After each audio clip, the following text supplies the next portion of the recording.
doubles. I get days, a couple days doubles. William, you maybe want to announce that one thing? Yeah, I'm moving. Oh, wow. I don't think anybody saw that coming. Come on.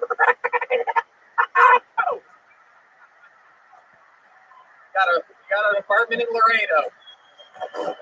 No, I'm still looking for apartment. So if somebody maybe has an open place, let me know. Take him in. Joe, you have probably an open spot up there. That was just like your average liberal's reaction to real immigration. Not my house. Not here. Over there. William, another great minute. You've been doing this longer than anybody. A total accumulation. You've written hundreds of minutes on this show, right in front of these viewers' eyes, and it's absolutely incredible. Congratulations on your new move to Austin, Texas, and way to get the show started. Ladies and gentlemen, it has begun with the stylings of William Montgomery. Dude, that was really good. Really good. It was awesome. There goes William. Funny dude. Yeah, he is. Oh, look, it's Zach Bogus, everybody. Wow. Oh, we should upgrade him. Yeah, we did. One day we're going to get to a point where we're not so scared to use the same microphone. There goes One day. Zach Bogus. One day. Yeah, I know, right? So people are safe here in Austin. Ladies and gentlemen, your next comedian goes by the name of Lucas McCrary. Here we go. Your first bucket full of the night. Anything can happen. We've had legitimate homeless people. We've had everything on this show. We've pulled everything out of the bucket. It's a rumor going around that there's a guy handing out 100 T-shirts with Casey Anthony on them that just say Tony Hinchcliffe underneath it. I saw that. So shout out to whoever's bombing from the sidewalk. Oh, here he is. It's Lucas McCrary, everyone. Hello, everyone. So, a little bit about myself. That's why we all came out here tonight. So, I'm non-binary, right? So, I use they, them pronouns, and I have to remind my dad about this lot. It's still a pretty new thing. So, I'm like, hey, Dad, if you don't mind, I use they, them pronouns, but it doesn't matter how many times I remind him because he keeps calling me faggot.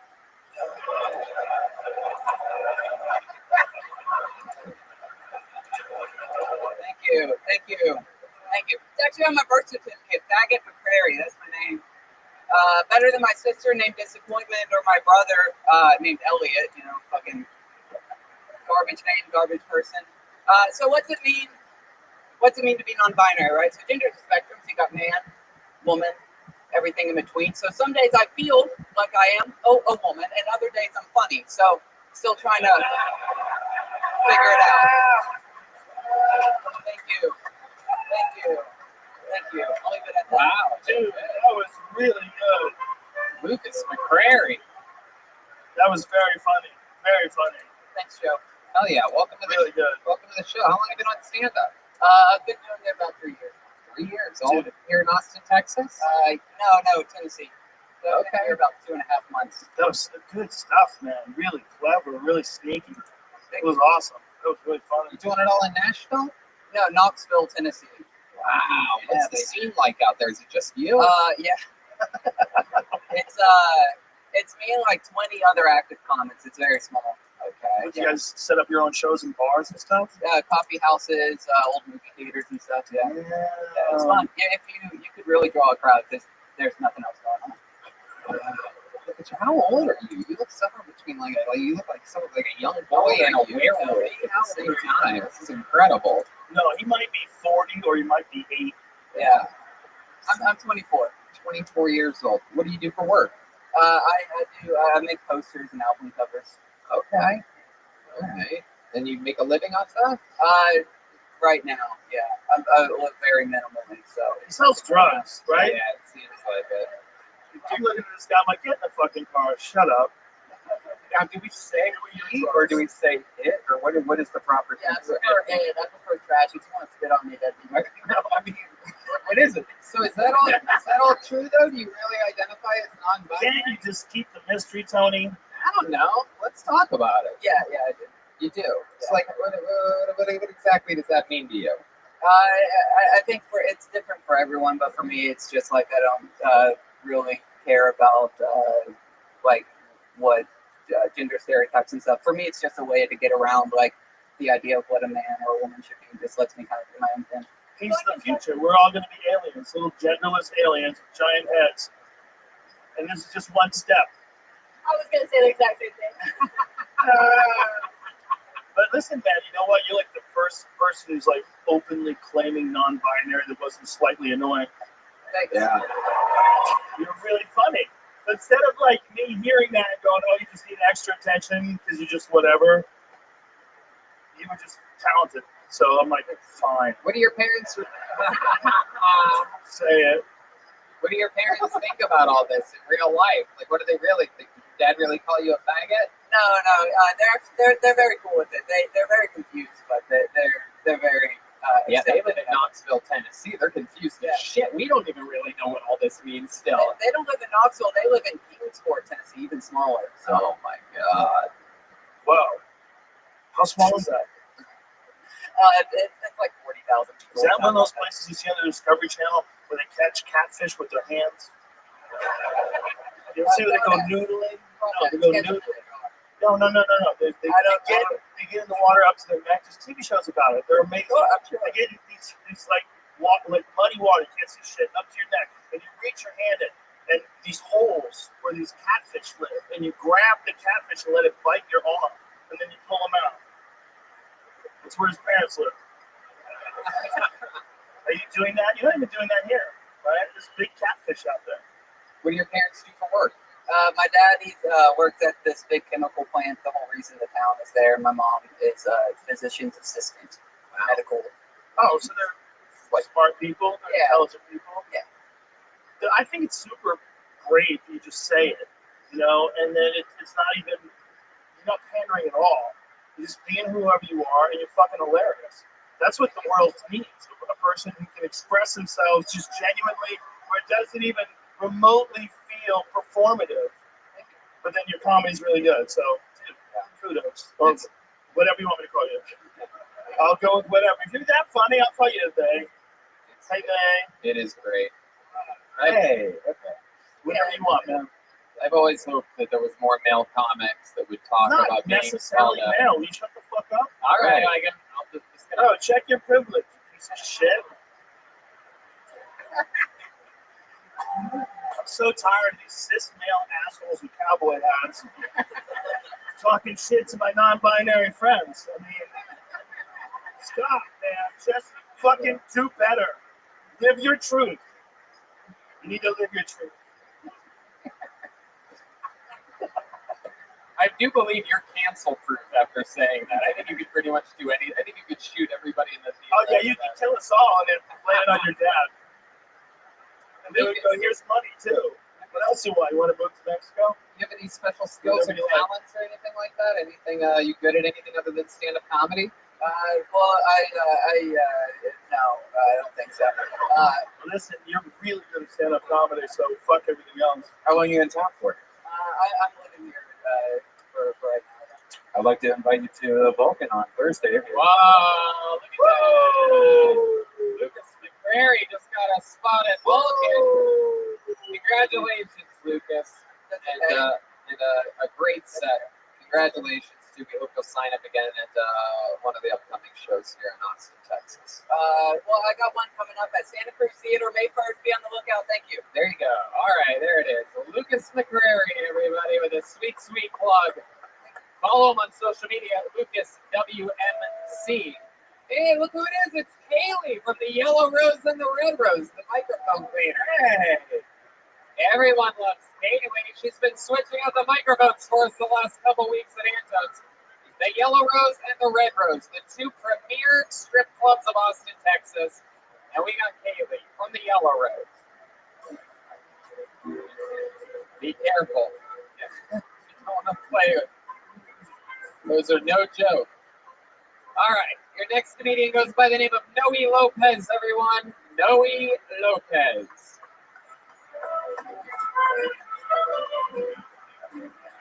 Probably, yeah. Noe Lopez. I wonder if we got something for the back? Do you have a countdown until you pick another person? No, we just count to see how long they've been on stage. Because sometimes, we're talking to somebody, it's like, oh, wait, they've been on stage for 20 minutes. We got to get somebody else up here. Is Noe a real person? Is someone coming? Can we get house lights for just a second? You guys having fun out there, huh? Woo! Yeah, there's real people out there. Look at you guys. That's what it looks like. Here he is, everybody. Noe Lopez is here. Woo! How's everybody doing tonight? Good? Awesome. So, I used to work at a hotel as a receptionist, and one day this deaf lady comes in. And I don't know sign language, so I had a pen and paper so that we could communicate. Earlier in the day, I had some Mexican food, so my stomach was up and I got to take a mean shit. Well, she can't hear, and I figured, man, I'm going to alleviate some of the pressure, and I fucking ripped the flight. Well, did you guys know that when one of your senses failed, the others are heightened? I didn't know that. And this bitch must have had a fucking nose like a bloodhound because immediately she stops writing and mixed up. And I gave her the same stupid look back. And I farted again. And so I figured, fuck, she didn't hear the other one, she's not gonna do this one. Well, and she can't hear and I can deny this one. Whatever. Well, turns out she wasn't deaf, she was mute. She heard everything. And needless to say, she didn't fucking read this. Noe Lopez, everybody up here talking about pooping. Hi, Noe. How's it going? So I've been on this show before once, right? Yeah, I followed Halloween and Darnell. Oh, yeah. Chaos that was. The internet found out about that today. Yeah. Yeah. I should have been here for that. Have you seen any of what Yes, I would have grabbed my Charlemagne off. Like, we're going to be okay. everybody's been going back? We're like, I don't know if you guys know, but we're like the biggest show in the hip hop community as of today. I don't know if you guys have been on Instagram at all, but Millions of views. Charlemagne, Donnell, DJ Envy, all these people are all. I think Donnell was just over it. But it just makes me sad. Who's the dude? Mallow Me, He's very funny. golden ticket winner out of Iowa. Very funny. Yeah. That dude's very, very funny. And he had no idea Donnell was going to be there. And he also. Well, Donnell had no idea he was going to be there either. In all fairness. Yeah. That dude's just really good. Mm-hmm. Yeah, it was a powerful experience. Was Noe, Donnell intoxicated? yes. Well, Very there you go. He much. couldn't consent to his own behavior. Noe Lopez, welcome back to the show. What happened last time you were on? What happened during the interview part? What did we find out? That I had a felony, and apparently I gave you guys serial killer vibes. I was hoping you were going to say syphilis or something. What's the felony from? Criminal mischief in 2013. I kicked the headlight on my baby mama's dad's truck. That's criminal mischief? Yeah. I got a felony. Mischief's a hilarious word for It a is, crime. right? What'd you do, mischief? Ah, It's like a Dennis the Menace type of crime. He's up to real mischief out there. Mischief. Whole new thing. Yeah. Look at the windows and whatnot. Kicking out headlights. Real mischief. yeah, man. I think, like, I feel like the attention was all drawn towards what had happened right before I hit the stage, and so. Oh, totally. Oh, it's not your fault. Okay, and I bombed whatever. It was rough. I'm not gonna lie. How long have you been on stand-up comedy? This is my second time. Your second time ever, so you've only done Kill Tony. You've I've only only done done 2 sets, Yeah. you've done 2 When was minutes. the last time you did it before? For episode 499, this was roughly 3 weeks ago. Do you really want to do this? Is that Oh what you yeah. want to do? I'll be honest, man. I've always wanted to be a comedian, but I didn't have the balls to do it. A 5-minute open mic set to me seems intimidating, more intimidating than this. And I figured, man, if I'm gonna fucking bomb, I'll bomb here and Kill Tony. Why not? Yeah, well, maybe you should try to do good. Whole other approach that you could have. I'm trying. Why don't you go bomb at open mics and do good here? I gotta do it. Well, here's the thing: you can't just do it twice. You know? Yeah. And because it's just too hard. And when you're doing it twice, and both times you're doing it in front of the whole world. Yeah. Not the whole world's not going to watch, but they could. Yeah. They all could. I get it. That's crazy, right? You shouldn't be starting out like that. Yeah. It's a terrible. The show's a terrible idea. I'm a big fan of it, but it's also like I don't want to do flips with a dirt bike. I think what it was is like I figured I can put together a minute, you know. But can you? Yeah, but no, let them decide. here's the thing, man. You can't do it that way. There's no way. It's like I want to run marathons. Well, do you run it all? No, I'm saving myself. Right. Saving I only do. I've only I gotta run 26 miles in a row. That's what you just said. I've only run twice in my life. It was for 60 seconds each and a few weeks in between. Yeah, And they watch on the internet. Bro. I want something to the open mics. My intention is to get the open mics. No, It's too hard, man. It's too, anybody in this room that's a professional that's gone on stage, if we had to do it the first time ever on this stage, it's the hardest environment on earth. There's people behind you that's very weird. Like, we're behind you talking shit, and you're like this. And all these people, and the internet. It's terrible. Get out of here, man. Don't do this. What's the funniest thing you've ever done, like in your life, where you made a bunch of people laugh, or your coworkers, or what do you do for work? I work in a warehouse. Okay, there you go. Perfect opportunity to make a bunch of people laugh.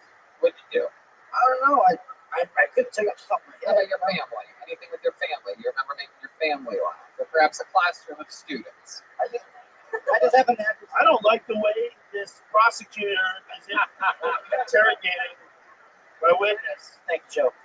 We're trying to get to the bottom of this case. Objection leading. You're putting a lot of pressure on him. Answer the question. I can't. I can't think of one This- thing. As your attorney, I advise you tell him to go fuck himself. Outrageous behavior. Objection. Imagine you being on stage the second time ever. All of them are on the internet. Hey, this is what he signs up for. I understand, but in all bullshit aside, you just got to do it like nights, man. Yes, sir. You got to get out. Just go do it everywhere. Every time you can. Even if you don't want to do it, you're like, oh my God, there's 5 people here. I can't do this. Just do it. Do it. Keep doing it. And eventually you look back and laugh. Or not. That can happen too. It's like everything. You know, it's hard, but it can be done. You know? When you bought that hat, did you think you were going to have magical comedian powers? If it works for Joe, you shitting on my hat while you're wearing a fucking cowboy hat. A little rascal's hat is but the comedian hat is the one. Only comedians wear that hat. Fuck you, man. It's like when you see a baseball player Right with here. a hard batting helmet on. It's like, oh, that guy's about to go to bat. It's comedians and ancient punk rockers. When we did that end of the world party and Bill Burr said it was a paper plate, I never heard that. The imagery is crazy. It's such a mirror image. You're talking about farting during this. I was like, this is a Mexican red band. And here we are. Yeah, it's Brown Band. Noe Lopez. What does the word Noe mean? It's such a rare name. It's what the fuck are you talking about? Noe? That's just a normal Mexican name. Oh, You it is? Piece of shit. Oh. I'm back. It's, Try to get some it's a virtue. biblical name. What? It's Noah. Like in the Bible, Oh. the Spanish translation, it's Noe is Noah, but it's pronounced Noé. Okay, so you're named after Noah, basically. Yeah. I has to fix that boat. Yeah, exactly. Mexicans are the only people that can name their kid Jesus. Yeah. It's true. Imagine if you're like a regular white guy, even if you love Jesus. But they don't. They name them. You can't name your fucking kid Jesus. They're like, Do it. but if you're Mexican, they're like, how do you say it? How about you? Do you have any special skills or talents, or I am actually a musician, and I have a reggae band. I play piano, guitar, bass, and drums. I do it decent. Are you better at that than comedy? I am, man. probably? I always am. But you know that you can do that. So if you got better at that, you can get better at comedy. It's the same thing. It's like anything you do, whether you do in music or art, or it's just how much time you spend trying to analyze what you're doing wrong. You sing? Oh, shit. I sing my songs. Yeah. You sing Happy Birthday to Tony as if he's John F. Kennedy, you're Marilyn Monroe. No, don't do that. Please. Come on, No, man. don't do it. It's I your want- 500th No, episode. I don't want him to sound like Marilyn Monroe. Happy birthday, Mr. I want to see him. I want to hear him sing in his real voice. I want to see if this guy's good at anything. Now you get me. I know, yeah. I'm about to I'm get me. appealing to the 10% of you that's gay. You get uncomfortable. Happy birthday. Do it. It's not even my birthday. I think it's 500 episodes. Come on, him doing his best Marilyn Monroe impression. No, I want to hear him sing a song that you actually wrote. Like you're Why like, are you trying to kill all the fun, Tony? God damn it, sing me happy birthday like Marilyn Monroe, you piece of shit. No, I want to stand around there.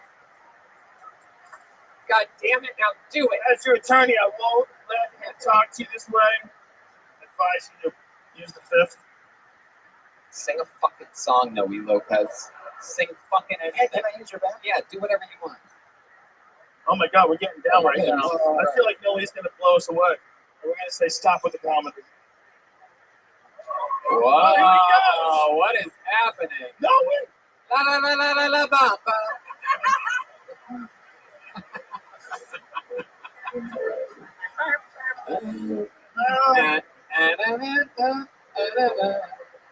Oh shit, it is. Oh,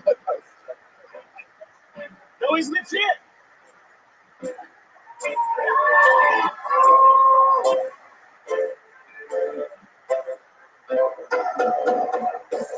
I ain't got the time. Can't always be by your side. And I don't get much sympathy for what used to be. But you know I try.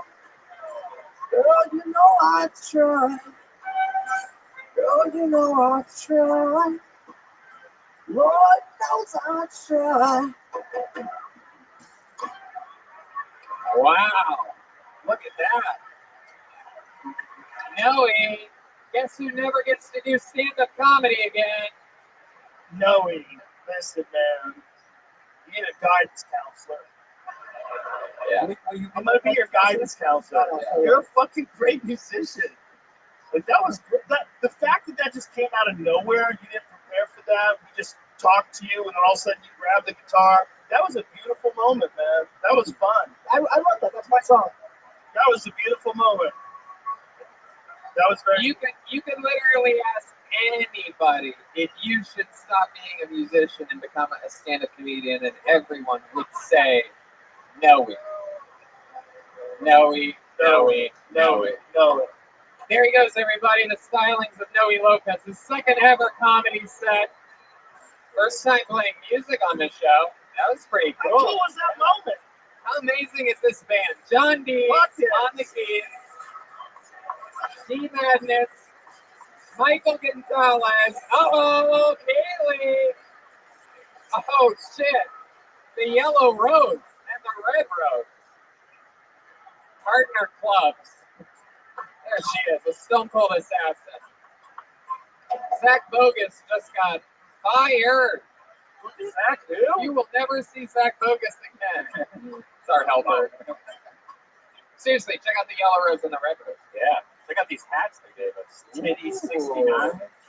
Fuck yeah. Let's get another one up here. Here we go. Zach Stanktoe Robbins. Uh-oh. Homie's got a nickname. Stanktoe is in the house. This is interesting. Look, he's over there painting also in the. Oh, yeah. Chris Rogers Art. There he is. The local Austin artist. Yeah. Painting in the. Follow him on the Instagram. Close friend of the band. Chris Rogers Art at Chris Rogers Yeah. Art. Yep. And how often does he do this? Almost every show. I think he does every secret show also. Last night? Yeah. And he sells the painting at the end. You know, it's really great. Not Pretty pretty confused with Ryan J. Ebel, who draws all the tour posters and every episode of the show for 6 years. We got so much art going on, man. Yeah. And here comes the the audience. audience, ladies and gentlemen, going all the way around. Okay, that's not the right way. Zach Stanktoe Robbins, everybody. One more time for Zach. Yeah, my friends do call me Stank Toe, even though I'm called Stank Toe. I'm not in feet, so the only toes I suck on are camel toes.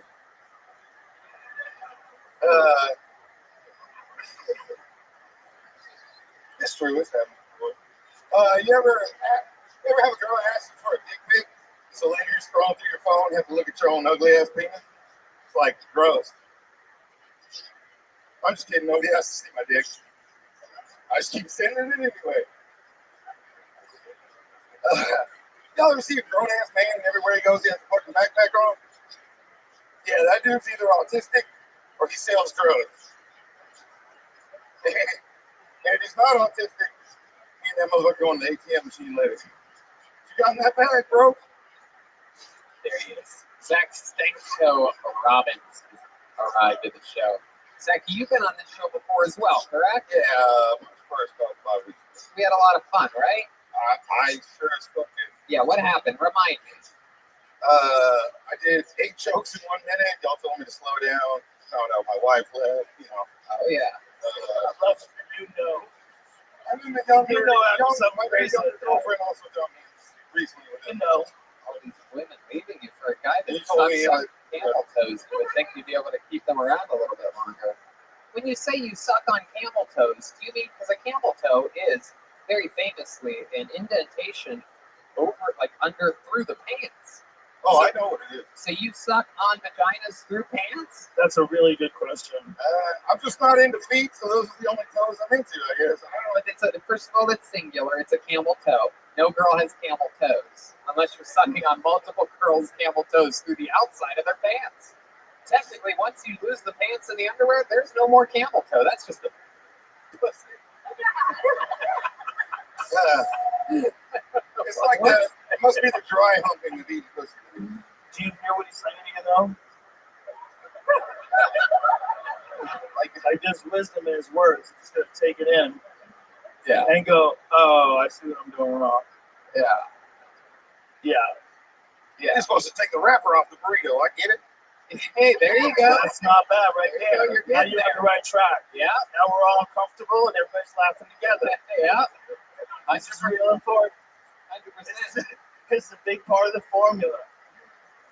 Once you remove that wrapper off those burritos, I bet the ladies don't leave you quite as much. Once you start eating actual pussy instead of their fucking zipper, Chipping all your teeth. My man's driving a car from the roof.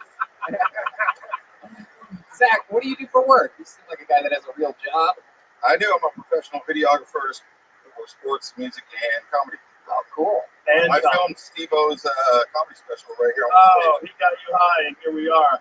That's what happened. He was sober. Yeah, I love it. How long have you been on stand-up? 4 months now. 4 months. What made you want to start now? I just actually wish I would have done it a long time ago. So. How nervous are you now compared to regular life? I mean, I'm pretty comfortable on stage. I've been Right hitting now? shitloads of mics. So. But you like seemed to like get more comfortable when we were talking to you, and then when we were going back and forth, and it was real fun, right? Like relaxing. That it's you got to figure out how to get there immediately, right? Like right when you get on stage, you got to be who you are when you're with your friends and everybody's laughing. You can get there, but it's complicated, right? But this is the worst environment ever for it. I'm the worst spokesperson for Kill Tony ever. I'm like, don't do it. This is terrible. You're doing stand I'm up. just trying to what you're lose my saying. feet like last time because Sarah was like, "You're crip walking up here. It's distracting." So I'm You just crip trying walk? No, I just couldn't move my feet last time. Yeah, he was very, very nervous. Tell us something interesting about your life that we didn't find out last time you were on. I forgot to mention that I used to smoke heroin for breakfast for about 5 years. Oh, that's why you're eating camel toes. I get it. It's like one molecule off. Do you ever shoot it up or just smoke it? Smoking and snorting, I never really shot up. But When you say you never really shot up, when you say you never really, because I never really shot up. Never shot But up. I would never say that I never really shot up. I would say I've never shot up. That's like, I've never really sucked a dick. But there was this fucking crazy day. I don't want to get into it. I never sucked a dick because he still had his pants on. Yes! There you go. See, right there, man. There it is. That's it. That's the spot you want to get to more often. Oh yeah. That is it. That's very funny. 3 years, 2 months, and a week and a half. So I love it. All right, well, there you go. That's the rest of the explanation. We have good news for you. heroin. We have a giveaway. We have a heated. Oh, you're heroin sober? Yeah, it's like California. What does that mean? Just I don't do heroin, but You smoke weed? I do. How much weed? Do you need it? Yeah. Do you need it? Yeah, I'm pretty If you sure. eat weed, bitch, you are not sober. Do you eat weed? Yeah, yeah. I actually smoke so much weed, edibles don't do that much to me. They all say that to give them the right dose. I'm, You ever I want- take let me weed get some and Death Stars you ever and take Joey weed Lee. and you ever take weed and heat it up on a spoon and then inject it into your veins? Jesus. Ouch. I got some dabs in my truck. I mean, that's the thing. Because I never really have done that. You never really shot up. Did you really shoot up? Y'all Tell trying us, to, you bro. want to get through with what? Yeah, Yeah. dude. Okay, I never straight shot it into my veins, but I Yeah. did like insulin and like butt cheek, but also didn't like needles around, so I just quit doing it. It's So like when you did that, how did it make you feel? high as fuck. But I also snorted it and smoked it and shot. Why are you so defensive about these injections? Because he wants another hit. Yeah, you're getting them itchy, bro. I got my You ever do anything crazy to get your fix for heroin? Fix, by the way, is the official sponsor of the band. Fix Vodka. That's But you ever do anything crazy to get your fix? You ever, Suck a dick like pants on. like tell yourself you're not going to do drugs today, and then you kind of black out, and then you wake up at the pawn shop with your bass amp, like $50 is $50, man. Okay. Huh. Is there anything that helps you stay sober? I just came out and told my friends and family, and they're That holding you're me dead. accountable. I also know that I won't get to smoke weed and drink beer if I relapse again. And that's all I got, man. I love it. That's sort of a good way of looking at It it. seems like you're flying in the face of all those 12-step people. I never even went to one meeting.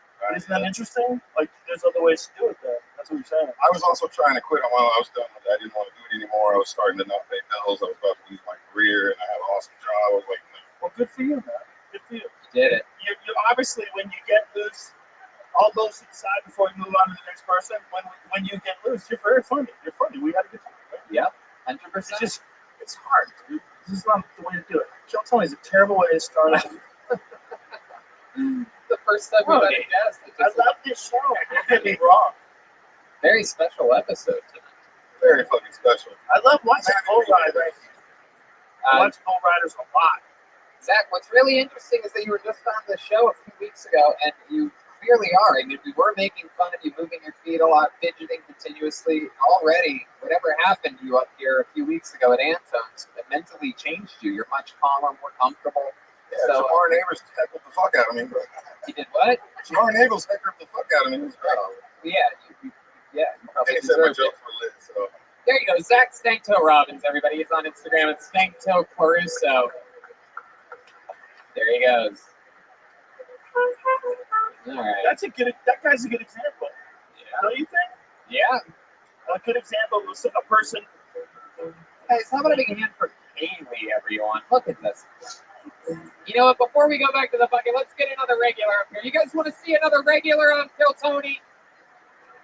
Ladies and gentlemen, this guy, absolute brilliant joke writer, brilliant roaster. Ladies and gentlemen, he's here all the way from Los Angeles, California. Another big bonus for you. It's the great David Lucas, everybody. Here we go. Here we go. Yeah, what's up, y'all? I do intermittent fasting now. I don't eat till 2 p.m., but the problem is I wake up at 1:50. I start eating within 10 minutes of waking up. Ain't that a bitch? I've been watching a lot of motivational videos. I watch Eric Thomas, who's like the Black Tony Robbins. And motivational videos never give you thorough instructions. Like, Eric Thomas gets on YouTube every morning. He's like, you got to wake up at 5 a.m. 5 a.m. is the magic number. You got to get up at 5 a.m. And then I wake up at 5 and I'm like, nigga, what's next? Like, should I fucking cook? Like, should I make some eggs and bacon? Like, nigga, you didn't give me no thorough instructions. Like, you just told me to wake up at 5. I guess I'll watch this video tomorrow. All right, guys, thank you. Yeah, David Lucas. Yeah, Veteran of the game. yeah, man. There he is. Episode 500. When Dennis said he best face off, We're already you guys are like looking at two dudes at a weigh-in. Here we go, bitch. Ready? You're ready. It is luckily for David. This is wait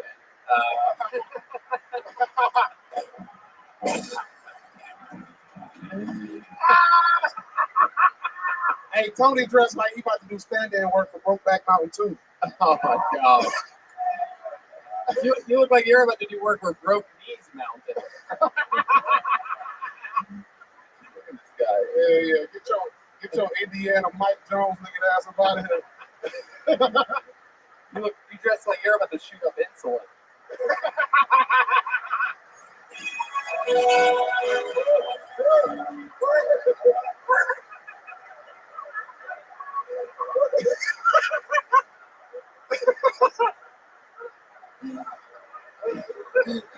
Got a new blazer?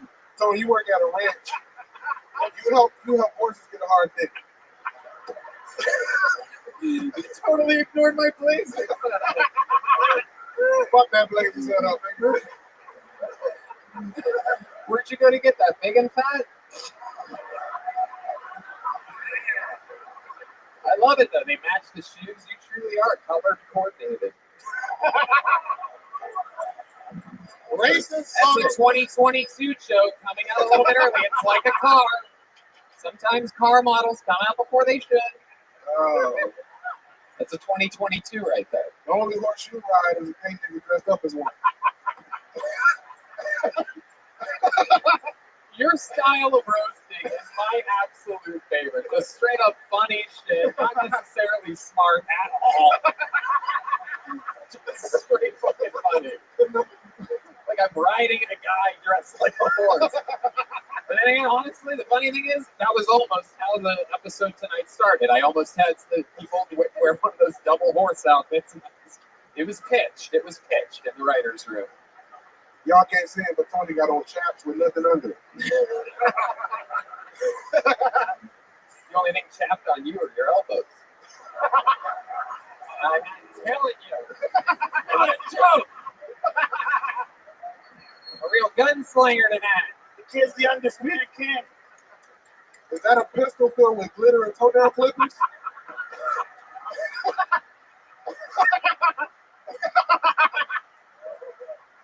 Hey, when Tony shoot that pistol, the word "pow" pops out. Oh my God, David! Welcome to episode 500, sir. Another rock solid minute, another fun time. What else is happening? Shit, bro. Just been chilling in Austin. You know what I'm saying? Finally found a place I'm gonna move to. Look at that, moving to Austin. Hello. Yeah. Absolutely, he did. He's moving to a table at Matt's El Rancho. Find the place, table 39. Sony's complaint about Austin is that too many people leave the toilet seat up.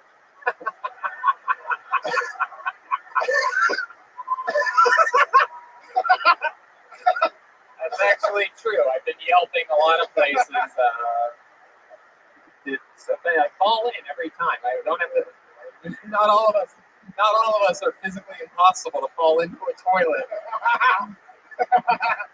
You can slide it into a bathtub. How I fall into a toilet. He just dips his feet in it. Tony, your skinny ass, you look like you take down some shot glasses. You fall in the toilet seat with the toilet seat down, also. Yeah, Right? it's true. It's true. It's very easy for me. The weird thing is that that's just when I'm standing up peeing. I just dive in. Like I just straight. That doesn't make any sense. If you stand up and pee, you get charged with a misdemeanor. Whatever. David, what have you been doing in town? What have you been eating? Anything good? By the way, you are gaining weight, I must say. It's one of my favorite things. If you're wondering what it's like being me and watching friends that I make fun of gain weight, it's like you checking your GameStop stock to find out you're rich. I love it. It means business is booming. You just keep gaining, David. No one wants to make fun of the skinny David Lucas. Fuck no. Fuck no. Hell no. I ate at that Q I restaurant. I don't know how you say it. It's an Asian restaurant. Q. Chi. Key. Yeah, there you go. And I ate at an Asian spot right here on 6th Street. It's like Wuhan or some shit. Rothschild. Rothschild. Oh, there we go. Yeah. That's my friend CK's place. Today? Yes. Rothschild's the shit. You ever eaten there? No? Yeah, Oh my shit god. is good. It's amazing Chinese food. Rothschild's legit. Yeah, that shit good. Did finally find my new favorite pizza place in Austin. It's called, I think it's a Via 313. Is that a thing? Wow. Okay. Austin has some fucking amazing food. Oh, yeah. That is absolutely true. Yeah. That's undeniable. There might be more good restaurants in Austin than there are in New York. I agree. Totally agree. I swear to God. That's not bullshit. I already have my two favorite sushi places are here. Sushi ATX, number one. I want to rile up people in LA. Fuck you, man. Yeah. Fuck you. Oh yeah, I'm positive Austin has better food than LA. And I lived in LA for 14 years, and I lived here for 3 or 4 months, and I'm positive this place has better. More butter and cheese also. Everything tastes better. You guys have a fucking dope city. You really do. You have a crazy city. It was a no-brainer moving here. And you're right. There's a lot of butter, a lot of cheese, a lot of salt, and that's just David Lucas. I love it, David. So you're moving here? Yeah. I love it. Yeah. Hey, what's up, Sean? Oh shit! Wow. That was beautiful. There was no pause. Yeah. Between her and him. I got the white girls on lock in Austin. Oh shit! Damn. What do? Look through their drive-through window?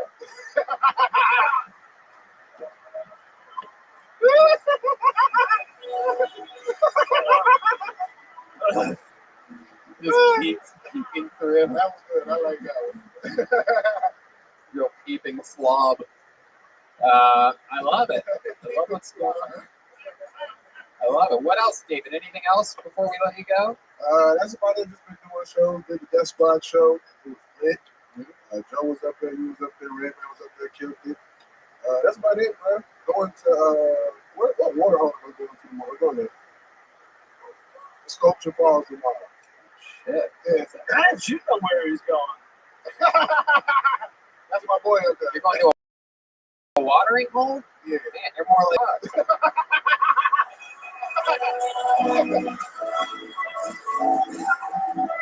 Thank you, God. Thank you, God, for that one. I mean, what a setup. Out of all the years I've seen you, this might be your crowning moment. I mean, what a This night might be Tony Hinchcliffe's crowning moment. No bullshit. I think this is a set where if I saw this in a movie, I'd be like, shut the fuck up. That shit didn't just come out of nowhere. They scripted that. They're like 50 writers. What are you going to do with the watering hole, though? Seriously. Swim. You're going to swim? I can swim. Oh, my God. Are you going to... I thought you were talking about a bar. No, it's a real You said the watering hole. Jet Ski Johnson. Are we in cowboy things? You and your white girl know that's going to come out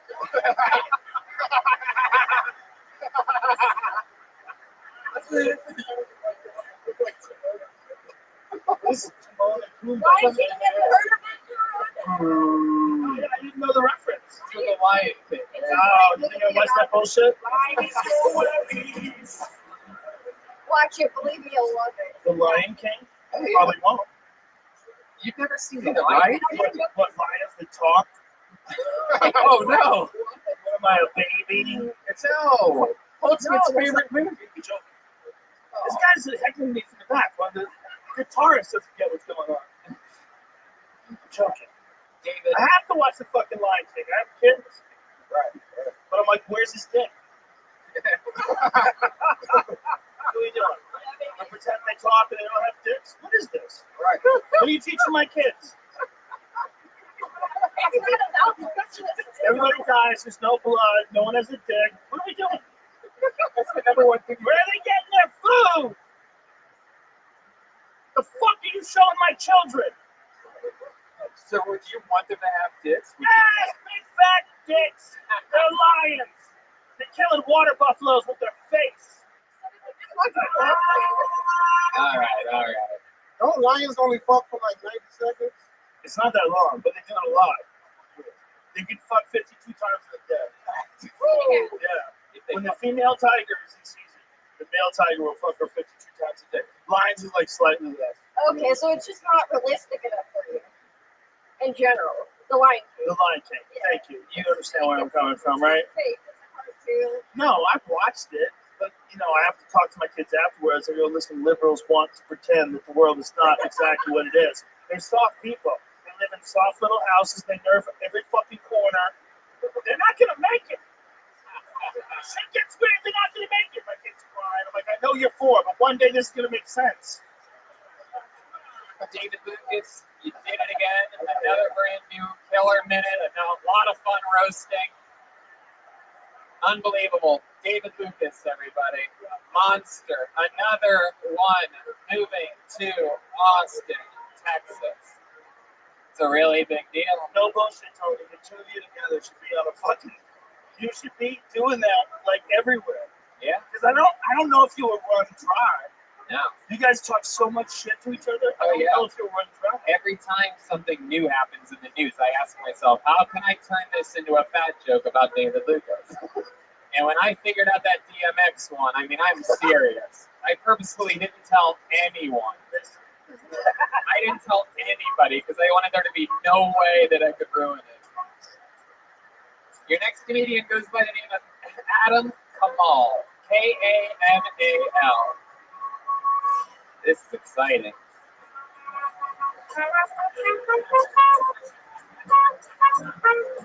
Adam Kamal. I wonder if he's coming from the audience. I like it when they come from the crowd. There's an alleyway filled with, I think, 20, 30 comedians that couldn't get a ticket because their thumbs aren't as quick as yours on the internet. There's an odd sense of chaos in this room. Yeah. Right? Like, this could all go sideways. Oh, yeah. Feels Episode 500. I feel like if we never... One more time for Adam Kamal. What the fuck is up, guys? Hell yeah. I'm Middle Eastern, and I think wearing a beard is a good look. I also like to pair it with a flannel too. A lot of my friends like to call me a Middle Eastern lumberjack. The thing about calling me a Middle Eastern lumberjack is that instead of cutting trees down, you cut down towers instead. Listen, okay? I drink beer, I eat pork, I have appendicitis. I'm part of you, alright? Like, lumberjacks, what they do, they harvest wood, and, they make trees out of it, they make paper out of it, they fucking make furniture out of it. You might be thinking, what do terrorists get out of fucking bombing towers, right? Well, we're just building a funnel and pipeline filled with ripe diamonds. I'm talking 72 virgins in the. You know what I mean? Like, God has a promotion for you. That's my time, guys. Thank you so much. Appreciate it. Adam Kamal. This is fucking crazy, dude. Yeah. Joe Rogan, 59 seconds into your set, Joe Rogan pulled out a joint and said, I think I need to get high. It was a very sober. I need a refresh. Yeah. That set was truly an act of terrorism. That was, you have hijacked the show and you walked the captain out of the cabin, it appears. Welcome to the show, Adam Kamal. I'm guessing you cut that last name short. Yeah, my original last name is Abu Harthia, which means father of Harthia. Jesus Christ. When you cut your name short, did you do it like beheading it sideways with a sword? Or I sharpened a knife before, too. Okay. Okay, go ahead. What does your last name mean? It just means like father, Abu, and Harthia. I come from like a farming family from Bethlehem. So. Oh, wow. Bethlehem. Yes, sir. The birthplace of Jesus. Right. You ever like go Allegedly. You ever go back there and see like Jesus stuff? No, I've been in Jordan. I kind of grew up all over. The closest I've been to the Middle East is just living in Dubai. But aside from that, yeah, I've never really been over there. Okay. Yeah. You visited Jordan. Yes, sir. Right. Yeah. Named after the great Montel Jordan. Those are it's Friday night and I feel all right. Yeah. What kind of car do you drive? I imagine you drive like a really nice car and have like a Like tiger a Honda with a fat muffler. and a tiger in the backseat. I do drive a Honda Civic. Whoa. Called it. Hell yeah. I go,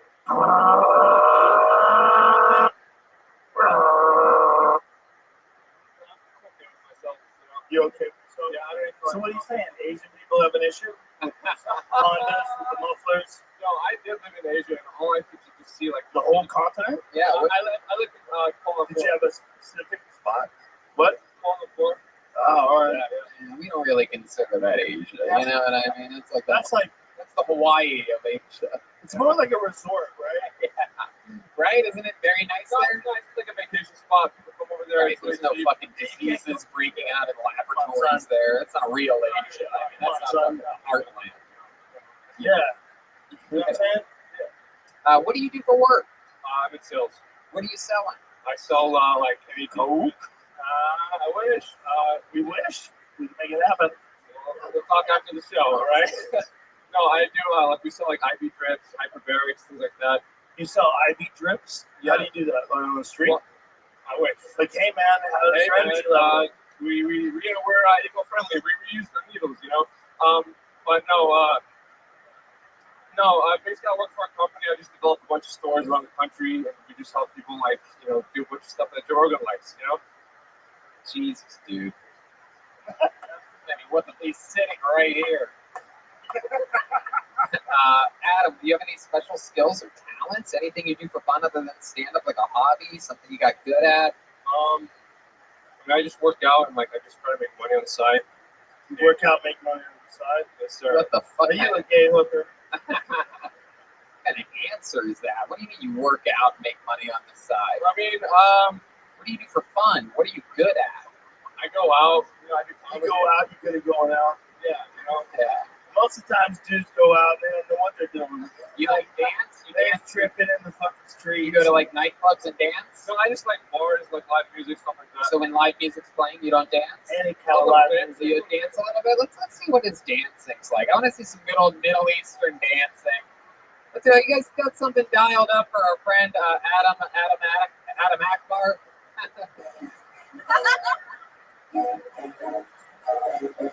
Oh shit! Uh-oh!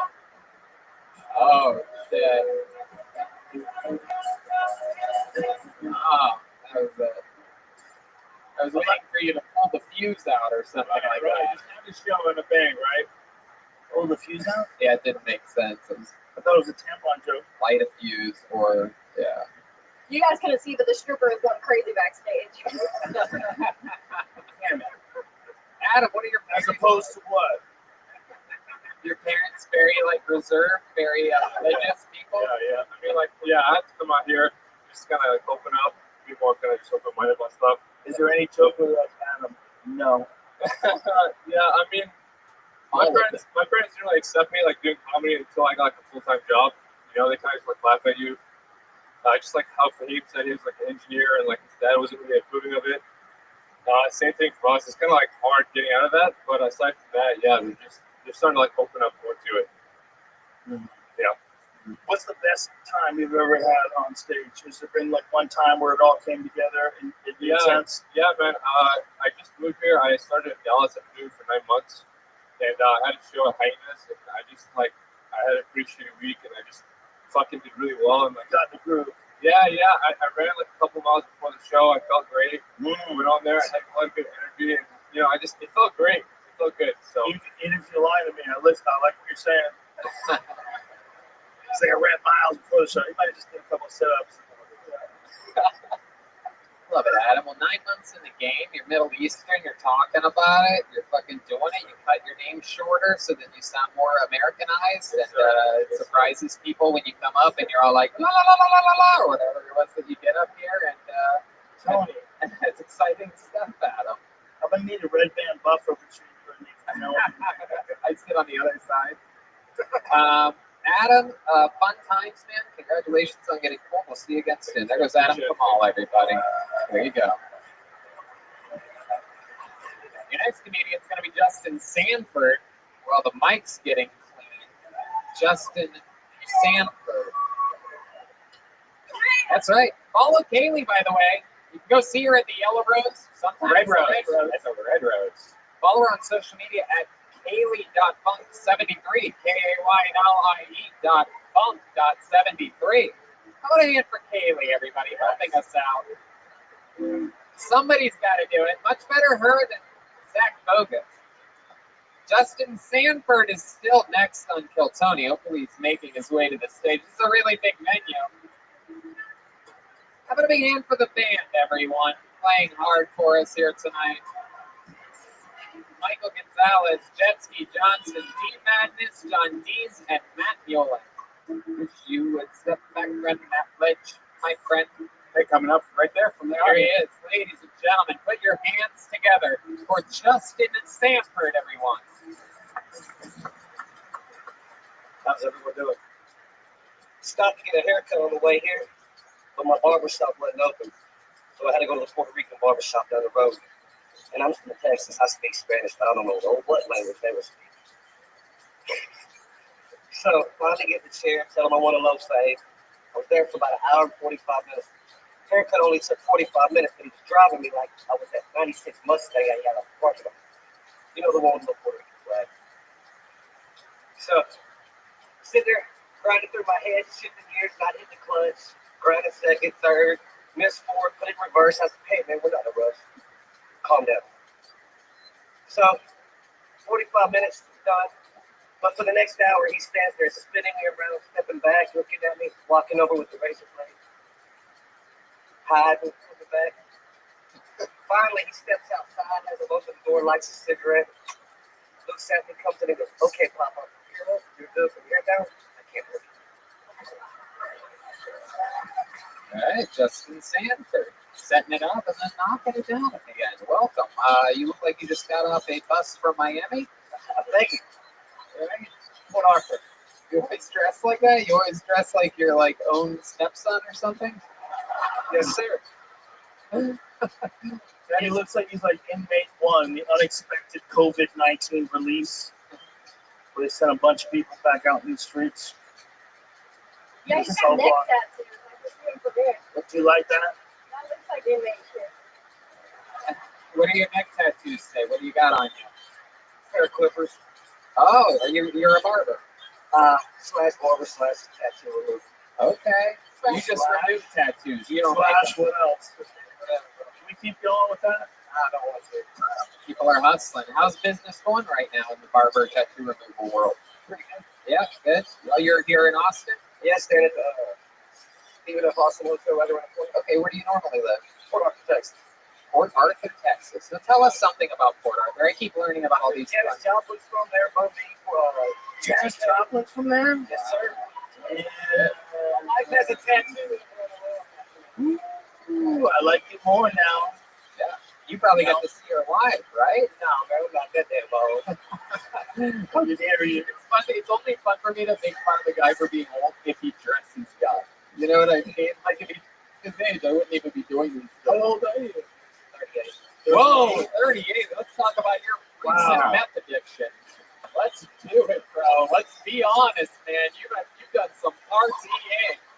Either that or you have been stressed for 36 years. Are you the president? I can't say I'm permanently angry, but I just have no serotonin in my brain. Really? Is that what it is? You were never like really a party animal? I'm funny. You don't have any serotonin. Naturally, How do you know this? how do I know it? Yes. Smoke too much. So, just make it naturally. I can get to that. No, you gone to a doctor? I don't have no insurance, man. So where's this serotonin diagnosis coming from? Jesus? Yeah, no, I'm just listening to shit. Podcasts? Don't do it. Bro, podcasts are bullshit. Don't do that. How many kids do you have? 4. 4 kids. Oh shit, dude. What are their ages? 12 to 16. Do you have any kids that are older than you? No. I need to know. Because I'm trying to piece this puzzle together with tricks. You have 4 kids? You said 12 and 16? 12, 13, 14, 15, 16. Whoa, you went on a rampage. Okay. Your condom budget ran out or something, huh? 4 years. I started paying Jesus for the cable bill. Christ. Well, you look like it. Just start coming What on happened? your face and rubbing it into your skin or something like that. Red band. Wait a minute, it's not a bad idea. No, That's what's fucked up about all of Red Band's suggestions. You go, what? Wait a minute. it's like little scrubbing bubbles. Does that work? Like, if it works, if it really works, if you turn Clint Eastwood into Chris Pratt, you don't think Clint Eastwood occasionally jack off into his own face? You know, we could do, which I believe, is sort of how, some medicines are made. Perhaps you can have your kids. Actually, you know what? Forget it. But if you knew that jerking off in your own face would make you younger, how often would you do that? Every day. Every day. There you That's go. what's up. That's what's real. Just rub Sacrifices. your jizz in your face and go cut men's hair. Jetski Johnson. But is Red Band suggesting it because he does it? Because I think that's a good thing we should Oh, go do. good question. Red Band, do you rub your own jizz in your face? No, but if it's been a couple of days and it starts doing the sprinkler things, a couple times it's hit me in the cheek, and I've rubbed it in just to see the Well, it's sprinkler not thing. working for Red Bands. I don't I know. don't know what you just said. Red Band's pretending like his load is so powerful that it sprinkles everywhere. Yours doesn't done that? Like it doesn't. Oh, wait, hold on a it's not a sad vomiting No. soul at 4 a.m. No, that's yours is going through a bunch of shit. That's how your cum comes out like a volcano. It just runs over the edge. Yours has a poop worm that comes out first. What the fuck are From you butt talking fucking guys? Oh, This is God. an amazing workplace argument that we're all getting to witness. Through the lens of stand-up comedy. And they talk about their loads. Red Band just comes to Wendy's ketchup. Justin, you have any special skills or talents? You ever perform on stages and do anything? Never put it on stage. Wow. How about anything else? You good at anything? You seem like a bowling or anything like that? You can roll a joint one-handed? Really? Let's see. Yeah, let's see it. Can you do it right now? You got a paper? Rolling papers? Oh, anybody have any rolling papers for me? I got a $500 bill. As soon as I learned that like other people will roll joints, I stopped learning. Yeah. Because everybody's like, "Just roll a joint." When it's like, I can figure it out. It's not like driving a manual. Have you done one before, like recently though, like where you can still make it, but just it's so No, sad? if you give people more money, they just do it for you. Yeah. You don't have to do that. That's so stupid. Justin, you You roll your own cigars, bro. talk about having low serotonin. What in the world makes you the happiest? What are your favorite? Murder. times? Probably murder of comedians that make shit talk about them. We got so high before the show. I've been trying to survive this whole time. I'm like, I'm too high to be talking in public. What are your Different happiest? comedians coming up on stage. Tony looks at me sideways. I'm talking, I'm just let my kids run it. You love them. Adorable. 12, 13, 14, 15, and 16. I love it. All right, man. Well, there you are. You're out there doing it. You still with the baby mama? What's up? You got one here? I got one. Wait, 3 baby I mamas? got one. Yeah. The one I've been with 16 years this year, yes. Wow, you have 3 different baby mamas and 4 kids, 12, 13, 14, 15, and 16. Wow. Whatever. Oh, God, you're such a hater. now it's starting to make sense. This guy almost ended up with fucking 4 14-year-olds. This guy was one woman away from possibly just hitting the opposite of the lottery.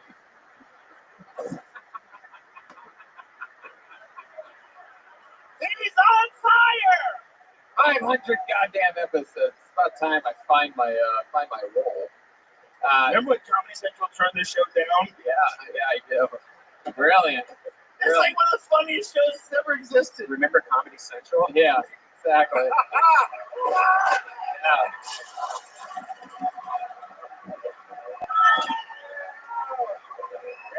Hilarious! Welcome to Texas, bitches. Justin Sanford, ladies and gentlemen. Follow him on social media at IronSmith82. He did it. You gotta kill Tony. Justin Sanford. Here we go. We're gonna keep it rolling. This is fun. How exciting. Speaking of fun, Whoa, Kaylee. Hey, how many of you traveled from another city to be here tonight? Damn. That is so cool. Get the hell out of there. Delicious whistle pig. Yeah. Don't forget, if you're into vodka, drink Vicks vodka. If you're into whiskey, drink Whistle Pig. It's a no-brainer. And if you're into pussy, go to the Red Rose. Oh my god. Okay, this is really, I don't know. How about a hand for the fucking band, ladies and gentlemen? That's a real band. That's a legit band. Nick Dopacha is next. Nick Dopacha is up next on Phil Tony. How exciting. And that's Michael Gonzalez on the drums. John D's on the keys. D Madness on the bass guitar. And Matt Mueling on the electric. Very exciting stuff. Fucking love this band. Great musicians. Goddamn Austin, Texas. Where the hell is Nick Dopacha? Here he is, everybody. Put your hands together for Nick Dopacha. Hell yeah. ¿Cómo estás, bitches? What are you doing well tonight? Oh, fuck yeah. So this is Austin, Texas. I'm from Las Vegas. I heard you guys have a pretty dope yoga scene. Anyone here do yoga? This fucking sucks here, dude. I know. I taught yoga for 5 years. And you guys been to Black Swan? Fuck that place. I have to do a whole homeless shelter while I'm in like a trigonosta, man. What the fuck is that? It's like I'm watching a view and I'm seeing some dude. And breathe. So I taught yoga for 5 years, and a thing we get a lot is that yoga instructors sexually harass their students, which is fucked up. I don't agree with that. But if you're going to do it, you should do it in a DMX voice. Where am I down with dogs at? Hey, yo, where am I down with dogs at? That's my time, thank you. There it is, Nick Dopacha.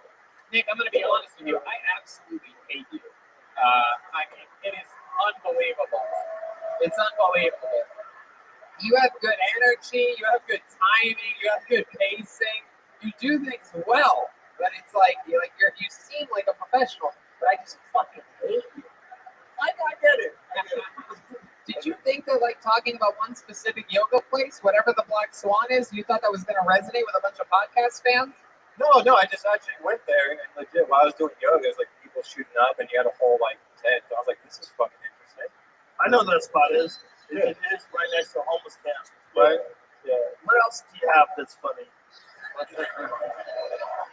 Because that's like people, their life fell apart, they're right next to you trying to be spiritual, and you're like, how inconvenient. Yeah. So I'm out here trying to connect with the guy in mind, and you fucking losers only have one pair of underwear. That's where you're at, right? No, I know, but it's like it's jokes, right? You're telling jokes. You decided that's going to be what you talk about. The saddest people on earth. People that lost everything. I actually go, come on, I'm fucking with them. If he's not gonna drown, he's gonna swim. We have to decide now. I mean, how are people voting in May?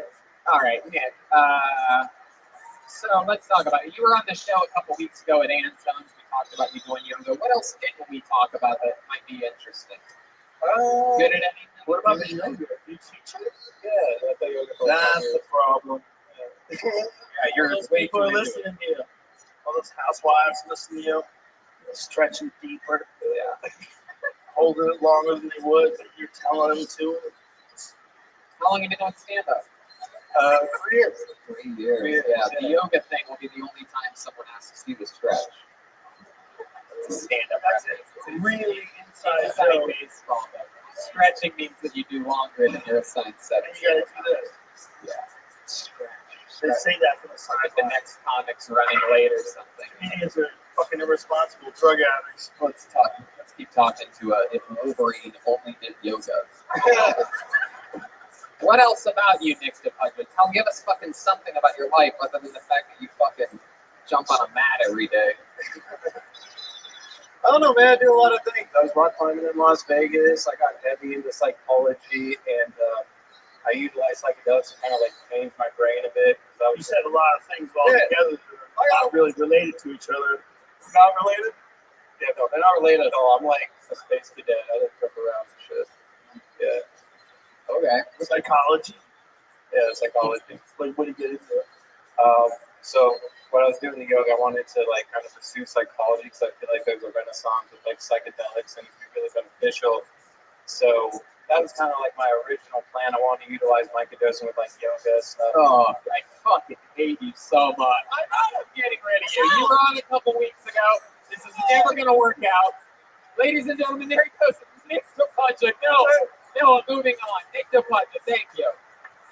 Some of these people were just on. I can't stand it. Bro, yoga is confusing. Oh, fuck him. It Fuck confuses that a lot of guy. people, Fuck that Tony. guy.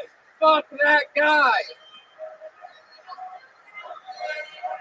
God fucking damn it, man. I almost killed myself for Good, Giovanna.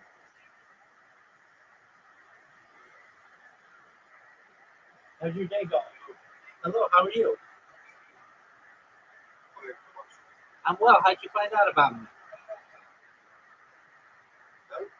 How did you find out about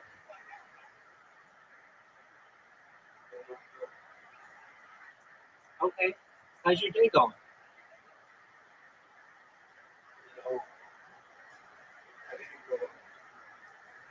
Why didn't you go out?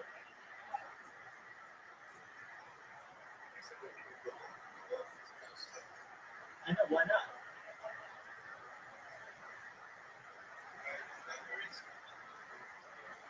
Oh, very well. What are your hobbies?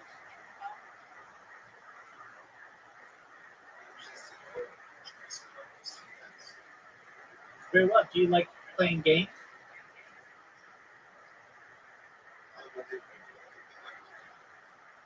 What do you like to develop? I'm a developer as well.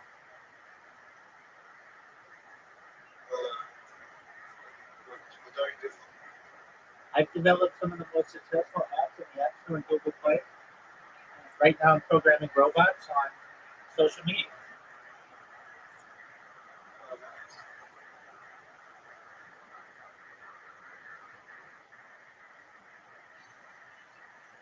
What's on your agenda for today?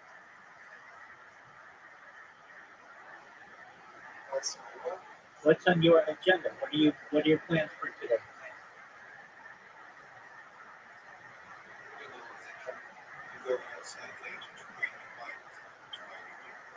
Okay, very cool, man. What are your interests? What do you like to do?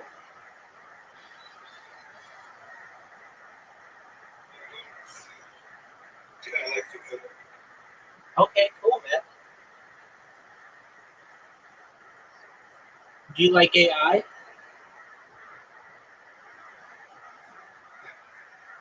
Yeah, it's pretty baller.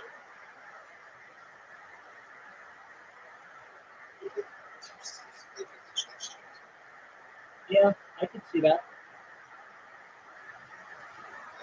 Sometimes I need to like fix my code and it's update I'm just going to like direct codes. That's very good. Those Chinese developers are very talented.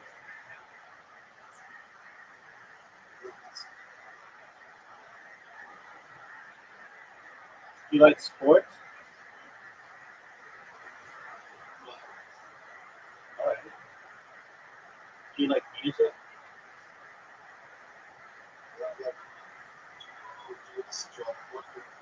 To who? Alan Ward? What's your favorite Alan Ward song?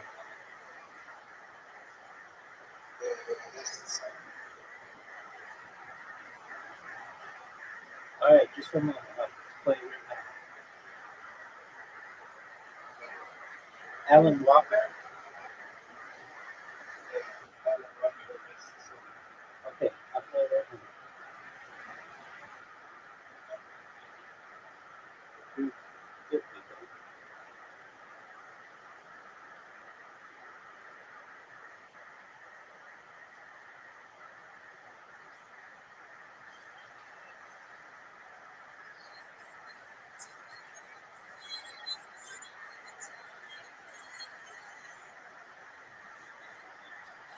I'm 39 years old.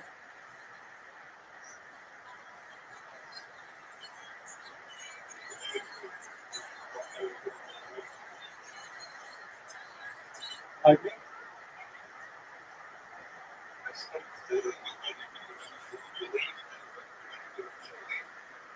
I stream my life 24 hours a day, 7 days a week, 365 days a year. For world peace, I've been doing so for more than 3.5 years. I have more data archived on the internet than any person in global history.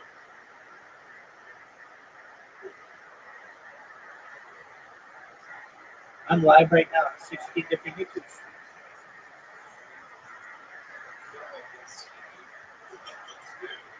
There you go.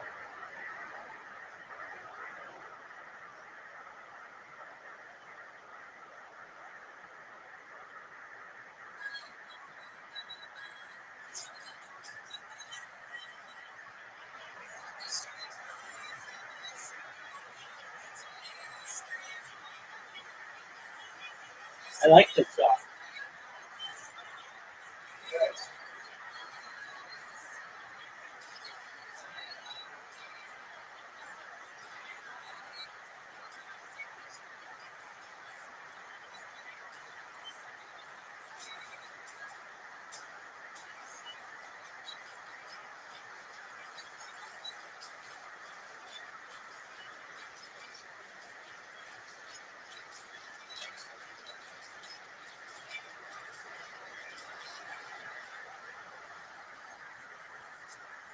Well, I'm watching stand-up comedy.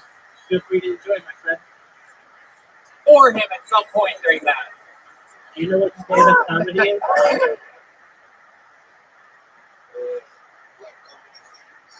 Yeah, stand-up comedy, where somebody gets up in front of a microphone and makes other people laugh.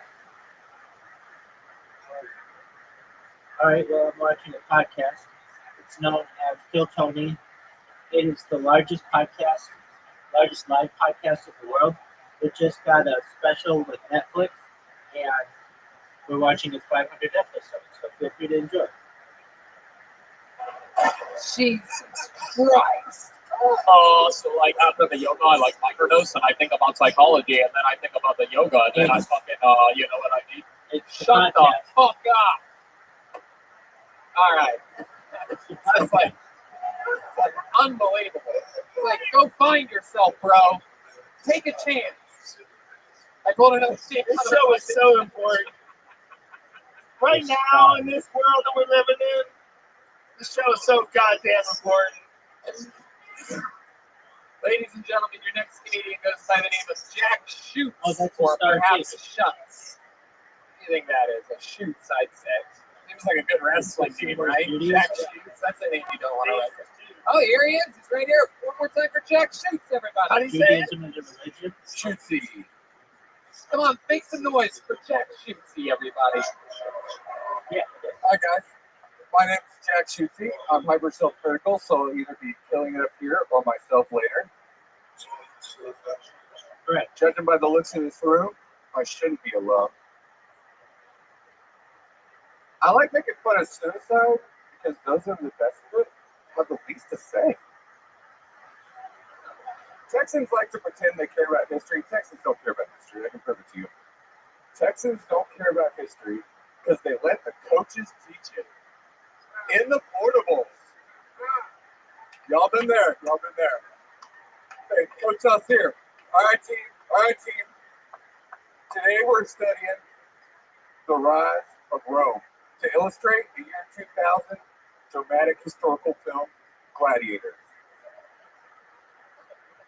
Next week, we'll be studying the dynasty in China to illustrate the year 2000 film Gladiator. We just passed an amazing an anniversary of a really tragic accident. Kobe Bryant had his death. And we all know he went down on that helicopter. We just hope he asked for consent first. All right, thank you. Oh, dude, you were doing so good. Yeah. If you just bailed, Hey, just you're from LA. Don't get mad. Don't get mad. you Don't said get it's mad. out of my hands. I gotta stop. It was so good. The only one that laughed at that Kobe joke was Kobe. He's like, fucked up right there at the end. That was a great set. I love you, Jack. How about a big hand for Jack? Everybody. It's a great set. I'm super excited. My family has a historical. We built a building across Congress from Austin, and we lost it all in the '60s, and now I'm trying to build it back up. So, You lost it all in the 60s? like they were a competitive company with Walmart. Walmart came in and dropped it on the whole fucking business. Was it called Shootsies? It's called Tips, but just not even a joke there. It was literally Tips Hardware, Austin, Texas. If you're 60 plus, you know it, but Yeah, I think I just found the new name of my comedy club. just Tips. Hey, just $500,000. Good. Oh shit, there it is. All right. Good luck. So, Good luck with all that. Jack, what do you do for work? I was a chef, and now I'm an accountant. So, You're an accountant? What happened with the whole cooking thing? I wanted to be able to do stuff like this, and I'd be in the kitchen right now. So, Right. Yeah, that makes sense because it wouldn't taste good. It's just be jokes. What do you mean? What the fuck does that mean? I want to do something just like this. Professional chefs have to work at night. every That night makes sense. they have to work there. So normally you miss like all your family birthdays. This isn't funny. Let's talk about funny stuff. We'll get there. We'll get there. You just tell us the truth, and then we'll make it. We're funny. just trying to figure out who you are. No, that's You said you used to be a chef, yeah. but you loved it. So trying to open my own business. I had an accounting degree. Met my wife. She's a CPA. So I was like, fuck it. I'll be an accountant for a while. Then I'll try to stand up. And it goes, Who knows? What else in life? What else do you? What do you and the lady do for fun? normally go out and stuff like this, but since COVID, I mean, this is, we're here a lot at Paramount, see shows, comedy. Yeah, we come to the Paramount a lot. Okay. Yes, What else? okay. What do you? Any Have you guys tried ketamine? We are going too soon. Yes, we are going too soon. Big mushroom You should fans. try Big mushroom ketamine. fans. It's still early. You know, Immediately. No children yet? I thank God that that's what I'm Ketamine. trying to get to. How about yoga? You ever do yoga? Oh, man. Yoga, Yeah. yoga on ketamine with that other dude. I go outside every day. I'm sorry. You guys should scissor each other. I might look a little stiff. This is my third time performing comedy. So Congratulations. Wow, really good, really great for their. Get together with the last guy who's a really good musician and figure out what you two can do together. I tell more personal stuff, but it's just not long enough for you. It's kind of. I got a bunch of one-liners that are really brutal, but You do. Wait, if you only have one arm, string cheese. It's just cheese, bro. oh, that's a good one. Okay. I got some other ones. By the way, joke. Any joke where you have to go like this afterwards isn't that good. The last thing Is it because you didn't get it, or because the joke wasn't good? I'm trying to roast you like that other guy. Don't make that noise. Oh shit! Okay, so Jack, tell us more about you. Give us something good about your life, your family, something really interesting. So going- What makes you different? Going from working in restaurants to working in an office is super interesting. This isn't a joke. Serious. Our last conversation I had in restaurants was like, well, show of hands who stuck their finger in their ass. And then like I go to work in an office and they're like, oh, my daughter's working for a pharmacy. It's like my friends rob pharmacies, and it's like that's honestly shit that happens when you transition from those things. don't you miss those people in the kitchen? I do so much. That's why I'm here. That's why I'm here. That's why I'm here. That's why I'm here. Jack, you seem like such a genuinely good man. What's the worst thing you've ever done in your life? You serious? Yeah. Okay. Absolutely serious. Are you serious? So I had this girlfriend on and off, real young. First we were girlfriend like 7th grade. Around sophomore year, I had a friend, and we were in PE Warriors. People know what that means. PE Warriors. Hold on. Does anybody know what that means? Only people over 60. If you're in PE, it just means like you don't have a mascot, so you're not on the team, so you're a fucking PE Warrior. Doesn't So matter anyway, for this okay, so story, this so good friend there. Good friend there. I've never told you about this. We made friends. Let's do it online. He really loved this girl. She was my ex, and I said, "Fuck her. She's a comeback. Don't." She's terrible. She fucked you up. He started dating her. Years later, I looked up, and I was like, "Man, I just want to date her again." And so I stole my friend's girlfriend. How'd you do it? I just went up and was like, "Hey, this guy's a loser. You should date me." But he fucking is dead now. Whoa. We should definitely edit this podcast. He's dead. Everyone here, listen to me. He wanted You to have know to that ruin this thing. You were here, you're lucky. You're lucky you're a part of this thing that no one's ever going to see. Just be happy your Can we be girlfriend's cool? Shut the fuck up. Can we be cool? Hey, give me $1 That's million. some terrible shit, but he doesn't feel good about it. Can we let it go? Wouldn't it be the first time there's a murder on this show? That is true. There's been a murder on the show before. The Where's guy that- pushed the girl off Where's the that stairs. first house fans at? Wait, what? The guy that killed Drew Carey's ex-girlfriend. Yeah, he got pulled out of the bus. And my jokes need references. I was interviewed by all the NBC Yeah, files. Red Band Oh was my on the god, that's right. Yeah, every news outlet, including like Dateline, used clips of Phil Tony. Very exciting. It was the best press we ever got. Did they give me the ad? No, they didn't even do that. If you were on NBC, they would, right? It's rude. I guess so. I don't know. No, it's rude. What you Tony got me looked like I'm not supposed to tell jokes. Jesus, you look like you're not supposed to tell jokes. What you did tonight? Huh? It's cool. Hey guys, good night. This is such a great Where time. you Thank you so much. Go, That's it. go, ladies! Don't pull shoot! I don't know, man. I don't know if you saw. I kicked the fucking pussy ass yoga guy out of here a minute ago, and then here we are. We're just having a talk. Or why are you panicking over there? Third time, man. It's not a lot of the narrative. That's true. You think you get to What I told decide myself. when you fucking leave? You can't control the narrative, man. That's right. You don't decide when you get. Why do you fucking think I'm back? Fuck you, I won't do it to tell me. How many of you think we should make Jack stand against this curtain for the rest of the episode just for trying to leave? Here he is. He's part of the set, everybody. It's a Jack statue. Come on, stand back here, Jack. Jack, you don't have to listen to No, me, man. keep the microphone in the As mic. your No, attorney, I was gonna walk away. advise you I will to stand. act on your If you conscience. give me 5 minutes somewhere else, stand that way. What? What? If I give you what? There he goes. He's done. Go back to your seat. Thank you. Jack shoots. I'll stand against the wall if you let me perform for 5 more minutes. Joe, so you think we should have edited right after like that first half For of the sure, joke, 100%. and then he just leaves? Well, Good idea. we have to save ourselves. It would be funny. Aw, this show is just. It would be funny if we had a moment in this podcast where it just cut to black and then went back to really obvious edit. Yeah, that'd And be fun. only we know. We did that a couple It's times. not that it's bad. Listen, it's not that it's bad, but it would be funny. What if we can make an agreement where no one in this room would tell? We just chop that part out. All that crazy shit. Trust me. It might get us kicked off YouTube. Let's just shut the fuck up. Can we just shut the fuck up? Can you shut the fuck up? I can shut the fuck up. Are you my friends? Are you my brothers and sisters? Philip Garcia. Can we help that guy? Shut the fuck up. I see phones. I see you lying. I see a lot of your phones out. Put your fucking phones away. Ladies and gentlemen, your next Terrible comedian people. goes by the name of Philip Garcia. Fuck yeah. Philip Garcia. I love it. You know Philip. We know Philip. He's been here before. Hey!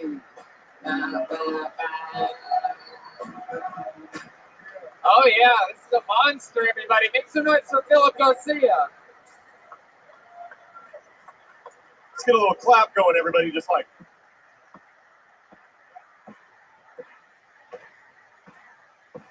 Hey, everybody, and I'm here to say that my name's Philip, and I'm not gay, but my dad is.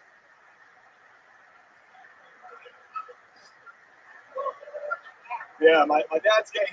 He's fucking my friend from high school. My weed dealer from high school. My wife's a Pornhub title at this point.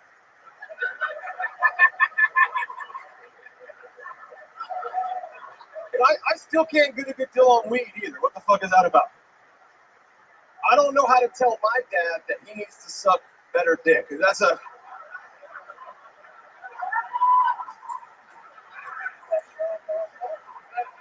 Used to call him Papa Bear, not so much anymore. You know, I should have known when we were kids, we go on bicycle rides, you take his seat off, and that's going to be the. Thank y'all, Phil Garcia. Philip Garcia. Wow. Fuck yeah. Absolutely. Philip made a single Kill Tony appearance into multiple spots just a couple weeks ago at Antone's. Showed up to the Death Squad show, absolutely A destroyed. couple of times. Yeah. Opening for me April 7th. Yeah, I barely got here. I had a flat tire as soon as I exited 35, and then I just moved here today, actually, so I had all my shit packed. Uh-oh. Yeah, what's up, Austin? Another one. Dude, you know, it's funny. You're really funny. Thanks, Joe. You're really brave, too. Thank you. Your subjects are brave. Thank you. It's all true. So. So, of course, you got a flat tire, right? You know that, right? That's how the universe is going to do you. Yeah. What do you do for work? Where do I work? So I'm still doing pest control like 2-3 days a week. Of course you are. Yeah, Pest got control, to. 2 or 3 days a week. Yeah, and then I just got my place down here so I can stay like Wednesday through Monday and keep seeing y'all Wow, out. that's awesome. What kind of wallet do you have? Wallet? Yeah, let me see your wallet. Empty. Look at the size of this wallet. Oh my God, he's got a checkbook. Holy shit. You know what, Philip? You're not going to believe this, but I want to give you a new wallet. Compliments of our friends over at the Ridge Wallet. This is a brand new titanium Ridge Wallet. Yeah, just for you. And if you open it up, you're going to find out that the great people over at Ridge Wallet decided to put $500 inside of it. Yeah. You just paid for my toe, dude. Yeah. No fucking way. You're welcome. $500 thanks to the great people over at Ridge Wallet. Mine is carbon fiber. That one is titanium. Yeah, it's the whole crew has them. It's the best wallet in the entire world. You should buy one right now.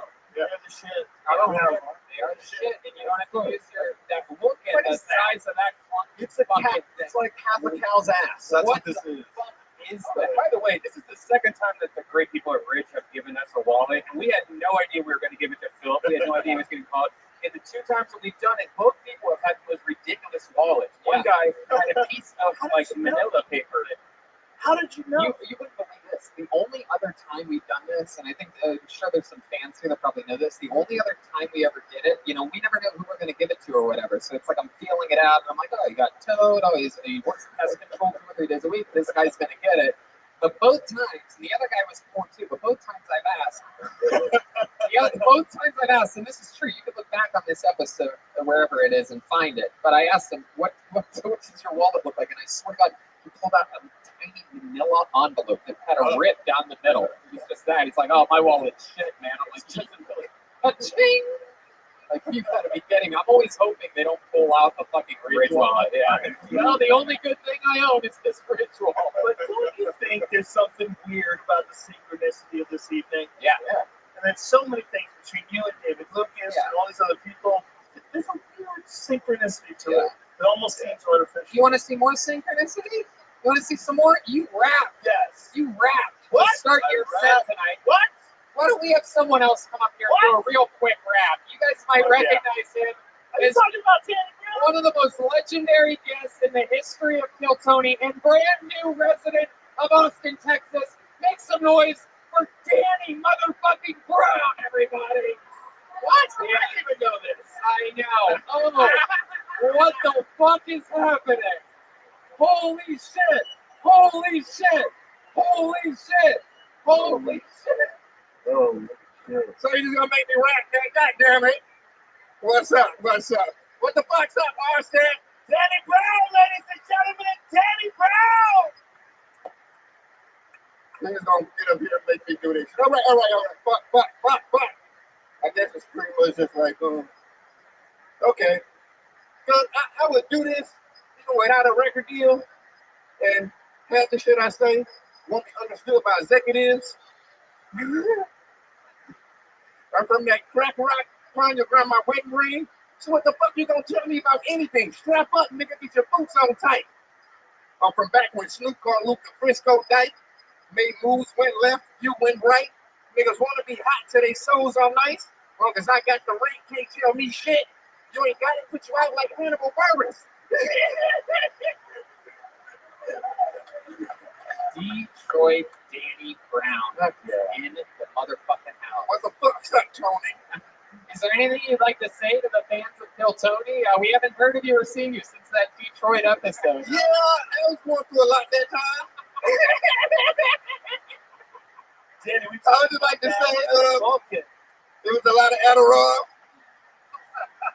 And Adderall liquor basically turned to cocaine at that point. So I was going through a breakup at the time. I didn't give a fuck about life.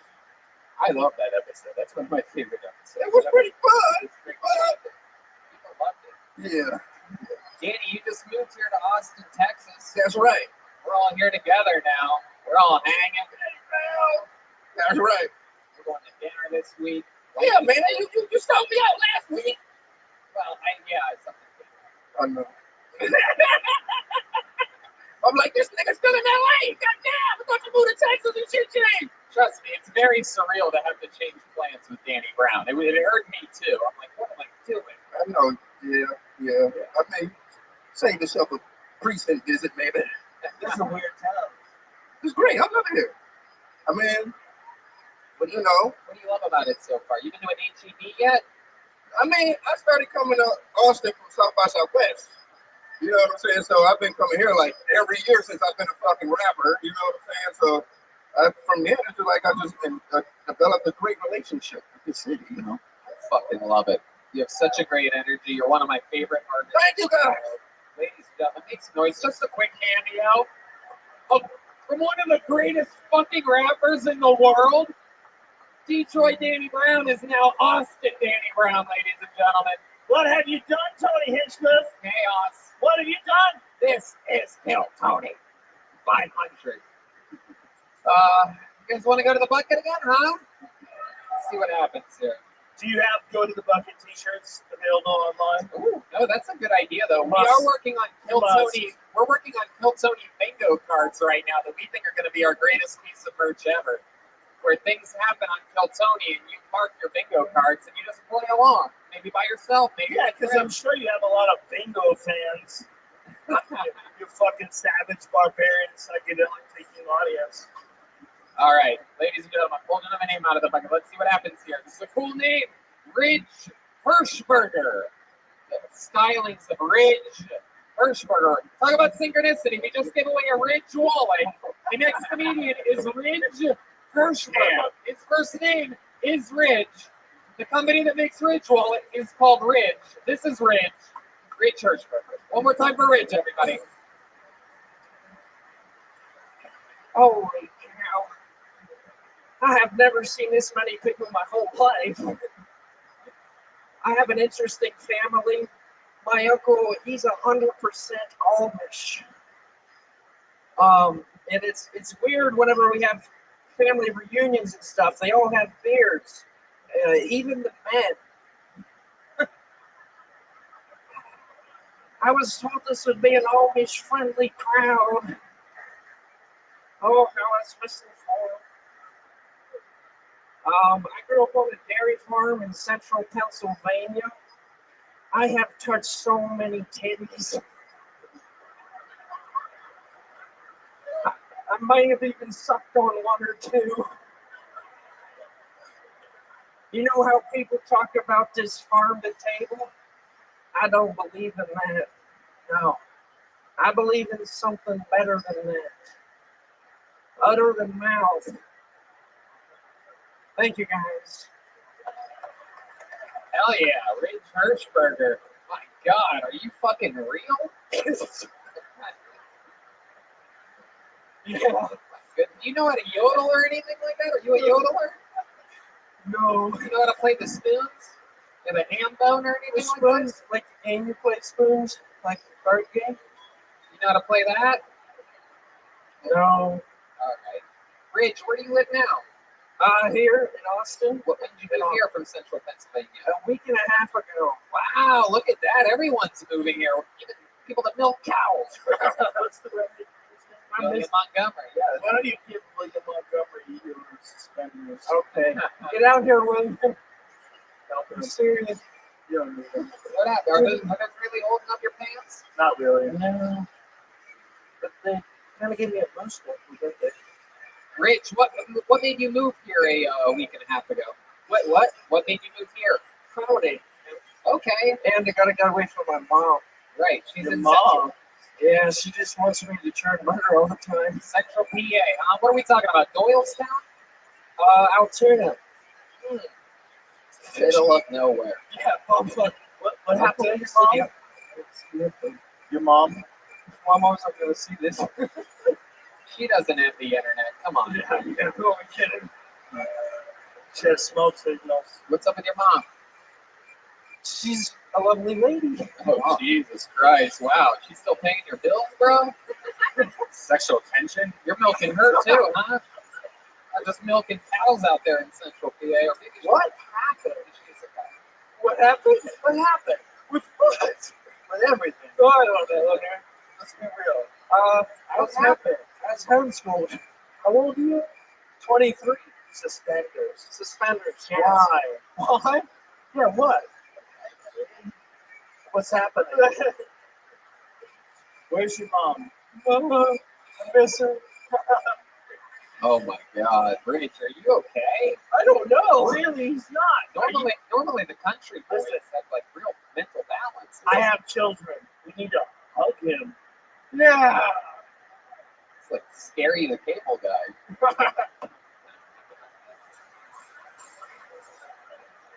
I thought Larry the Cable Guy like really worked on electricity and stuff.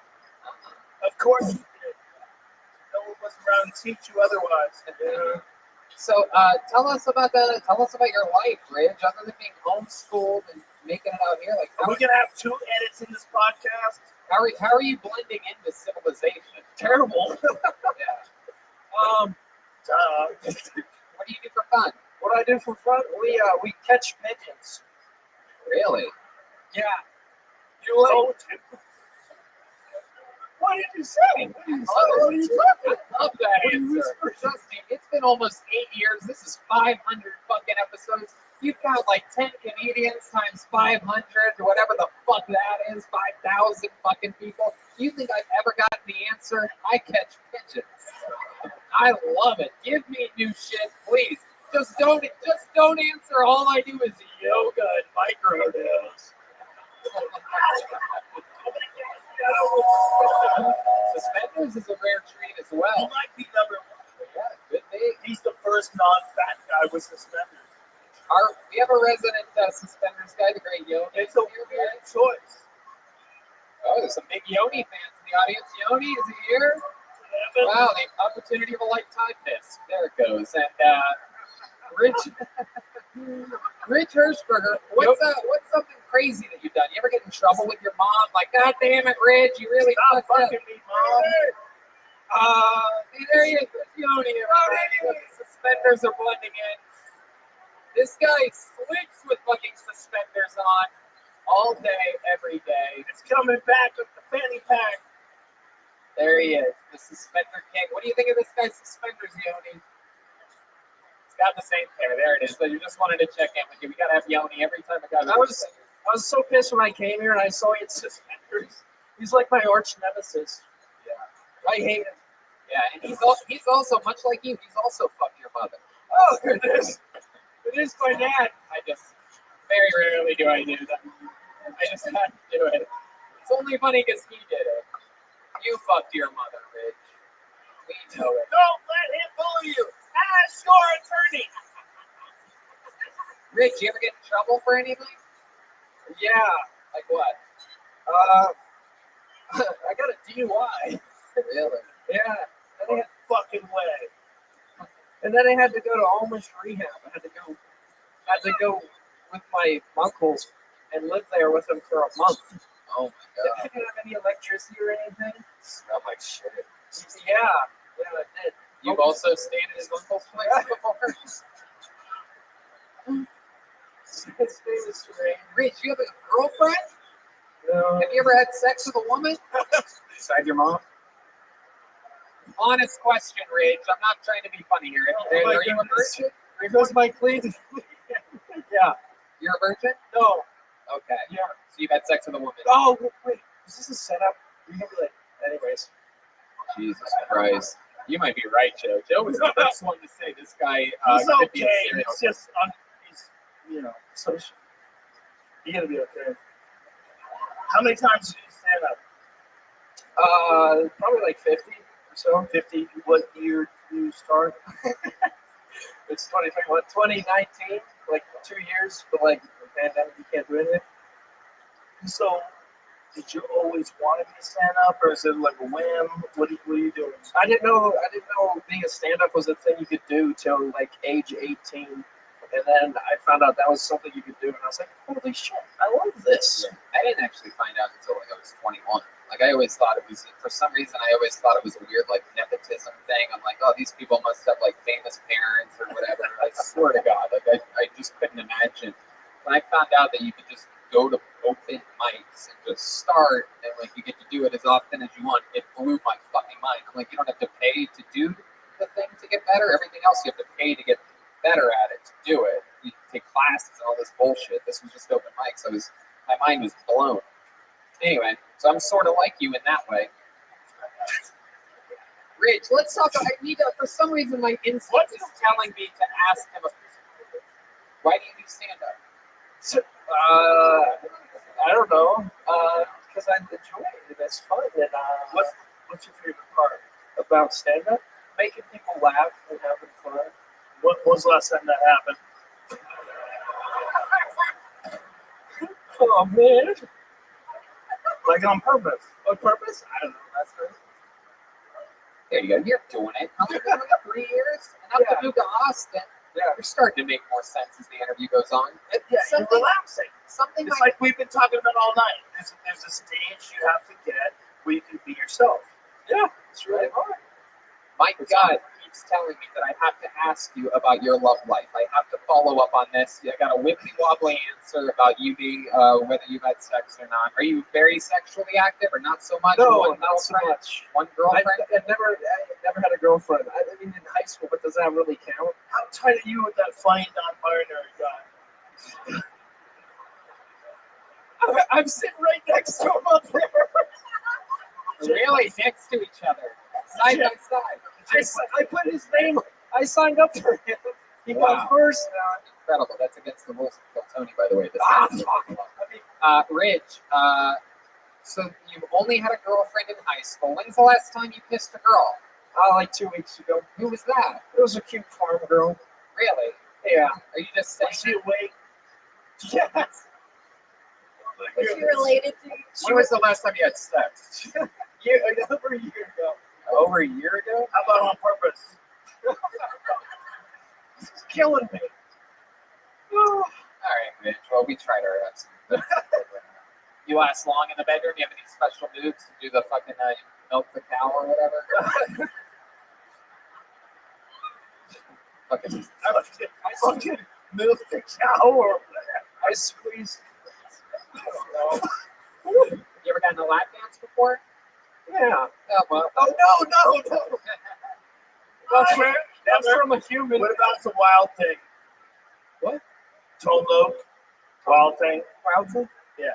What are you saying? Wild thing. Have you ever gotten a lap dance to wild thing? No. What kind of American are you, boy? No lap dance to wild thing, Tony? Should we do How it? do we correct this issue? Come on, let's go. Ladies and gentlemen, thanks to our friends over at the Yellow Rose. No, it's okay. No, Jetsky, take that back. Take that back. We have an actual chair. There you go. Yeah, absolutely. Jetsky doesn't know stool. You don't get lap dances on stools. That's a death wish. Holy shit, what is happening? Wow. Kill Tony 500 presents our first lap dance. Oh my God. Rich, your mother's gonna see this. Woo! Yellow rose, red rose. Let me come in. Really? Sat there like an Al-Qaeda guy getting questioned by SEALs. Give it up for Kaylee, guys. Kaylee.Funt73 on Instagram. Kaylie. God damn it. One last question for you, Rich. Rich, what do you think your mother's going to say when she sees that part of the podcast? I don't know. Yeah, this guy's hard as a rock. He doesn't need a suspender for his dick right now, that's for sure. That is a self-suspension machine. Look at that, he's got a little milk in his pants right now. There he goes, everybody, Rich Hirschberger! Rich. Good job, Rich. Congratulations. All right. You guys think we should get another regular up here? Finish this thing out, huh? Let's keep going until everybody falls asleep. How about one? Come on, guys. How loud can this place get for Kaylee, everybody? Come on. She joined the Kill Tony family just a couple weeks ago, and boy, what a wild hit this has been. Oh, yeah, your hat. There it is. There it is. The great Kaylee, everybody. That's her hat. It says titties. Ladies and gentlemen, your next comedian, regular on this show, has been through a lot, but was the first person, other than Red Band and I, out of this whole crew, and of course Joe was here first, but the first guy to move out here was the one who seemed to be the least likely to do so, but no one loves stand-up more than this guy. He started only a few years ago. We found him a little over a year ago in Hollywood at the Comedy Store and immediately kept inviting him back. He's an absolute monster, a super, super black belt out of Second City in Chicago. Written about in history books there, just started stand-up after being diagnosed with ALS, fresh off of coming out with a clean bill of health after the coronavirus. Ladies and gentlemen, it is the one and the only Michael Lair, everybody. The real fucking deal. Woo! Yeah.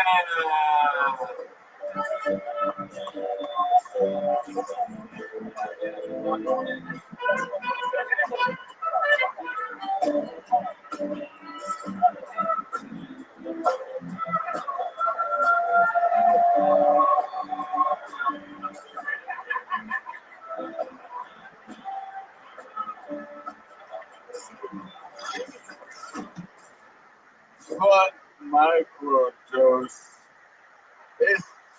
It's time for your microdose. Yeah!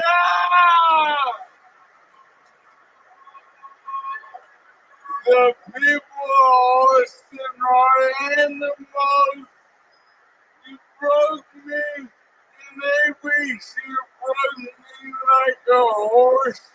And all my stupid poured out. Committing daily felonies. Bragging about it to capacity crowds. Hey guys, you defunded your police. I can't go to jail. In the shower, I get butt-fucked and electrocuted. Your Texans are not human beings. How the fuck did the South lose the war? Did you run out of cocaine? That's why you're defunded the police. You're all criminals. None of you get the vaccines for free. None of you. You deserve it. Show me your checking account. If any of you pre-ordered a smash burger on the internet and then waited one day to go inside for fucking internet hamburger during the pandemic, no free vaccine. Can I just say one thing? Yeah, Joe Rogan. 1 minute. How the fuck did the South lose the war? Did you run out of cocaine? Was one of my favorite moments of this night. Without a doubt. Thank you. Michael's the only person who we don't even give a kitten to, and he's just literally just coming off of a real battle with the coronavirus. Yeah, I went to the hospital twice. feel sorry for me. But just to show you how powerful this fucking guy is, got a clean bill of health on Saturday. When did you get it? I had it basically like for 9 days real bad, about a week and a half ago. Real bad, he had it. Yeah. And in his 2 appearances, one on Monday back and one here, he both times did 2 minutes. Just straight up, just brand new material. Nothing anybody's ever heard before. You know, Setting a new bar. This is something that regulars just simply have never really done or taken advantage of. well, I'm sentimental and I can't, but my sentimentals are like, I love comedy ever since I was a fucking little fucking 4-year-old boy. And I got pulled out of this bucket December 2nd, 2019. And I'm a bigger comic than I've ever been. I'm better and I'm here now and I can focus on just getting good. And there's nothing in life more fucking cool than that. Wow. Wow. Wow. Wow. Wow. Wow. You are the opposite of that fucking yoga microdose guy. It's incredible. I love you so much. No truer words have ever been spoken. That was beautiful, man. That was so real. Yeah. That's who you are. That's who you are. That's beautiful. And that fucking joke about how the shop was, that's funny. That's funny as fuck, dude. That's real. You run out of cocaine? What happened? And that's another part of this wild story is everything he's saying is true. He went down like he was on a real bender for a few weeks. He was hanging around some wild people, and Austin is fucking, I guess everybody, no one warned me that everybody's on uppers here, but we need to kill a mediocre homeless person and transfer their energy into your body. Yes.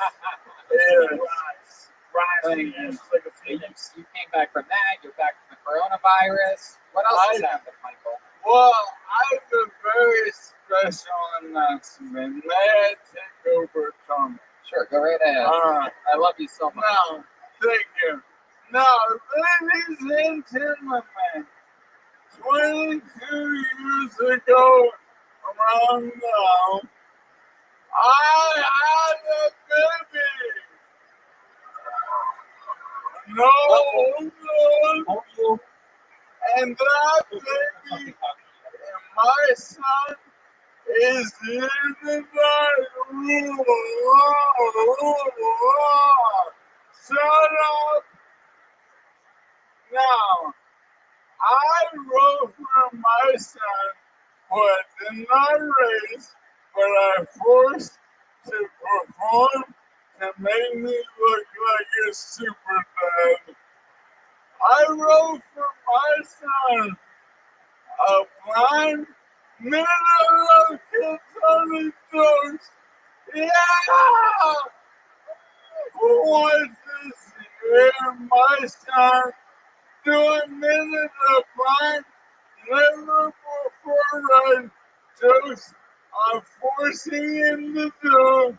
Because I know it's funny and he does it. And he's so fucking impatient with me. Ladies and gentlemen, welcome to the stage, my boy, Colin Heenan.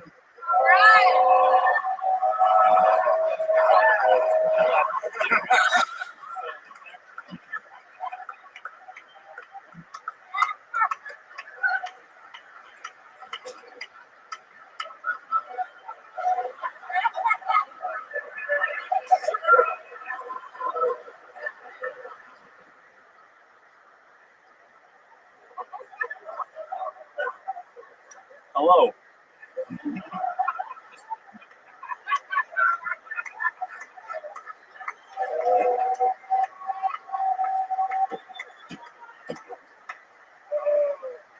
I'm Colin. I'm from Wyoming, but I've been preparing for tonight for over 2 years by waiting tables at Texas Roadhouse. And if that popular steakhouse chain has taught me anything about Texans, y'all love America. Fried pickles. free refills. Besides being a top young rising comedian, I'm also an actor. Hashtag hashtag best thespians. Do it on stage. And thanks to gender blind casting, I'll be playing Shirley Temple in an upcoming biopic.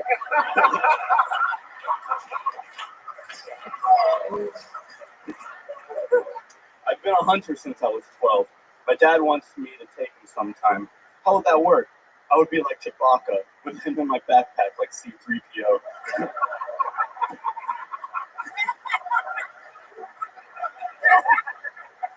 He'd shoot off half my curls. Kanye now lives in Wyoming.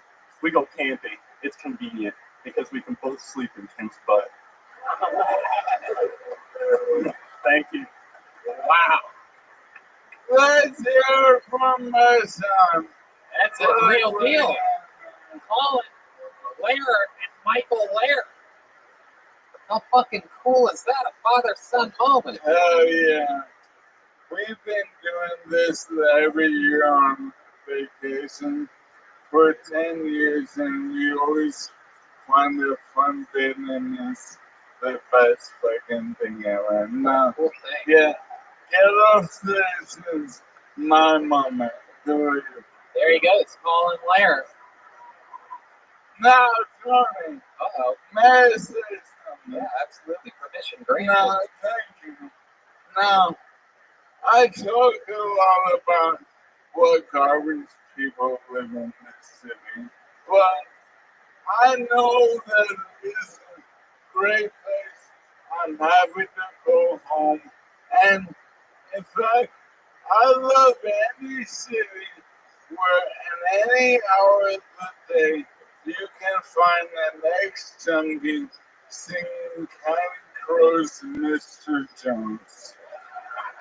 So, fire up, man. Let's fucking do this right now. Sha-la-la-la-la-la. Yeah. Oh. Sha-la-la-la-la-la. Oh. Bring it down. Oh, yeah. Not that the new heroin. Staring at this heroin. This heroin tries from a conversation with the heroin. Heroin dancing, she's dancing. She's on heroin. Oh, no much heroin. Oh, why so much heroin? Man, I wish I was heroin. You were down to the morning. Oh, heroin. Yeah, yeah, yeah. Christ, Mr. Heroin, Mr. Heroin. Believe in heroin. I'm a believer in heroin. Cause I want to be someone who believes in heroin. It's heroin to me. Alicia, I fuck you. Jesus. Fuck you. Michael Lair, everybody! Kill Tony 500.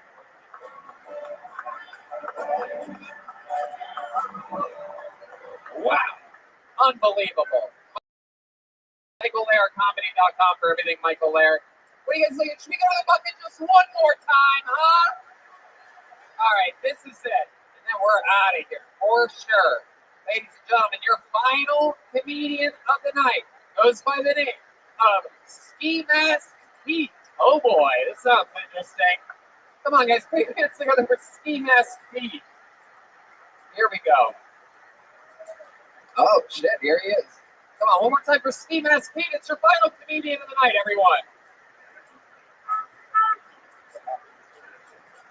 I think I have a chameleon infestation, but there's no real way of telling.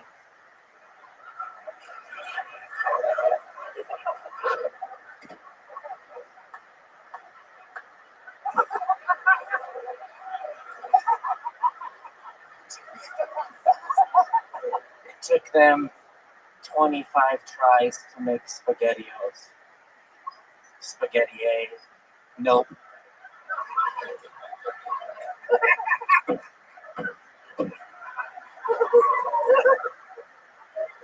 I went to a palm reader last week, and then she said, if your hand is bigger than your face, then you have cancer.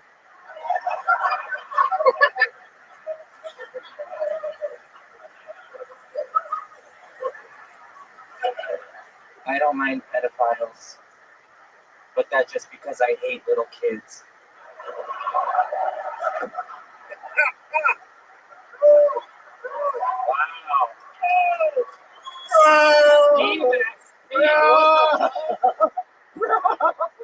What the fuck? That was awesome. Wow, dude, welcome to the show. How long have you been doing stand-up? 3 years. 3 years, huh? When did you get out? 3 years ago. Wow, ski mask. That was some funny shit. So cool, That man. was really, really funny shit, Thank man. you. I laughed hard. You're undercover. Wow, look at you. What are you gonna do when the coronavirus shit passes? Probably get AIDS or something. No, you're gonna keep the mask? Oh yeah, I was doing this before Corona. Oh, that's not good, bro. That's not good. You gotta do what you gotta do. You're fucking funny, man. Get rid of that stupid mask. Ski mask. Ski mask. Pete, this is incredible. Dude, you're too funny, man. That's too good. What ethnicity are That's you? too good.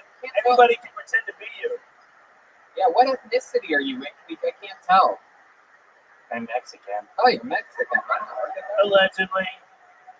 You have any special skills or talents or anything like that? Yeah, I play the drums. Oh, really? You do? And honestly, what I gotta fucking say is, what the fuck is up, Austin? What the fuck is up? That's right. And I got a fucking bone to pick with this guy right here. Oh shit! We got some unfinished fucking business right now. And like I said, I'm ready to die for this shit. And today's a good day to die. What the fuck is up? Oh my God! Ladies and gentlemen, it is Joel Jimenez, the all-time undefeated drummer of Kill Tony. Joel, when we moved to Austin and you stayed back in LA organically, somehow coincidentally, John Dees, the leader of the new band, just happened to hire an actual Mexican drummer to be the Kill Tony band drummer. And I don't know who this guy is. I've been seeing him. I don't know if you're gonna say Well, I'll tell you this, you're both drummers and you're both Mexican, and this is the end of the show. So I don't know what you guys think, but I'm pretty sure we should have a fucking Mexican drum off to end this. Oh yeah, let's do it.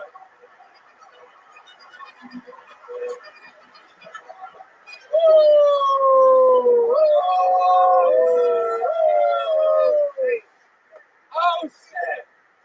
Michael Gonzalez was prepared. I feel like I'm in a Robert Rodriguez movie. This is what it is.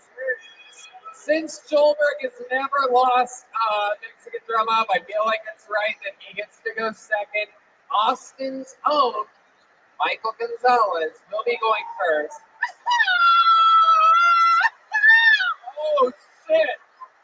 That's already more Mexican than any Mexican drum offs I've ever been.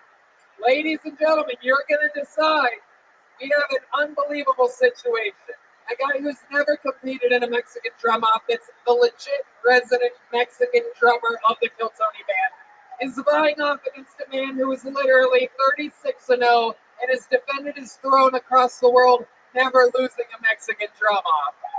This is unbelievable. Going first, anything could happen. This is a drum solo by the current resident Mexican drummer. Ladies and gentlemen, make some noise for Michael Gonzalez.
Wow! Holy shit! This is the first time we can truly say Cholberg has his work cut out for him. This is unbelievable. Ladies and gentlemen, I mean, again, we've seen it in Australia, in England, in Ireland, all across America. This guy has always said he's willing to die up here before he ever loses a Mexican drama. Ladies and gentlemen, I present you a guy that was the drummer for this show for literally hundreds of episodes. It is the return of Cholberg Joel Jimenez.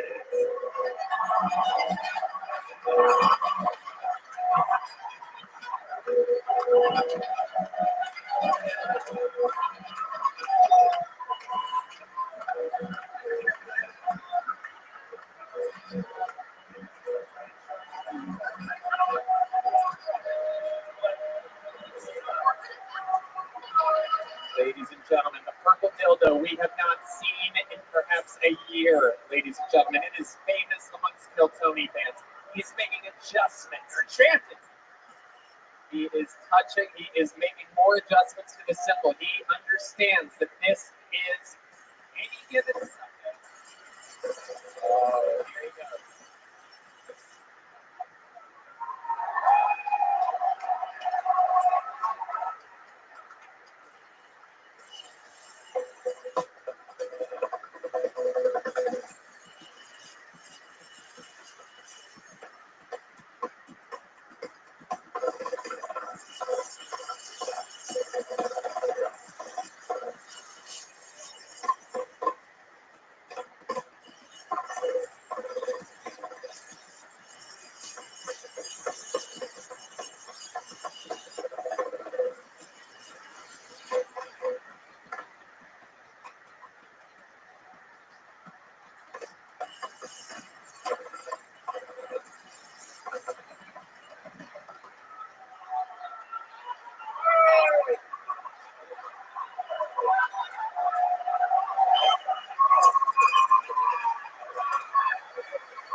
Running through the back of the theater. He just ran out of a door. He ran all the way out of the exit door. Oh my God, he's coming through the other exit door. House lights. Here he comes. Up the stairs. Oh, he's out of breath. He falls down. We've seen this before. He still has the dildo. He just he's taking off his stick. What's happening here? We've never seen this one before. This is very interesting. I don't know exactly what's happening. This is the part where we get kicked off of YouTube. And, wow. Okay. I forgot how weird his ass was.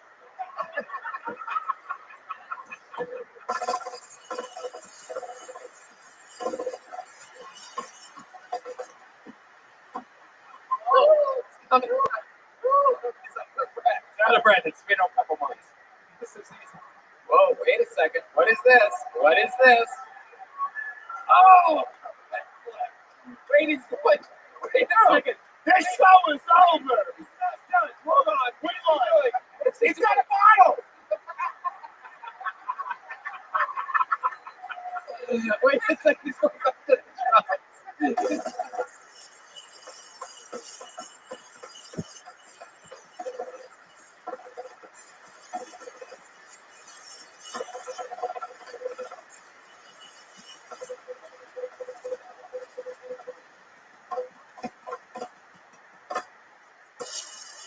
Wow! Woo! Woo!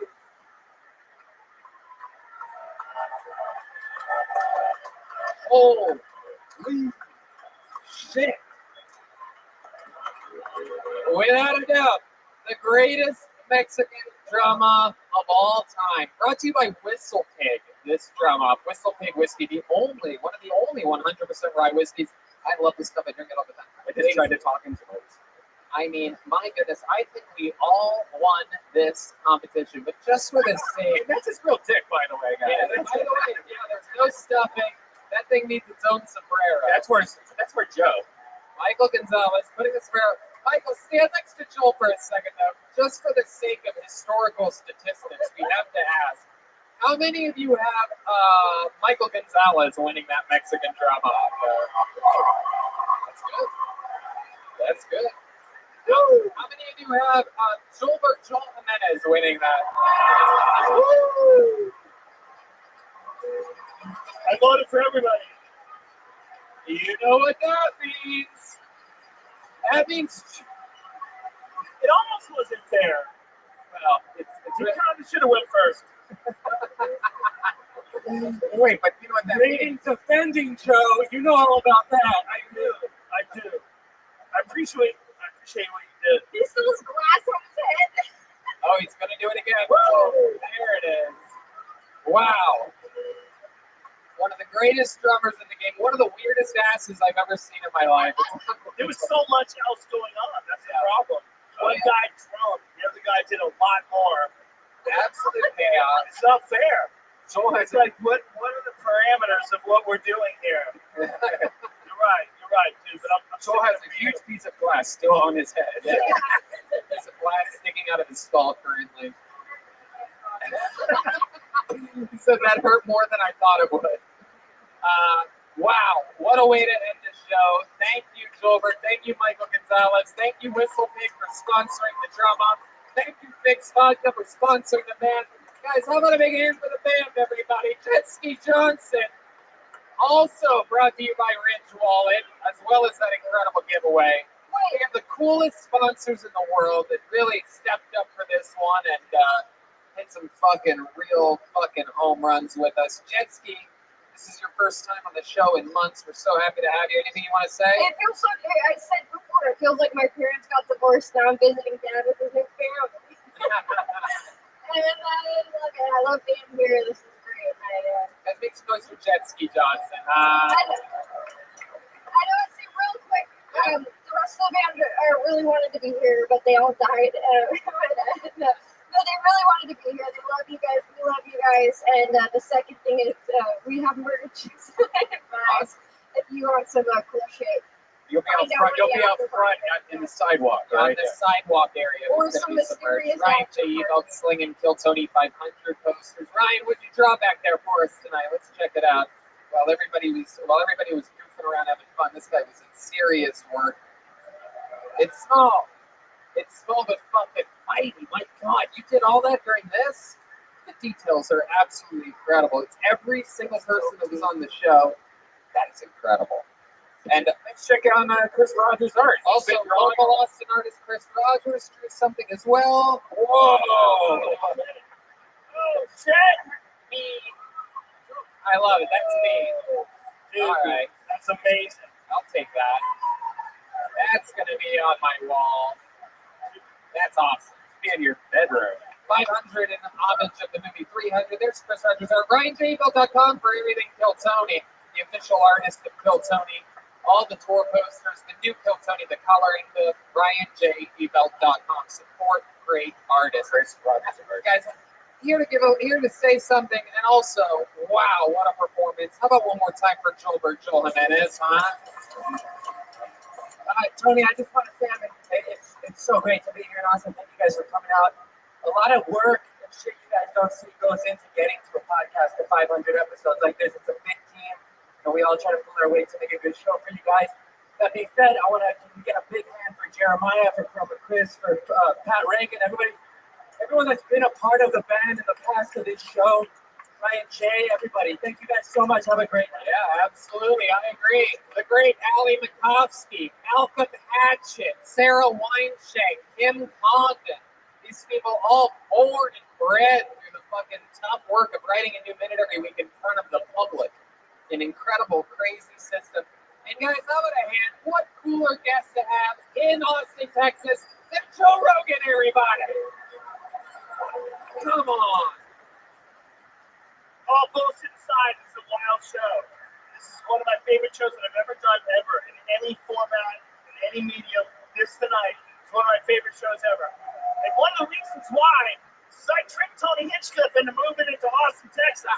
You did. And I tricked Red Band. He tricked us. He said, move here. Get away from all the homeless people in traffic. But it's going to work out. We got a plan. And one of the reasons why we even wanted to do it here is this place has a very unique and awesome energy. It really is. It's amazing. The key is we just got to not fuck it up while it expands. But I think we can do that. Yep.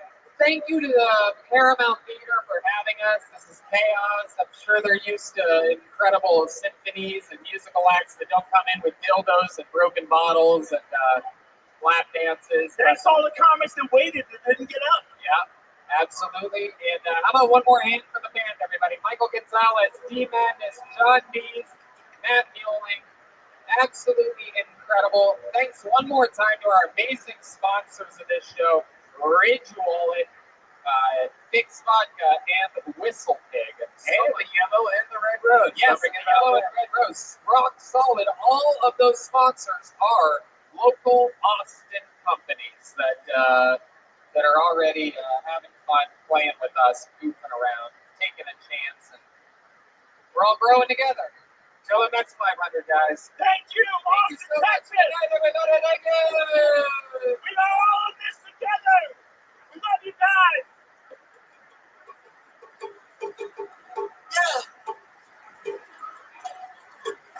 Nah, niggas tell me how.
Hey, this is Rabbi coming live from Austin, Oregon, for a brand new episode of Kill Tony. Get up for Tony, X-Man!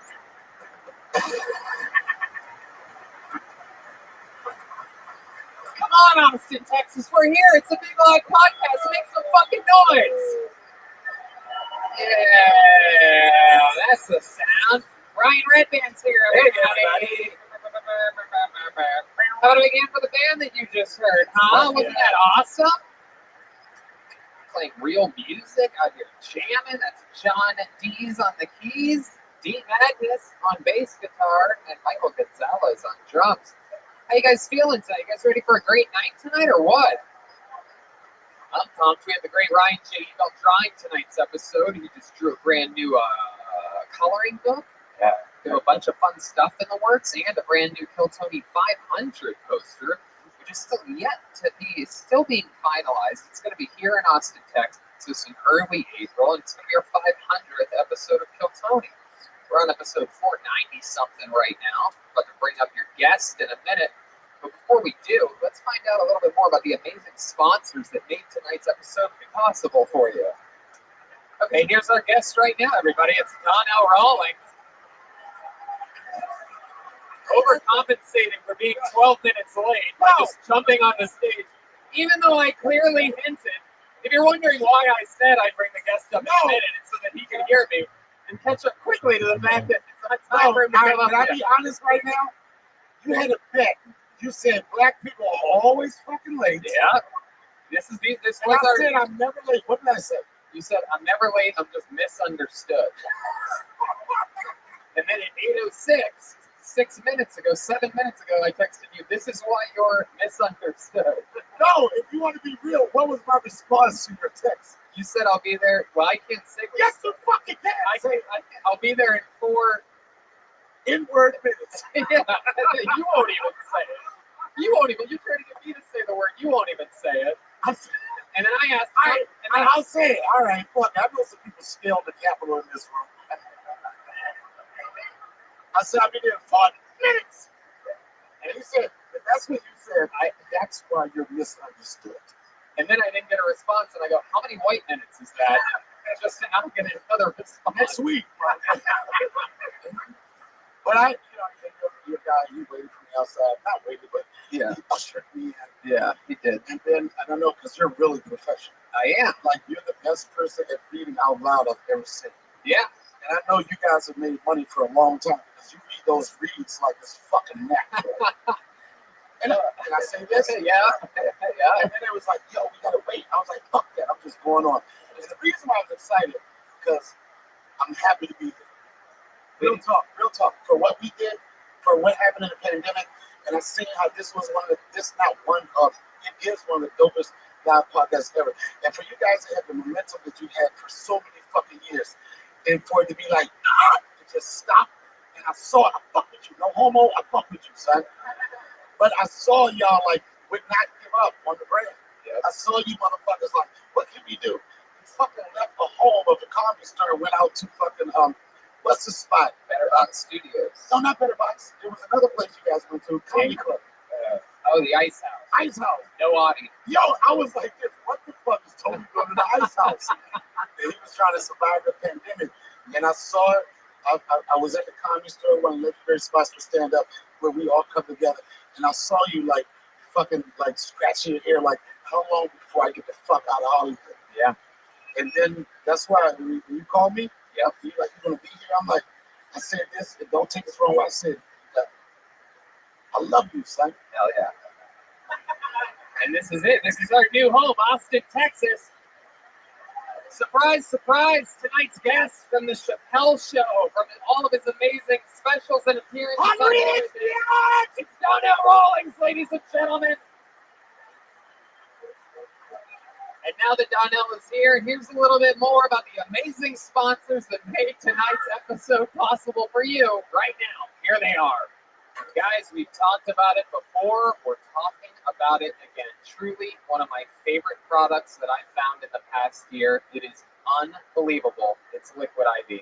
With one stick of Liquid IV and 16 ounces of water, you get 2 to 3 times the amount of hydration as plain water. This is a game changer for me. After golf, after shows, waking up hungover, you name it, Liquid IV is a magic trick for life. Tony, I brought some of my personal stash for us today. They have the new strawberry. They have the new pina colada. I don't know if you've tried that yet. And my favorite is the passion. Now, we've been talking about Liquid IV before they've even been a sponsor. I've always had a problem drinking water, and this has changed my life. These contain 5 essential vitamins, more vitamin C than an orange, and as much potassium as a banana. It's healthier than the sugary sports drinks that I used to be addicted to, and no artificial flavors or preservatives, and less sugar than an apple. It's made with clean ingredients, non-GMO, vegan, and free of gluten, dairy, and soy. I'm telling you, I got off an airplane today, and it's another one of the areas where it's just incredible how well it works. Rehydration to the max. It's absolutely incredible. Again, this is a product we were talking about before they were even a sponsor. It's absolutely, and they're great people. They donate 3.7 million servings in response to COVID-19.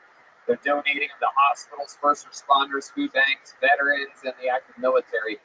And they donated over 6.7 million servings globally. Grab your strawberry Liquid IV or any one of their other great flavors in bulk nationwide at Costco, or you can get 25% off now when you go to liquidiv.com and use the code TONY at checkout.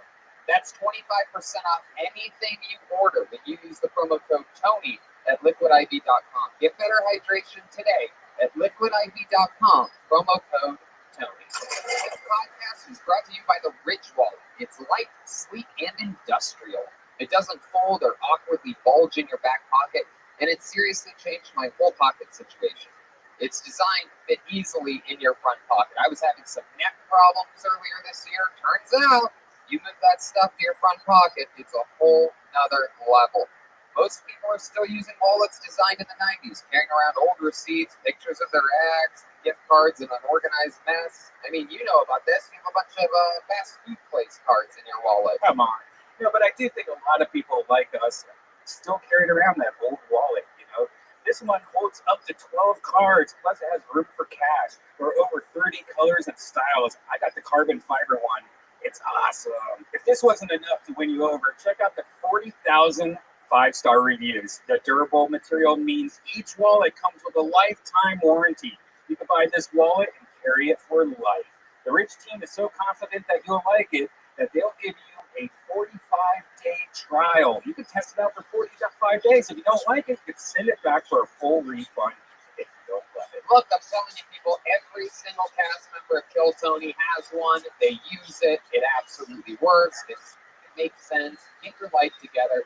Get rid of your silly, chunky wallet that your grandpa gave you and have a better life with the Rich wallet. Get 10% off today with free worldwide shipping and returns by going to ridge.com/KillTony. That's ridge.com/KillTony. Use the code word KillTony. Don't forget, get 10% off. It's an amazing thing. Treat yourself. You'll thank me later. We're back, everybody. Are you ready to start tonight's show? We got Donnell Rawlings. We got the band, and I have a bucket filled with names. The band is black as shit. Yeah. I love it. We upgraded. Black bands matter. Yeah. There you go. Bunch of people signed up for the show tonight. We have a couple surprises for you, and also Heather, can I get my drink by chance? Heather. I'm sorry, was I rude? Who's Heather? Heather works for Steve Chappelle. She works with our merchandise. Oh, okay. And she's our go-to girl for everything. She's amazing. Okay. Yellow Springs, Ohio. Oh, Round of applause all for right. Heather, everybody. All Yeah. right. Wow, I love that. Well, on Yellow Springs time, she got here 45 minutes early, so that's perfect. I love it. You guys know how it works. A bunch of people signed up for the chance to do 60 seconds uninterrupted on this show and then talk with us afterwards. You know your time is up. You know your 60 seconds uninterrupted. Why are you making eye contact with me? For those of you that don't know, Donnell famously, while being one of the funniest and the best guests in the show's history, he's also the most interruptive. Yeah. I mean, I'm in the middle of it, and you're ordering drinks from Heather. And he has the most knocks of his microphone to the tube. That's I'm true. sorry, That's man. why he has a little bumper. That on was it. racist, bro. That was racist. That was We had to put a protective What foam are you on your trying to say? microphone. Only black people do that? Look at how hard you have to do it. I'm sorry. All right, I'm sorry. You know your 60 seconds is up, performers, when you hear the sound of a kitten. That means wrap it up then, or else you're going to bring out the angry 5th Street Bear. There it is. Yeah, you guys ready to start the show or what? Austin, Texas. This is what is this, the capital of rock and roll? You're going to have to do fucking better than that. You guys ready to start this puppy pie? There we go. Absolutely. Now it can begin. Shout out to my guy Yoni. That's barbecue show. I just want to go hate for no reason. Hey, and my guys from CM Smokehouse. You gotta check it out. CM Smokehouse at Golden Acre. Hey, check out the movie Soul from Pixar. Yeah. Love that movie. Oscar fucking nominated. Round of applause for that shit. Hey, also Fix Vodka, the new official sponsor of the Kelch Oh, yeah. band. Fix Vodka is an alkaline-infused vodka, which gives you less of a hangover, more satisfaction. The stuff's unbelievable. It's great, man. It's like filtered like 12 times or something. Super filtered, less acidic than regular vodka. Try Fix Vodka. Company started by a woman. It's an incredible story and an incredible drink. And they're the new sponsor of the Kill Tony Band. Your first comedian getting an uninterrupted 60 seconds on this stage in front of you. Could be a local legend, could be a first timer, probably nervous as hell. So make some noise for Jim Braglia, ladies and gentlemen. Jim Braglia. And like that, the show has begun. Episode 490 something from Austin, Texas. Here comes Jim Braglia to this stage. He's coming. There's a lady yelling from the back of the room. She's very excited for Jim. Okay. Here he is, Jim Braglia. One more time for Jim, everybody. How are y'all doing? So, been dating at the time of Corona. This is a weird time for everybody 12 months in. There's like 3 categories, right? You're either our love to conquer everything, or I can't stand this motherfucker. For one more minute, I gotta sign the papers, we gotta get the fuck out. Or I'm lonely and I'm ready to crush all that ass. So, being an Austinite, and this is my first time on the stage, so it's a beautiful stage. I got early on in 2020, I got on Hinge. I'm like, okay, this is gonna be my year, man. 2 months before lockdown, and I'm out there dating people every month. About every month, I'm meeting somebody new. Divorcee was like, oh, you remind me of your ex-husband, my ex-husband. I'm like, no, that's not good. That's not good. The crazy girl, he's like, you're cool, but I don't think I can come by. I go, what do you mean? Can't you come by and hang out on the patio? She's like, well, how do I know that you're not a serial killer? I go, what do you mean a serial killer? I'm like, I'm just a guy that wants to meet a girl. So I go back, hey, look, you probably shouldn't be dating strangers on a dating app. It's probably not going to work out too well. So she didn't reply back, and I said, There it is, Jim Braglia going 1 minute 17 seconds with that dragger of a story. I hope that wasn't how the date went. Grab the mic. What's the big landing? What do you mean? I didn't get to land that one. What do you mean land it? Anything? Where are you flying from? You crashed it, bro. Right into the cliff. Yeah, man, it was really like Murder City. It's like, okay, How do I know it's not a backstory? Are you still doing the same joke? I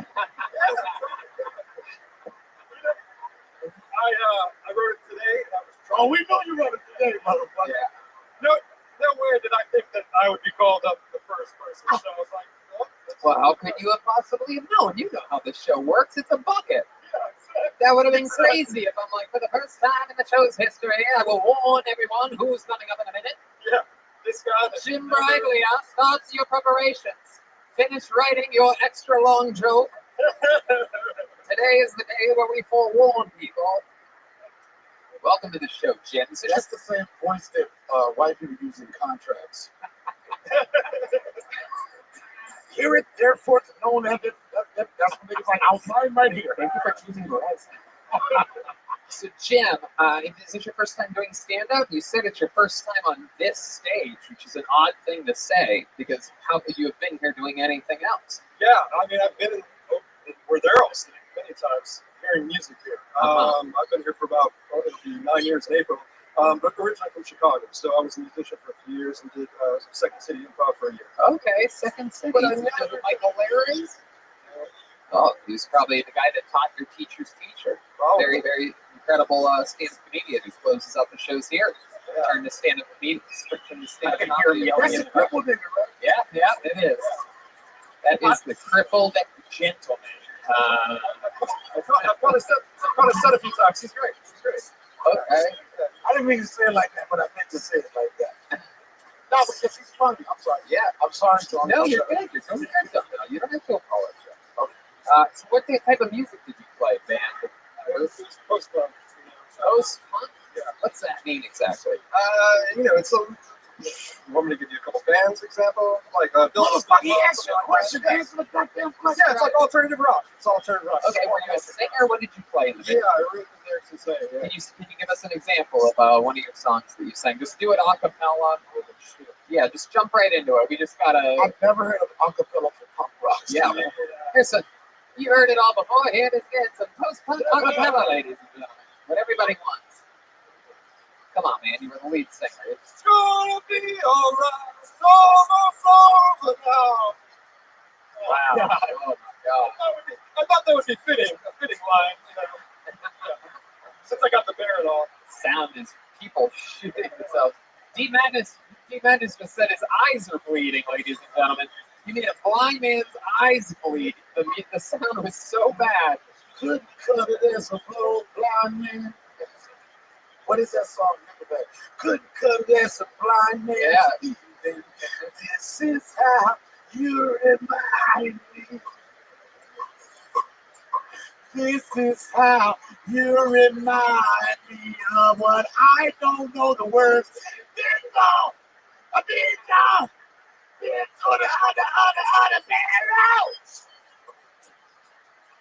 Wow. Now that you sing Nickelback, I feel like I have to sing Coolio or something like that. I don't know.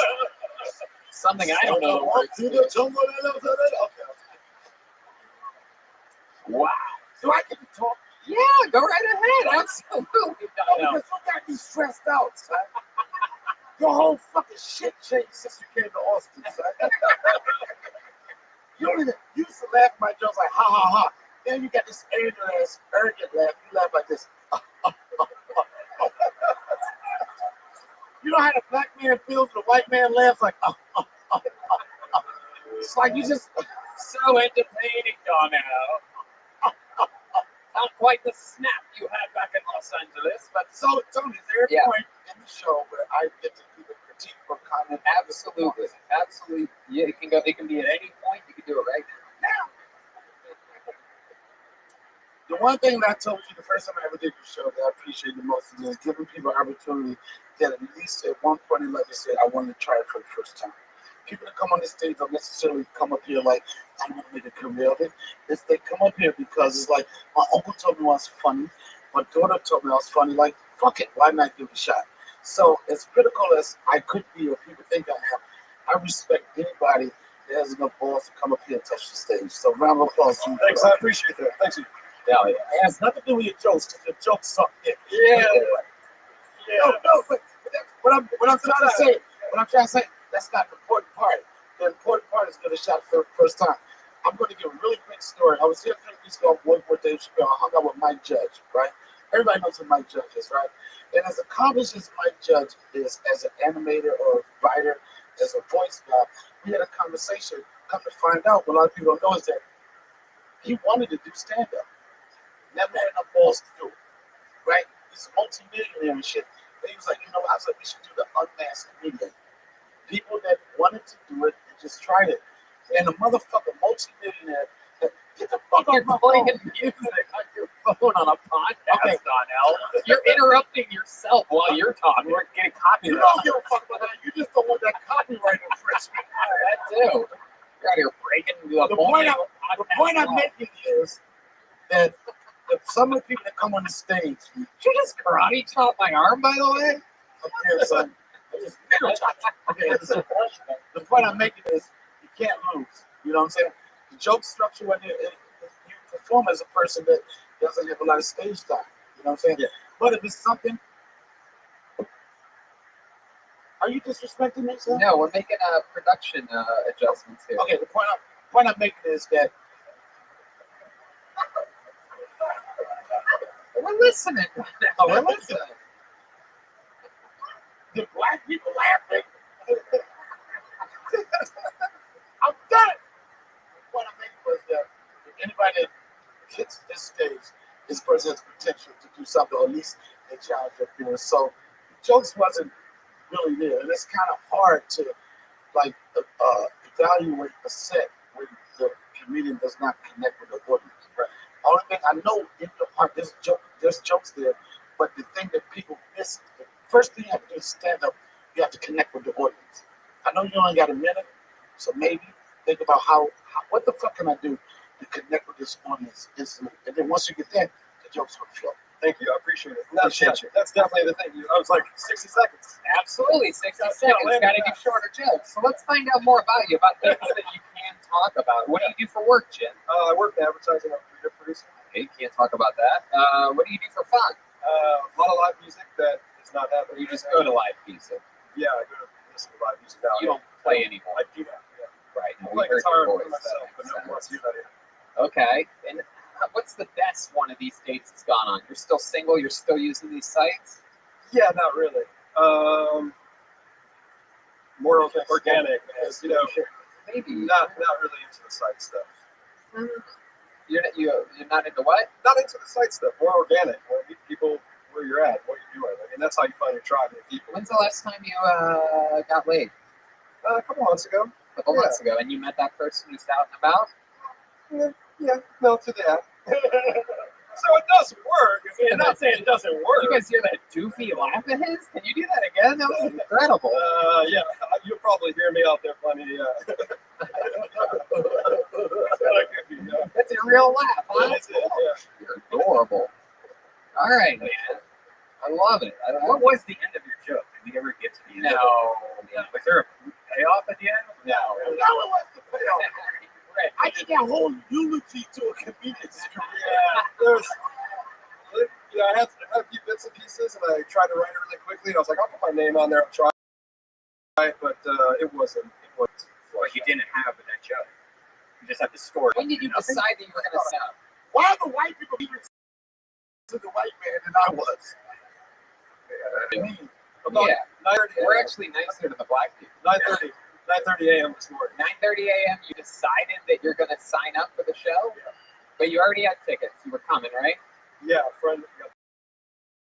What made you decide at 9:30 a.m. this morning? What happened? Did you have a dream? Did a set and it went well? Yeah, there's been a couple of years where I wanted to start writing and working on some stuff and practice it. And after the years and years of not writing, you decided to do it today, and to write the joke today, and to sign up immediately today. Yeah, if I didn't realize it was 60 seconds, so that's fine.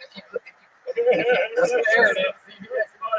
That laugh is your fucking Gallagher's watermelon right there, brother. I'm telling you right now, that's your trademark. Take a week or two, write again. Come up and try it again. You smashed it all these years of listening to the show. You knew it was 60 seconds, by the way. You could say you didn't know, but you knew. Yeah. It wasn't real until I signed my name on that sheet and you said my name. That's right. That's what It gets real fast. Yeah, absolutely, Jim. You big goofy motherfucker, you. I had fun with you though. There he goes, Jim Bradley. I'm getting tonight's show started. We're gonna keep it moving. Yeah. Here comes Zach Bogus to switch the mic out. Look at this guy. Look at this fucking. Nothing better than a wet rag. Proof no one catches coronavirus at Kill Tony. The most sanitary podcast. Well, he wiped the mic down with a pair of underwear. So. Ladies and gentlemen, your next comedian goes by the name of David Flores. Here we go, David Flores. Oh, we know David. Here we go. He's been really lucky lately. Yeah, he has. This guy sniffed a woman's feet last week. Feel like I just walked into a Home Depot parking lot. Here he is, David Flores, everybody. That was racist. Hold on just a 60 seconds. One more time for David Flores, everyone. What's poppin', everybody? I've been jerking into a lot of cuckold porn lately. Anybody here down with cuckolding? You know, the word cuckold actually comes from Shakespeare. I'm sure there's a lot of girls out here shaking 3 or 4 spears tonight.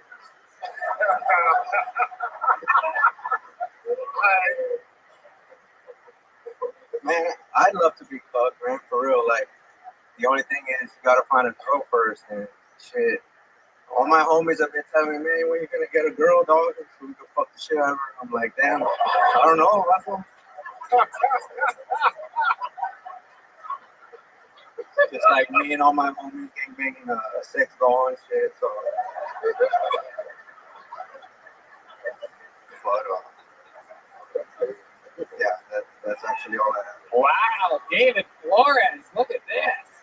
This is a guy that has been on the show, what, 3 times? First one was barely okay. Second one was good. And I would venture to say this one was great for what's going on here. Thanks, dog. I appreciate that. Massive signs of growth. Very exciting. Untangle yourself because I can see the debacle that's about to happen here. Welcome, David. Incredible joke writing there. Butthole, cockhole. You said all the magic words. My favorites. Red Band's hard as a rock right now, just listening to your set. But I'm excited to hear what Donnell Rawlings has to say. I want to say this. You had a short period of time, so short that you came up under your minute time. But what you did, and I talked about the guy earlier, is that for some reason the audience connected to you instantly. They instantly liked something about you. I don't know if it was because they thought you was a immigrant worker. But it was something that they connected with, and in a short period of time, you established timing. Like, that's the number one thing a comedian has to understand is timing. And even though, like, you did 1 or 2, maybe 3 max jokes, but even when you got your laugh, you didn't get excited to the point where you rushed to the next joke. You was like, let me sit in this motherfucking joke, get the laugh. Like, when you said, something as simple as saying, my homie said, when you going to get a girl so we can fuck her? Yeah. Yo, that's like a joke. That's like a joke that anybody could make work. But for some reason, they connected to your personality and everything. And it worked out. This is my first time seeing you. Tony just said you've been up there 2 or 3 times. But, you know. You just started, right? When did your career start in stand-up comedy? The Monday before last was my first time on. Can I ask you one question? So you've been up 3 Mondays in a row. Incredible. Can I ask you one question? This is a very important question. What made you want to do stand-up comedy? I've always been, I make films and stuff. I make comedy, I guess, myself. I've been a fan of comedy my whole life. I've been watching podcasts and stuff for years and always felt like I wanted to get on Kill Tony, like, after I graduated. Man, fuck this show. They tell you. And I'm just joking. It was over there in California, you know, so I wanted to move over there. And I thought, man, it's crazy to move here. And I was like, couldn't have been any better. Heck yeah. Yeah, I'm telling you, I came from a fucking grimy part of comedy. I used to walk black clubs. And then when you do these clubs and shit, you see a million comedians going on, but for some reason you connect to one person. You like their personality, you can see the honesty in their eyes. Like you can tell, like you didn't do it like, oh, they called my name. You did it like, I fucking want to do this and I want to get better. So I respect that. It is true. We came to you. You didn't even have to move to California, even though you seem like the kind of guy that would love to cross borders to do work. You even bought a Los Angeles, California shirt. Look at that. That's the first thing you do when you move to LA. You would have walked in there absolutely prepared because we all have those Los Angeles, California shirts. That's the whole style there. Do you have Austin, Texas shirts as well? Do you have any Mexico gear? You have any Hecho in Mexico? Soccer. Any of the Hecho? No? Now, last week we found out that David Flores actually has a fetish where he loves if women have smelly feet. And I asked if there was a woman out there that wanted to have her feet sniffed, and like a, what's it called? A sommelier? Sommelier? Yeah, why you looking at me like I'm helping you pronounce sommelier? I look at it right, and I'm surprised that you actually do it. Well, he said, you can tell he's a first guy. You should find a girl there that's lazy. She wants to cuckoo. Wait, what? You should see if there's a girl there that wants to cuckoo. Now, what would that mean if the girl? I know what cuckoo is. I know that. You do? What the hell is it? Cuckoo, like when I How do you say it? cuckoo. My mouth is dry. It's like I know.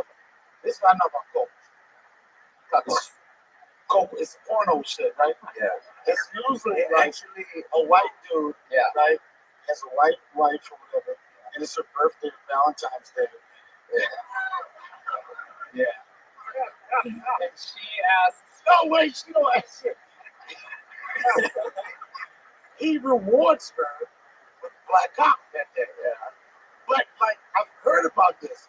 Like some dudes into it. Like they want to abuse. They want to abuse. They want to hear like, you got a little dick. You got a little dick. You got a little dick. Oh, that's a big ass dick right there. yeah. Like, a lot of people in silence. A lot of people don't know what a real couple is. Yeah. And the white guy usually hides behind the curtain. Yeah, he hides behind the curtain. Yes. And then them couple motherfuckers. They videotape. They got fucking instant. They got like Polaroids. They got. You see flashes, shit going on. It's like this. Yeah, fuck her harder. Fuck her harder. With a fuck in her mouth. one day, hopefully, with all this equality stuff happening, there'll be a white guy that comes in and cuckolds a black guy's girlfriend. That's racist. It is? What if she, like, That's what couple guys. What if it's not Valentine's Day? What if, like, the girl misbehaves? That does not make, because I know black bitches like you, so shut the fuck up, son. You was on black bitches hard as shit. You want me to tell you the year?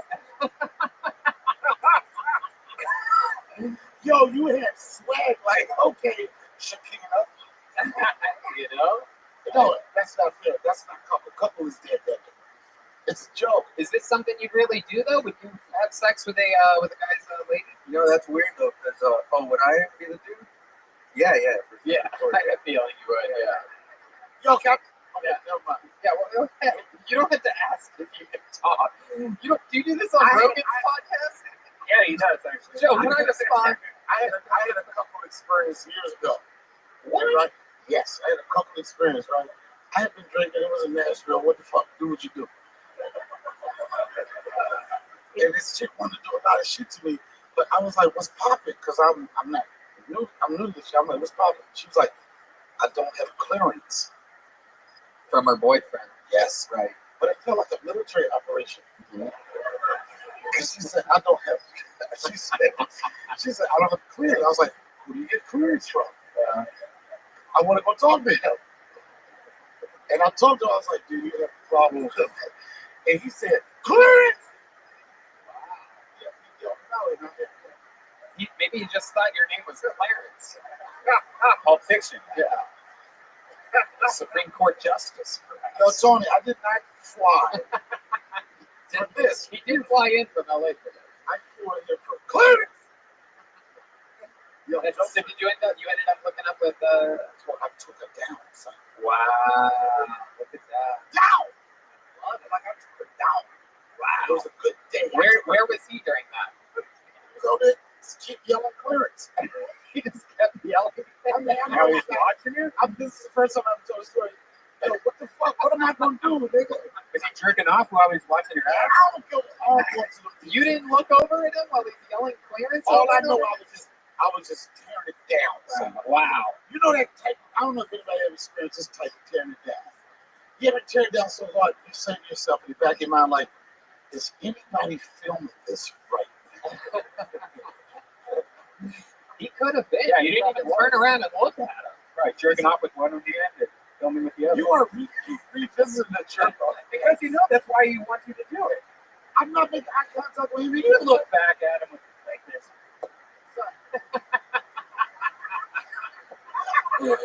Oh shit, you're about to get karate chopped. David, anything else crazy? You just want to dismiss this couple Well, I calls. mean, we could move on at some point. I don't know. We could All right, move on. Clearance. No, man, I'm just been trying to write a new minute, like, trying to sign up every Monday. David, what did you say about buttholes before you got into cuckolding? You said something, you just grazed over a butthole. When No, I didn't say it. I said couple. I think my mouth is dry as fuck, dog. Like, it was so dry that the word that you literally said was butthole. Do you know that? Maybe. You said I've been getting into buttholes, cuckolds. It's the And adrenaline. I'm like, what? Grace, you just really segued from that butthole thing really quickly. Really abandoned shit. My last Perhaps abandoned shit, I should say. David Flores, you've gotten up 3 weeks in a row. It's incredible luck. Proof that the bucket is real, and you've shown growth in each set. Very fun, man. Congratulations, David Flores, everybody. That's it, 'cause that's what it looks like. And that's how you do it. What? Not enough people thank the bucket. There you go. You thank the bucket. Thank you, guys. There he goes, David Flores. He's on social media at, I don't know what the fuck that says. Davestito 444. There you go. Dave Sido, S-I-D-O. And then 3 4s. Your next comedian goes by the name of Cooper Patterson. Cooper Patterson is next. What you won't do, you do for love. Yeah. I'm doing my vibe on this. Let me rock with it. It sounds like that to me. Is that Nickelback you're singing? That was Nickelback. Oh, hell yeah. Here he comes. Cooper Patterson, everybody. Put your hands together for him. That sound like it though, son. Here it is. 60 seconds uninterrupted from Cooper Patterson. Here we go. Cooper is the whitest name. Oh, wait. Hold on. Wait, this is the part. Remember the one part? I gotta shut up. Remember the one rule? 1 minute. You can't. It's the 60 Okay, seconds. all right, I know that. Okay, all right, stop it. Yeah, hold on. Face the other way. Face the other way. Okay, first off, it's a minute when they first start the first joke. Is that fair? No, it's not. When I say their name for the last time, we did this show 496 times before you got here. I know. Son, I didn't know it meant that. I'm sorry. It's not a race to talk before. All right, they I'm do. sorry. And you was like, you was like, no, Donnell, you know the fucking rules. Well, no, it's just 1 minute. Famously, you've been on the show 3 times, though. I know. But what I'm saying, I thought it started when they be like this. No, they don't do that. You're the only one that knocks the mic. I know. Here we go again. Ladies and gentlemen, 60 seconds uninterrupted. Ladies and gentlemen, here we go. And then Donnell's going to talk in 60 seconds. Taylor, can I get some tape to tape my mouth up, please? Ladies and gentlemen, here he is, Cooper Patterson, everybody. Come on. My mom gave birth to me because that's what moms do. And so here's a song about moms giving birth.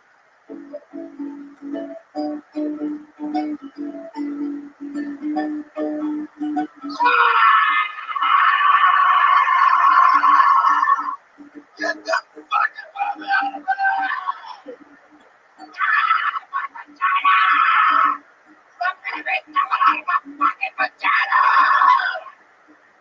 Fuck you, bro! You said you're gonna pull out the fucking piece of shit! I fucking hate you! What a fucking get the fucking get it!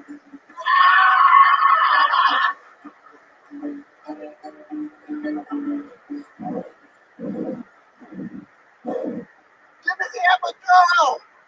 Am I right?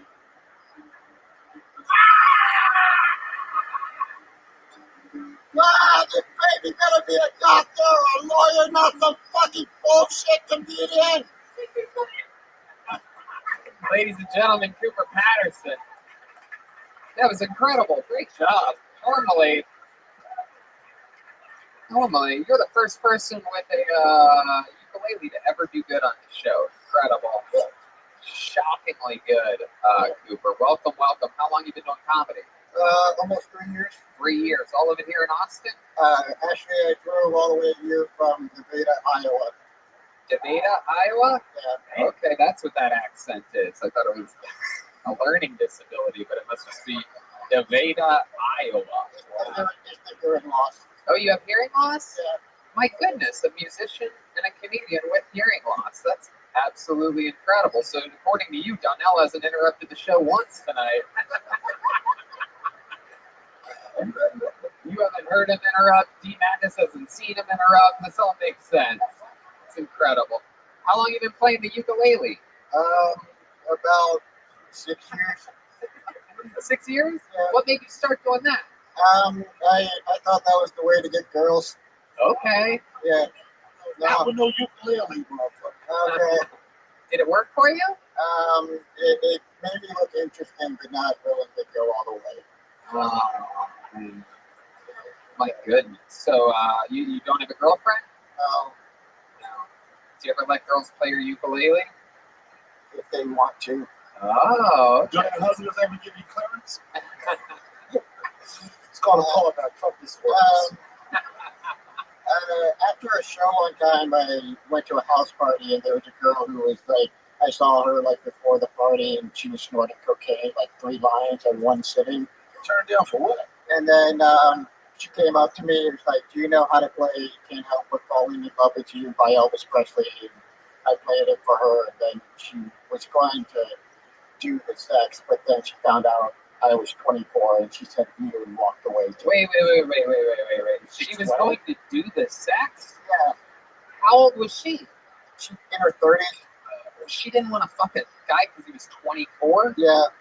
Oh, He sounds like you gotta have criminal charges before doing the sex. That sounds like some court document shit. Hell yeah. And you're gonna have sexual intercourse. No connection. Have you always had a hearing issue? Yeah, I was born with it for both fish. What? I see why you wrote that song. Your mom must have been yelling extremely loudly. Lose your hearing at such a young age.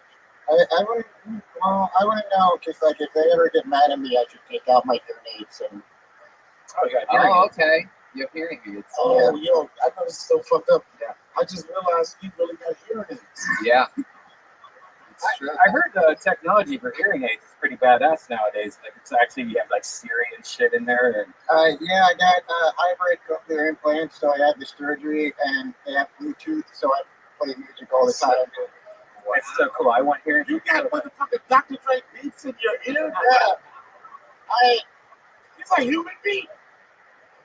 I like to play them to Christmas Mass because my grandma is 5, and I actually do play Dr. Dre while I'm at the Christmas Mass. Wow. So you can take a minute to understand what just happened. Yeah. I made a Dr. Dre joke and it was part of his fucking life, and you walked past and skipped over it like it didn't fucking happen. No, I mean I loved it. Just let it all play out here. I don't really believe him. It seems more of like a Nirvana kind of guy to me. Yo!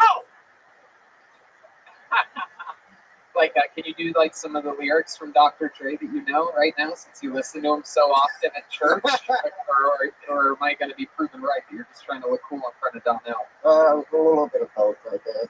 Give us all your Dr. Dre lyrics that you've memorized from all your years of listening to him. Just any lyric will do. Smoke weed every day. Wow, there you go. I mean, you really proved me wrong there. I'm pretty sure the fucking Karens in the room would know the answer to that one. No disrespect to the Karens. So Cooper, what do you do for work? I'm in school right now for video production, and right now I'm a cashier at Walmart. Oh, sorry. Yeah. It's adorable. What's the grossest So thing you've that's- seen at Walmart? Like a girl with her tit hanging out, or Black Friday. I mean, it's Iowa, so I just see a lot of gross people all day. Right. Yeah, for Yeah. sure. Yeah. Wow. And you're a cashier there, even though you sound like a greeter. What do you like to do for fun when you're not playing your ukulele or doing stand-up? I guess.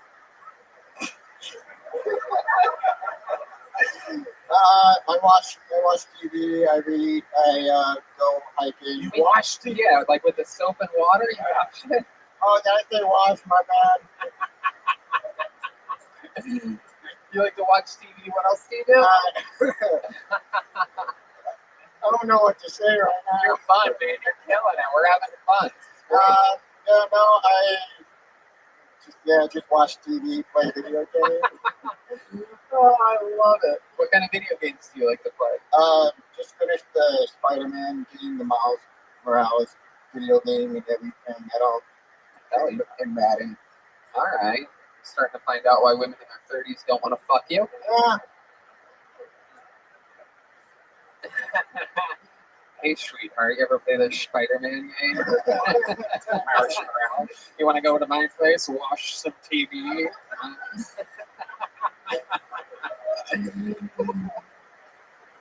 Oh, I love it, Cooper. Fucking awesome, man. You perform without your ukulele sometimes? Like if you were going to do a longer set, you just do a couple songs and you mix it up? Yeah, I tried. That's awesome, man. And I'd love to see more of you. I hope you come back, sign up again, and we can talk more about your life again. Maybe we can watch TV. Yeah, let's do it, buddy. I don't care how old you are. I'll watch TV with you anytime. That's Cooper Patterson, ladies and gentlemen. Welcome to the Def Comedy Channel with Cooper Patterson. He's on Instagram at Cooper the Pooper 96. It is cool though that hearing aids are so advanced now. You know, it's kind of cool. Heck yeah. Cooper thinks this is the music of Eric Clapton. That's how often he listens to Dr. Dre. He thought that was the right answer. All right, ladies and gentlemen, your next comic is Patrick DePari. Patrick DePari. Here we go. It's all happening. Are you guys having fun out there? How many of you out there love HED? How many of you love Matt's El Rancho? How many of you love Terry Blacks? We're losing them quick. Where's my Buc-ee's people at? I think HED wins. Where's my HED people? Get all the way here. He is Patrick DePari, everyone. Thank you.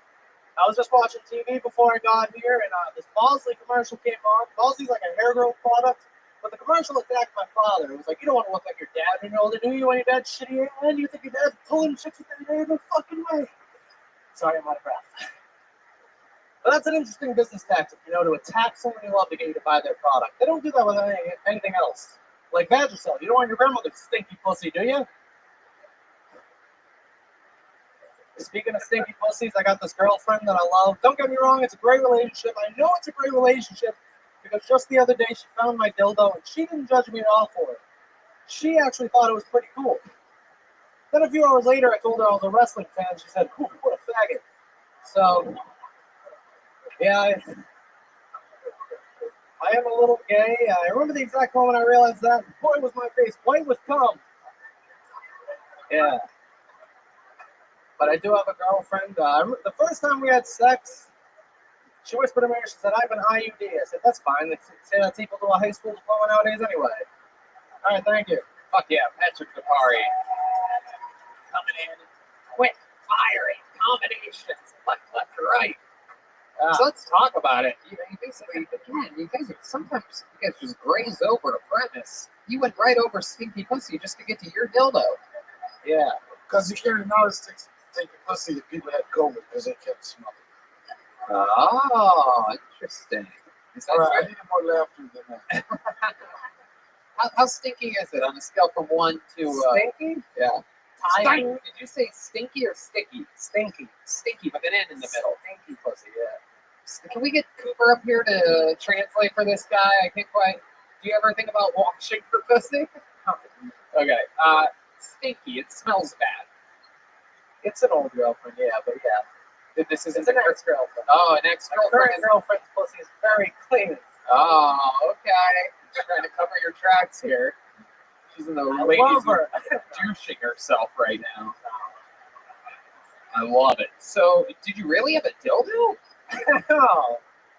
You talked about it. It's not like I just guessed, like psychic powers. Like I see a dildo in your dresser drawer. Like you brought it up, bro. Oh, yeah. Usually people don't ask questions. Well, you're on a podcast where you listen to what I said and then I ask questions. Yeah, I do. What do you do with this dildo? What does anyone do with a dildo? Oh, so you have like a community dildo for any girl you sleep with, or like a butt dildo for yourself? Red Dan, what the fuck are you asking? Oh, I mean, there's a lot of sound effects that would work. No. Like I used to laugh there. I used to have a dildo that I thought like anytime I hooked up, I could pull out the dildo and fuck her with it. Yeah. And I found out that's like girls think that's gross. No. Yeah, so that's what he's doing. Right? Yeah, that is gross. No one gets to use your dirty dildo. But that's why he has a dildo. Yeah. That's mine. No, it's not. Yeah, it is. He clearly said, "What does anyone use a dildo for?" You skipped over that fucking. He has a community dildo. What do you? You're letting this guy off the hook. This guy shoved shit up his ass, and you just want to skip right over it, so you can talk about your disgusting. That's why I asked. Dildo. Let's. By the way, for those of you with Kill Tony bingo cards, I'm pretty sure you just did bingo galore. Oh shit. Okay. So what, you would put the dildo in your butt? Am I correct? It's happened. It's happened. See what I mean? They're not. God, what? You're gross. Oh, I'm sorry. So what is it like? You would like? Would you do this? Like, how does a guy even do that? You go like missionary position? Do you get on all fours and like do a hard reach around? Like I'm confused. How does that even? Okay, Red Band. See, you could have hit that sound effect 2 minutes ago when you wanted to ask about the old CDs. Community dildos. Community dildo. All right. So how would you do it? I'm curious as to know what position a man is in. Is it like one of those suction cup ones? And Yeah. You just go literally balls to the walls. Sit on it. Yeah.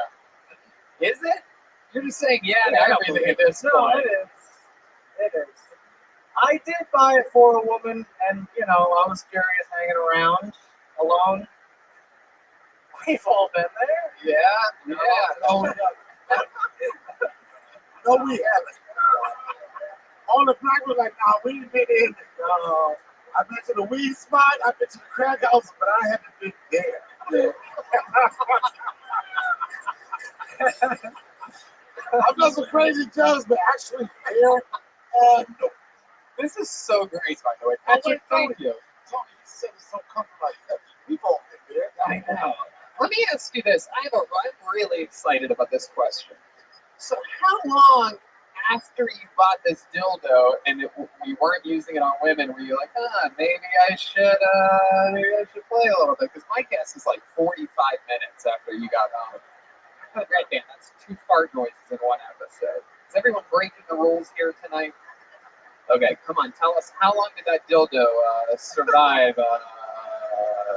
Son, you keep going to the dildo. Oh, I'm not done. Then we got fucking dildo baggins up here. I'm gonna ask all the questions. How often do you think we have guys that admit to having dildos on the show? Whatever you do, don't say, we all been there. This is a fucking gold mine right now. Or a butt mine or something like that. I don't know. So you bought the dildo. How big was it? Show us. One of those like Hot Topic small ones. Oh. It's a fair size. Like a pocket dildo? Or One race. So like a rabbit or a horse? It's got like pineapples on it. It's a What? Is that what you ate for lunch that day? You know the fucked up shit about this? The fucked up shit about this is that you won't let me interrupt in 60 seconds. The fucked up shit about But this. ain't that it's a dildo shit. My dad's gonna watch this. I gotta. Oh, it's too late now, bro. Your dad knows how it is. He knows how it is. Hell yeah. We've all been there. Come on, Dan. You remember preschool, Dan? We all been there. This could be like a Teen Wolf situation where you think you're the only one with a dildo, and it turns out you got old Daddy Dildo waiting for you at home. He probably has a whole fucking gun case of dildos that he hasn't showed you. You get a dildo. You get a dildo. Everybody gets a dildo. I won't be clipping this one.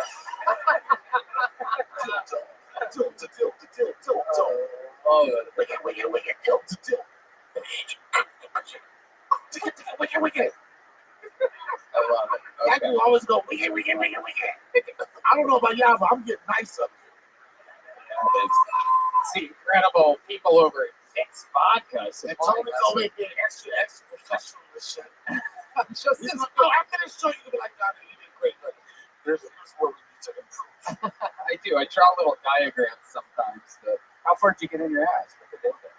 Wow, that's just red band right there. I have no control. This over is that. not the Breakfast Club, I can tell you that. I'm not sure. Sure? Look at his eyes when you ask him. I want to go. Have you ever on yourself? What? I've never done it. I've done a little finger when I was in the shower. Whoa. I was like, man, that's Where red the fuck band. am I? Where am I? This is not Brooklyn. I think everyone's tried it. Just like, do I like this? No, that sucks. Not in that side right now. Or shower. I can't even imagine what what are you it's on talking that bad. My goodness, Patrick, how long you been with this girlfriend?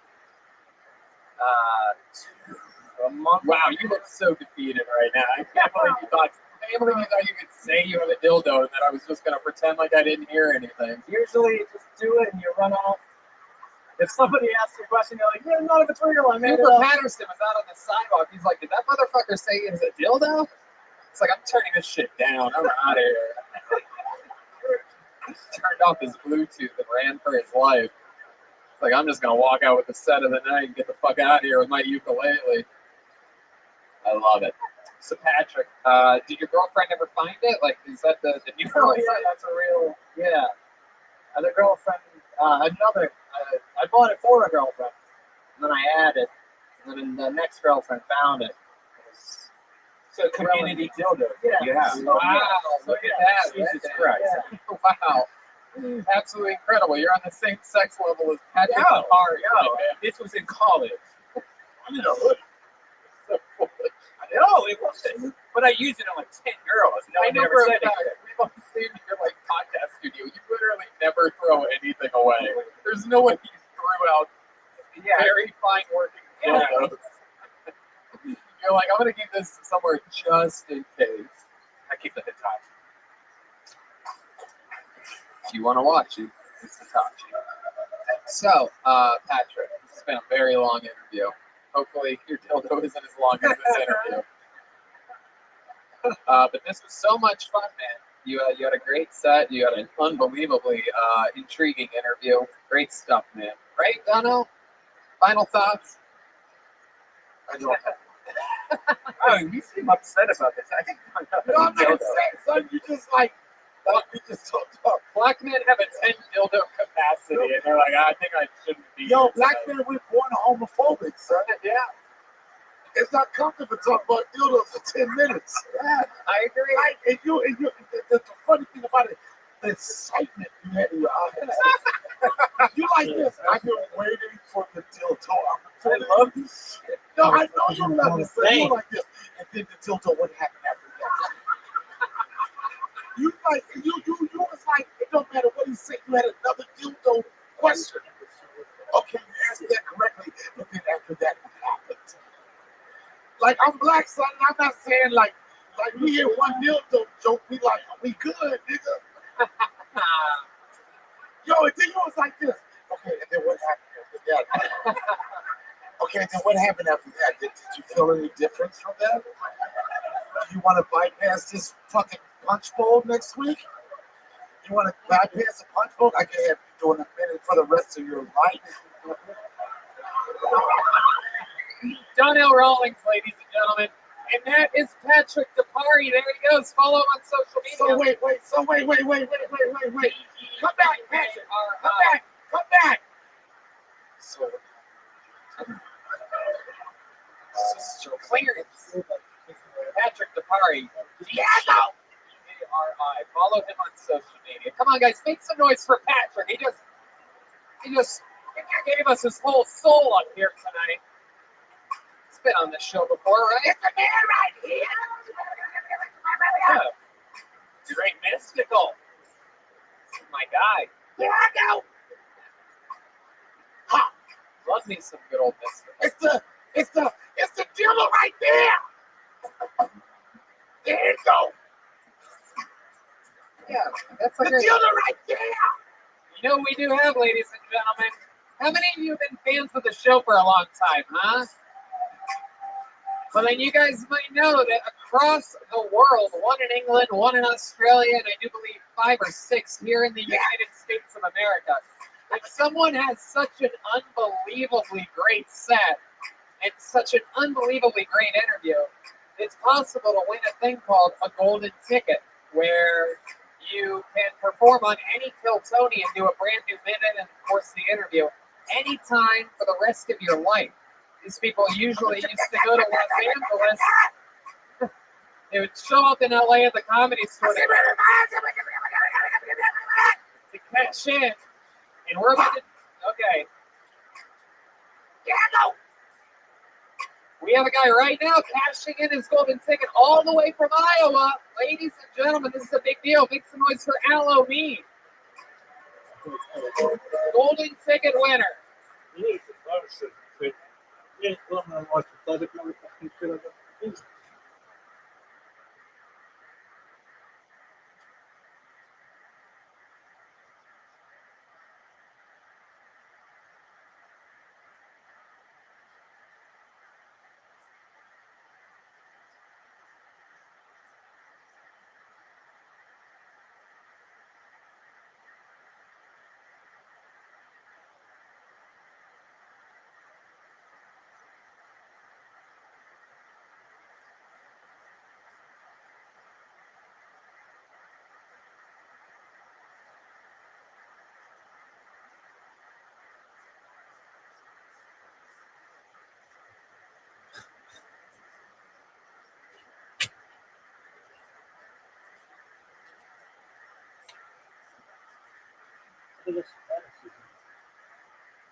Woo!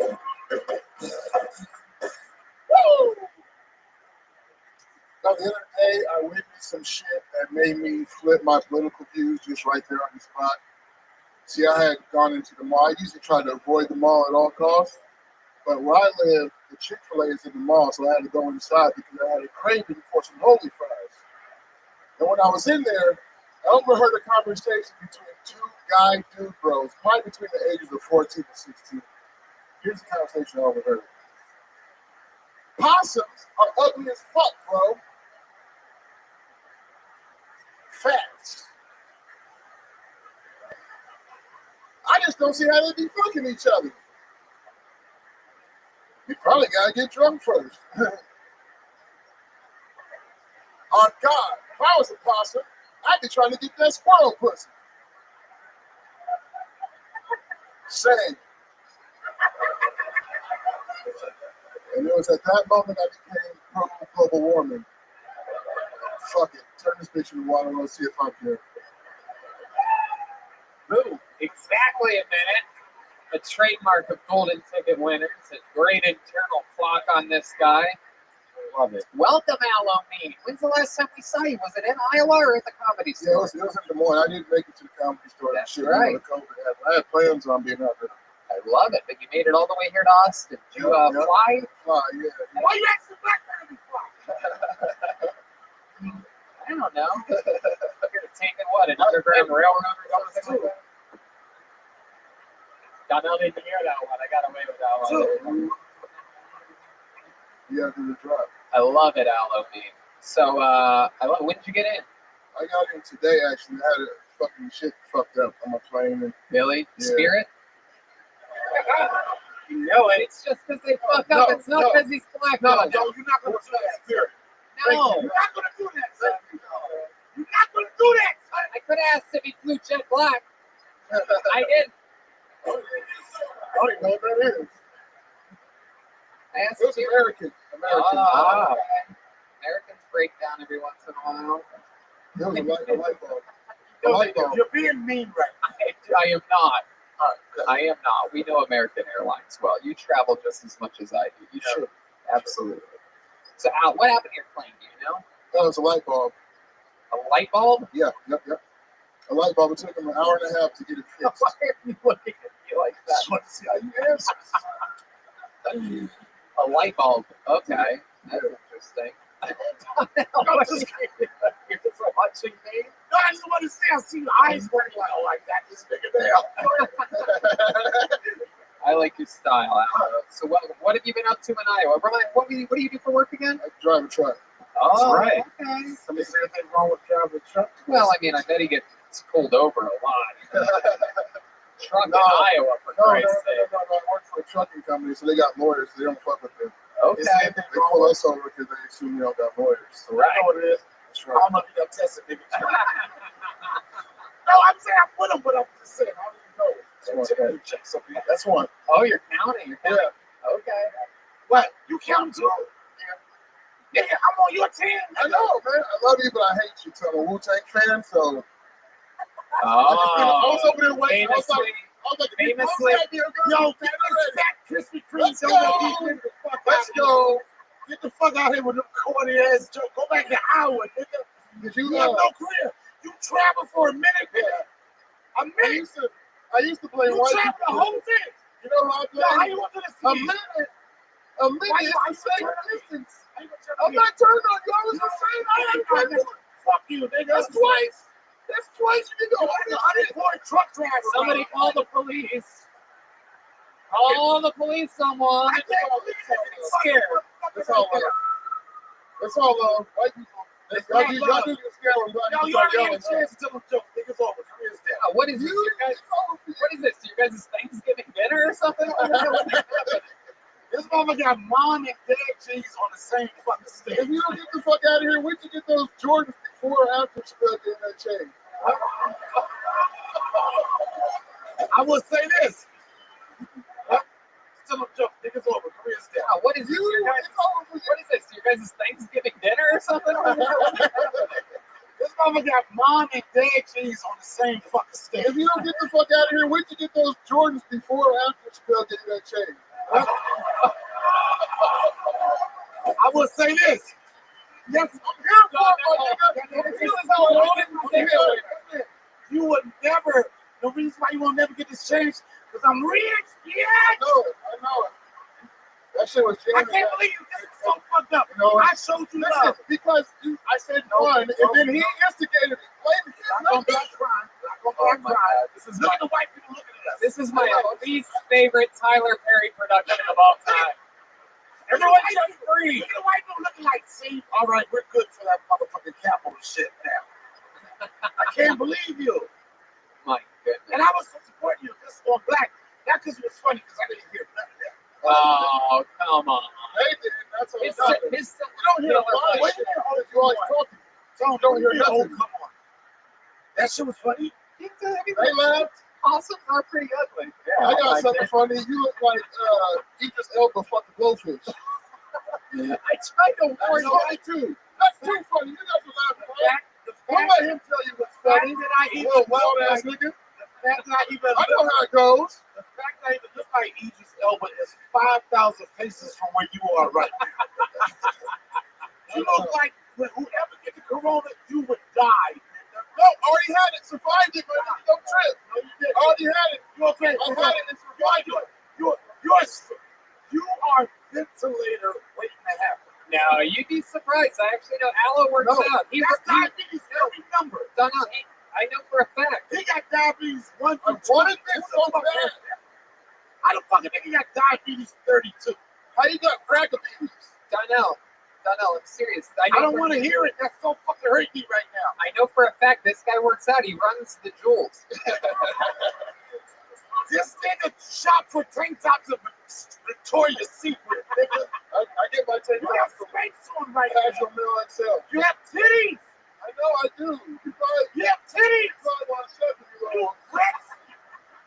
breastfeed Charlemagne the God. If we was in jail, I'd have to be sucking them, you little, No. you little juvenile delinquent fraud, man. And the fact, look, He's the most successful crack man. shit. I was over there making them jokes for this moment.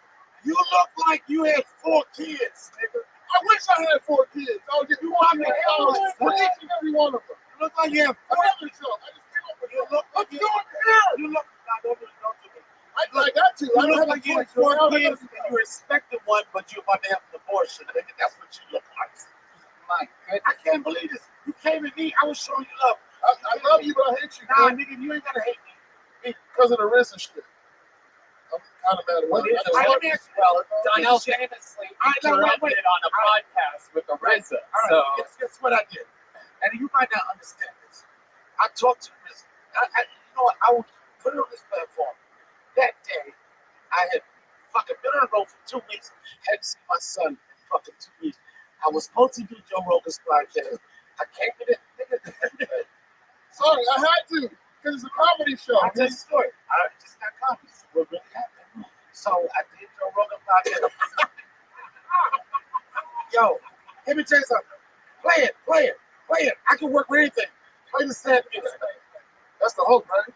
Hold on. Let Donnell tell the story, everybody. Is that the hope? Play it louder.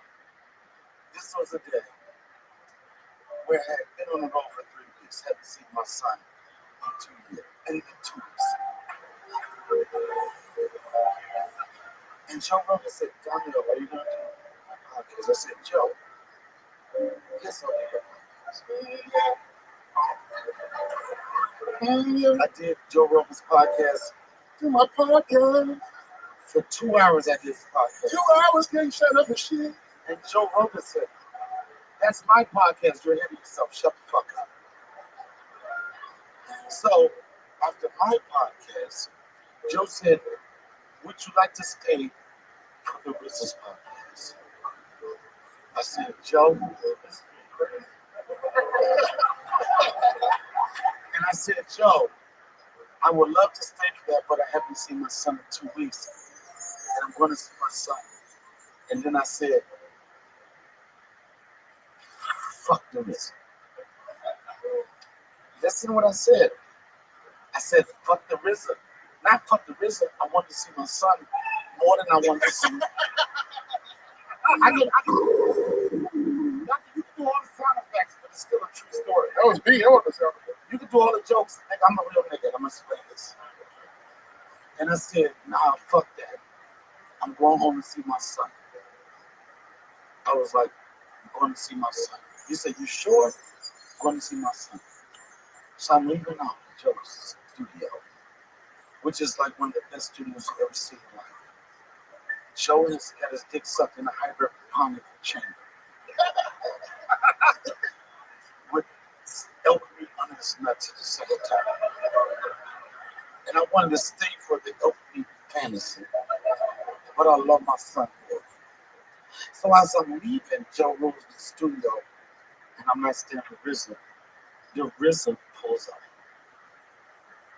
He gets out his car and he says, what's up, Ashley Larry, you funny motherfucker? Stop it. I imagine a RZA pulls up in a rickshaw for some reason. I don't know. See, this is why you're a hater, nigga. The reason why you're a hater, because I got this audience captivated, which you don't know how to do. They're afraid of you. They're not afraid of me. I'm a little motherfucker. You're not going to win. Because the audience asks, they want to hear the real story. I'm telling it. And you're trying to sabotage it. That would be like me trying to block you at a buffet. It wouldn't work. Jokes are easy. Jokes are easy when it's a real story. And I said, and RZA said, what's up, Ashley Larry, you funny motherfucker? I said, fuck my son, Wu-Tang forever. And I went in there and I smoked some motherfucking weed. And the weed got me fucked up. And I was talking a lot. A whole lot. That's what niggas do. And what you don't understand, where the fat nigga go? You don't listen, you don't understand real niggas. Everybody like you was talking too much. I was like this. I came up in comedy in barbershops. I came in places where the only motherfucker that get to talk is the loudest motherfucker. The motherfucker that won't shut the fuck up. In a black barbershop, a stuttering nigga never is heard. Wait for that. Listen, I'm not a gimmick. I'm not a gimmick. And this is what I'm making with you. I'm not a gimmick. You're a gimmick. You will win because you're fat. You look hardy. When I was just like that, Thank you, Joe. Thank you, Joe. Joe Rogan. Sorry, Don. I'll keep going. no, it doesn't matter. What I'm saying is, that's called production. I'm not a producer, motherfucker. And whoever that watched the Joe Rogan podcast say he's an interrupter, suck my dick. I loved it, man. I was just joking. I don't want to talk to you. You can go. If you went for the stage, you would never even be able to talk to me. I know, of course. And I'm telling you, it's too late. You on that David Lucas shit. You on that David Lucas shit. I wasn't trying to be. That's the thing. No, you did. It didn't work. It's backfiring, fat boy. You're laughing, though. All right, no. You know what he just said? The difference between me and him? What he just said, they're laughing. There's a difference between a nigga laughing at you and laughing with you. And you're satisfied with it, they laugh at you. So never between. They'll laugh at you forever. Okay? Point I'm trying to make. This is the point I'm trying to make. You make no sense to me. That's what I'm trying to make.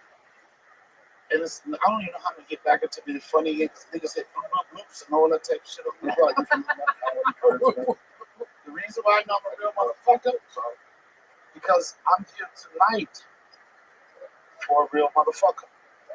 Ow! He's trying to, I know what he wants to do. Oh, yeah. If I fucking roast downhill. No, man. No. It's too late. I'm about to leave right now because. No, you're not. Come on. No, I'm going to leave. You made fun of his jeans. I did. Who wouldn't make fun of him? I did too. I did too. And then he was like, no, that's what I'm saying. It's like, we're going to go back and, I know you are. We're going to go back, we're going to critique. We're going to go back, we're going to critique the show, and we're going to do the shit. But I'm here tonight for a real motherfucker. And I'll just keep it like that, and I'll go back to being funny again. Ladies and gentlemen, Donnell Rollins. I love it. I love it when it goes off the rails. Me too. That's what makes the show fun. Who cares what people in the YouTube comments say? They don't get to make decisions. Hey, Aloe, if you're in town Thursday or Wednesday, I invite you to Vulcan to open up the show. I appreciate that. Yes, sir. Guys, you saw it. That's a real golden ticket winner. One of only 7 in the world. How about a big hand for Aloe Bean, huh? Guys, he flew all the way from Iowa for this. Make some noise for this guy. People are afraid to make noise tonight. If you're going to get the coronavirus, you already got it. No point in being quiet now. Sweet Caroline. Times never been so good. Hey. Your next comedian goes by the name of Noe Lopez. So Noe Lopez. So good. All right, is Noe coming? We got movement back there by Noe Lopez. Yep, there we go. Guys, how about a big hand for Donnell Rollins here tonight, everybody? We're doing it. You still sewing those candles? You still sewing the candles? Yeah, I have the candles. They are unbelievable. Holy shit. All right, let's get right into it. By a show of hands, guys, how many of you got your ass in you? This is either a really dishonest or shy crowd. I've never had it done, but a lot of my friends have. And I'm going to be honest, man, I've never felt more without.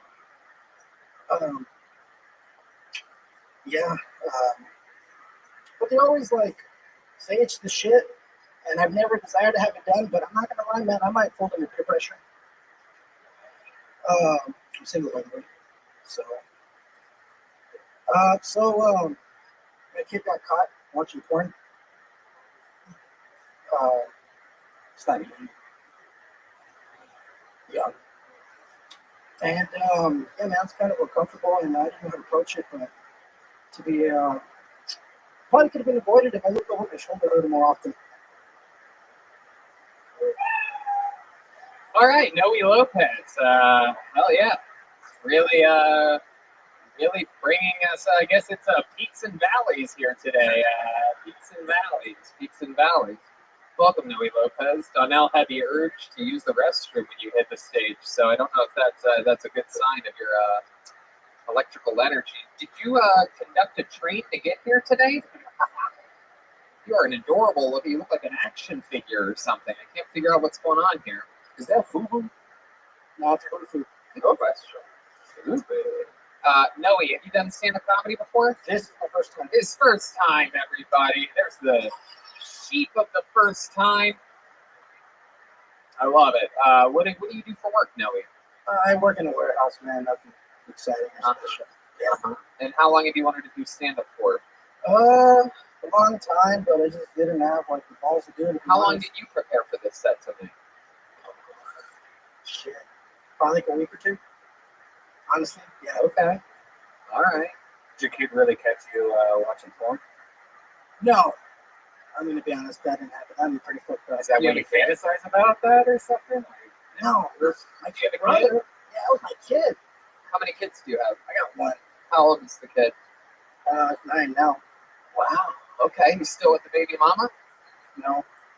I said I was single. That's really made the connection, but It was very hard to listen to. I was trying to also keep an eye on whether the guest was using the restroom or leaving the show at the same time. I think there's a slight chance Donnell may have left. Yeah. I was really confused about the whole thing because I didn't know anything about that. I think we'll give an analysis of what happened in another episode, perhaps, right now, before we Make it worse. Yeah. Hey, hello. I love it. Yeah. So now you're single. How long have you been separated from the baby mama? shit, it's been years. Like 6 months. Okay. Do you have the baby, or does she have the baby? Are you visitation? Like, what's the deal? You know, she has the baby, man. We get along. She's cool, you know. Like, she just lets me take her whenever I want, and so on and so forth. She's easygoing. Okay. She's annoying. Easygoing. She's a what? She's kind of fucking annoying. Yeah. Easygoing. Easygoing. Gotcha. Okay, that's cool. If she's so easygoing, why did you guys break up? We're young, and I'll be honest, I'm fucking intolerable. You're intolerable? Yeah, I'll be honest. What's intolerable about you? Where do I start? No, man, it's just I'm fucking selfish. Like, in what ways? Can you give us some examples of times in which you were selfish? Like just going out with my friends and getting drunk, you know, generic kind of shit. You seem very intense and you have a lot of stress. You have a lot I'm of fucking anxious as shit up here. Yeah, Are you always like that? for the most part. You have road rage? Probably, yeah. Probably, yeah. Yeah. Yeah, you do definitely is probably the answer, huh? Yeah, definitely. Okay. What are some other times that you've gotten angry? You ever get kicked out of a place or arrested? Yeah, I got a feeling. Can you give us some examples of that, perhaps? You know, have you ever listened to a comedy show before? I know you haven't performed on one, but perhaps you could give me anything in the world to work with right now. Yeah, I watch the show pretty often, man. Yeah, I actually got a felony, man, for Did somebody actually call the police on Donnell and Allo because they just pulled out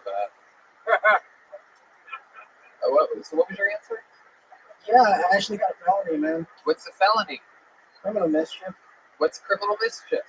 It's pretty much fucking up somebody's property. Okay. I kicked the headlight, man. Yeah, I know, dude. It's fucking. What you do to somebody's property? Somebody was at my house and I kicked the fucking headlight on their truck. Oh. I swear to God. What made you? No, I believe you. What made you do that? I'm arguing, and I was like, get the fuck out of here, and stalling, and then I just kind of like roundhouse the fucking headlight. Was it a buddy of yours? A girl? It was an ex-girlfriend. Ex-girlfriend. I make you sound crazy fuck. No, it's good. What makes you sound crazy is when you don't answer the questions that I'm asking you. You avoid them tremendously. So, wow, you kicked in her headlight, and she called the police. And Did they take you to jail for that, for taking a headlight on your Yeah, own it doesn't property? seem like that's a jail offense, you know. Dude, you surprised, man. I was surprised. I was like, what the fuck? They showed up at my door with the warrant. Wow. Yeah, they were like, they actually came into my bedroom. I'm laying in bed, and they're like, Wait, they came into your bedroom? yeah, So they close. came into your house. They got a search warrant into your house They didn't knock for a headlight. Yeah, for headlight. Bullshit. someone let them into your house? Yeah. The 9-year-old? No, man, I was living with my parents at the time, and it was my sister. Yeah. Okay. No. Have you ever cut people up and put them into a suitcase and like? Do you think we're the police right now, and then you might be tried again for this crime? No, this interview is going nowhere.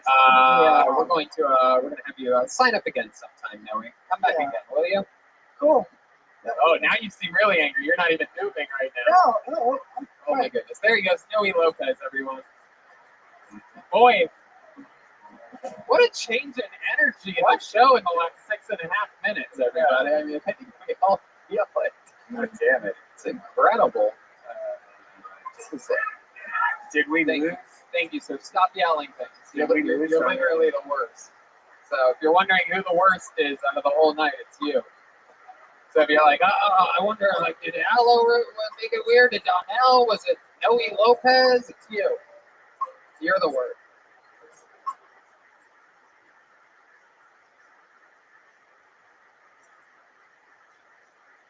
Stalling, and then I kind of like roundhouse the fucking headlight. Is it a buddy in here?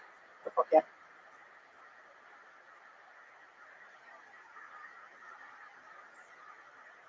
Love it. Now I'm with it. Yeah. So now you're single. How long have you been separated from the baby mama? Shit, man. Like 6. 6 months. Okay. Do you have the baby?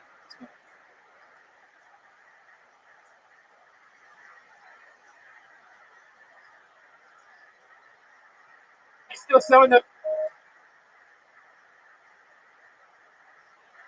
And for Halloween, huh? Guys, he flew all the way from Iowa for this. Make some noise for this guy. People are afraid to make noise tonight. If you're going to get the coronavirus, you already got it. No point in being quiet now. Sweet Caroline.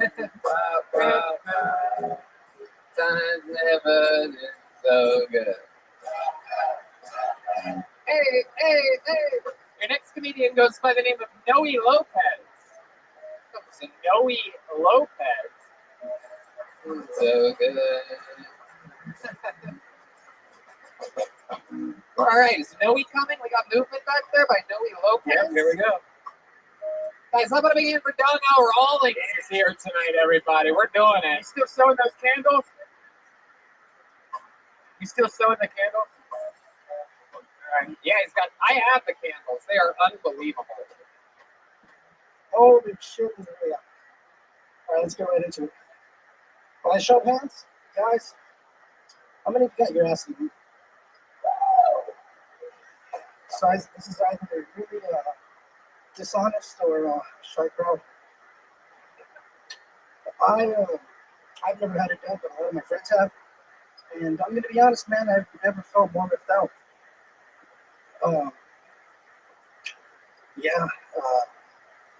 But they always like say it's the shit, and I've never desired to have it done. But I'm not gonna lie, man, I might fold under peer pressure. I'm single by the way, so my kid got caught watching porn. It's not a game. Yeah. And yeah, man, it's kind of uncomfortable, and I didn't know how to approach it, but to be probably could have been avoided if I looked over my shoulder a little more often. All right, Noe Lopez. Hell yeah. Really bringing us, I guess it's peaks and valleys here today. Peaks and valleys. Welcome, Noe Lopez. Donnell had the urge to use the restroom when you hit the stage, so I don't know if that's a good sign of your electrical energy. Did you conduct a train to get here today? You are an adorable. You look like an action figure or something. I can't figure out what's going on here. Is that FUBU? No, it's FUBU. Good question. Noe, have you done stand-up comedy before? This is my first time. His first time, everybody. There's the sheep of the first time. I love it. What do you do for work, Noe? I work in a warehouse, man. Nothing exciting or special. Yeah. And how long have you wanted to do stand-up for? A long time, but I just didn't have like the balls to do it. How long did you prepare for this set today? Shit, probably like a week or two. Honestly, yeah. Okay. All right. Did your kid really catch you watching porn? No. I'm gonna be honest, that didn't happen. That'd be pretty fucked up. Is that what you fantasize about that or something? No, it was my Do you kid. have a kid? Yeah, it was my kid. How many kids do you have? I got one. How old is the kid? 9 now. Wow. Okay. You still with the baby mama? No. I said I was single. I really made a connection, but It was very hard to listen to. I was trying to also keep an eye on whether the guest was using the restroom or leaving the show at the same time. I think there's a slight chance Donnell may have left. Yeah. I was really confused about the whole thing because I didn't know anything about that. I think we'll give an analysis of what happened on another episode, perhaps, right now, before we Make it worse. Yeah, maybe a little. I love it. Yeah. So now you're single. How long have you been separated from the baby mom? like 6, 7 6 years. months. Okay. Do you have the baby, or does she have the baby? Are you visitation? Like, what's the deal? No, she has the baby, man. We get along. She's cool, you know. Like, she just lets me take her whenever I want, so on and so forth. She's easygoing. Okay. She's annoying. Easygoing. She's a what? She's kind of fucking annoying. Yeah. Easygoing. Easygoing. Gotcha. Okay, that's cool. She's so easygoing. Why did you guys break up? We're young, and I'll be honest, I'm fucking intolerable. You're intolerable? Yeah, I'll be honest. What's intolerable about you? Where do I start? No, man, it's just fucking selfish. Like, in what ways? Can you give us some examples of times in which you were selfish with her? Shit. Like just going out with my friends and getting drunk, you know, generic kind of shit. You seem very intense and you have a lot of stress. You have a lot I'm of fucking anxious as shit. Yeah, Are you always like that? for the most part. You have road rage? Probably, yeah. Probably, yeah. Yeah. Yeah, you do definitely is probably the answer, huh? Yeah, definitely. Okay. What are some other times that you've gotten angry? You ever get kicked out of a place or arrested? Yeah, I got a felony. Can you give us some examples of that, perhaps, Noe? Have you ever listened to a comedy show before? I know you haven't performed on one, but perhaps you could give me anything in the world to work with right now. Yeah, I watch the show pretty often, man. Oh, shit. Yeah, I actually got a felony, man. Did somebody actually call the police on Donnell and Allo because they just pulled up? So what was your answer? Yeah, I actually got a felony, man. What's a felony? Criminal mischief. What's criminal mischief? It's pretty much fucking up somebody's property. Okay. I kicked the headlight, man. Yeah, I know, dude. It's fucking. What you do to somebody's property? Somebody was at my house and I kicked the fucking headlight on their truck. Oh. I swear to God. What made you? No, I believe you. What made you do that? I came in and I was like, get the fuck out of here and stalling, and then I kind of like roundhouse the fucking headlight. Was it a buddy of yours? A girl? It was a nice girlfriend. Ex-girlfriend. That makes you sound crazy. Fuck. No, it's good. What makes you sound crazy is when you don't answer the questions that I'm asking. You avoid them tremendously. So, wow, you kicked in her headlight, and she called the police. And did they take you to jail for that, for taking a headlight on your own property? It seemed like that's a jail offense, you know. Dude, you'd be surprised, man. I was surprised. I was like, what the fuck? They showed up at my door with the warrant. Wow. Yeah, they were like, they actually came into my bedroom. I'm laying in bed, and they're like, wait, they came into your bedroom? So they came into your house. They got a search warrant into your house. They did not for a headlight. Yeah, for a headlight. For bullshit. Someone let them into your house? Yeah. The 9-year-old? No, man, I was living with my parents at the time, and it was my sister. Okay. Have you ever cut people up and put them into a suitcase and like? Do you think we're the police right now, and then you might be tried again for this crime? No, this interview is going nowhere. We're going to have you sign up again sometime, Noe. Come back again, will you? Cool. Oh, now you seem really angry. You're not even moving right now. No. Oh my goodness. There he goes, Noe Lopez, everyone. Boy, what a change in energy in the show in the last 6.5 minutes, everybody. I mean, I think we all feel it. God damn it! It's incredible. Did we lose? Thank you, sir. Stop yelling things. You're lose? literally the worst. So if you're wondering who the worst is out of the whole night, it's you. So if you're like, I wonder, like, did Aloe make it weird? Did Donnell? Was it Noe Lopez? It's you. You're the worst. People without the balls to sign up, but think they can sit in the darkest corner and yell things. I can tell you're fat by how your voice sounds, by the way. I know you're in the pitch black dark and then you blew out the candle on your table so that I can't see you. You probably have a weird head. Ponytail fun thing. There you go. Ladies and gentlemen, another name, it's Tim Warner. Let's see what happens here with Tim Warner.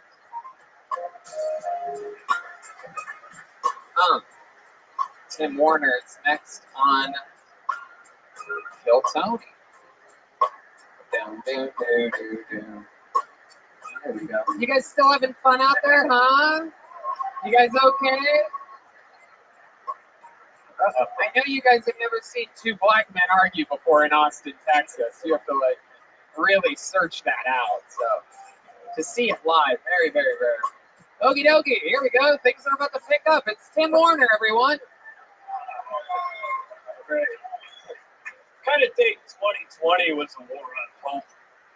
You know, a lot of people now are supposed to pay attention to the healthcare system. I kind of think that's an oxymoron. You know, healthcare, an industry that needs us to be sick in order to make a profit.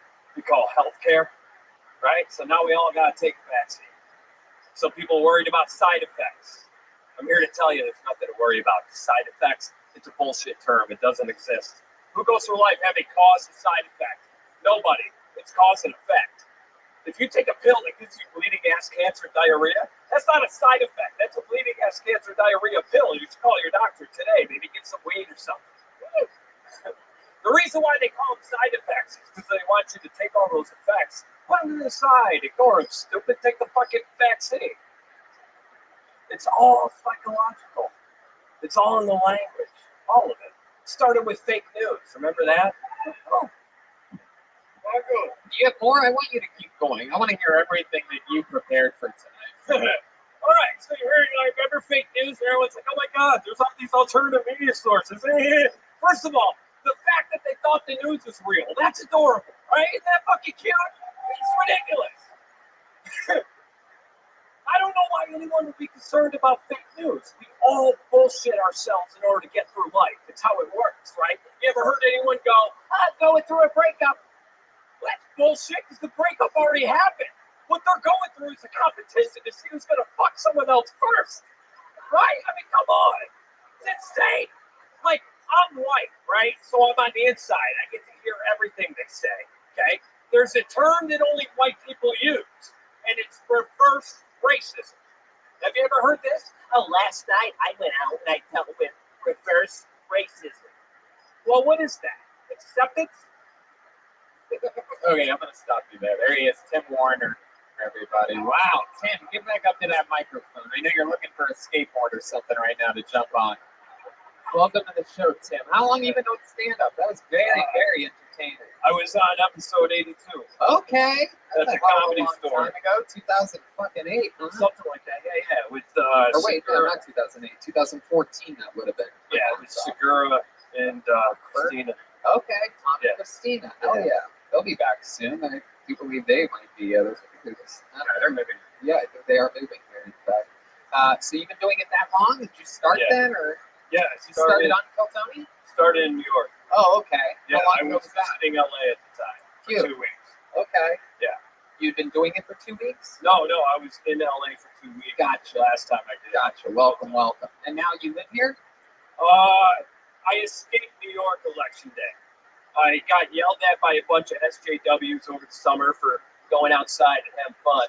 And so then, unlike the SJWs, I voted for a woman and then been living in my car, traveling the country ever since. Wait, and now I'm here. What woman did you vote for? Joe Jorgensen, Libertarian. Okay. I guess so. Yeah. No, I like it. I like my vote to count. So. You still believe it does? That's adorable. That's cute. Hold on to it, buddy. I will. You are my favorite comedian that performed at the Capitol in January. I gotta admit. Easy. That's an easy one. Low hanging fruit. It is. I love it. I'm more intelligent than that. I love it. How long have you been in Austin? Let's see. I got here March 1st. Okay. And I'm at the Walmart at 290. If anyone wants to stop by. Wait, what do you mean? I'm living in my car, dude. I left. I went to, not to brag. I went to Huntsville, Alabama for 2 weeks. Got your haircut in Munchkin Land. Yeah. This was the result of the medicinal martial law in New York. How did that happen? How did you decide on that? I don't know, dude. For those of you listening, it was tough fucking being in New York during all of this. Yeah. Really. You were in the heart of New York City? Yeah. How you were born and raised there? No, my parents fucked in Syracuse, and then I moved to New York after 9/11. That's a great. I'm telling you, you know how to get the fuck out of somewhere. I like that. You're right. We abandoned LA right around when you left New York for greener pastures. Yeah. The rent was cheap after 9/11, so it's like, why not? Heck yeah. You got a place right at the World Trade Center. Why don't you? Whatever, guys. It was $300 a month. So yeah. Why wouldn't you move there? Hell yeah. I get the feeling you're fully invested in Bitcoin and GameStop. No, I'm just unemployment. Okay. And Patreon. What do you do on Patreon? I got a podcast, The Joker in the Rye. Sweet. Yeah. Awesome. And I'm guessing you talk a lot about politics and conspiracy. Everything. Yeah. Everything. I'm documenting basically my life when I was a fall down drunk addict. Like how long 2 years ago. Today's 600 days. 600 days. How cool is that, man? Yeah, I'm not clean. Like, I smoke weed every day. If anyone's got a DMT, I'll do that too. But that's it. That's all I do nowadays. I love it. Hell yeah. Wonder how many more days until you no longer look like a drunk drug addict. I know. Still the lingering effects. I can't imagine how much fun you must have had. Glory holes and fight clubs in Chinatown. Yeah, I've got some stories. Yeah? Like, dude, life is great. What was like the lowest point? Lowest point. All right. So I was when Donna Rawlings walked out on your podcast? Because I could probably relate. Pretty sure. You did not. You just snap it one off. No, I mean, I don't know. The homeless in New York is pretty rough. Yeah. You know. That's one of my favorite Frank Sinatra songs. Homeless in New York. Yeah. So, I don't know. Can I ask a quick question, you guys? Sure, go right ahead. It's me that gets to decide. I got a decision to make in my life. Do you guys think I should stay in Austin? Yeah. They want you here. They want you. They have plenty of people like you comfortably sleeping under bridges here all around town. Right. You'll fit in just right here. Right. I don't know why you're at a Walmart when there are perfectly fine bridges.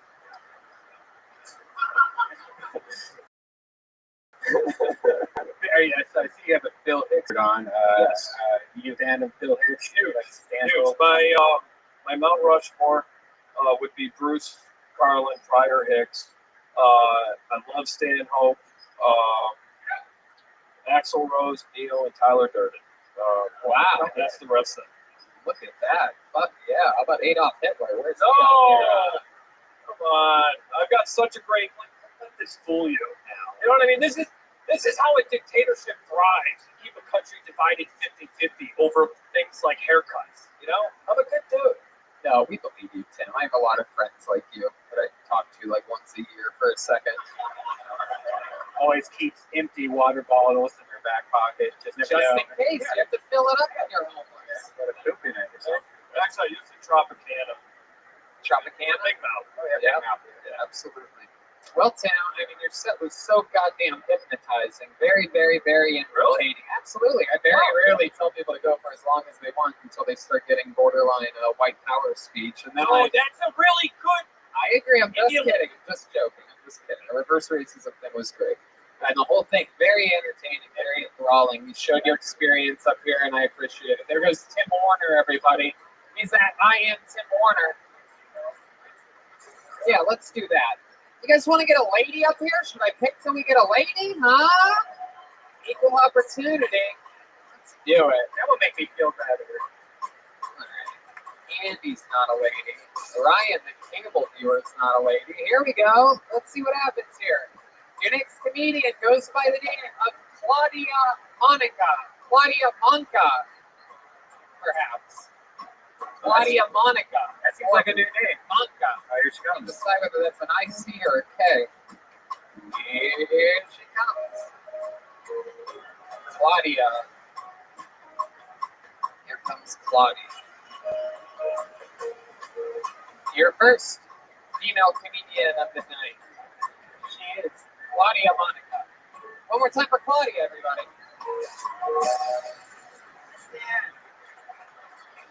So, I think I could be a leader of a school on how to give a proper blowjob.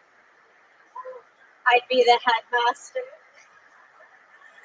I used to be a recruiter to fuck with my dating life because, like, anytime someone would see that on my profile that I was a recruiter, I kid you not, I got more resumes than dick pics. But it's like, when it comes to those kinds of guys who send that shit, it doesn't really matter if it's a resume or a dick pic. Either way, it's going to be underqualified. I got a letter, an email from my psychiatrist's office once about it being ADHD Awareness Month. I was like, really? I don't think they're going to get anyone's attention. Fuck, I don't think that was 60 seconds that I was at. Yeah, 58 seconds. There's the cat. Claudia Monica. Welcome, Claudia. It's a funny headmaster joke you got there. How long have you been doing stand-up comedy? About 2 years. 2 years. All of it here in Austin? No, I was in LA until about a month ago. Wow, is that where you're from? Yeah. Okay, and you started 2 years ago, and you moved here a month ago? Yeah. You moved here permanently. I moved here. Okay. What clubs were you doing in LA? I think the actual club that I did the most, not like so much, was like the Comedy Store. Really? Yeah, we're at the Comedy Store. Who shows specifically? I guess to perform there, you have to be a paid regular. So other things, it's either like an open mic or. I know. So when people say that, I know. Like I'm crazy so to an people. open micer. I did like that D's Nuts show. There you go. Right. So you did the open mic at the Comedy Store when Yes. people ask you from now on, so that you don't bring down the stock of the greatest comedy club in the world. Just want to make sure we're on the same page here, Claudia. I love it. So welcome. You moved here a month ago. What do you love about Austin so far? The people are nicer. I can bring my dog everywhere. It really is true. Yeah. What do you? Is there anything that you were sad to leave about LA or that you missed about LA? I mean, it's nice. Like, there's the beach. They have rivers here. You been to the river yet? They have a river that's like a lake or something. I've kind of been to the river, yeah. A wacky river, like runs in multiple directions and shit. So half the people think it's a lake, half think it's a river. Some people call it a fucking creek. I'm a pond guy. I like ponds. A lot of ponds. Gross. John is grossed out by ponds? Yeah. They're like liver pools. Like all the leprosy falls out in the ponds and it just sits there. Jesus Christ. There you go. Oh my God. I love it. Okay, Claudia. So that's fun. Is that true? Do you really think that you could give classes on blowjobs? You said it.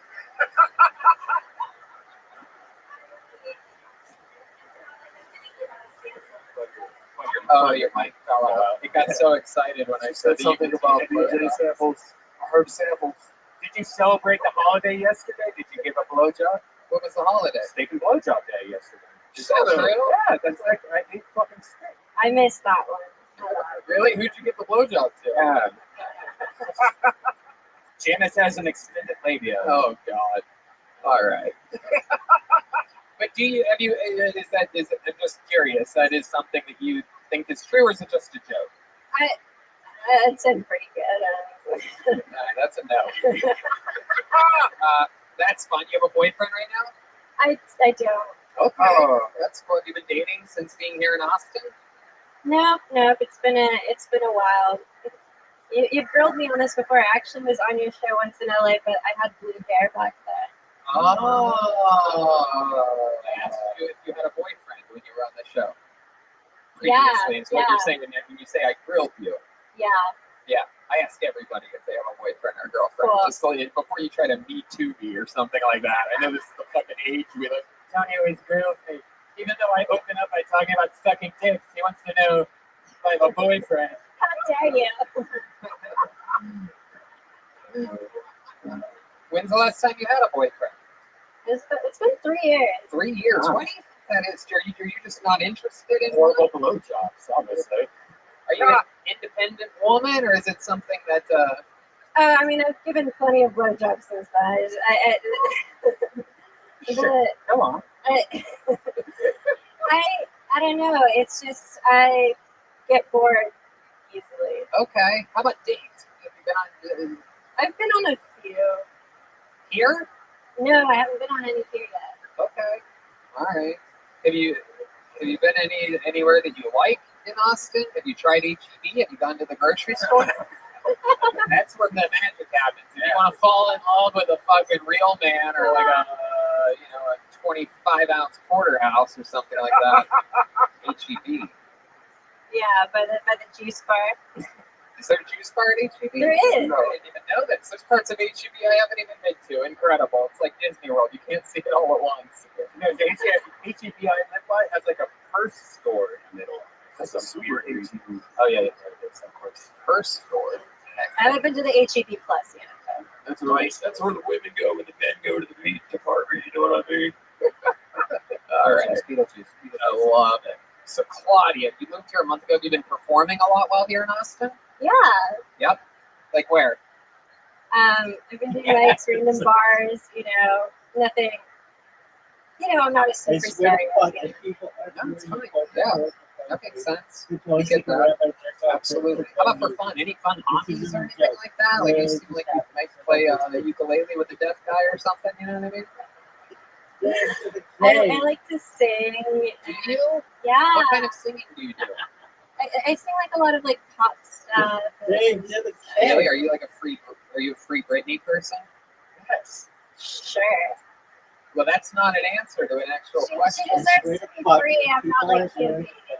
Okay. What type of pop would you sing if like you were at a karaoke bar or something? What's your song? Yeah, what's your go-to? I would probably sing something like if I'm really feeling it, like Ariana Grande, but usually like Adele or like Amy Winehouse. Really? Like what kind of Adele song would you sing? Shout out from the west side. Shout out from the someone west like side. you is like doing that. Oh, okay. You can hit those notes? Yeah. Really? Yeah. Or is this like your blowjob thing? Are you just kidding around and you're going to tell the truth in a couple I minutes? swear to fuck. If people Uh-oh. Oh, John D's over here doesn't even need a fucking anything, this goddamn machine. All right, here she is giving us a little sample. Oh, am I singing? Yeah, goddamn right you're singing.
The rating call. Yeah.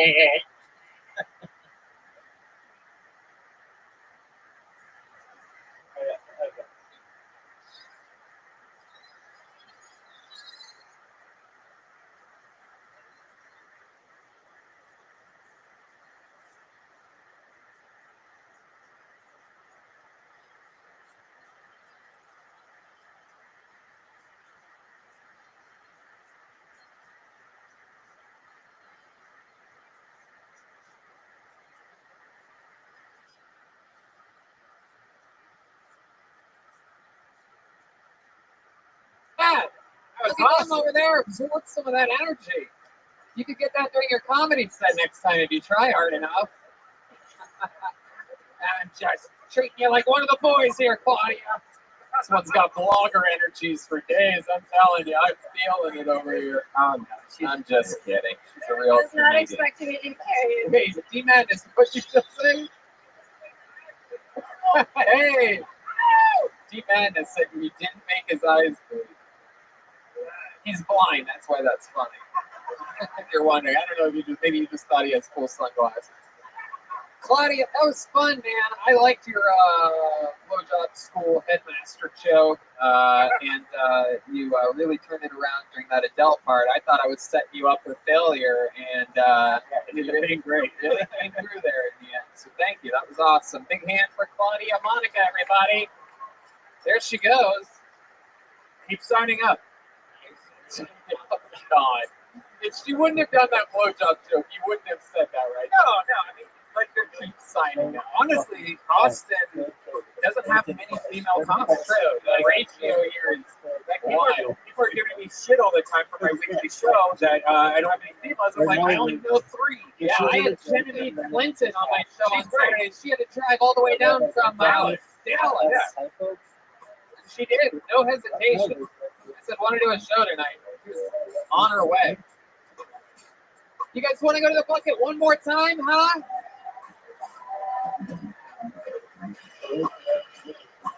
All right. Your last bucket full of the night goes with it. Oh, this is crazy, ladies and gentlemen. Donnell Rawlings, everybody! I'm just kidding. He's gone. He's long gone. He's having dinner with Dave Chappelle right now, forgetting that he was ever even here. Your final comedian of the night goes by the name of Andre Rodriguez, everybody. Andre Rodriguez. There are many more Latino men than there are female comedians. Oh, I remember this guy. I think. Oh, hell yeah. This guy's coming in. That's the Aquaman guy, right? Here he comes. This guy's coming in with energy. Come on, make some noise one more time for Andre Rodriguez. When I was in 7th grade, I was bullied by a retarded person. Excuse me. I was physically challenged by a mentally challenged person. You know, this kid was big. I was in junior high. He looked like a junior in high school. And it's kind of hard to fight back when your attacker's 2 times your size and looks like Andre the Giant. Like, if I was David, this kid was good Goliath. So we got any Latinos in the house? You got any Latinxes? Good. That's a stupid word made up by people who do not know the language. Sorry, woke folks. Adding an X doesn't solve the problem. Just makes it an algebra equation. And to prove you wrong, let's add the X on the question. All right, let's try it on Chinese. For instance, you go around calling a group of Chinese people chinos if you're male. Go around calling a group of Chinese people chinos if you're female. And you go around calling a group of Chinese people chinks, well, you're just racist. Andre Rodriguez. Andre or Andres? Andres. All over the place. Absolutely. Oh, yeah. Mini-me Jason Momoa, right? Oh. I'm like Jason Momoa if he has fetal alcohol. Yeah. Jason Momoa or something. Yeah, and like Jason Momoa, all right. If like y'all know Pokemon, I am the first evolution. He is the last evolution. And like if Aquaman lived in an actual fish tank. Yeah. I mean, if Aquaman lived in a pond, You actually have like a map of water on your shirt too. It's just like you want people to think. Is that a map of Austin? It's a map of New York. Oh, it's all the same to me. So if you're looking to get around, find it. I love it. How long have you lived here? I've been living in Central Texas for about 10 years. Central Texas. Now, what does that mean to you? Where are we talking about? Pflugerville? I went to school at Texas State, San Marcos. Hey, I owe them money. Fuck that. Uh-oh, is that the mentally retarded guy that bullied you? I hope not, because I've got some things to say that he can't pronounce. Uh-oh, damn, look at you. You hate this guy. Yeah, you gotta hate one. But yeah, San Marcos is about 20 miles south, and I've seen this place grow for about 10 years, and it's changed. Awesome, hell yeah. And all the while, you've stayed the same size. Yeah. Same waist size as high school, dude. It's gonna be 27 all the way. So, Andre, I love it. What do you do for fun? How about stand-up? How long have you been on stand-up? 2 years. 2 years. 2 years. And for fun? Rock climb, play guitar, sing, paddleboard. Rock climb, sing? Yeah. What else?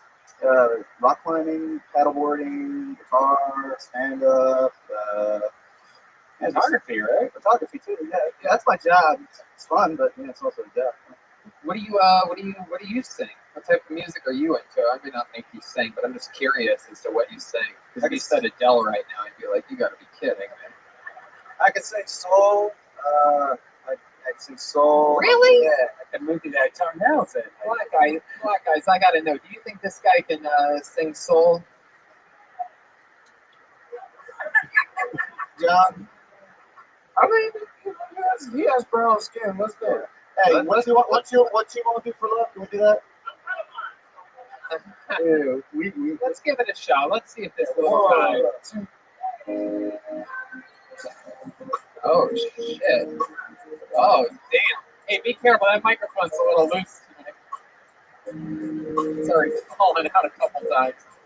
I don't want John Dees to be blind next.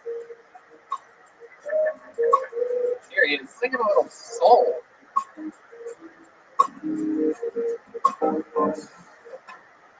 I guess you wonder where I've been. Wow. I searched to find love within.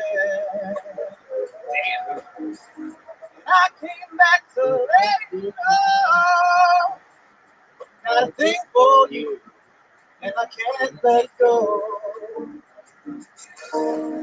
My friends wonder what is wrong with me, because I'm in the days of your love, you see.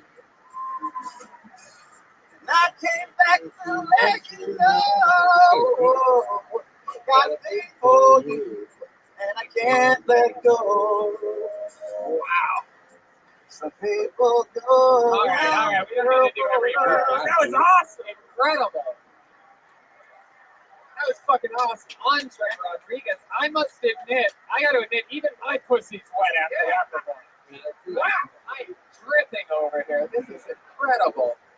I didn't even know I had a pussy to get wet. Now all of a sudden I feel it. Tony squirted all over my shoes. There you go. Thank you, Rick. I really needed that extra image for everyone. Andre, I mean, do you get all the pussy in this town? Not enough. How good does that last girl get blowjobs? I gotta know. You have to know, right? You've been out there for at least a couple hours with her. Yeah, man. It's a fucking it's a minefield out there. It's your shirt. I live here. You go to yeah. Right around here. Hey, what do you say? You go to the Lower East Side. Right up there. Right up there. I love it. You have a girlfriend right now? You don't? You're just playing the field. Yeah, man. I'm doing good. Singing for a girlfriend. Hell yeah. Absolutely. No, he doesn't have time for a girlfriend. This guy has time for fucking destroying puss. The fucking like this guy fucks like the Night Stalker kill. Like he's out every night, just absolutely fucking. There's no foreplay. This guy does one play, just straight in. This guy doesn't even eat pussy. He just takes his dick's already lubed, no condom. He's free of a condom. He sprays lube on his dick before leaving the house. Just slides it in people. And he can, with hair like that, he can walk right into the women's restroom. He just covers his face, just goes stall to stall, wall to wall, just fucking slipping and sliding all over the place. Hey, well, I have Mexican, so, you know, in the wet back and also it comes with the territory, right? And the west front. And the wet front. How often do you have sex? Just tell us the truth, because it's got to be such an interesting amount, right? Per day, it's just not like per day, per person. It just really depends on who I'm around. God, I know the answer is so much. Yeah, yeah. If you didn't fuck that much, you'd be like, oh, you know, I fuck a lot, Tony. You're right, I fuck a lot. But instead, he's like not giving a real answer, which means like it might be 2 a day, 3 a day. You kind of got to stop when the dick starts changing. So, yeah, skin starts falling off, you have to pull it back, put some Carmex on it. Just get some chapstick. Yeah, Red Dan knows what it's like to fuck that much. Look how much he's agreeing with you. That must be the truth. Cherry flavor, man. Some of their vomit on it. They get moisturized lips. Everybody wins. Wow. You are incredible. So interesting on you. You're funny. You can sing like that. You have these fucking boyish good looks. Is there anything you can't do that you want to do? Is there anything that you wish you were able to do? Advanced mathematics. Yeah. Really? Yeah. I wish I could, but I can't. Why? That's such a disappointing answer. I don't know if you're trying to be funny. Like, no, that's just true. No, math is the. How about another answer? What's something else that you wish you were good? I think you might want to do one day. Something that you might be interested in learning. Just being a better musician overall, man. Like, you ever think about going blind? Well, I got a knife in my pocket. You don't want to watch stills, right? Yeah, what? I got a blade. I can do something about these eyes right now. We can change this show, make it really, really cool. Cut your eyes all the time.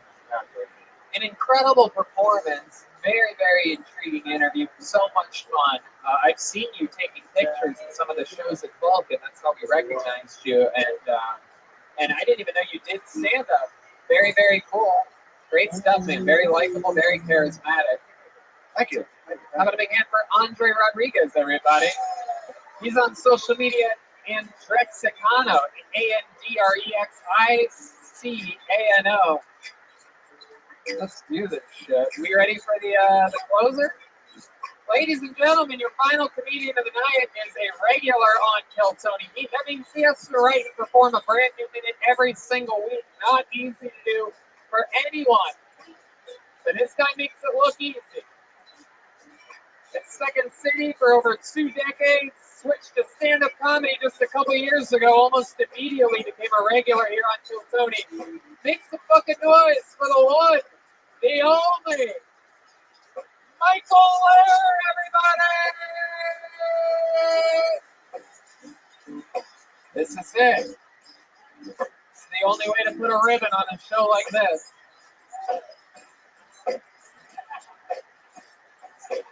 Hell yeah. Guys, this is it. Make some noise for Michael Lair, everyone. All right, shoes are. Somebody put his emergency brake on. Come on, people. Here he is. Really is him.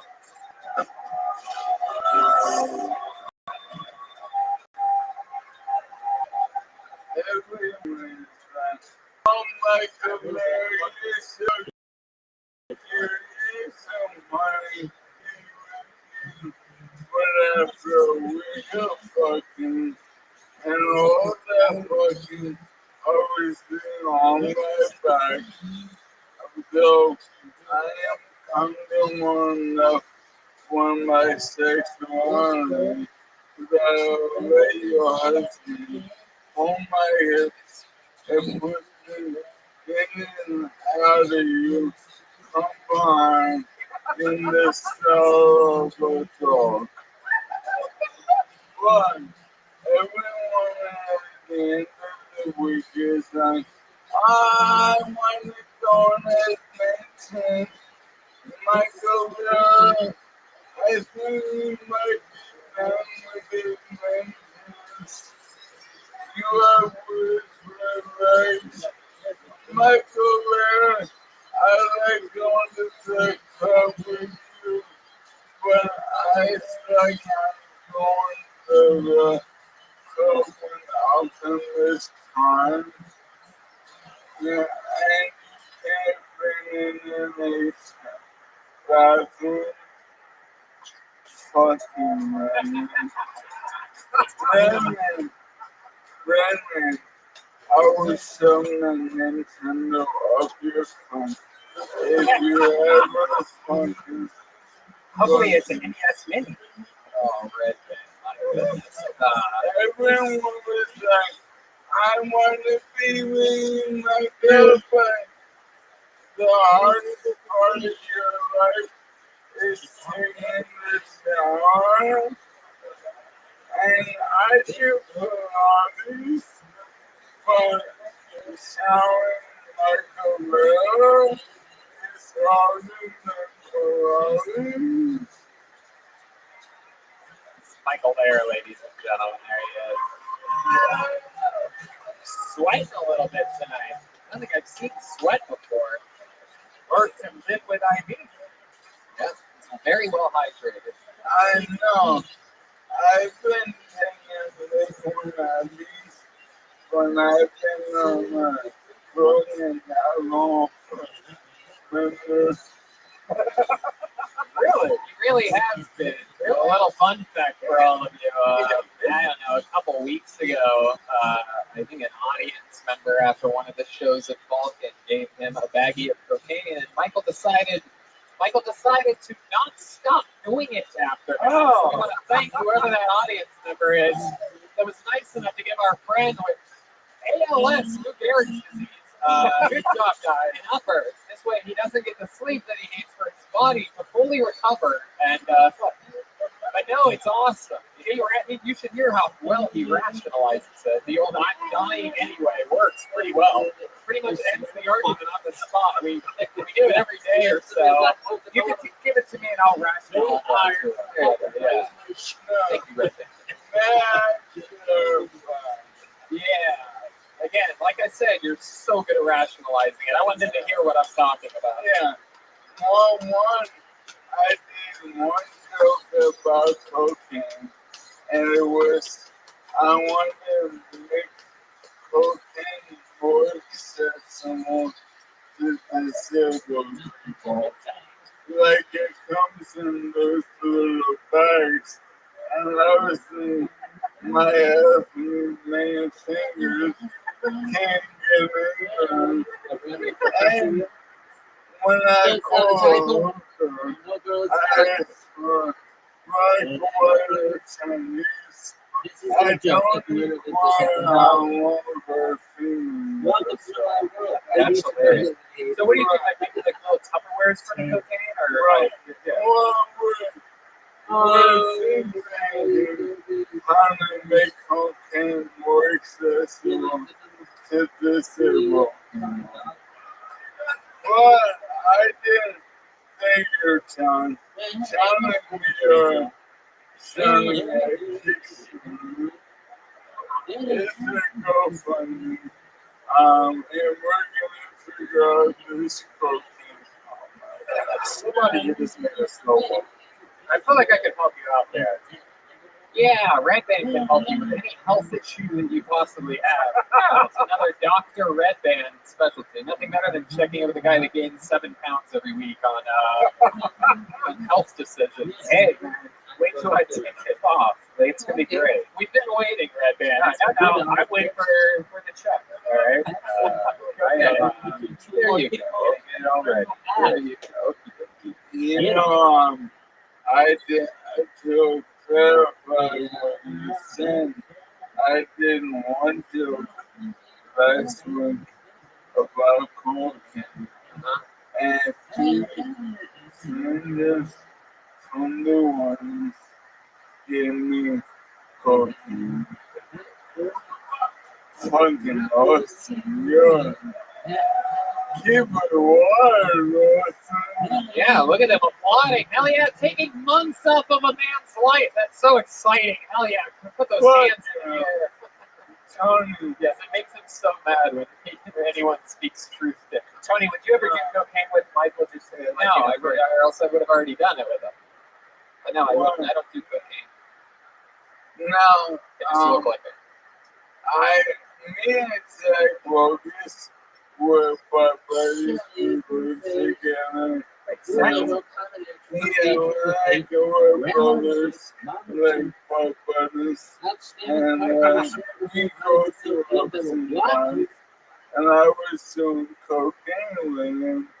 And I said, wow, I think this cocaine makes me feel better.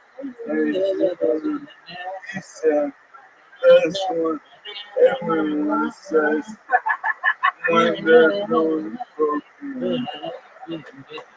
Yeah. Yes, they do. How does it make you feel 30 minutes after you do it? I get another motherfuckers in here. I will go to everything. I would drink for the I noticed you're closing your eyes a lot. Yeah. Is this a side effect? I've seen Deep Madness open his eyes more in this episode.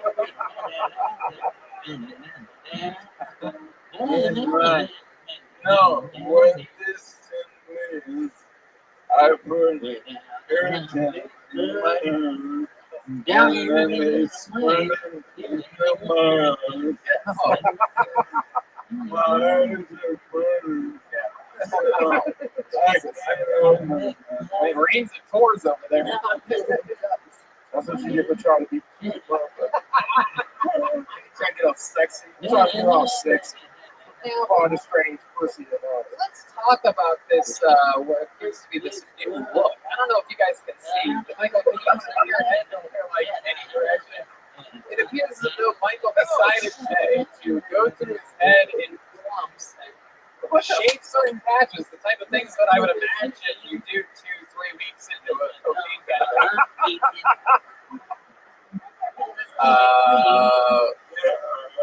Is that New Hampshire? Yeah. New York? Yeah, I'm ready.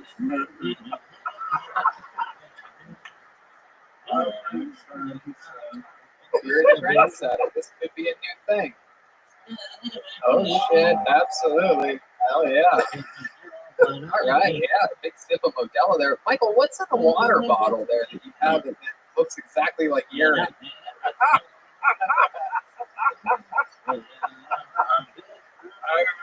This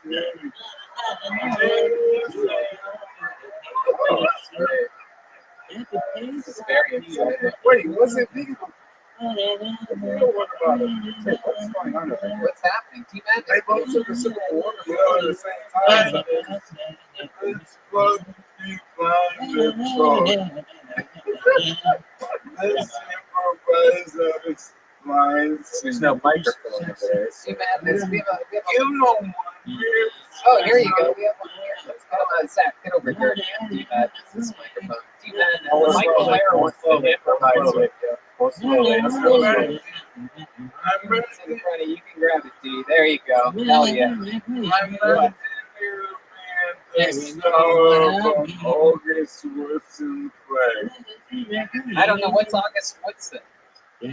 Y'all motherfuckers never watch the program.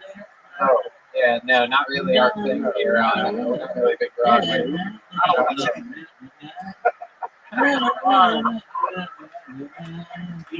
These I motherfuckers. don't fucking watch the damn thing. Yo, D, I'm making this Smell your lightsaber, girl. and my eyes are closed. I'm waiting in the right. Someone from the audience is going to give you a suggestion. All right, somebody gave a suggestion. What? Safari. That guy seems very passionate. Let's do it. All right, it's a safari. You guys are blind. Here we go. Hi, you know what knows to drive somebody. Yeah, funny. And we're the drive nice and right there with you. That's not a typo. Oh, fuck no, it ain't, bro. Fuck no, it ain't. Wait, big square. Down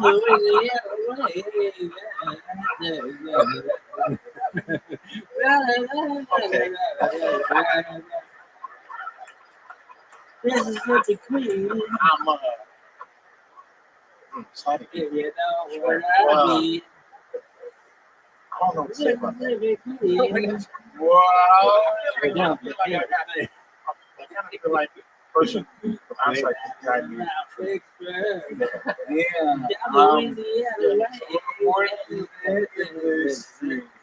It's a morning and we can eat the food all day long.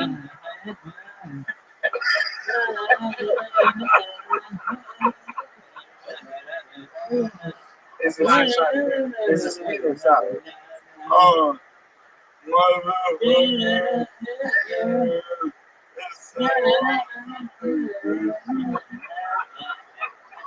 That's unfortunate. You was kind of cool. Is there any cocaine on this safari? Oh, no. I wish there was. No, I see a cocaine tree. Oh, it's good.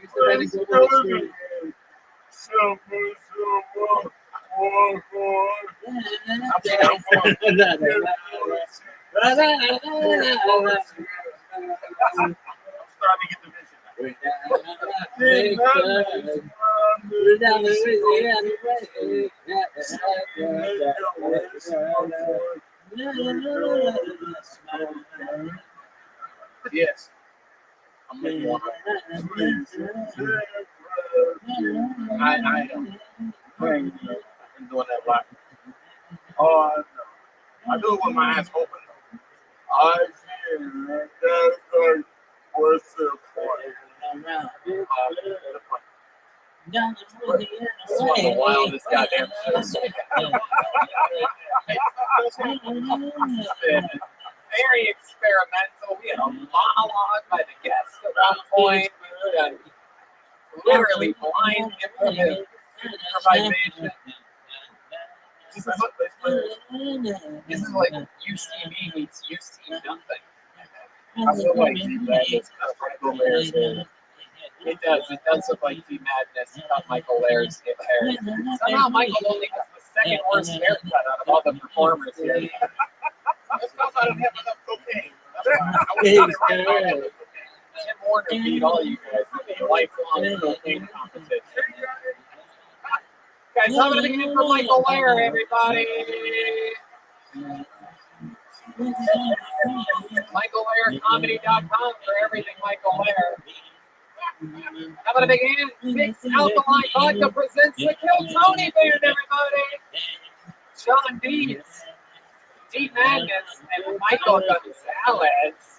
Follow them on social media. I'm sure you do. It's Mike A. Guns 13. John Keys, JONKEYZ. One more thing. I'll be sure if you're in this hair right now, when I have just enough cocaine, I'll be doing it correctly. D Madness, do you have any gigs this week or anything you want to plug? Thursday at Sam's Town 1 every Thursday. Sam's Town every Thursday. What time? 8 to 10. 8 to 10. I'll be there. Maybe not this Thursday, but 2115 All Red Drive. I love it. Absolutely. How about one more hand for the band and Michael Layer, huh? Ryan Chaivo drew tonight's episode, and he did do it. Now is in it with a microphone. Right? An old, really awesome, death-proof looking car right there. Michael Layer is in it, and a skull. So cool. Such a great drawing. RyanChaivo.com for all those friends. Remember to follow Yoni at Best Barbecue. Go to CN Smokehouse at Golden Acres. Flores Tortillas. FloresTortillas.com. Get your fixed vodka. Alkaline vodka. Very, very, very interesting stuff. Support all of our sponsors, and by doing so, you support us. How about a big hand for Antones? They put this thing on every Monday. They take good care of us. Who knows? Maybe we'll have some more tables. That's what the people want. What else? You know, every week I do a comedy show. As you know, a lot of people from the show are on it. check it out. Go to it's at Logan every Wednesday or Thursday. But if you just go to DeathSquad.tv and click on tour dates, you'll find it. Live audience, this was a wild one. You guys have fun tonight? All right, sweet. This show sells out unpacked today. The show from 2 weeks from now sold out in 3.5 minutes. That's what's happening. Every single week it's selling out faster. I'm pretty sure that's faster. Even though it's only, I think, 100 tickets per show, that's still insane. 3.5 minutes. It's amazing. I'm pretty sure it's faster than we even sold tickets in LA. So you guys are really showing up. It's very powerful, and we appreciate you guys. It really feels like home. And we thank you. Good night, everybody. Bye-bye.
Welcome to my world.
Hey, this is Rabbi coming live from Antone's in Austin, Texas.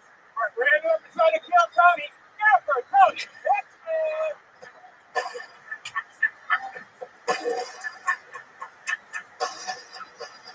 Come on, Austin, this is a live podcast. People listen to hear a live audience. Can you guys make some fucking noise? Jesus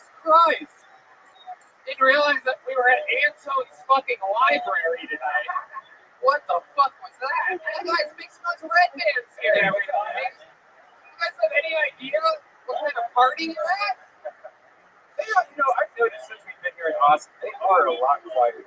They're like very, I don't know if they're trying to not spread the coronavirus or something, but you guys have already had it, I promise. How many of you have had the coronavirus by round of applause? Jeez, what did you just announce my name again? Did you hear the light applause there? How loud can this place get for the band that's been performing for you for okay. There you go. It's a music town, I guess. Not really a comedy hub just yet. That's John D's Matt Bueling, D Madness, and Michael Gonzalez on the drums. How many of you have been to Kill Tony before? How many of you, make some noise if you haven't been to Kill Tony before? Wow, very excited. People are excited that have never been here before. Isn't that interesting?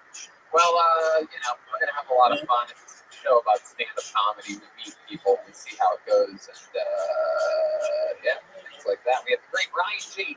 Felt in Los Angeles drawing tonight's episode. He's in LA right now. He drew an amazing poster for Kill Tony 500.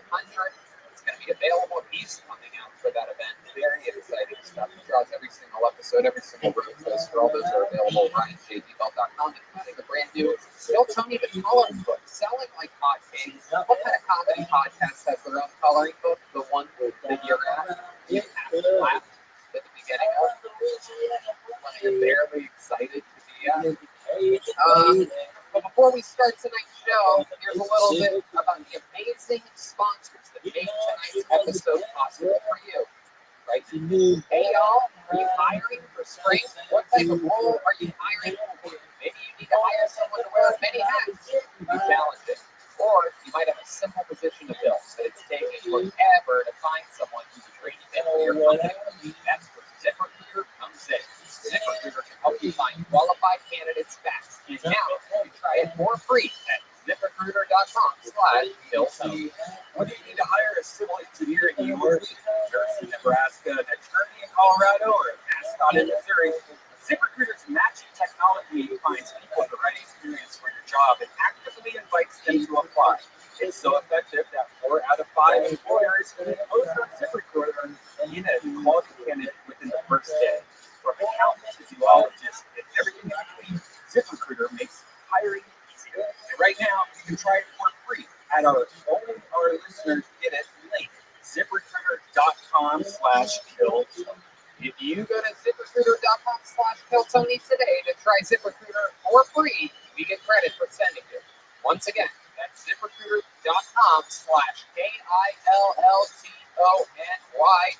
You know ZipRecruiter is the smartest way up. Mud water, yum, yum, yum. It's a coffee alternative with 4 adaptogenic mushrooms and Ayurvedic herbs. 1/7 the caffeine is a cup of coffee. You get the energy without the anxiety, jitters, or crash of coffee. Each ingredient was added for a purpose. Cacao and chai for mood and a microdose of caffeine. Lion's mane for alertness. Cordyceps to help support physical performance. Chaga and reishi to support your immune system. Turmeric for soreness and cinnamon for antioxidants. Yeah, it's great. I drink a lot of coffee, but I always get this caffeine jitters and stuff. This doesn't give me that instant energy. I love to put a little bit of honey in there, a little lemon. It's great. Sometimes I use a little nutmeg. It's delicious. Mud is 100% USDA, organic, non-GMO, gluten-free, vegan, Whole30, and kosher. Yes. Go to mudwater.com/Tony to support the show and use the code Tony for $5 off. That's NUDWTR.com/Tony. Use the code Tony. Get $5 off. Thank us later. You know what we absolutely love? I mean, we swear by it. Morning, noon, and night. Kill Tony Reps Liquid IV. When we push our body harder, we're just feeling run down. It's extremely important to take care of ourselves with the proper vitamins and nutrients. That is why Liquid IV created Hydration Multiplier Plus immune support to maintain and strengthen your immune system. You know about this, right? Yeah, actually, it's all covered. just for my liquid IVs. I've posted photos of this on Instagram. My favorite is the hydration multiplier plus. It is worth it. Orange one. I love it. I have one in the morning, I have one at night, I have one in the middle of the day. I probably go through a pack of these every 2 days. I swear. And what excites me the most about it is that the hydration multiplier plus has vitamin C. It boosts your immune system, and at these times, it's the perfect thing to have. Yeah, no doubt. Vitamin C, zinc, and well-convenient single-serving packets to help strengthen your immune system. Works perfectly for me on the golf course. I can get cold bottles of water out there, or put them on ice, and then you pop one of these packets in there. It works out perfectly. This way, it's not sitting around all day. It's fresh. It tastes great. Everything is great about Liquid IV. Makes you look better. Makes you feel better. Liquid IV can provide 2 to 3 times more hydration than water alone. Plus, it tastes good. What's more boring than the flavor of water? The blend is powered by cellular transport technology, which is designed to enhance rapid absorption of water and other nutrients. The optimal ratio of glucose, sodium, and potassium delivers water and nutrients into the bloodstream faster. It's the perfect balance to help you strengthen your immune system more quickly and effectively. Plus, Liquid IV is great people. They donated 4 million plus servings in response to COVID-19. Products being donated to hospitals, first responders, banks, veterans, and active military companies donated over 10 million servings globally. Get your Liquid IV hydration multiplier plus immune support in bulk at Costco or order online and get 25% off when you do. Go to liquidiv.com and use the code TONY at checkout. That's 25% off anything you order and get better hydration. Do it today. Use the promo code TONY at liquidiv.com. And we're back. Are you guys ready to start tonight's show? By the way, I forgot to mention, somehow I forgot, that the band is sponsored by Fitz Alkaline Vodka. Yes. Some really incredible stuff. They have a less acidic vodka. It's alkaline. And it's distilled 10 times. And it's amazing. If you have a lot of like heartburn when you drink or whatever, it really helps. And less hangover. Who doesn't love less hangover? So try Fitz Vodka. Plus, they support local artists like the Kill Tony band. Ladies and gentlemen, on this show, we usually have an amazing guest. Today, we've upped ourselves, and we've had probably the best possible fucking guest we could have in the world.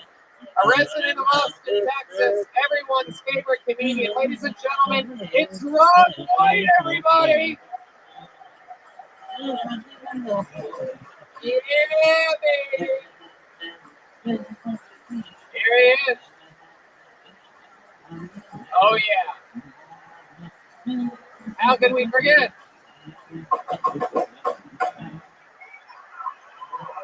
That's right. Ron White has his own tequila, #1 tequila, which we absolutely love. That's the name of the game right there. My part of the show is brought to you by #1 tequila. Everybody's got a different liquor sponsor here. I'm obviously a White Claw guy myself. You know what I mean? Ron, welcome back. Ron's one of the main reasons why we all moved here. He's basically sold Rogan on it. He sold me on it. Absolutely incredible. We're so grateful that you did. And you're an amazing guest. We've done this a few times, and we're happy to have you back. Yeah, I've never done it sober, but I'm sober now. And, no, I quit drinking 2 months ago, but I still need you guys to drink this fucking tequila. Because we lost our best customer. How cool is that? How about a hand for him 2 fucking months, huh? So awesome. I love it. It's not all it's cracked up to be. And you guys probably know, if this is your first time, maybe whoever brought you told you how the show works, but a bunch of people sign up before the show for the opportunity to get on. And if your name gets pulled out of the bucket, you come up on this stage. There's actually a new holding cell upstairs filled with comedians right now, and people in the audience also signed up. But if I pull your name out of the bucket, you get 60 seconds uninterrupted on this stage. You know your time is up, and you hear the sound of a kick. That means wrap it up, or else you're going to bring out the angry Fifth Street Bear. And you don't want that. There you go. There you go. There you go. Yep. All right. You guys ready to start the show? Again, I mean, I don't know. What do you Austin, this is a real live show. Are you guys ready to start this show? It's weird. Really weird. Unbelievable. All right, well, here we go. I feel bad for whatever comedian has to go first in this shitstorm tonight. But here we go. Let's see what happens. Ladies and gentlemen, your first comedian goes by the name of Ben Horn. Ben Horn. So here we go. Let's see how this new tunnel system works.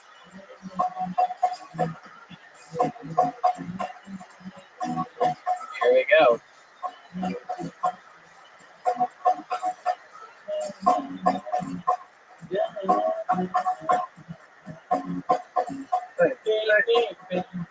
he is, everybody. Ben Horn. Thank you. Everybody excited about these COVID restrictions getting lifted? I'm not. I'm fucking pissed. Everything was going just fine. I didn't get sick once. This asshole opens everything back up. Boom. Chlamydia. You know? I mean, it was kind of like getting the vaccine because I didn't know I'd have to get it twice, but could have been worse. She could have given me something worse than chlamydia. She could have given me like a hand job. You know? I'll take dirty puss over a hand job any fucking day. Pretty sure the last time I got a hand job, I was at a middle school dance. Yeah, and I was a chaperone. So, that's good. If you turned that into a pedophile joke, that's on you. I didn't get jerked off by a middle schooler. It was a lunch lady, which I think is worse. All right, I'm Ben Horn. Thank you very much. Ben Horn. Ben Horn. Welcome. You've been on the show before, right? I have, yeah, a few weeks ago. What did we talk about? What did we find out about you? What's the highlight of that interview? My 10 years working in TV. Oh, hell yeah.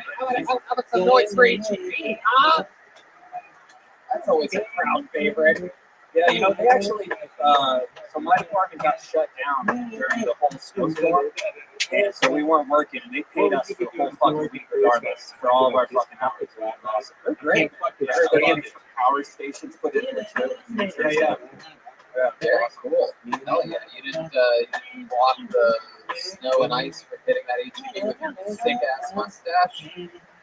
No, you know, the cocaine definitely gets stuck in there from time to time. Is that true? Do you do cocaine, Ben? From time to time. You keep saying from time to time. Are we talking about all the time?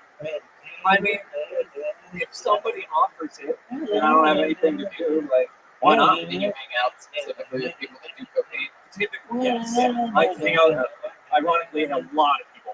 What's the wildest night you ever had on cocaine? What does that look like? I don't get crazy on coke. I'm more of a drinker, to be honest. I'll do a little bit of coke just because I think it's fun. And everybody smokes weed. I don't smoke weed. It makes me too anxious. What kind of drinking do you like to do? What's your preferred beverage? Oh, Lone Star. I think it's a smash. I'll drink tequila for all day, but Lone Star is my go-to. What's your favorite kind of tequila? This one, obviously. Clearly. Nothing better than this one tequila, everybody. Ben Horn, marketing genius. That's what I should have named it. This one. My God, Ben, I really set you up there, and you really knocked it right in the catcher's mitt. Yikes. So, Ben, what do you do at HEB exactly? I'm a personal shopper, so whenever people do like online orders, I just walk around with a cart and just grab their shit, throw it in there. And this thing about chlamydia, is that true?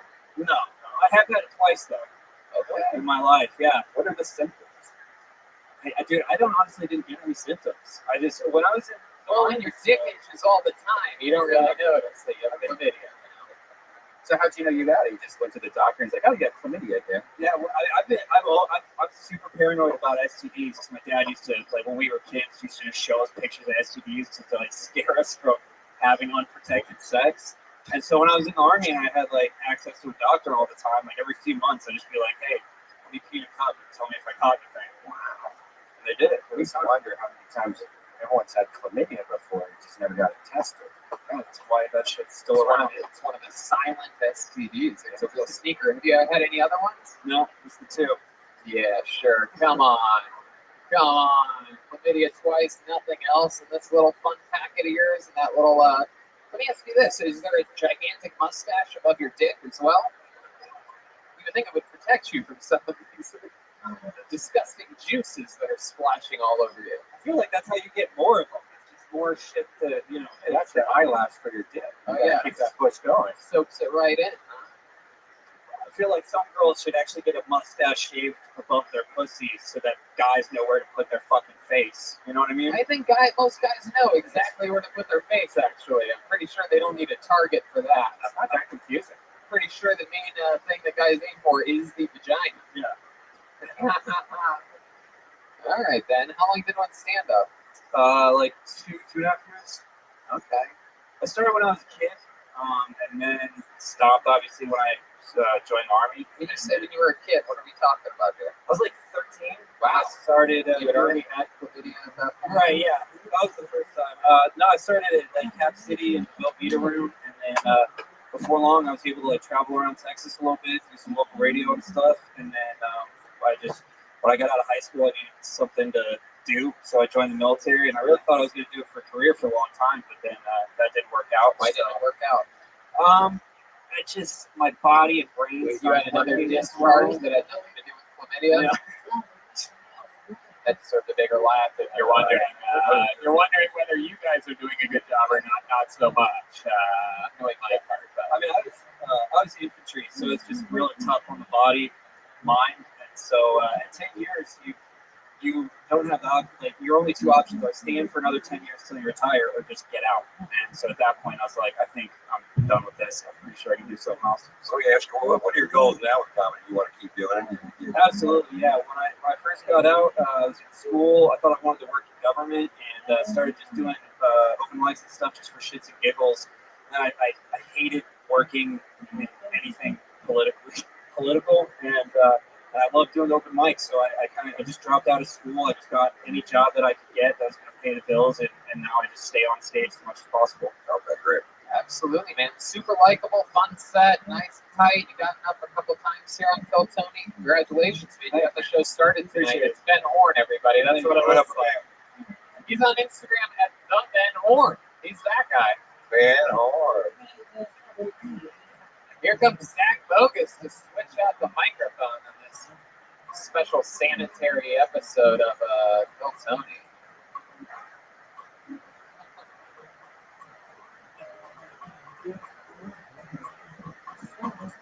You guys having any fun out there? There seems to be a real. Okay, we're getting there. It's building up. Drinks are flowing out there. Let's see what happens next with the comedy stylings of Dan Payetetsky. Dan Payetetsky. That's a name. Hell yeah, it is. Dan.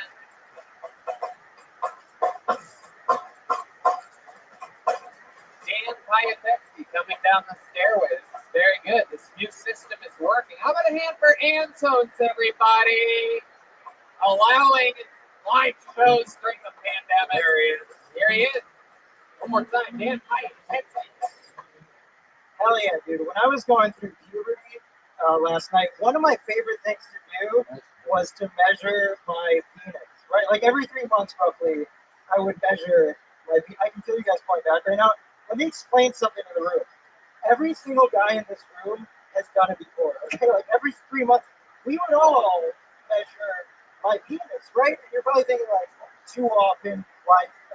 I didn't do it the normal way, right? Like I didn't use a tape measure or a meter stick, Instead, I used my penis, dude, as the unit of measure to measure other things. And that might seem even crazier, but how else would I have known that my dad's pillow is exactly 9 dicks long, right? Found that out one day when he went out for a glass of gelato. Measured everything. My brother's toothbrush, about a dick and a half. Our living room television, that was a 17-dick TV, yeah. I remember this was middle school, dude. And my friend Kevin was like, Dan, I guarantee I have a bigger penis than you, right? And he did. He had a 2-dick penis. It was wild, yeah. All right, I'm done. I love it. Thank you. There it is, Dan Payetetsky. Am I saying that right? You did, yeah. Payetetsky. Yes.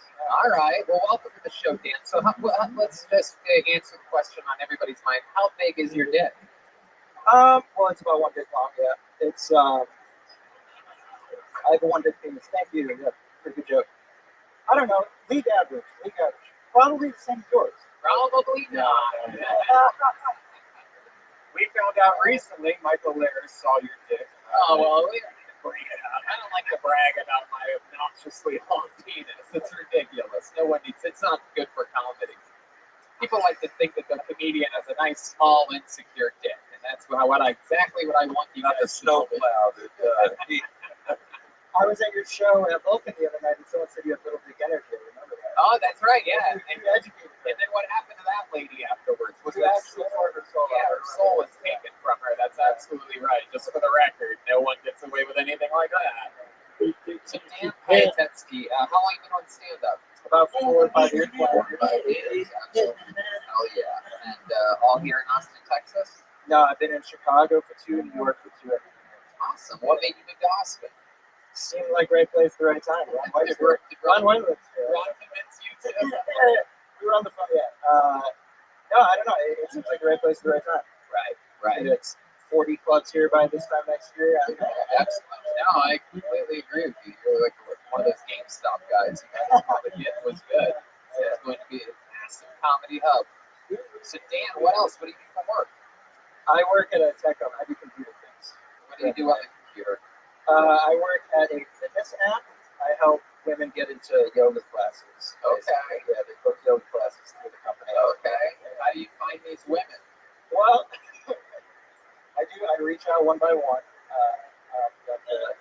No, it's just like it's called product management. Where I work with a team of engineers. We make Women just cracking up right now. They're like, I love Soul Cycle. This is hilarious. I didn't even say. What do you do for fun, Dan? You seem like a little bit of a stiff to me. Well, here's the thing. I'm feeling stiff right now. But I'm. We're about to measure something. Is that? Nice. No. Honestly, I've been doing comedy as What else other than comedy? Like there must be some outlet. Like you like to shoot. I do. I cook a lot. I like to cook for big groups of people. I like having like people. What's your big dish? Or what was something like My big dish. Or an average size dish. Hell yeah. I like making steak, man. I made crab salad today during the day. Oh, okay. The last guy that was on had crabs as well. Yeah. This is a snoozer, isn't it? That's okay. So what? Snoozer? I don't know. Nah, I don't know. I'm really trying with you, Dan. Yeah. It's partly on you. No, I get it. I love it. Can you tell us anything else about you over here, Dan? Let's not get distracted. Oh, there's drums back there. We're just really panicking right now for no reason. Everything's okay. Okay.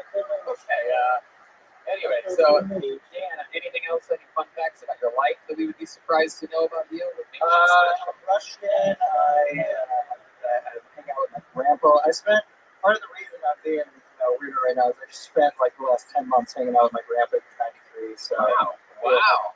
And like, do you go out and stuff and then come back? No. Like I was living like before that. Goodness, what kind of Willy Wonka bullshit lifestyle are you living? You guys sleep head to feet I together? know, yeah. Try to kind of Exactly. You have to change his diaper or anything? You can't go, like, he's got to go on walks, and he can't even, like, leave his house, so, like, he just, like, walks around his house like a Roomba. I don't know.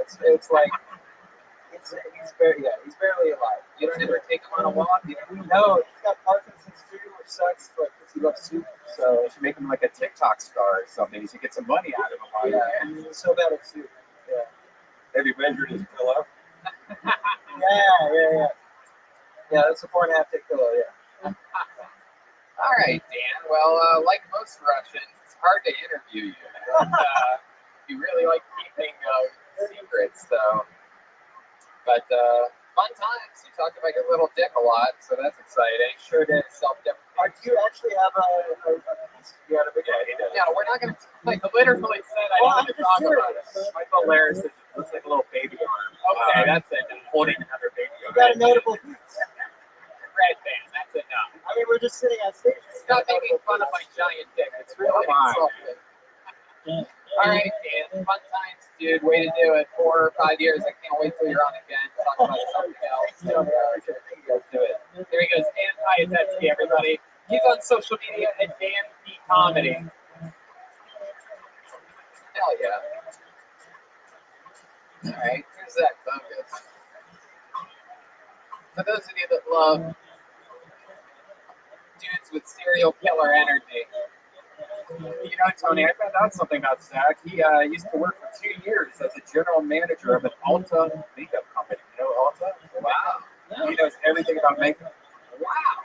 Isn't that weird? Oh, yeah. Okay, this looks like an interesting name. Lane Rubin. Lane Rubin is next on Kill Tony. Here he comes. Oh, Right next to the stage. Very good.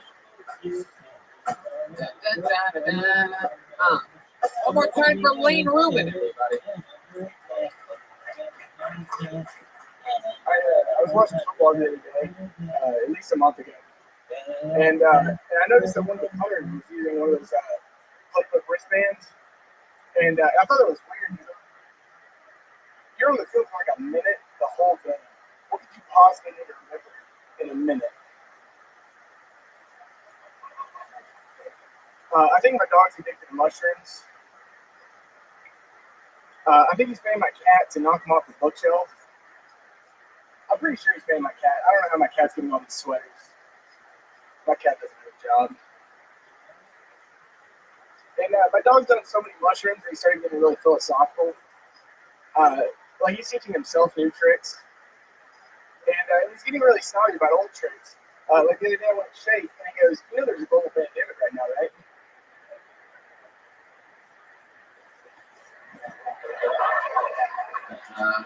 All right.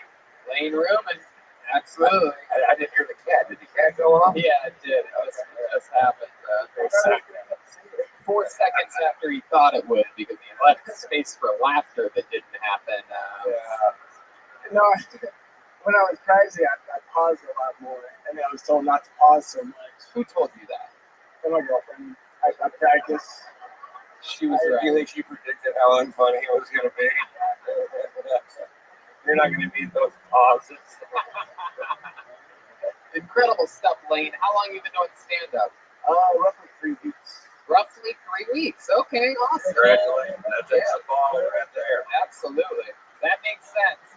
That explains a lot. If you had said anything longer than 3 weeks, I was going to prescribe killing yourself. So, very exciting. Did you start here? Were you on this show? Okay. I went up first 3 weeks ago.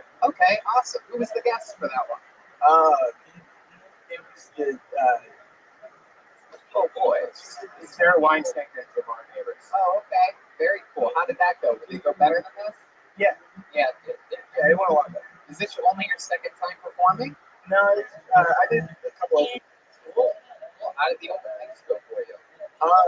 The first one went really well, and then the second one I bombed because I was getting heckled the whole time. Ooh, who was heckling you? Just some drunk girl. Damn. What did you say to her? Did you try to get her back? Did you respond to the heckles at all? I was pretty new at getting heckled, so I didn't know how to handle it. Right. Start making fun of her like appearance. It's really easy to fuck Wow. girl. Captain Obvious, Dr. Redband here. Oh, you should just make fun of them. Comedy guru. If they're Asian, an Asian woman, they say her head's really big. Okay, Redband, very weird. Jesus Christ. We're trying to stop Asian hate on this show. I don't know if you've been, I'm just kidding. I love it. Because a lot of people know I'm just kidding. So you didn't say anything back to her? What was she yelling at you? Fuck you, you suck. I was making jokes about how I was. Talk louder. Sorry. I was making a joke about how I look like I hate Jews. And so she kept like she was walking like almost onto the stage saying, "I'm Jewish," and then like why was she coming to the stage? Drop a coin or something like that? What would make her walk to the stage like that? I don't know why she meant. We're trying to stop Jewish hate here on Giltown. I don't hate Jews. You should have said that as soon as I come out of stage. I guess my observation was right, or something like that. Yeah. The Mr. Brian Redband again, giving more advice. You should have said something to her. So is this true? You have a dog and a cat? Yeah, I have several dogs and several cats. Why do you have several dogs and several cats? Well, I feel like we learned this last time, but just let's do it again. Okay. You didn't even remember the show that you were on 3 weeks ago. Why is it? Okay. Tell us about your dogs and cats. I just got 6 dogs and 3 cats. I did say last time, I misspoke. My retarded cat has cerebral hypoplasia. I'm glad that you corrected that for us. We had a lot of listeners contacting the Kill Tony hotline asking, what was the exact condition of the retarded cat on that episode with Lane Ruben? Well, palsy sounds a little worse than hypoplasia. Cat cerebral palsy sounds worse than hyperplasia? Yeah, well, palsy's more reckless. Was the cat offended? Like when you went home, was the cat like, Lane, sit down, we have to talk about this?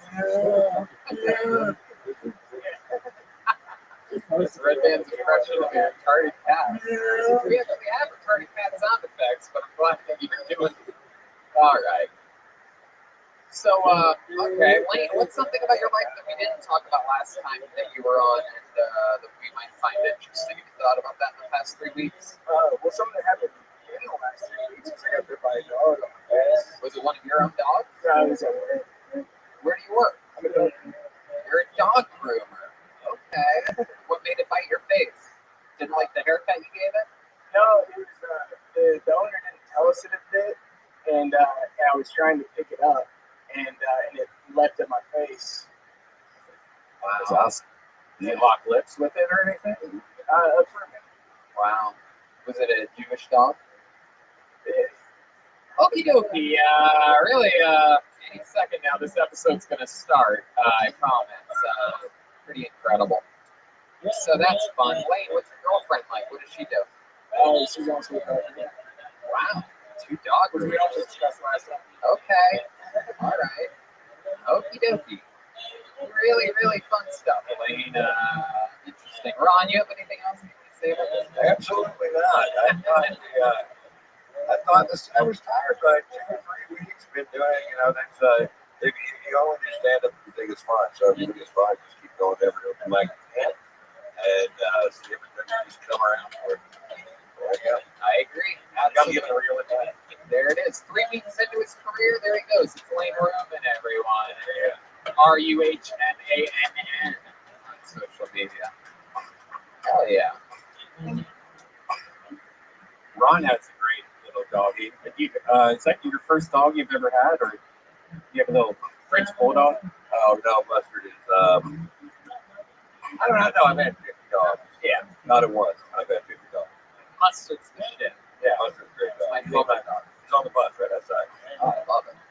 Okay, let's see what happens now. I have a feeling things are about to pick up here a little bit. Makes you listen to your next comedian, Travis Nathan Ray.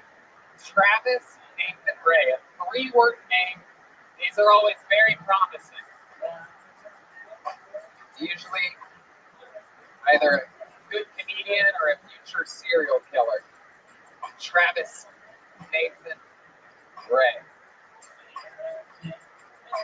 Coming from the upstairs holding station here at Antone's on 5th Street in Austin, Texas. Temperatures. Hell yeah. Here we go. Make some noise for Travis Nathan Ray, everybody. People's lips are the same color as their genitals. I hate when people say that white people don't have any culture. Like this one time, I overheard this girl say, "I should have never got that dog. It's an Aquarius." Didn't appropriate that from anybody. I tried to teach myself how to wink my own butthole. You know, like the strippers do. But ended up just farting on there.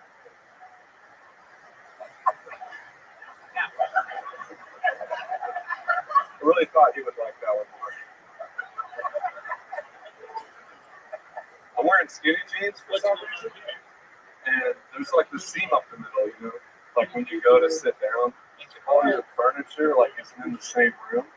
It makes your nuts make a decision. Like at first it wants to go to the left, the last second it goes to the right. That's called rolling nut. Ladies don't have to worry about that. For y'all, it goes right up the middle. You have a lip on each side, but then it looks like someone tried to make you tied around the mouth of a Ninja Turtle. Okie dokie, Travis Nathan Ray, everybody. There he is. Absolutely. Always exciting when we have the top half of the Centaur on the show. Very fun. Welcome, Travis. Welcome, welcome. What's the name of your Leonard Skinner cover band that you're in? I'm in a blues guitar band. Oh, you are? So, okay. Called it. All right. You why not?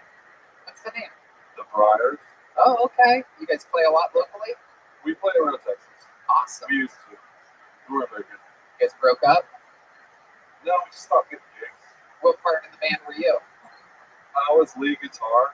Wow. Okay. Absolutely. How long have you been doing stand-up comedy? About 2 years. 2 years. Awesome. All of that here in Austin? Is this where you live? All College Station. Like once a week in College Station. Okay. Driving like that. All right. Awesome. I've been doing this 35 years. Want a little tip? Yes. Okay. Look at the crowd when you do it, right? You don't have to look at them. You can look above them, but it looks like to them that you're looking at them, and then sell it whether it sucks or not. So you got a little lost a little confidence there at the end. You got to squeak out that last punchline while you were looking away. That's never going to work. Stare them down, deliver the line, and they'll fucking laugh. Or that's a great the same thing's going to happen to you that happened to your band. Which is that's great advice. That's the best comedy advice I heard since Red Band taught us all how to deal with hecklers a few minutes ago. But no, that's really good stuff. Travis, what do you do for work? You seem like an interesting guy. I am a network analyst. Really? Yeah. Wow. So I was not expecting that. I thought for sure fucking pipe shop or something like that. No, there's a reason I pursue other things. Yeah. What does that mean exactly? A network analyst? You're on computers all day? No, like all the digital signs you see menus in fast food places. When the prices aren't right, they call me. You make the price right. Yep. I love it. What's your living situation? You live by yourself? I live with my girlfriend. Okay. Her 3 kids. Oh wow, her 3 kids. How old are they? 7, 11, and 15. Do you have a favorite? The middle one. Middle one? Yeah. Natalie, she's an artist. She's awesome.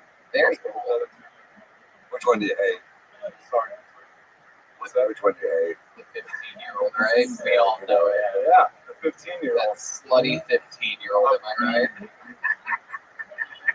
I've never had to say, fuck you to a kid so much. Right. Do they ever give you the, you're not my real dad? They do that? Music. Fuck you. Wow. I'm going to my room. How about that? Hey, look at that. I like that. You do that on stage? Well, it's a garage. I have a garage. Yeah, you guys talk about that on stage. Is that the same you talk about? Is that part of your thing? Talking about how you live with your girlfriend with 3 kids and I'm going to my room? No. Like that's good. You said that. I think it's a big compliment. It's really about your life. Well, I tried to do like a quick joke thing. I don't know how to do the one with my life. Yeah, but it was a weekend stripper butthole joke. Right? So, talking about your real life might be interesting, you know? Yeah. It really. People can feel it, even though it sounds weird and unbelievable. People can feel when something's true and honest and that you're dealing with something. Although I honestly believe you've seen a stripper's butthole wink.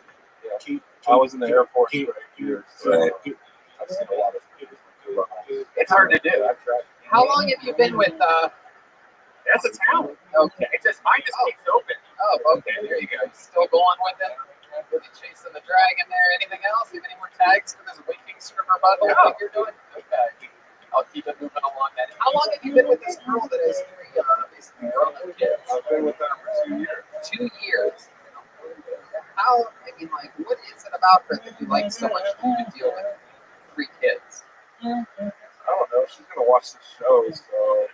Well, man, luckily I'm asking you what's good about her and not what's horrible about her. Like, that's so if you can't come up with anything, that's what's going to look bad to her. Nope. Come up with plenty of shit. She's awesome. She's beautiful. She loves you and acid. So. Oh, there we go. That's great. That makes us all very happy for that 7-year-old. Where'd you meet her at? Good question. So it was my coworker's wife at the time. Ooh, this is at your network analyst job? My And you're like, network this price is not matching up correctly. I'm going to fix this right now. I've never written a joke about this shit ever, and you're gonna bring this up now. Like, It's time to start writing jokes about this shit. so I found out my wife cheated on me with like a whole. Wait, you were married. I was married. Found out my wife cheated on me with like a whole mess of dudes. How did you find out? It's different. When I ask a question, if you just let them answer, the show moves on. If you just say disgusting shit after every question, it's like a little bit, then I have to ask again. Go ahead. So I discovered I was looking through my VA benefits trying to get disability for obvious reasons. And I found when you're overseas, if your wife goes to the hospital, they put it on your records. While I was in Iraq, she went to get Plan B filled. Oh.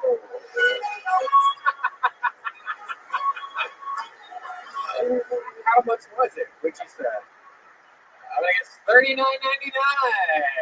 Hey.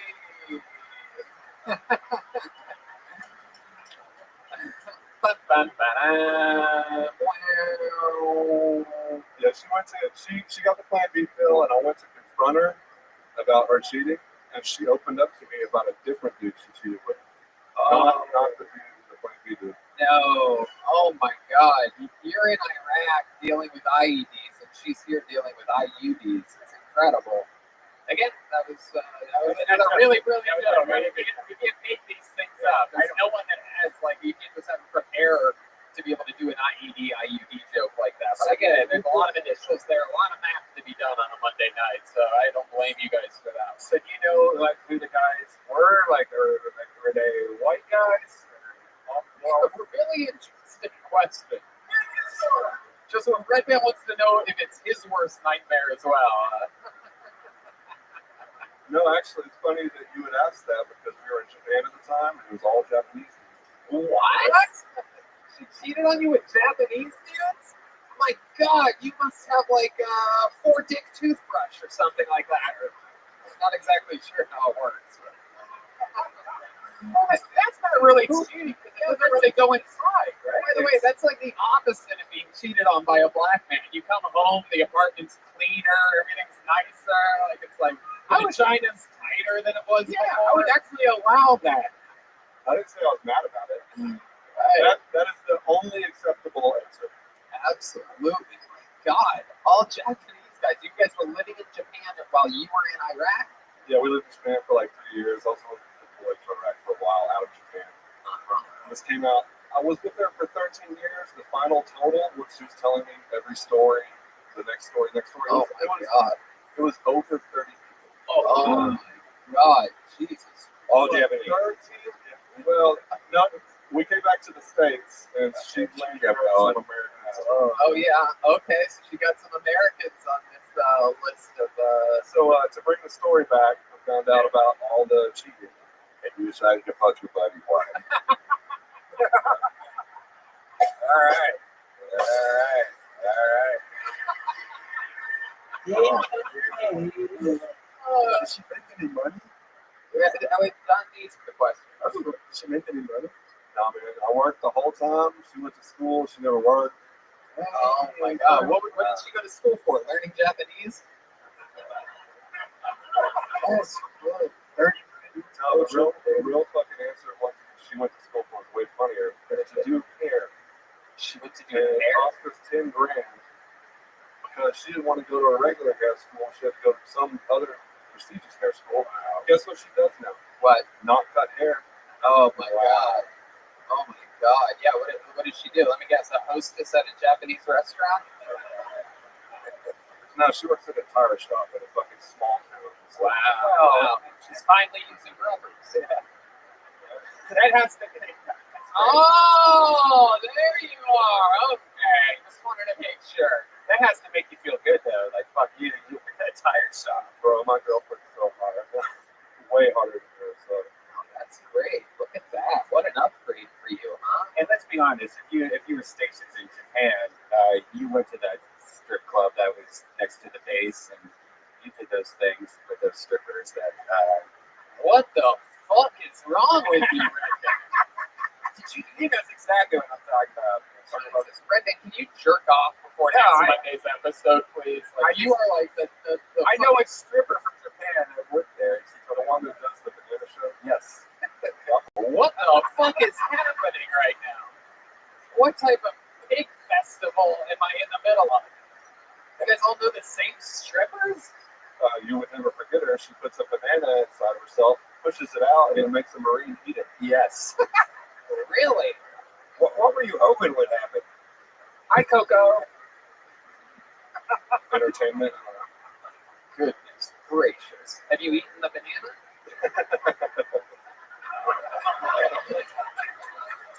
My goodness. I'll tell you this, Travis. Fun stuff. I mean, in an unbelievable interview. You totally made up for the first three comedians' lack of wanting to answer questions. This was incredible. And you've been prescribed some really good doses. All the stuff that you talked about during the interview is infinitely funnier, realer. It feels like you. It's your real life. It's going to make you feel better about these things that have happened. And you got to start really knocking it out, because as you hear by the audience's responses, this stuff's really funny, man. Right on, man. I appreciate that. Hell yeah. How about a big hand for Travis Nathan Ray, everyone? He's on social media at Travis Nathan Ray. Okay. Here we go.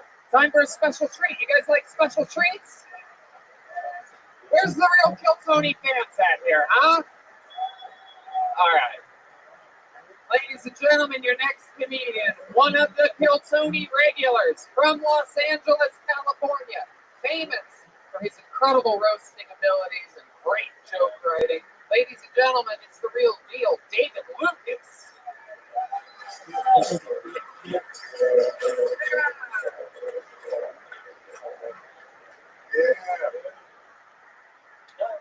You should not be labeled a lesbian if you're fucked by a strap-on. Like, scissoring is the only acceptable way to be a lesbian.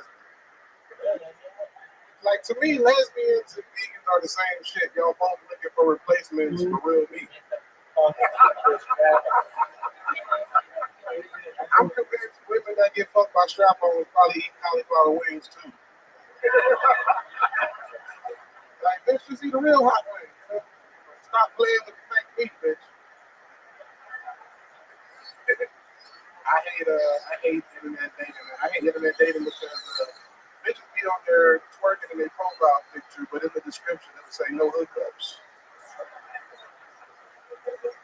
Like, what the fuck did you expect? A walk on the beach, bitch? I don't know what you want. Like, to me, that's greedy. Like, you want to show your ass off, but at the same time, you want me to take you by candlelight and kiss you under the moon. Oh, I just hope that you're fuck. Hell yeah, David Lucas. Doing real jokes, getting real laughs, acknowledging when his jokes doesn't work, getting a laugh off that. I love it. That's real comedy there. Yeah, absolutely a real good 60-second set. David Lucas lives in Los Angeles and spends now 2 weeks out of every month in Austin, Texas. Yeah, but I have my apartment here by May. Okay. All right. Getting a new apartment? Yeah, dog. I'm gonna keep the spot in LA, though. Okay. Yeah. All right. You live that kind of life. That's how your people like to spend money. How do you like to spend your money, Tom? What's that? How do you like to spend your money? The same way.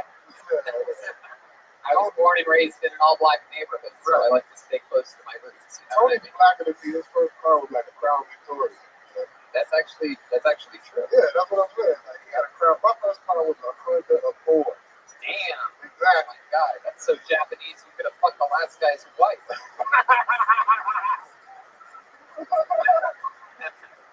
Welcome, David. Welcome back. It's always great to have you in town. Yeah, he was a sucker for that shit. Yeah. I would have beat that bitch ass. Really?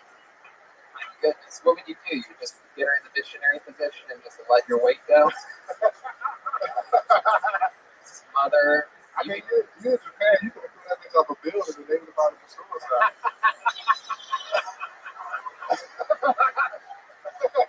David Lucas. Here. You're talking about online dating. Is that true? Did you really try that? You on any of those sites or anything? Trying to see who watched this show that I fuck with. Come on. Yeah, I did some online dating. I spent the premium money. You look like you eat plenty of fish. And Tony is subscribed to plenty of dicks. Oh, come on. POD. Come on. Over here looking like Lil Nas XXXL. Over here looking like Klondike Black. Hey, Tony, I heard you was a silent investor in Grindr. Actually, I wasn't that silent about it at all. No, I love it. That's your also your favorite kind of sandwich, right? You like to put them suits on so you can make it real quick. Yeah. A button and put it to your ankles. Yeah. At least my pants can go to my ankles. Looks like they're gonna have some real trouble there with those pants and those swollen kneecaps of yours. Sorry, baby. Hold on a second. Let's just fuck with my pants halfway on. You keep your t-shirt on while you fuck like when you swim? No, nigga, no. Girls that fuck with fat boys want the whole experience. Yeah. Girl, we told me take that shit off. Yeah. Then you take your bra off afterwards too? Oh, I always miss it when you go away for a couple of weeks. It's so much fun to have you back. What else has been happening, David? It's been a couple weeks since we've seen you. See, that's about it. The same old, waiting for LA to open up a little while. Texas wide ass open. I love this shit. You know, hell yeah. Still doing the same shit. Eating barbecue, still smoke house, motivated. Still going there. Oh, that's right. I actually accidentally forgot to mention that. CM Smoke. That's brisket in Austin, I might say. Which one?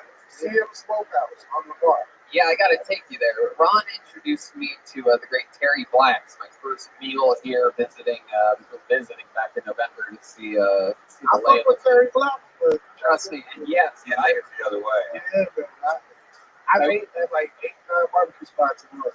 Well, you're really good, man. You're really funny. What are you gonna do? Are you just waiting for Oak Valley to open so you can spend more time there, and you're gonna focus on this career doing stand up? And I'm a stand-up comedian career-wise. I'm a door guy at the Comedy Store, so it's just about having a balance because I like what I'm doing in Austin as well. Because I got like a show that I do at the Vulcan that's picking up pretty good. Right, good. Also, a lot of big things coming to Austin I don't want to be a part of. So it's nothing to fly back and forth. It's like $90. So to plant seeds over here and then still LA. I love the honesty. You're absolutely right. It's $90. Can't believe it. Thank you. It's weird. It costs more to drive here. It's so weird. It makes no sense. Yeah, it really doesn't. Yeah, And I feel like sometimes they're it's gonna less. I saw JetBlue flights for $45 round trip. Don't get on that shit, bro. That's the whole plan. No, JetBlue is not so. That shit, bro. It's not. It That is shit one step above Spirit, bro. You're totally wrong. You must have been on one flight from like Atlanta to fucking Detroit. Right. I don't fuck with JetBlue. I went from Atlanta to Detroit. It was like soul plane. I swear to God. Yeah. JetBlue's awesome. I went to Zimbabwe the other day. You wouldn't believe how many black people were on the flight. I feel like they're going to change it though. They're like just getting us all used to it, and then out of nowhere they're going to go, it's $600 now for a round trip. Well, I will say JetBlue got the best. unfortunately, it's going to take a while for the economy to get back to where it was just a couple of years ago when everybody was complaining about everything. Yeah. Anyway, all right. But yeah, I'm an LA guy at the end of the day, man. I've been out there since I was 19. Oh, there. Yeah. Left my home in Georgia.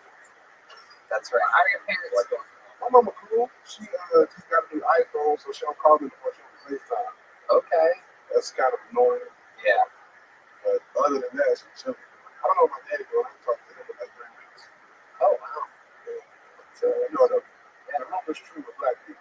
Right. Don't got the best relationship with our fathers. Yeah. He doesn't want to FaceTime, right?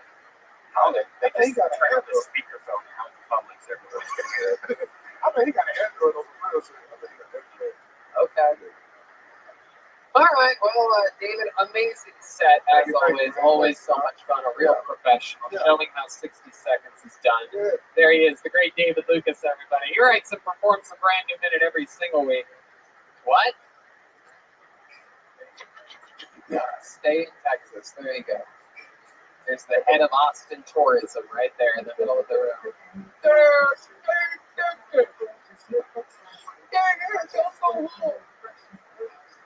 guy's got children back in Los Angeles, sir. Let him go see his kids every once in a while. All right. Okay. Corey Wolf. Corey Wolf is next on Post. How about a hand for the band, everybody? Come on. Yeah. Out here just killing it. Who knows what can happen? Hopes and dreams on the line here at Kill Tony. A lot of people prepped months or years for this. Some people decided today that they would sign up. Never know what's going to happen. Corey Wolf on the way to the stage.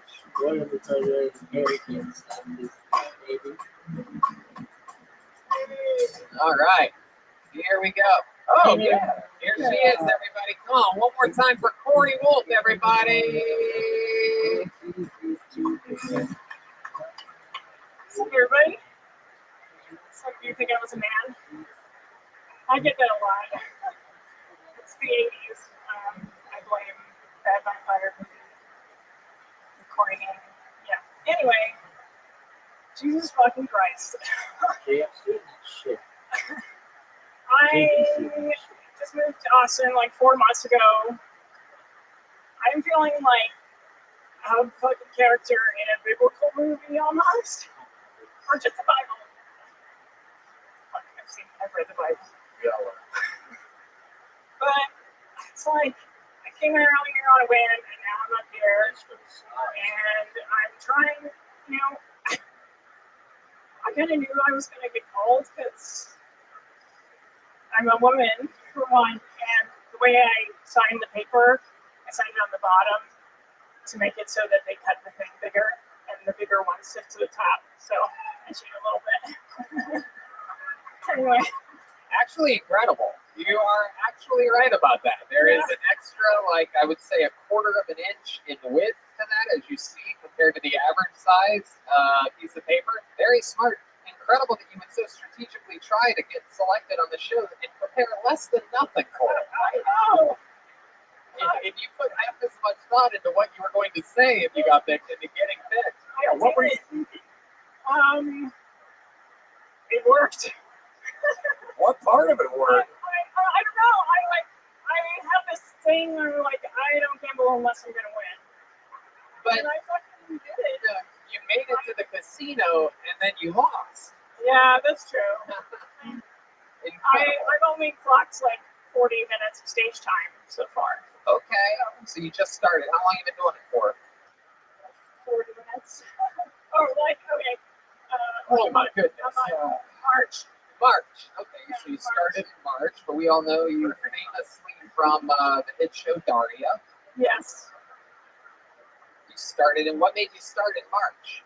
I just got out of the house. You just got out of the house? Yep. Heck yeah. How many cats do you have? None. I have 3 dogs. 3 dogs. Yeah. Okay. You live by yourself? No, I live in a very competent house. A very what? Competent. I thought you said competent. Oh, you live with a bunch of black people. That's cool. Wouldn't have guessed that. Yeah. I balance it out. What does that mean, a competent house? What does that mean to you? It means they brush their teeth and they do dishes. Oh, good ideas. Okay. Yeah. All right. I don't know what's happening tonight. It's a wild one. Yeah, are you on meth or something? Are you on meth? No, I drank a cup of coffee when I hadn't drank a cup of coffee in like a year, and I'm like dissociating. When did you drink this cup of coffee that's caused all this disruption with you tonight? Like 7:30. Like it was terrible. 7:30 tonight? Yeah, and it's not cocaine. I swear, Austin. What made you do that? What made you decide to have a cup of coffee at 7:30? Yeah, I was gonna go gamble. Okay. All right. What's your love life like? I'm single. Oh, we know, but what's your love life like? Oh, well, I've been proposed to 7 times in my life. You've been proposed to 7 times in your life? How? Why? What the fuck? 7 different people or one person? Yeah, same guy. One guy with a terrible stuttering problem once proposed to you. Twice. The second Will time you marry me? No. Go ahead. Explain to Well, us how you've been no, proposed to 7 times. Well, I date people, and I'm like, I'm not gonna marry you until you hit the 5-year mark. And they like ask me before, and they're like, "Will you marry me?" And I'm like, "Not yet." And usually about year 3, I figure out that they're lying to me. About what? Well, I remember one time I was talking to my boyfriend, and he revealed to me that he didn't know what the sun was made out of. And I just like, What a fucking nerd you are. What are you talking? Is that what this is? You date like nerds, right? No, I'm trying to low life, dude. Like what? Like former meth addicts. I'm not kidding. How do you end up with these people? They're funny. I mean, sometimes They're funny? I don't know. I let the devil in my house. What can I say? What do you do for work? Well, they're not that funny. I guess it's like. What do you do for a living? I'm currently unemployed, and like, why am I going to quit that? It's pretty awesome. What did you do for work before you were unemployed? Well, I worked for Burning Man. I cannot get a fucking read on you for the life of me. I keep going back and forth thinking you're a drug addict. He's a very nerd. He's a drug addict for sure, right? Well, I mean, do you do drugs? That's why you're asking the question. Do you do drugs? What kind of drugs do you do? Well, I can tell you what I haven't done. Why don't you tell us what you have done? Weed, mushrooms, LSD,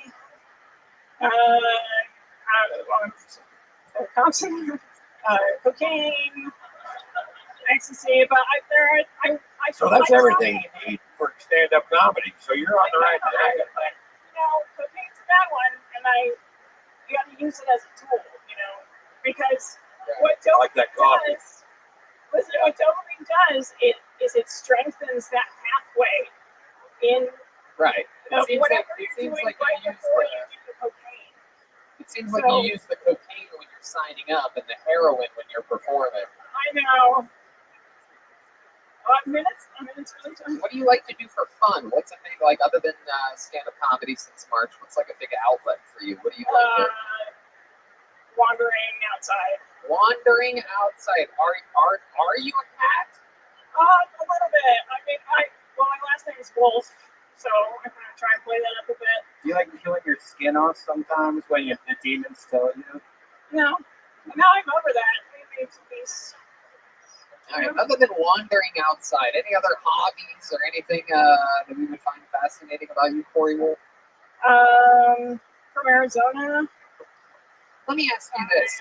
The main joke that you did in 60 seconds of uninterrupted stage time tonight was, I just moved to Austin, now I'm here.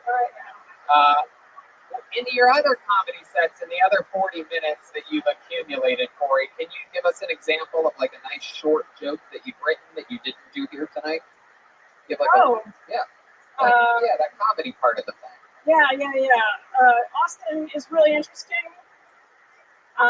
It looks like you guys fucking took 7 generations of Legos and just fucking mashed them all together. You got the Old West set, you got the corporate hell set, all mashed together, and I can tell you guys do a lot of cocaine here by the layout of the city. All right.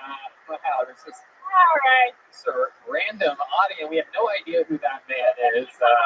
Never heard a voice like that before. Can't believe a stranger in the audience would yell something like that. I can't believe that guy doesn't love horribly written Lego jokes. I think that's the guy that I like photo bombs outside. Like they were taking a picture, they're like, "Where's that joke?" And I gave him the Texas cross.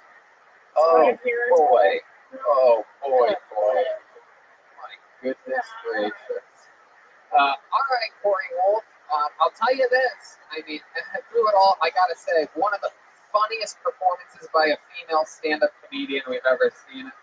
Way better than Schumer, right? Anyway, there she goes. Corey Wolf, everybody. On to the next one. My goodness. Ron, I'm sorry. I don't know what's happening here tonight. Clearly, we have a tunnel coming from a psychiatric ward. It's a special field trip. It was a bus trip from. I think we should nail that door shut and just open a new door. Yeah. Pretty wild. Some people like it when episodes are off the hinges. I kind of get it though. When you're listening to the audio, that patch, it's actually entertaining. Yep. Okay. Pulling it in. How about Ben Buck? It sounds like a real comedy name. Ben Buck. Oh, look at this. Ben Buck is the next on Phil Tony. Very fun stuff happening here. We have a couple more special treats coming right around the corner here. You know, There comes Ben Buck. Oh, look at this. This is the front door security guy. This is very exciting. Here at Antone's, everybody. The guy that let you in. Make some noise for Ben Buck. Check, check, check. Knock, knock.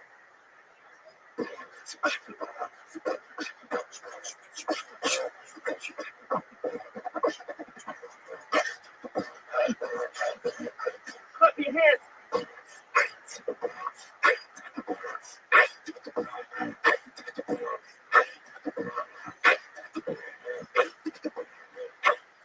From the front to the back, where you at? Where you at? Where you at? Where you at? Hey, hey. From the front to the back, where you at? Where you at? Hey, yeah. Out the top of that back, stop me, break it down like a pop and lock it up, and I saw you on my spot, bumping the beat with the bumpy boxes. Hey, get the level, listen to the edge, you see, you money, you better compete. Plan on trying to hit this some up in the street. How y'all feeling? That was fucking amazing.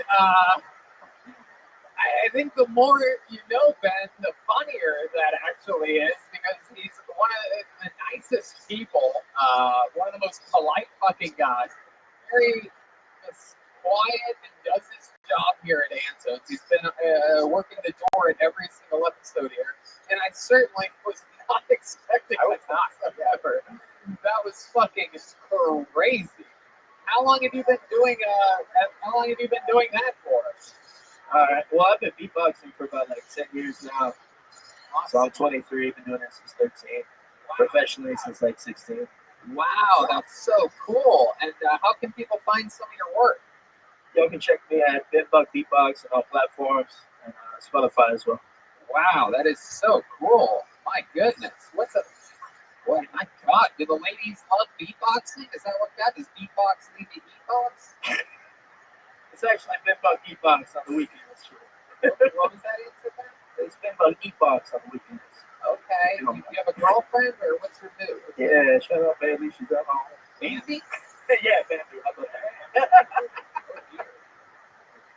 All right. Okay, so either you don't understand what's going on, or I don't understand what's going on. I thought this was the rap open mic. I'm so fucking confused. Like, oh my god. I'm like, these other rappers suck. God damn. Honest to God, you know what? Normally I would say you didn't do any jokes, but I think the room needed a little fucking jolt of energy there, and I think you did it, dude. Shit. So cool. What else do you do, Ben? Tell us more about you. Well, my other favorite hobby is ping pong. Does anyone here like to play ping pong? Let me see it. You want to play some ping pong? All right.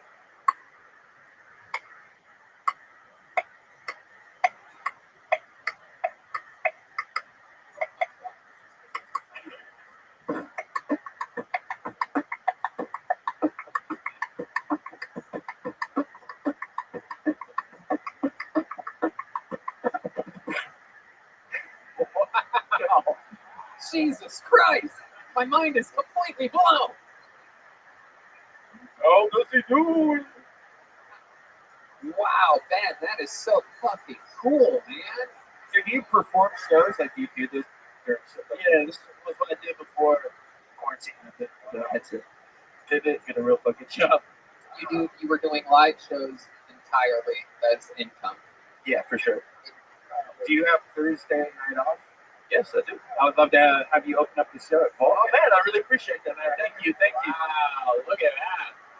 Ben, stop. Getting a little hit. Now that we know what he does, maybe every once in a while you can come up fucking, if we ever need a jolt of energy, I'll just bring you up here and fucking shock the audience. Hell yeah, thank you. I saw the band. I've never seen out of all of whatever we've done here, 10, 12, whatever episodes. I got to say, I looked over when you did point into the ping pong thing. I saw the excitement on John Cleese's face. Looks like it was Christmas morning over there. So cool. You actually got the band excited, which is fun to see. Wait a minute, shit. I love it, Ben. Shit. Blinded by the light. D Madness said he almost saw something. For those of you listening to the podcast, we don't have a mic for D Madness here for sure. So Ben, where'd you meet your girlfriend? Met her at the rep show, actually. Stopped by 2 years ago. Very cool. What does she do? She works for Apple. She speaks French for Canadian tech support. It sounds like a weird bit, but it's not. Perfect. Did you ever do any of your beatboxing tricks in the bedroom or anything like that? I tried. It's a big guitar. Oh, shit. I love it. Ben, so fucking cool, dude. Very, very interesting stuff. I've never thought beatboxing was so cool until you just did it. Is there? I already asked you where they can find your stuff, right? Yeah, you can find me anywhere at Ben Buck Beatbox. Stickers at the front. All of it. Yeah, go get a sticker from Ben Buck on your way out. One more time for Ben, everybody. Very awesome stuff. Very cool. 23, is that right, Ben? 23 That's fucking awesome. Years old. This guy's going to be a huge goddamn star. Yeah. I can't wait to watch you Thursday. He already is one half of Run the Jewels. Not the half that you guys probably would know. How cool is Actually, that? let's bring up the other half of Run the Jewels, right? You want to? Yeah, let's do it. This guy won the extremely rare prize in almost 500 episodes of this show. Only 7 people ever have won a thing called the golden ticket, which means you have to have an absolutely perfect 60 seconds and an absolutely perfect interview. Last week, he reemerged for only the first time since winning the golden ticket in Iowa. There's only been 7 people to do it. 1 in England, 1 in Australia, 5 in America. This is one of those guys. In his appearance last week, things went so off the fucking rails. It got so crazy in here that people are going to talk about it. Fans of the show are going to talk about it for years. This is his 3rd time ever on the show. He's an anomaly. Let's see how it goes. Make some noise for the great Halloween, everybody!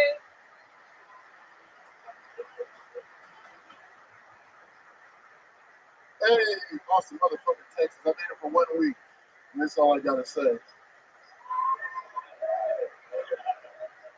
You guys, I was fat shamed the other day by myself. It was real passive aggressive the way it happened too. See, I've been at the gym and I was lifting at the gym, upper body weight. So I was feeling real jacked. Chest, back, arms, shoulders, everything feeling real tight. You ever come from the gym and you feel like you're the rock, but deep inside you know you're more like a sponge? Anyway, I go home, take a shower, I get out the shower, go to the mirror, and wipe this team off the mirror. Swipe, swipe. That's where I fucked up that second swipe. Usually I just do 1 swipe. All I need to see is head and shoulders. Anything more than that will piss me like on the side for myself. You see, that second swipe happened, and I started moving, and my midi kept shaking. And it fucked me up. Now, if you don't know, midi is a man titty. I've had them all my life. When I was a boy, they were middies. But now they have hair on them, so they're middies. I don't want to talk about it. Halloween. Absolutely. Talking about it. Getting it out. Welcome back, Aloe. Hey, good to be here, good to be here. Last week was crazy. The episode hasn't come out yet. We have a couple episodes banked because we did some road shows, so people don't even know exactly what happened. I don't really want to give anything away to this audience that might see that episode, and I don't want to scare anybody or frighten anyone. We talked about it a lot. It's definitely a highlight in Kill Tony history. Long story short, Let's not even do that. Aloe, how's your week in Austin, Texas been? It's been crazy, man. No, wait, I want to find out what the fuck happened. What happened last week was the great Donnell Rawlings was here, and Donnell famously housed David Lucas in a roast off. Donnell did his research on his first appearance on Kill Tony as a guest a couple years ago, and he researched the show deeply, and he realized that David Lucas likes to make fun of the guest. Donnell decided to get ahead of it by making fun of David and not letting David talk. And since then, they've gone back and forth and whatnot. But Donnell specifically did not want to get roasted by David Lucas. And last week, David wasn't here, but Aloe Mean was. And Donnell made a single joke about Aloe Mean, something about his genes. And Aloe decided to summon all of the gods and devils that have ever existed in the world. And he made fun of Donnell until basically Donnell left. Yeah. In the middle of the show, he went to the bathroom in the eternal bathroom of the exit door. It was, I guess, everywhere's a bathroom out there, according to the homeless population. But pretty wild, Aloe. You are the first person in Kill Tony history to make a guest leave the show. Yeah, that was intense. I really wasn't planning on that. I didn't expect him to be here. I saw him walk on stage when the show started, and my mind just flipped into, if he comes at me, I got to be ready to come at him. And it was wild. No, he didn't have time to prepare. He did not know Donnell was going to be the guest. But when the moment hit, Aloe absolutely went into survival mode. And it was pretty crazy. Awesome. So, Aloe, what else has happened this week in Austin, Texas that's interesting? A lot of hanging out over there by other spot folk. And I went to David Lucas' fucking crazy ass show last night. Actually, it's dope. Go out and check that out. You see me there? Yeah, I saw you there. You went right past me. That's okay. Oh. I was wearing a mask though. I was wearing a mask. I didn't want to bother you about being on stage, so I know how that goes. Awesome. No, I wish you would have at least said hi. But yeah, I probably should have. You also got to witness Thursday. Candy Brown was beating up Steve Kerr. That was some crazy shit. Did you see me almost get attacked by a Chinese man? I saw him standing at the front of the stage. Fucking very wild.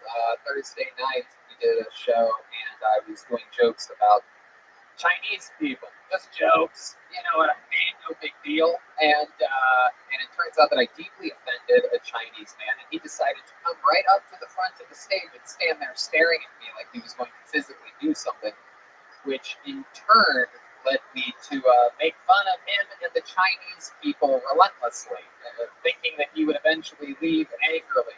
And minute after minute, he decided to stay there. I kept doing more Chinese jokes, and he started to physically threaten me, at which point the 3 security guards had to escort him towards the exit, and I said, that's what I call Chinese takeout. The rest is That's beautiful. He's been tagging me on posts. Oh, really? Instagram. Yeah.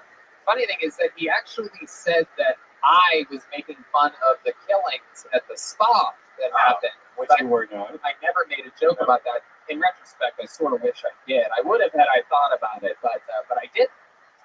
But it's interesting how someone will lie in order to make their story seem Trying to fit cancel into other people. Right. Wants to cancel me for a Chinese takeout joke that hurt his feelings. I probably shouldn't say Chinese takeout 3 times in front of you, Aloe, or you're going to have a blood sugar attack right now. So you're leaving tomorrow. Aloe lives in Iowa, by the way. I know if I gave you 100 guesses, you probably wouldn't guess that it was in Iowa. And that's where you're born and raised? Yes, sir. Yeah, we grow black people out there in corn. There's a few. It's a small plot of black people, but we're out there though. Okay. Like, what did your parents do for work? Like, what did they do in Iowa? My dad, he did a lot of stuff that I probably, I can't really mention. But my mom was a teacher for over 25 years. Okay. All right. Your dad was like involved in some criminal affairs. He dabbled with a little bit of this, a little bit of that, Okay. I didn't see him too often. Maybe selling little baggies of corn or whatever. ever think about moving, or are you just like, you know what, I've always dreamed about living in Iowa. What's the move? Because appearances like especially like last week, it had all of us really, and what you did in Iowa. So you think about getting out of there? I think eventually. I mean, this is a nice spot. If I do come somewhere, it seems like this is going to be a good spot to be. So, yes, I think that's the plan. How many do you think Halloween should move to Austin, Texas? That's a little local encouragement. Hey, I want to say something. At the show Thursday, I did some nerdy shit. Ron White walked past me after he fucking destroyed, as Ron White does. And I didn't know what to say to him. So I tapped him on, he probably remembers, I tapped him on the shoulder and I'm like, hey, good set, man. That's all I could come up with. Like we're at an open mic or some shit. And he's like, yeah. They just kept walking. So I'm glad I get to come here. Oh man, I hope I wasn't shitty. Was I shitty? No, not at all. But that's the response I deserve for coming at you like, good set, man. That's all. I just tapped you and walked by. I was like, good set, man. That's awesome. Did you remember that, Ron? No. You should. You should. If I would have seen you now, I would remember that for the rest of my fucking life, though. If I would have seen you now, I get some redemption. So cool, man. Well, you just had a good set in front of them, a fun interview, fun times. Halloween. Thanks for coming all the way from Iowa. Golden ticket winner. Halloween. Golden ticket for the 7 people that have won it. That means they can, anytime they're ever in the city where Kill Tony is, they get to do a spot. So it's a pretty cool little award. Very rarely given. Still never one given here in Austin, Texas. Not yet. Could be next. Could be the next name I pull out of the bucket. The odds are only like 1 in 2,000, but it could be. All right. Your next comedian goes by the name of Tim Warner. Tim Warner. Sort of sounds like a familiar name. We'll see what happens here. Everything's moving along smoothly. Yep. Yep. There's only we only get through about 7 or 8 maybe on average of these names. And that's always how it's been. It was more in at the comedy store. It used to be about 100. Oh, we know this guy. At one point. Oh yeah, this guy's back from last week, ladies and gentlemen. Tim Warner, everybody. Yeah. So 2020, I kind of think was a war on hope. You know what I mean? Like, fucking, we had an election. How do you have any hope in that? I kind of think like voting in this country is kind of like choosing between the best glory hole.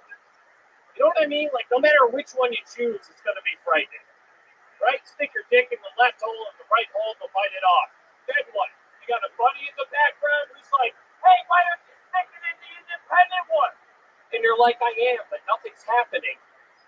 That seems like a complete fucking waste of time. Right? Everyone's so happy that fucking Biden's in. And it's just like, look, I understand Trump necessarily wasn't the president we needed, but he was the kind of the man we deserved. We suck kind of collectively. And him sucking is not the fucking exception. We have been founded by scumbags. History is written by the winners, and now they write me. There you go. A little bit of a deep cut, little manifesto by Tim Warner. I thought he was going to pull out a gun and shoot all of us at the end of that. Pretty exciting stuff. Such stand-up energy. Yeah, you're a real prophetic type of delivery. Yeah, I've been right a lot. Hell yeah, man. So, Tim, you were literally on last week. Oh, we have the former president of the United States, Donald Trump, on the line. What do you think about that set? I've been watching you for the last couple of weeks. Okay, thank you, Mr. President. Do you think you'll ever come on and be a guest? It can happen. Wow. All right. That's very fun. What do you think about the job that Joe Biden's doing right now? That is a huge problem. Oh, okay. Wow. It's a shame. You really got quiet there, Mr. President. You're not a nice person. You're right. I'm not. Okay. Anyway, here we're back here with Tim Warner. Tim, last week we talked about a bunch of stuff about your life and this night. What didn't we talk about? What's some interesting stuff about you that we didn't find out? Oh, wow. Let's see. New York homelessness. For those of you that weren't here last week, I said that his barber is in Oompa Loompa. Or no, the Munchkin. Yeah, so a Nazi. I performed at the Capitol building on the day of the insurgent.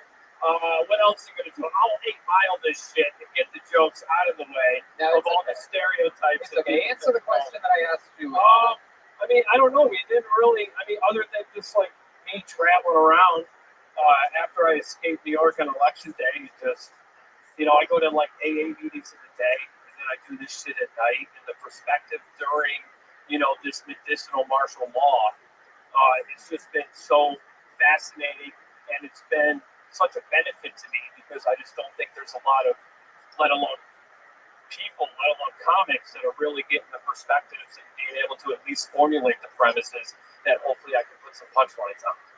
Okay. How long have you been sober, Tim? Now it's 607 days. 607 days. Good for you, buddy. When you go to these AA meetings during the day, is there like do you have like a killer story? That I know AA meetings, they tell great stories about like how they ended up in the. I don't. Here's the thing. I don't want to dwell. I don't want to put my energy on a past that wasn't successful, where I was a loser. So I tend to dwell on now, and then hopefully what I can do in the future. Like the idea that like gratitude is an action word. So it's like gratitude. Oh, gratitude. Yeah. It's very silent G on that. Yeah, it's an action word, and like being the best version of you is saying thank you to the universe. You know what I mean? Like this is a fucking gift, and like being in New York, especially this past fucking year, it's like you're not even guaranteed the next fucking hour, and then it's like going to places where, like New York, you can't fucking do this. They banned fun. And like to go to places where you can have fun and watch people take it for granted. I don't know. It's kind of a beautiful thing to watch and also heartbreaking. Wow. It's one of the least funny answers yeah, I've ever gotten. Sorry, I got real for a second. I just started thinking of all my boys back home and shit. Back in New York. You get busted doing a show outside by cops, fucking. Right. And if the governor catches you, he's going to grab your breasts. Yeah, they gave him the fucking Clinton role in all of this, but they're all scumbags. All right, Tim. Well, you got up last week. You got up again tonight. Yeah, we're just going to speed through it. It was so much fun to have you back. Definitely a different type of style. Ron White, what do you think about Tim Warner? Great stage presence, and that's always a great place to start. So you got that going for you. I can understand every fucking thing you said. I just didn't understand why you said it. Perfect. Tim Warner is online at I am Tim Warner, all one word. There he goes, Tim Warner, everybody. All right.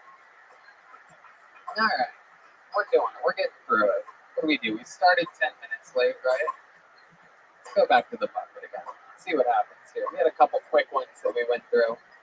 We're coming around the mountaintop here. Zach Bogus, a little bit of extra sanitizer on that one this time, huh? Just kidding. Kidding, Tim. Okay. Let's see what happens next. Hunter Stower. Okay. Here comes Hunter, I do believe. A very confident log. That might be Hunter. Could be Hunter. And it's not Hunter. There goes. That was El Coche. A random human being getting through security. Zach Bogus just watching him walk by him. Yeah. Just letting him up into the green room. Very interesting. Okay, here comes Hunter Stower. Hell yeah. Guys, make some noise for your comedian, Hunter Stower. All right, let's get it out of the way immediately. I look like Shaggy and Velma had a kid. Yeah. I can Yankees and Zoinks. I can solve the mystery, but only the mystery of who smoked my weed. It was me. I just smoke a lot of weed. I smoke weed at a competitive level, Like if there was an Olympic category for weed smoking, I would definitely qualify for that shit, Yeah. I'm way more productive when I have weed too, because when I don't, I spend a lot of time looking for weed. That's counterproductive. I have a really stressful job. Anybody else? Yeah, mine's super exploitative. I can't really talk about it. It rhymes with human trafficking. All right, I think I have time for one more. When I was a little kid, yeah. When I was a little kid, my parents told me that my dog let to go live on a farm because they were protecting me from the truth that she crashed the Boeing 757 into the Pentagon. Hashtag 9/11 was an inside dog job. Thank you. Okay, Hunter Stower. Welcome to the show, Hunter. Hell yeah. Did you propose to the girl that was on earlier in tonight's episode? You ever proposed?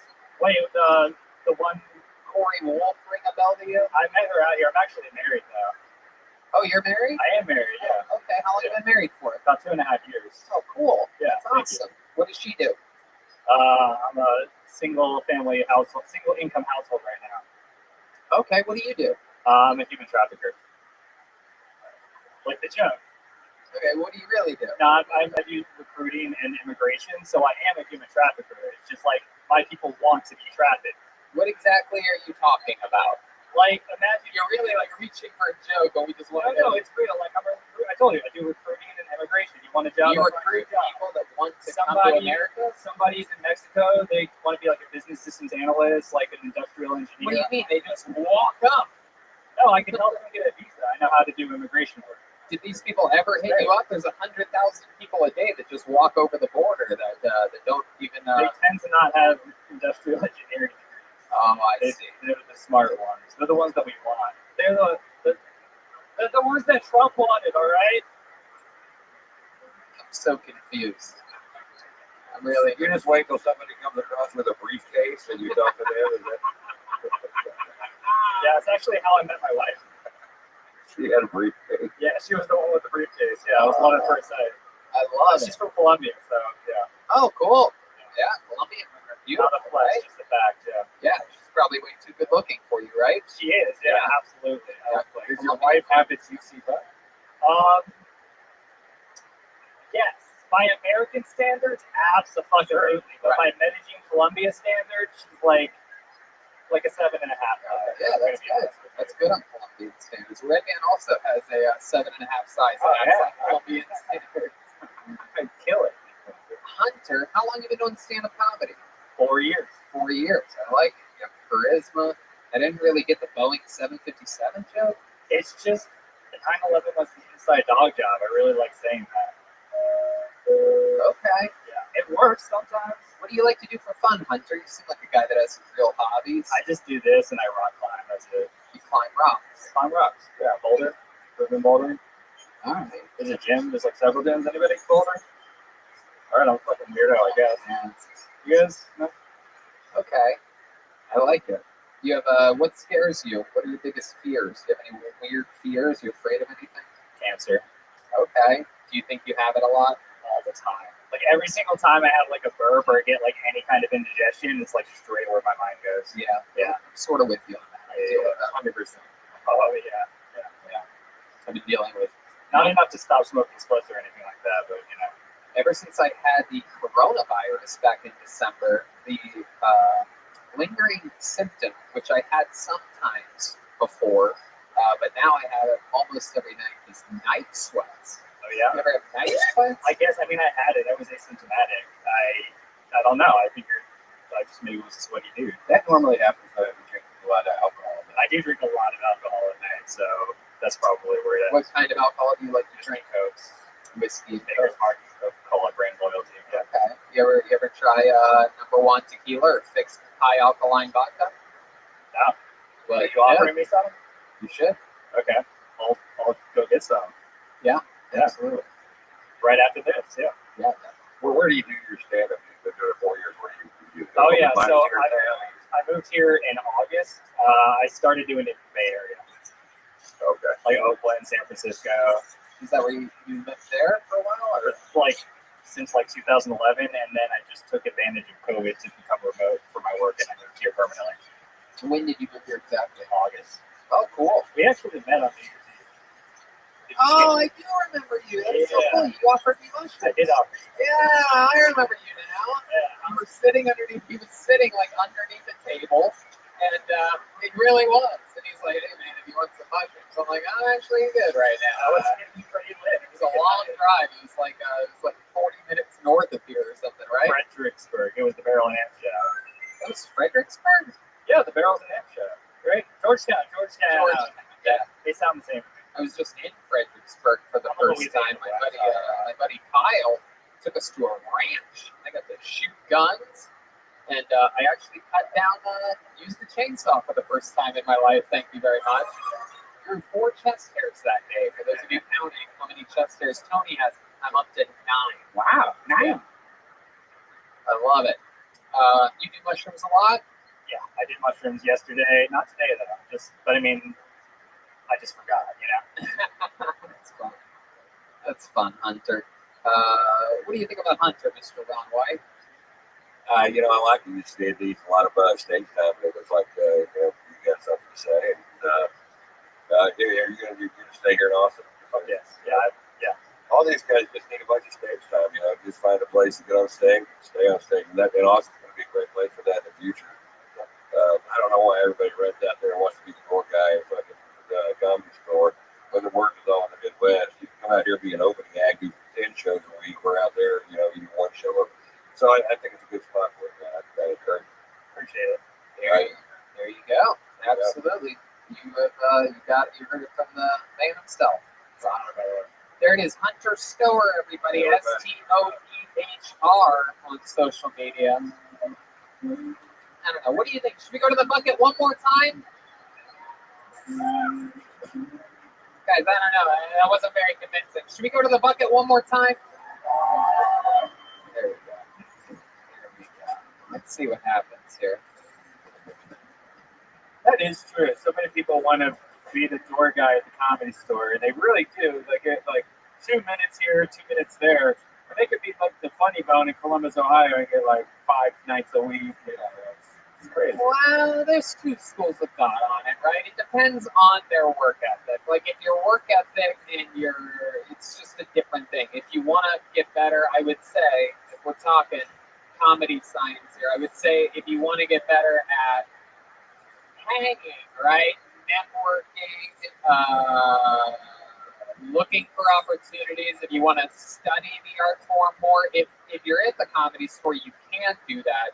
If you yourself want to get better and get stage time, yes, being on the road could be good, but there could also be competition there. It goes both ways. I think every year it changes. And you can also get a lot of spots in LA. But I agree with Ron. Right now, Austin's the place to be. Definitely over Columbus, Ohio. But a lot of people, it just depends on the person. It's weird. And when that person gets to the comedy store. Anyway, who knows? Let's see what happens here. Your final comedian out of the bucket tonight is going to go by the name of Philip Garcia. And then, and also if you get stage time where you're from, and then you go to the comedy store and become a door guy, then you sort of have like everything, right? No, you skip the whole fucking door thing. You go out in the Midwest or middle and comedy clubs doing a half hour and 7 nights a fucking week, sharpie the blade till somebody gives a fuck in California, and you go out there and skip that whole goddamn door job thing. Absolutely. All right. Brainwashed. Yeah. Because I got a career from working the door at the comedy. Oh, it's Philip Garcia. My dog just died, everybody. Yeah, every family dog that's ever died, we've made sure to bury in the backyard. Anyone else? Yeah, I don't see a problem with that. But we've been renters our entire lives. We're leaving a slew of dead dogs in every house we ever lived in.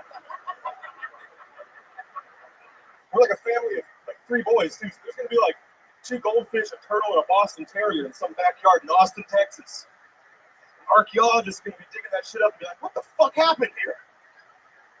Lone Star Beer just came out with the 24/7 brew. It's 2.2% alcohol. So you can enjoy the shitty taste of Lone Star all day now. Look at that. Can't help but wonder how many stepkids are getting beat half as hard though. But twice as long, are we solving anything? How much are water bills and trailer parks going through the fucking roof, 2 birds, I'm stoned. I've been Philip Garcia. I feel like that's, there we go. Wow. What a performance. Unbelievable. That was awesome. perhaps one of my favorite sets that I've seen here in Austin, Texas. That was incredible. Even D Madness and the band agree. D Madness said he sees greatness in you, Philip. Thank you. Incredible. How long have you been doing stand-up? I've been doing stand-up 3 years, about like 2 weeks ago, too. You hit your 3-year mark 2 weeks ago. 3 years, yeah. Actually, last time I was on, you told me to break up with my girlfriend in 3 years because love wasn't real. I was 23. Is this true? How long ago was that? I was in Dallas. We were in Dallas Heights. And this was like 3 years ago? No, this was a year ago. Okay. Almost. And you told me, you asked me how hot she was, and I said 8 out of 10. And when we broke up, she was like, I couldn't believe you would rate women on your numerical scale. I told her, I was like, that's kind of bringing you down to a 6 right now. So then you told me to write more, and I have been. So I've been on my shit for you. Wow. Yeah. Look at you. How did it go a year ago? I'm sorry, but like those Dallas shows get crazy. Sometimes I can't remember everybody. Like 3 in a week, it's pretty jam-packed. Get lucky. But yeah, that one went great too. I did a Amber Alert bit, which I've never seen the car in 2010. I think you like that one too. That's you ever seen a really old veteran with a really old Asian woman? I wonder if you took her. That's what you got fucking jokes, bro. This is usually how this show starts, is with people doing jokes. Very rarely is it on the very, very end that we have someone out of the bucket that actually did something other than figure out how to get their piece of paper larger than other people. Very awesome, Philip. Well, she said that I was in the bottom right of the first sheet, and I saw that big ass fat form getting. I was like, maybe this bitch is up to something right now. You know what I mean? Really? Yeah. You really saw that? That's so cool. Yeah, we were upstairs watching, so that was a good time. That is awesome, man. So, Philip, what do you do for work? I used to do comedy. It was just, I was living at my mom's, I was attainable. Now I'm doing pest control because the pandemic. I hate digging through rat shit, but I'm just getting out every night, still trying to go up and do my thing, you know? Yeah, I gotta do what I gotta do. At least it's a day job so you can get out at night. Yeah, for sure. Pest control seems like one of those things that I just simply, no matter what, and I bust tables and bag groceries. I did fucking every miserable job when I was growing up, and but pest control seems like one of those things that must be rough, huh? It smells fucking disgusting. Yeah, you just have to go to the most disgusting people's houses. Yeah, they wonder why they have bugs. I'm like, it's because you keep having watermelons leaving around the house as decoration. This is bug Hawaii. Like, other bugs are saving up to come here with their families, lady. What the fuck is all these? Holy shit. Do you have a horror story? Do you have something that's just completely out of what's the worst pest thing? Any bed bugs. Like any bed bug stories. Like I go home and I tell my girlfriend, like, hey, let's just burn these in the chimney tonight. And not have to worry about it. That's why I was really impressed by the beatboxer. But then his name was Bedbug, and I was like, sorry, dude. I'll tell other people to listen, but I just can't because it's flashbacks. It was Bedbug. It was Bedbug? Bedbug. Fuck yeah. Bedbugs. You're just having flashbacks to bedbugs over here. Yeah. I can't believe, man, I'm broad white, dude. I'm sorry, man. I grew up listening to Blue Collar Comedy Tour. It was like the first digestible comedy I listened to, which is sorry. Well, watch this. Watch what he's about to say to you right now. Incredible. What do you think about that performance, Ron? Yeah. How old are you? I'm 24. I didn't start doing stand-up until I was 29. So you're light years of where I was at 24 when I was just smoking pot, watching cartoons. So I would encourage you to go with this full class, man. You got really good punchlines, and it's really interesting. You made the three of us laugh out loud, and that's not the easiest thing in the world to do. So congratulations. And thank you so much. Hey, I really appreciate it. And Philip, I don't think I've ever done this before, but I would also love to have you on the Thursday show if you can do it at Vulcan. Of course, yes. Thank you. And you know what? I'm actually doing a Tony Hinchcliffe and his current friends on April 17th at Vulcan. You going to be in town April 17th? I can be from Dallas. Would you do a spot on my show as well? 100%. I'd love that. Yeah. Awesome. Well, then you'll do a spot there as well. Thank you. And also, I'm doing ACL Live in December, and I just want you to know I was doing it. I love it. Philip, have you been signing up every week for this show? This is actually the first time I came down to Austin to get on. Oh, you live in Dallas? I live in Fort Worth, yeah. Okay. Yeah. Okay. Y'all are all from Fort Worth. No, is that what it is? No? Okay. All right. Well, How about you come back in a month? You let me know. Message me on You see all this something. Tell me athleticism? to get my attention. Say you promised me or something like that. And instead of just signing up, we'll give you an automatic minute. I'd love to see another minute. Every single joke you do kills. Thank you. So let's just do it. That's basically everything that we could give you. Got you. It's April 2nd and April 17th, right? Yep. It's Thursday, 8 o'clock, Balkan. There you go. This guy just got 3 gigs from doing 1 appearance on Phil Tony. Come on, make some noise for Philip Garcia, everybody, huh? Man, that's what happens. That's what happens if you do fucking jokes on the show about jokes. Fucking things can happen for you. We like people that do good at comedy, believe it or not. Even his comebacks, even him just talking, that fucking kills. Jokes. Quick fire jokes. Philip Garcia is on social media at Philip with 2 L's. Philip G414. All one word. Follow that guy. 24 years old. I guarantee you, he's going to be big. He already is. All right. This is the final comedian of the night, ladies and gentlemen. You want one more special treat, huh? This guy, a regular on the show, now lives here in Austin, Texas. High-level black belt, Second City master improviser. Once he got diagnosed with ALS, became a stand-up comedian, knocked it off his bucket list. We fell in love with him, made him a regular immediately. Now he has the tough task of writing and performing a brand new minute every single week on this show. Everybody else you saw tonight has been preparing for months of this and that. This guy has to do it every week, and he does it every week. Ladies and gentlemen, it's the great, the powerful Michael Lehrer, everyone. Here we go. This is how you close a show here in Austin, Texas. Thunder and lightning. Guys, make some fucking noise for Michael Lehrer.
Okay, Michael Lehrer, everybody. All right. For those of you that missed last week, we found out that Michael Lehrer has been on a 3-week cocaine bender, and it appears as though the effects are really starting to show. Michael, what's up? I'm dying quickly at the time then most likely than any other time I've ever. He's dying quickly in a town that's the most ratchet than any other town he's ever lived in. Right. That's right. Right. I live a quarter mile away from this venue, and I find things like that. It was like Indiana Jones and the rest. Michael. Wait, is Indiana Jones the lost cocaine? Is that what he said? Yeah. He lives a quarter mile from here. He drove here in his wheelchair, and it was like Indiana Jones and the Last Cocaine. Wow. When we understand it, it's quite incredible what what's going on in that brain of his. Yeah. Yeah. I'm losing the ability to use my arms, and I get up here every week, and I give it my all, but a lot of people think that means I'm getting better when I'm not. So, fuck you. There you go. Absolutely. There's a little button on that one right there, huh? Yeah, ALS is a tremendous disease, but just to let people know, I don't force Michael to do this. He wants to do it. But if you wondering, he says that this is the highlight of his life and that he loves doing it every No, sport. wait first.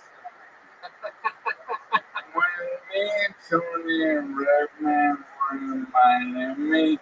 We went to Miami. Yeah. And on the last day of 5 shows, I was burning out, and Tony's like, how are you? You sound worse than you do. I feel like I'm like, give me that motherfucking bike home. And he goes, yo, I can give it, and I can take it. I go, no doubt. And I can sick enough where after KT 500, I don't know how many shows I have, but him, I love you, and you're resting as one. I've never been listening so fucking up as women and women. It is true. Your disease has progressed 1,000 miles an hour since moving to Austin, Texas. Yeah. You know, we're in the central multiple charting districts, and I would like to hold up Mars and clump on 6 feet the staff infection. Some good fucking local humor right there. And then, when I'm having the time of my life, too much but Don't make that sad face. Oh, he's looking at his nose. I thought he was looking down sad. yeah, hey, I know I feel you're hurting my minute. And my life is in my hand. Like, no, I'm not fucking around anymore. Like, I get family and friends. So, like, oh, you're traveling, you're doing these cool shows. But 99% of my life is a fun night. And I don't know how much I've left to give you, but I will do until I can't do it anymore. Yeah, there you go. Absolutely. Absolutely. But I would like to say this. We're dealing with a vaccine shortage. I, crazy enough, have still not got it, but I and make rules for people who should not get the vaccine. And I live on a main street. And if you ever feel a hamburger on Rainy Street from the internet to line up with 200 people the next day for the hamburger, you will not get the vaccine. Michael Blair, ladies and gentlemen. Doing it. Can we improvise? What? Can we improvise? You want to improvise something? What do you want to improvise? Anyone with anything. Anyone with anything. Yes, my girl. Okay. My wife. You improvise? Who wants to improvise with you, Ron? Sure. Hell yeah. Let's Mark. What's the scene? Let's get some on my Get a suggestion from the audience here. Anything you guys want to travel to the moon? Hey, Ron. Really cool accommodations to the moon. Am I right?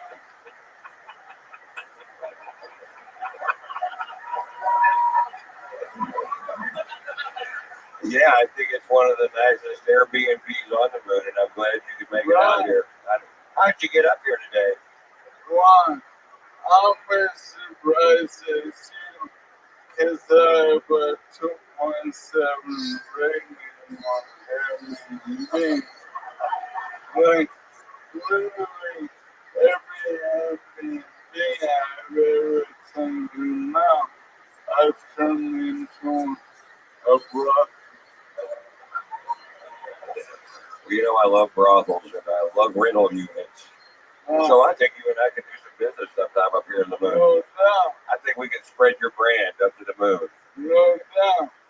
Now, Ron, I heard you tell this story one time. Correct me if I'm wrong. Go ahead, but you served in the military, correct? Yes, I did. And wasn't it through documentaries decades later that you realized that the photos you were getting were from baby boys? I think about 150 men sucked my dick while I was in Hawaii. If that's the story that you're getting to, I think it was about 150. I don't know what the record is, but I know that I was right on up there. Philippines is a weird place. Yo, I shave my head so I can lie about having cancer too. I'm just kidding. I'm down really fucking fast.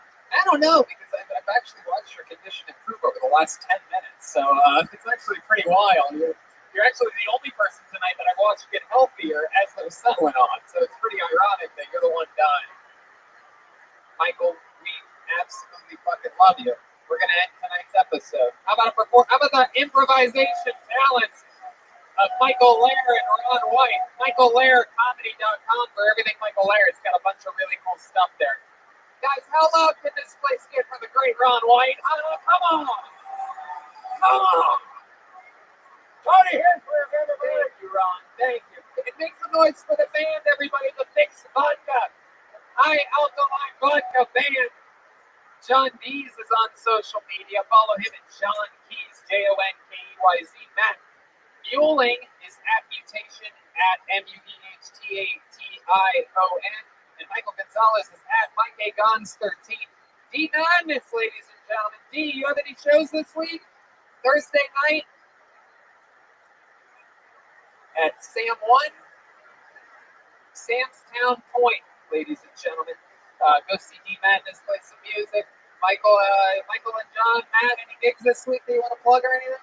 Check in with the great Ryan J. Emo, see tonight's drawing with Ron White. Oh my God, Ron, check this out. Ryan, zoom in on that Ron part. Look how fucking cool. This guy drew this during this episode. That's the guy that used to draw every episode in LA. I look like Moses. Well, I got bad news for you, Ron. You look like Moses. Moses is a badass motherfucker, though. I love it. Yeah, it's so cool. All those prints are available at RyanJEvelt.com, and that's another one. How about one more time for Michael Lehrer over here? He's, slowly flicking everybody off, very slowly. It hurts more when it's slow like that. It's really like, he does it like he says it. Fuck you. Thank you guys so much for coming out. Every Monday has been absolutely insane. Thank you guys. Good night, everybody.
My relationship with his moderators is like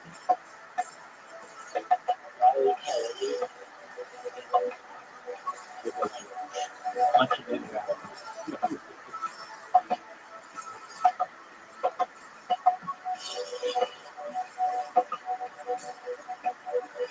Ding, ding, ding.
What?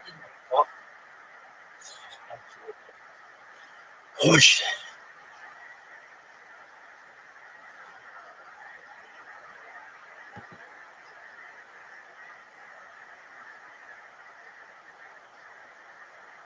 You would think that like a key aspect of a playlist is to play. Oh no, we thought you wanted to do this every fucking time. Oh, you didn't want to do that? Well, check it. Dumbass.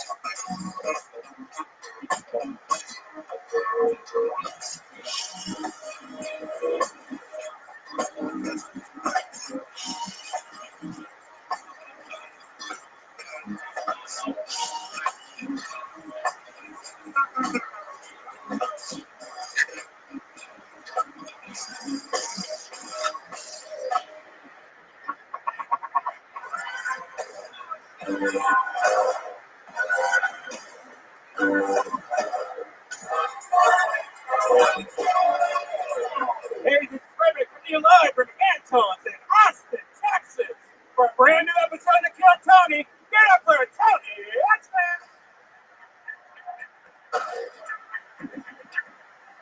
Fuck yeah, Austin, Texas, we're live. Make some noise. Here we are. This is it.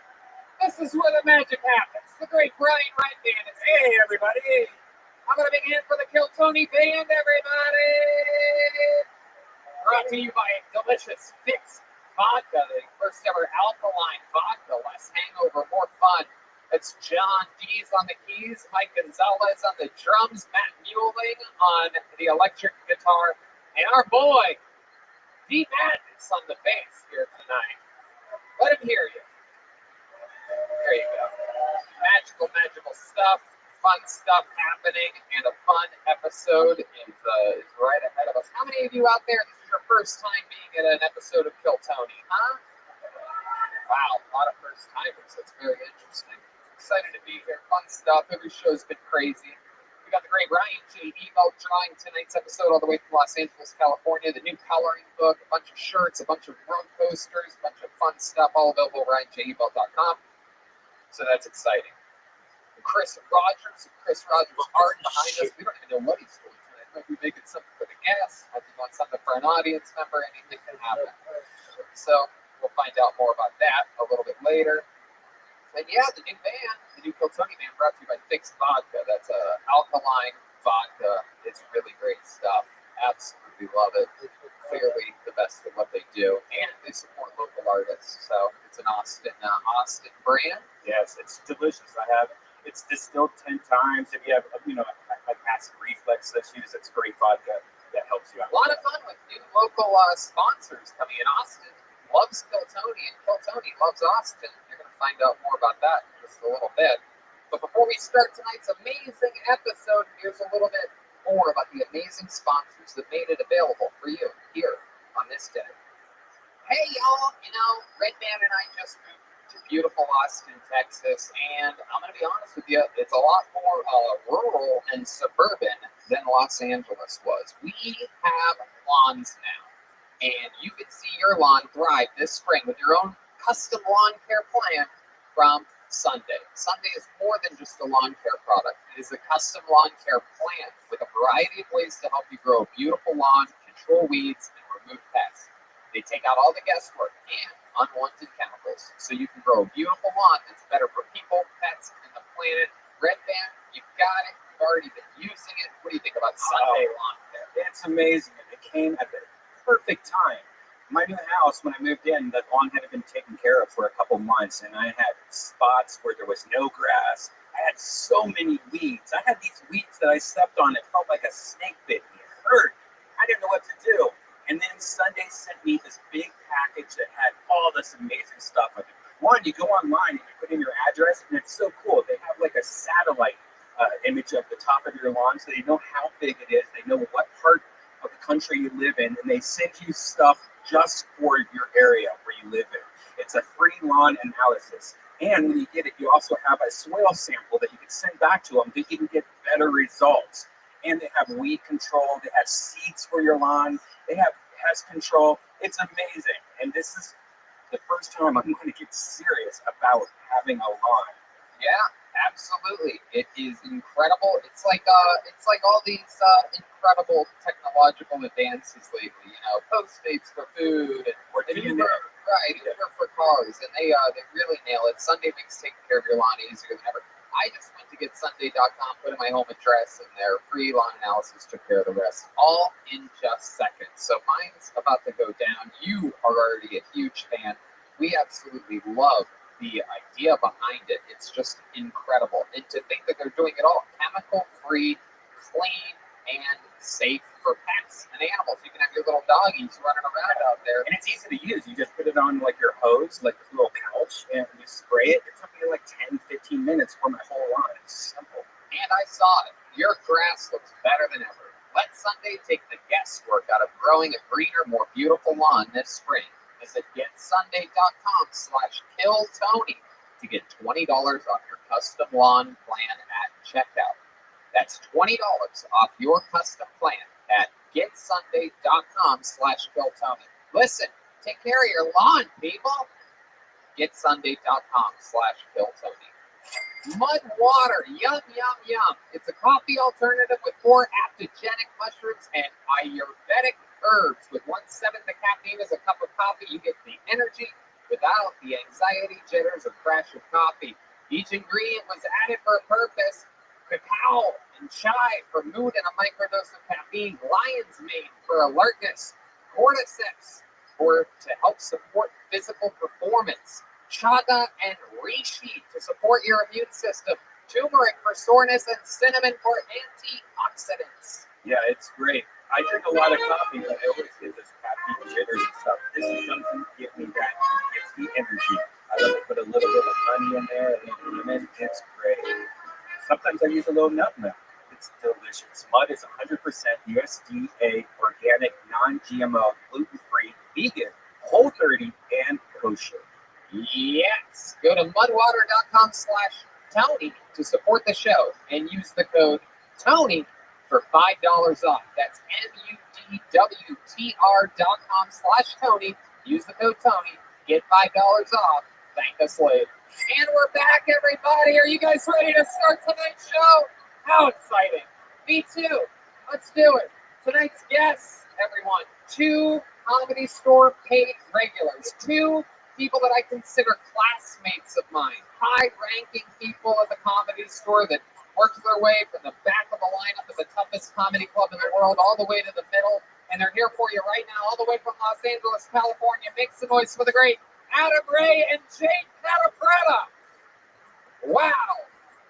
Jade is the host of The Soup on the E! Network. Most importantly, she's the host of Jaded, the only Comedy Store podcast happening right now.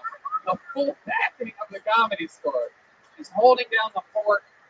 And Adam Ray, of course, the host of About Last Night, and he also is in the new NBC show, The Young Rock. That's awesome. Where he plays, am I allowed to say? He plays young Vince McMahon. Here's as though he's been hit by some of those fun Austin allergies. Perhaps our most congested guest of all time, ladies and gentlemen. Adam Ray. Doing lines of Allegra before the show. Those allergies in Austin are real. Yes, they are. Good to be here. It's also, the pot is very good here. It is too good. The pot, yeah. Thanks to FedEx. Yeah, they do a really good job. Really good job getting it from other places. Yeah. We're all stuffed up on barbecue, speaking of the munchies, from the amazing people over at Leroy and Lewis. I don't know if you guys have been to this place, at Cosmic Coffee, South Congress. They made us some beef ribs, sausage, and popcorn made in fat that we're going to eat after the show. I'm super excited about fat popcorn. I need to put some meat on my bones. And they were guided here by, of course, the great Yoni over at Best Barbecue Show, who helps us out all the time. He's the man. And special shout out, I have a special guest here, everyone. I have the coolest graphic artist / propagandist in the world. Make a noise for the great Mickey Bader, everyone, visiting from all those Fun Kill Tony promos you've seen over the years. They're made by him. He just sends them right to me every week. He's a monster at what he does. And yeah, I'm excited about the show. We have a lot of first timers here tonight, so quick lowdown for you. A bunch of people signed up for the chance to perform here on this show in front of us. They get 60 seconds uninterrupted, and then we talk to them about their lives afterwards. You know, your 60 seconds is up and you hear the sound of a kick. That means wrap it up then, or else you're going to bring out the angry fashion district bear. Oh, wow, that is one big gay bear, isn't it? He got angrier. He really is. He's really angry now. Turns out he was happy in West Hollywood. He's furious. He has oak allergies. When he's not stuffing his mouth with cotton, his nose is stuffed with pollen. You guys ready to start this fucking show? I like this crowd tonight. It's a big upgrade. Feels like the energy is up there. Almost feels like a Tuesday in here. I can see that guy's knees. It's really crazy. Yeah, look at those. Knees look like just really long thighs. There's barely any bone or anything. Big Texas knees. They're just blown out. There's no more joints. Hard for me to get my Silverado, Tony. Pull the name out of the bucket. Let's fucking go. Your first comedian. Shaking. I'm sure nervous as hell right now to get things started. Make some noise for Leo Konopka. Leo Konopka is first on Kill Tony. Anything can happen here. A few weeks ago, we had a completely homeless guy go first. Turns out he just signed his name on a piece of paper. He was standing out there. I called his name. He came out. Truly as homeless as it gets. Anything can happen here on Kill Tony. Anyone can sign up. There's a holding tank of comedians up top, some comedians on the sidewalk, and some people signed up, I'm sure, that are sitting in the audience right now. Here's Leo Konopka, everyone. What the fuck is up? How we feeling, Antones? So I've been working on my discipline. So I have one cheat day a week, but I never tell my girlfriend. Yeah. Sometimes I want to eat a pizza by myself, and I also don't want her to end up fucking her sister. So cool. I'm 5'8". I found out recently men who are 5'8" and shorter are 2 times more likely to kill themselves than men who are 6 foot or taller. Yeah, I think it's because men who are 6 foot or taller, when they try to hang themselves, their feet still touch the ground.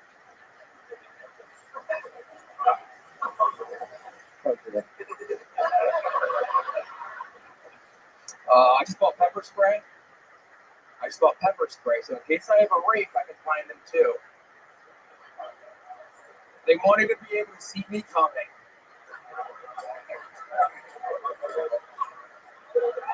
I'm Leo. Thank you guys. Leo Konopka. Leo Konopka is a place to say. A funny little name, huh? You have a Hawaiian last name and you're white as fuck. Yeah, dude. What's up with that? Let's make things more confusing. My stepdad's black, and my ex-girlfriend's a stripper. So there's. We have a show out. Although strippers now count as their own race of people. Funny you should mention, Tony. I'm actually part Native American and stripper. What the fuck are you talking about, bro? I'm trying to spice the interview for you. That's all. How was your? Let's talk about it. Your ex-girlfriend was a stripper. How long were you with her for? 2 years. 2 years with the stripper. She comes home. What happens? She takes a shower. Yeah, checks her. Hey, just guys that are strippers with girlfriends are always ultra romantic, right? It's like, hey babe, I already have a bath run for you and rose petals all over the fucking place.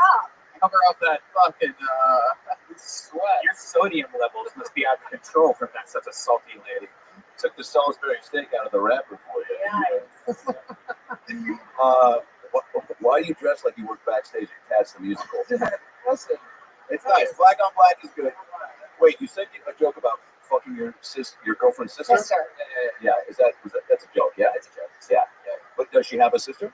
No, she has an autistic brother. Well, have you fought him? Yeah. You ever think about just audition? Parents probably won't believe him if he says you raped him anyway. He's autistic. I do like this audience today. This is exciting. Yeah, this is great. What a relief. We're in it tonight. We have launched. All right, Leo. So what do you do for work? Sell mushrooms. Wow. He thought about it. It sounded like he was about to lie. Yeah, no. What was the lie you were thinking? It's also not a lie. My ex-girlfriend sends me like $200 a week. She thinks I'm gonna make it. So making it what? Comedy. Wow, look at that. The stripper girl believes in you. Yeah. That's incredible. She's taking other men's money and giving it to you. Yeah. Fucking the cycle of life. Yeah, it's the circle of life. My God, that is incredible. How long has she been giving you this fucking stripper per diem? Yeah. I think it's called Perennial. Wow, how long have you been getting this fucking whole alimony for? Let's talk about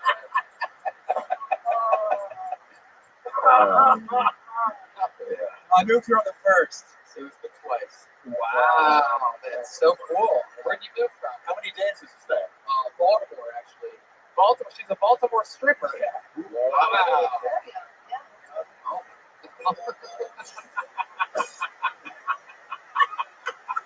If that's the song she comes up to. Wow, that's incredible. And so, what did you do when you were in Baltimore? I worked in the Goobies. As a door guy in the Goobies. Okay. Is that a strip club? No, It's a comedy club. It should have been. Goobies is a famous comedy club. Yeah. They're very close to the McCormick seasoning factory, so you can smell like cinnamon and parsley and whatnot in the air when you're driving by. That's the only thing I remember about that trip to the Goobies. So much fun. You make it big as a comedian. You have to go places that are called the Goobies. I made it, Mama. I promise. Catch me at my Goobies. Work hard, kids. Follow your dreams. And you too can make it to my Goobies. I love it. Leo, what do you do for fun? You seem like a guy that has some deep, dark hobbies. Your set was great, by the way. Yeah, your jokes were really great. Way to start off the show strong, for real. Yeah, scary first spot. Yeah, I right before I came down, I'm like, I'm gonna take the fucking photo. Yeah, you're shitting And I did. I'm like, I'm not shit myself. Yeah, that energy. Use it. I thought you had a really good opportunity to bring back a tag on the second one where you don't tell the sister about your diet either. Your diet cheats either. You know what I mean? Like, I think it'd be a good spot. Where'd you meet the stripper in Baltimore? Tinder. Wow. That's good. I didn't know she was a stripper at first. And like, What gave it away? She brought her bowl with her. She's like, "Hey, do you mind if I put this here?" She didn't bring it up for the first month that we hung out, and then And you're like, "What are all these dollar bills in your phone?" Why should people pay in one for dinner, woman? Yeah. I matched with this girl, Tiffany Tightfoot, on Tinder. So what she does, I'm gonna have to find out in a month or so.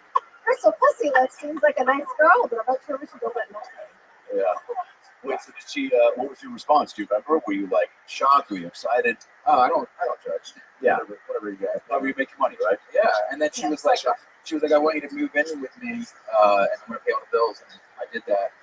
And So wait, so you're a sugar baby. You're like a stripper sugar baby. yeah, she's 2 years younger than me. So what do you think she likes so much about you? Are you good in the bedroom? Or are you doing chores or something? Yeah, I did. Actually, funny enough, are you looking for her? Ladies and gentlemen, straight from Baltimore, Tiffany Tightfoot is here. I started a fucking like under the table cleaning business for like 5 strippers. I made like $800 a week. And 5 different strippers. Oh, under the table. Yeah, gives a whole new meaning to under the table. Yeah, what are you cleaning? Like a lot of eyelashes? Strippers are dirty as fuck. Oh, yeah. Fucking dirt balls. They are. Jesus, Who would have thought? It's all true. It's all true. I mean, come on. I dated a stripper that used paper towels as a tampon. You know, Okay, Redman. We all That's know just- what to do. I want you to watch this. That's a testament to who you date, not who strippers are. I mean, Oh, paper towel tampon red band. the stories this guy has, I can say. What was the breakup like? No, I decided to move to Austin, and we lived together for the last 3 months as just friends. And I'd like, hey, moving here, and I'm gonna just try to pursue stand up full time. And she's like, can I come with you? I'm like, no. And Why'd you say no? because I don't need that. There's What, you don't need somebody providing for you? Yeah. I don't need that, but please keep the checks coming. Sending money in the mail. Shirt and button, $200. Truthfully, it makes things too easy. It makes things way too easy. Yeah, you're like, I want to sell mushrooms myself. Yeah. Yeah, I love it, Leo. Do you think you'll find like a new stripper like mentor down here? Well, you know what I'm saying? Like, do you think you'll allow yourself to find that type of situation, or are you like done taking handouts? Or hand jobs, whatever she was getting. Also, does the cash come in once, or is it a Venmo situation? How does it? A little bit good. No, but not just a linear focus on trying to slim jokes and shit. Good day. Leo, I love it. I love it. You're in the fucking game. Clearly, you're a lucky guy. You got pulled out of the bucket. There's like 70 names in this mamma jamma tonight. You made the best of the situation. You got the show started with a bang. I believe in you, buddy. Keep coming back. Leo Tanaka, everybody. Follow him on Instagram at Leo.comedian. That's him. Yeah, he's got a face of a tall dude and a body of a tiny dude. And now for something you guys will never even guess is real, I'd like to introduce our new microphone cleaner and microphone switcher outer from the Yellow Rose and Red Rose, our favorite local strip club. It's Haley, everybody. This is a real client. Catch her at the Red Rose. Catch her at the Red Rose. And go to the Yellow Rose and Red Rose, Austin's premier strip club. The Red Rose celebrating their 1-year anniversary this upcoming Thursday, April 29th, and the Yellow Rose, an Austin legend for 45 years. They have a world-famous cheeseburger. Both places have complimentary limo service 7 days a week, and the hottest dancers from around the world. Fuck yeah, they do. How about one more hand for Kaylee, everybody? Huh? Yeah. It really is the best strip club in the United States of America. Yeah. It really is. Yeah, if you're wondering if that was just a smooth segue into a real strip club advertisement that was scheduled for today, and then the first comedian pulled out of the bucket coincidentally talked about having a stripper girlfriend, that just happened. Because the comedy gods love us. So the Yellow Rose and Red Rose. Go to www.redroseaustin.com, www.yellowrose.com, and find your location. Red Rose is at South Congress, yet you all know where the Yellow Rose is. I'm not No one knows. Except the people with their wives. All right, ladies and gentlemen, your next comedian goes by the name of Andy Harter. Andy Harter, everyone. Here we go. How weird is that? It's a random pro wrestler walking around. Oh, okay, he works here. He works here.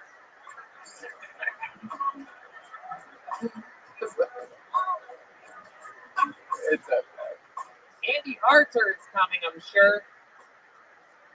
We got movement on an Andy. Where is this motherfucker? Here. Come on. Here we go. Okay, he's coming. Thank Jesus Christ. Here he comes, everybody. Ladies and gentlemen, one more time for Andy Harter.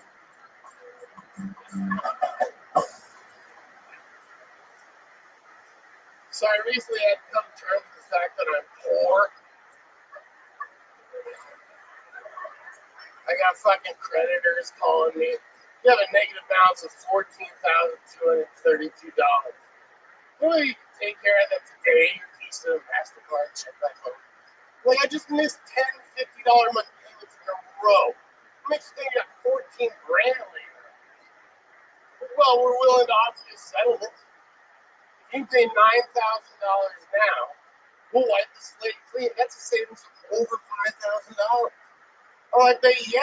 If I don't pay you at all, that's a savings of $14,230.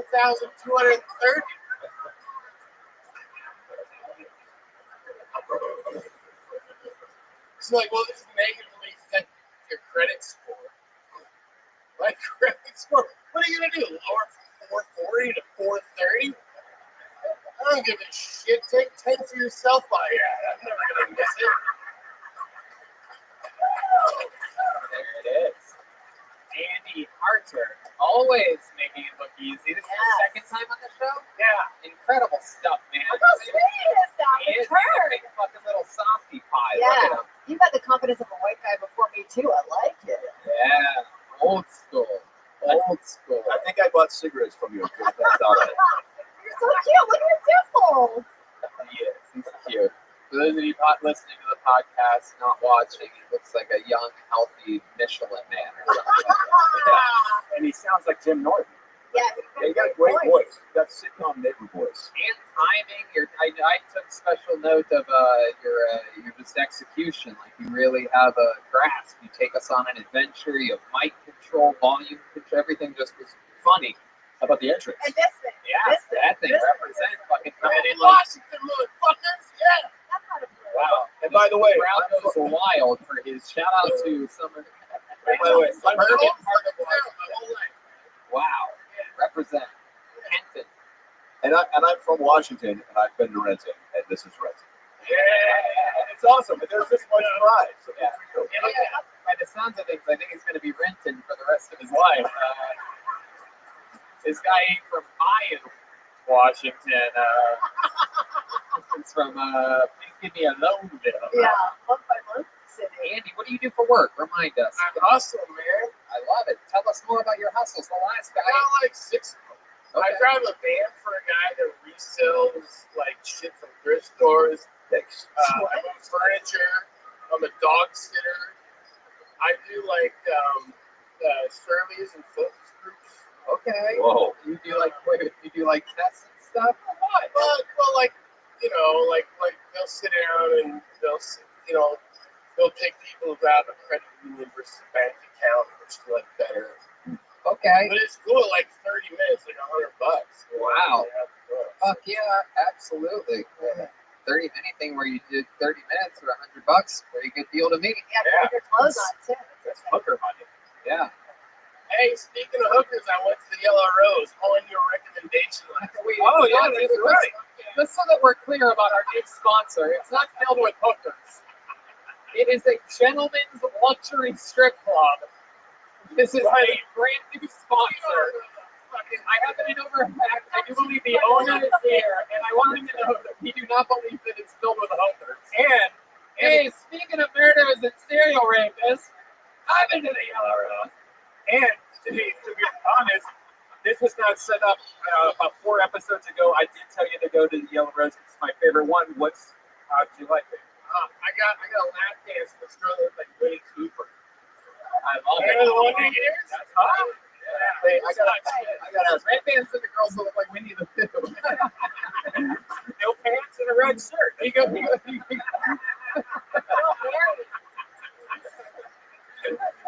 Because Red Band goes to the Yellow Rose just for the cheeseburger. He's broke, but he spends all his money there. Yeah, he tips the burger like, oh, you fucking dirty bitch. He's like, this is negative 14,000 right here. You have like a really affable quality to you when you talk, and I feel like there's info coming out that shit. Like, how many times have you done wedding speeches where you've been like, hey, remember when we double teamed that midget in Cancun? Anyway, to the bride and groom. But people are like, I like this guy.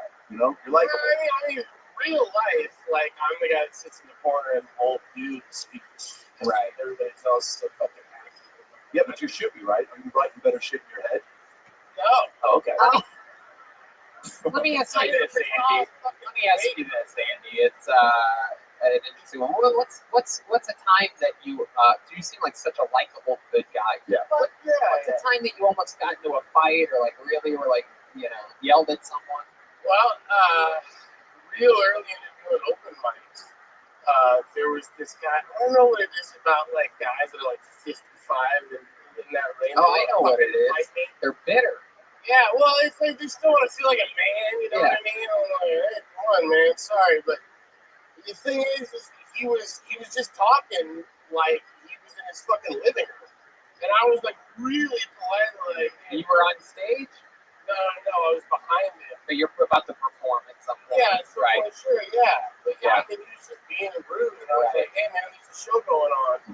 And then the whole rest of the night is all stomping around and fucking Look at that physical comedy. Yeah. Like showing, you know, he'd like hug everybody in the bar and look at me like, look, we're friends. You know what I mean? Like, I'm friends with this big dude too. So, to answer your question. Wait, what's the question? Oh, you're doing that? You didn't really yell at him or anything. You just said, hey man, there's a show going on. Yeah. I knew it. That's exactly what I figured. All night after that, though, he's glaring at me. Right. Have you ever been in a fight? Yeah, I mean, I don't think I really have in my adult life. It's kind of a scrappy. I had a guy last week, it was a true story. He asked me if he could be my security guard. He goes, hey, you know, Austin's crazy. It's filled with crazy people. You give me some money, I'll be your security guard. I said, no. He goes, I'm going to beat the shit out of it. Can't even make the shit out of it. The true story. Like, I'm literally like, do you know any good security guards? Now I'm actually threatened for the first time by a guy who just offered to be my security guard. And I like how you got hold of Mike to throw friendly, like just right up top, you know, by the shaft of him. He's a sweet, sweet guy. I think this is how likable John Caprulo could have been. Like, and that's just for us. What's the longest setting you've done? I think it's been 20 minutes. You know what? I would love to have you at Vulcan on Thursday. Do a 5 Whoa, look at that. Right to Hollywood. Andy Harder just booked a gig for being on Kill Tony. That's how the magic happens. There he goes, Andy Harder, everyone. He's on Instagram at Andy.Harter, Harter.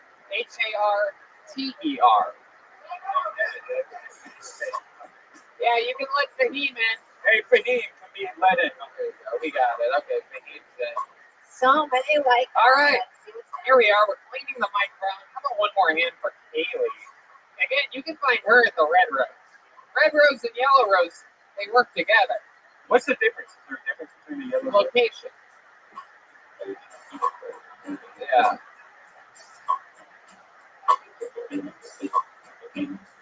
All right. Moving it along, ladies and gentlemen. Your next comedian goes by the name of William Ray. William Ray. Should be fun. William Ray.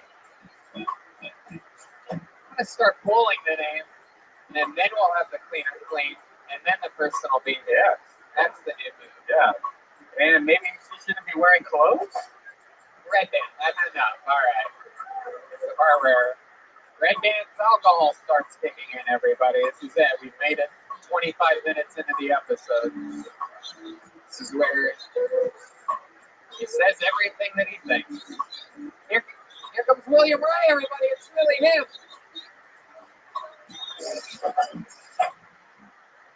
Thank you so much.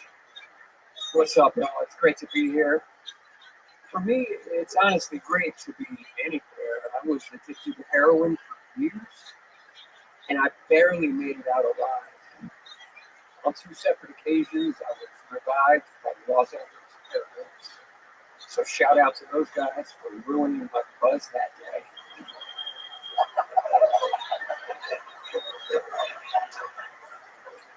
A little bit about my life. My ex, who's also the mother of my son, she was recently diagnosed with autism spectrum disorder. So now she has a legitimate medical excuse to be a cunt.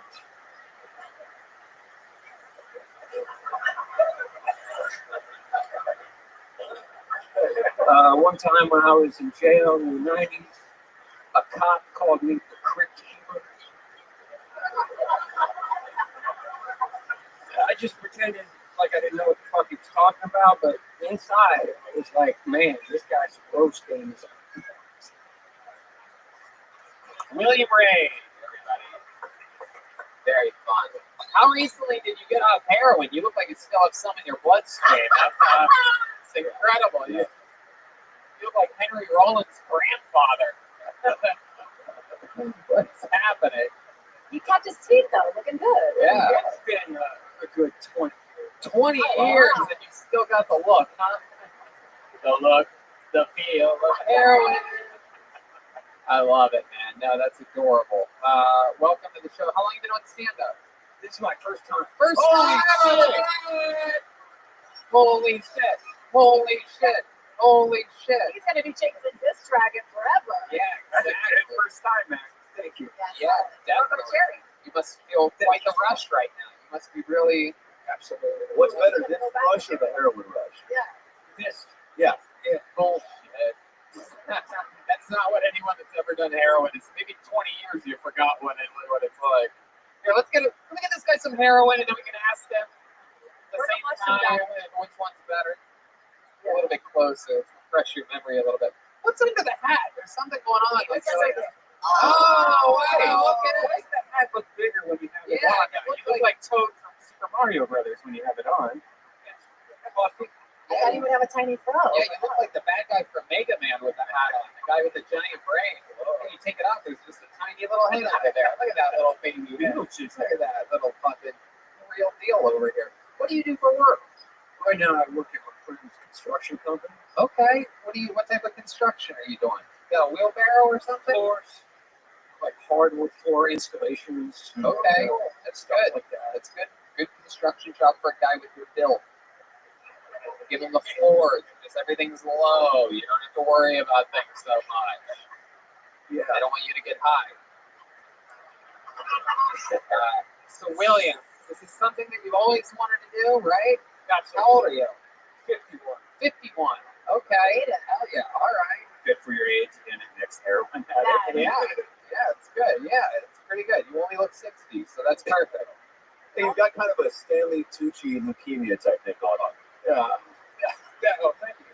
Are you All right, still with I gotta be honest. As that came into my head, I go, "Don't say that." I do want to say your jokes were the flow, the pace. I really enjoyed. Like even the first one, I was laughing very hard, and I like the little, I don't know if it's a nervous tick, though, kind of walking forward, walking back, moving, kind of without a purpose, but it almost felt like there was room for a, and it's probably too charactery, but like, what was the first joke? It ended on what again? About killing my buzz? Yeah, they ruined my buzz that day. Yeah, every joke felt like there was a pause for like a, and that was some sort of like, and that's just maybe, you know what I'm saying? Like there was a little bit of a, the way you walked back and like, and fucking hair, man, some shit, you know, like, Or like, that's the truth. Or, you know, Guy's that's done the stand-up truth. comedy for 60 seconds and he's already got branding. And I still got all Hey, my when I see talent, Tony. So William Ray, tell us what else in life? You seem like a guy that's seen and done a lot. 51 years on the planet. What else about you? Yeah, man, I used to play rock and roll in Hollywood in the 90s. Really? Yes. What kind of rock and roll would you do? You'd stand there with an electric guitar or something? Yeah, I'm a guitar player. Okay, you sing it all? Yeah. Jeez Louise, what do you think? What do you think? Come on. What's like the genre that you most are Smash Mouth. Hold on, we're trying to get. Stop. When's the last time you took a shower? like I'm doing some. This like an hour. Press my questions. An hour ago. Like an hour before coming. Okay. How about some? Can we maybe spray his hands with some hand sanitizer? What do you think? You think of what I'm thinking? You down for this? How many of you guys want to hear this guy play guitar and maybe sing us a song right now? All right, I'm gonna be here for Matt Mueling sharing his weapon out here. Grab that mic stand right behind you. Throw the mic in there. Put it up to your. Just a quick disclaimer: I play guitar left-handed, so I'm about to play this guy's guitar upside down. Oh, can you do that? Yeah. All right. Okay. William Ray, these former heroin addicts can do some crazy shit. I'm telling you. All the comedians I know that used to do drugs that aren't on drugs are the best. You can't fucking wait to the sanitizer. Okay, there it is. Oh, look at that. Straight from Practice or rap. Oh, makes sense. all right, here we go. The stripper just sprayed him. One more shout out to Matt Mueling for letting this happen. Follow him on Instagram and Twitter at Mutation, Muehtation. Very big deal for a musician to let someone else play their instrument, especially upside down, especially when they've done heroin in the past 25 years. You gonna sing too, William? No, you're just gonna play us a little diddly upside down. He's grabbing a stool. I guess he plays like Mark Maron. He's asking for some backup too. Wow, there's a whole thing. What note is this in? Out of just in case, you know, we could always. Do they speak heroin? Do they understand what you're saying right now?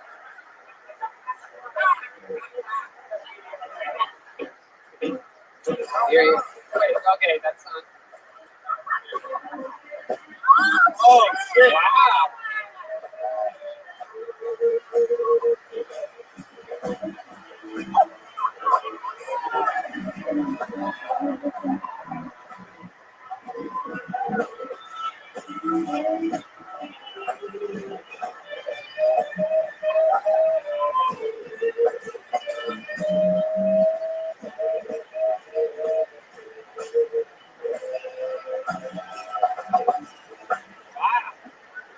What the fuck?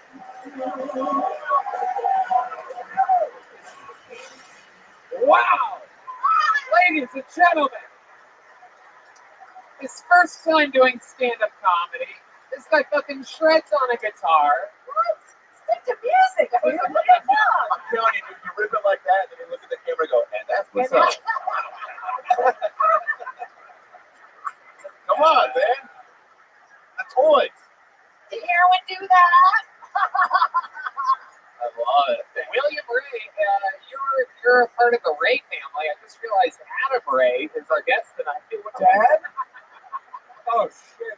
Yeah, I was hoping that wouldn't happen. Wow. That would be fucking nuts if we're related somehow. My last name is Hamilton. Oh, okay. Well, then you're related to the Lord Argus Hamilton. It's like a Middle name's Stevie Ray Vaughan kind of energy. So the William Ray Hamilton. So how, absolutely. There you go. how come you got rid of Hamilton and went to Ray? As a musician, I use the name Billy Ray Hamilton. Yeah. And I'm trying to stand up here, so I figured let's change it up a bit. Cool. Yeah. I love it. Switching it up, different thing. It's your life. You can do what you want. You're really good music. Have you ever thought about doing music and comedy together? I try to write like some musical comedy songs and stuff. Try everything. Do everything. Yeah, you're Come back again. special. Sign up again. Find out more about you. There goes Billy Ray, everybody. It's on Instagram at Billy Ray Guitar. Fuck yeah. Absolutely. Thank you. Thank you to Matt Mueling for letting him play his guitar. That's so cool. Next up is going to be Nick Nopuja. Nick Nopuja. Or Nick Dokuja. Can you put the microphone in the middle here? You just put it up there. It's so fun to see all the different I ones. like how she cleans the bowl, though. Red Band, you're disgusting. Stop it. That's pretty good. That's good. Can you lift it up a little bit too? You just squeeze the base of it. Yeah. And then, no, you don't have to do. All right, that's perfect. That's perfect. Hey, here's Nick Nopuja, everybody. Here we go. Hell yeah, what's up, Austin, Texas? I'm from Las Vegas, so this is all still new to me. This is so fucking dope. So you guys remember SpongeBob? Yeah, how old is this crowd? You guys like in your 20s, 30s? Yeah. Well, over quarantine, LGBTQ 3.14560 community decided to have SpongeBob come out as gay. I'm not surprised, not by the fact that he lives in a pineapple under the sea. I just had no clue getting butt fucked in it, dude. This changes the whole perspective of the show. I just wanted to watch an innocent kid show get some laughs. Now I gotta think about Patrick behind SpongeBob. Little. Yeah! Little. Yeah! Ain't no SpongeBob's bottom, bitch. It's covered in holes. Patrick's a starfish. That's my point of contact. You know what's fucked up, though? I used to watch it in Japanese, so it went a little bit something like, "Home in the skies, SpongeBob."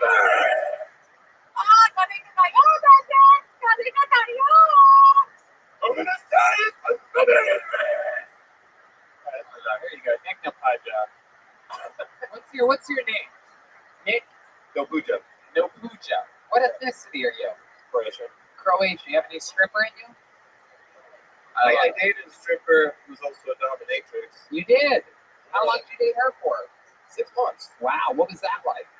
Hell. Why? It was like a drug I never experienced. Yeah. It's dating strippers a gateway to comedy? What's happening? It might be. I'm not gonna lie. What happened? Where'd it go wrong? What was the worst thing that happened? You said it's like hell. So there must be one example of a time that you remember if it was like eternal flames. Yeah, there's one. This isn't why we broke up, but one day I was just like sitting down reading that book Sapiens. You know that book? Yeah. I know. No. I was just reading that shit, and nothing's going on that day. She just comes in, grabs the book, and fucking throws it across the room, starts screaming. I'm like, I don't know if it's a stripper thing or You throw a book? yeah, across the fucking room. Yeah, they don't like. Did she say anything? They don't like books very much. I like books, man. What are you trying to learn for? That's what it felt like. What are you doing, dummy? I love it. So Nick, you're from Vegas. What brought you to Austin, Texas? Comedy, man. How long have you been doing stand-up for? 3 years, and last year was like the pandemic year, so I've been trying to get up at San Diego, Las Vegas. What do you do in Las Vegas for a living? Teach yoga and do body work. Really? Oh, Yeah, we do like yoga, CBD, psychedelics, and we like kind of combine it. I want to work with that. Like, I feel like you should lead more from your truth rather than from like, hey, he's gay. You know, like Yeah, is all of your material like based on stuff that would kill in front of 10-year-olds? Yeah. SpongeBob be like, At the point in time, yeah, my material's pretty. I feel like even as you are right now, I'm more intrigued than when you were like, you know. Oh, I think like that guy's more intriguing than the comedian. The comedian's still like in infancy, you know what I mean? This guy's cool. I want to know more like about the yoga. I don't really want to know more about it. I want to.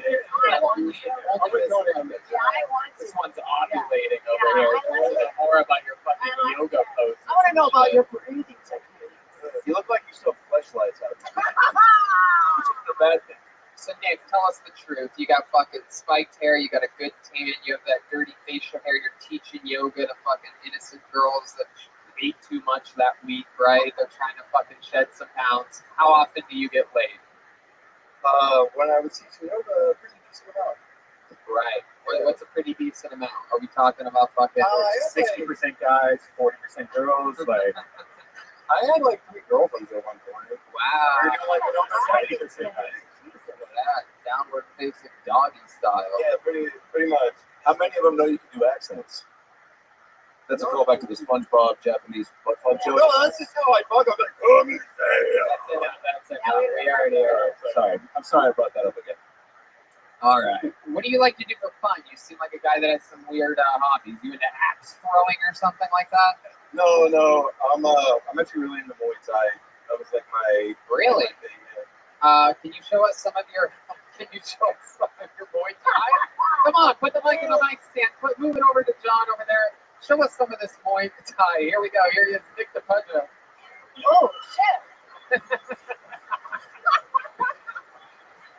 All right. How about yoga? Can you show us your toughest yoga pose? How many of you want to see the toughest, most amazing thing you can do in yoga? This guy teaches yoga. I'm interested to see what happens here. It's a strong drum roll. Here it comes. He's about to do something.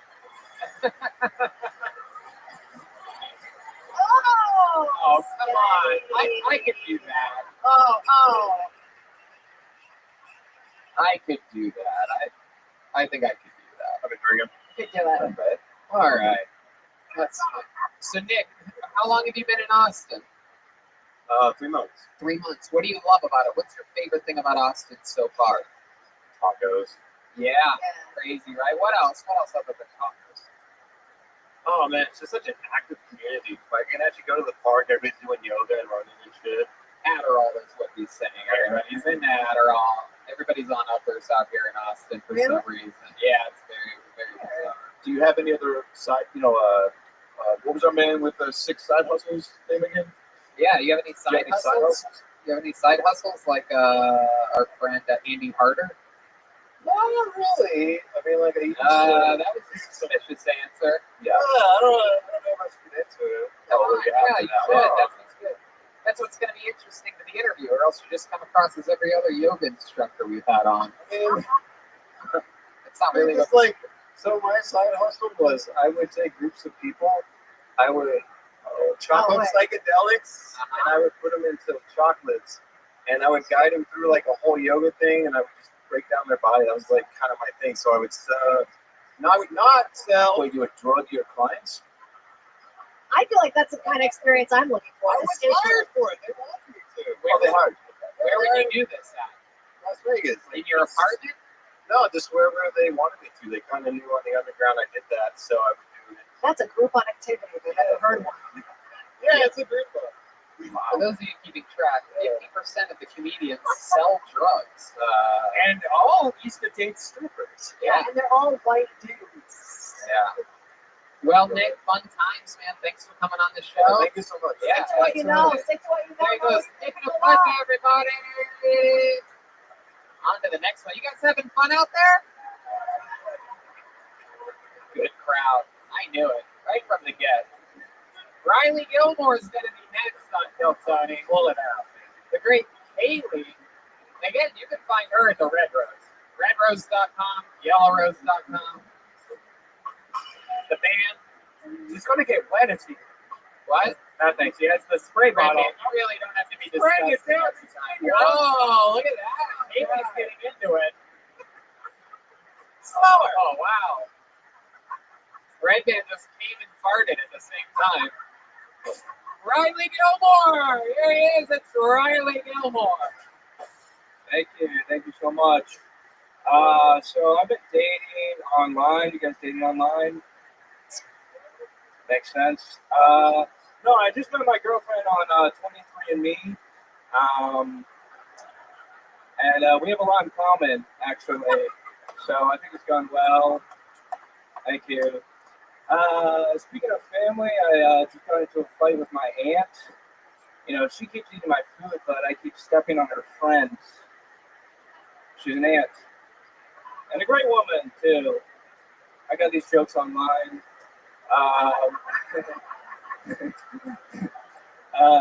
No, I'm bad at talking to people. The other day, someone told me they're on the spectrum. I said, oh, I'm on the AT&T. But, you know, it's great internet all around.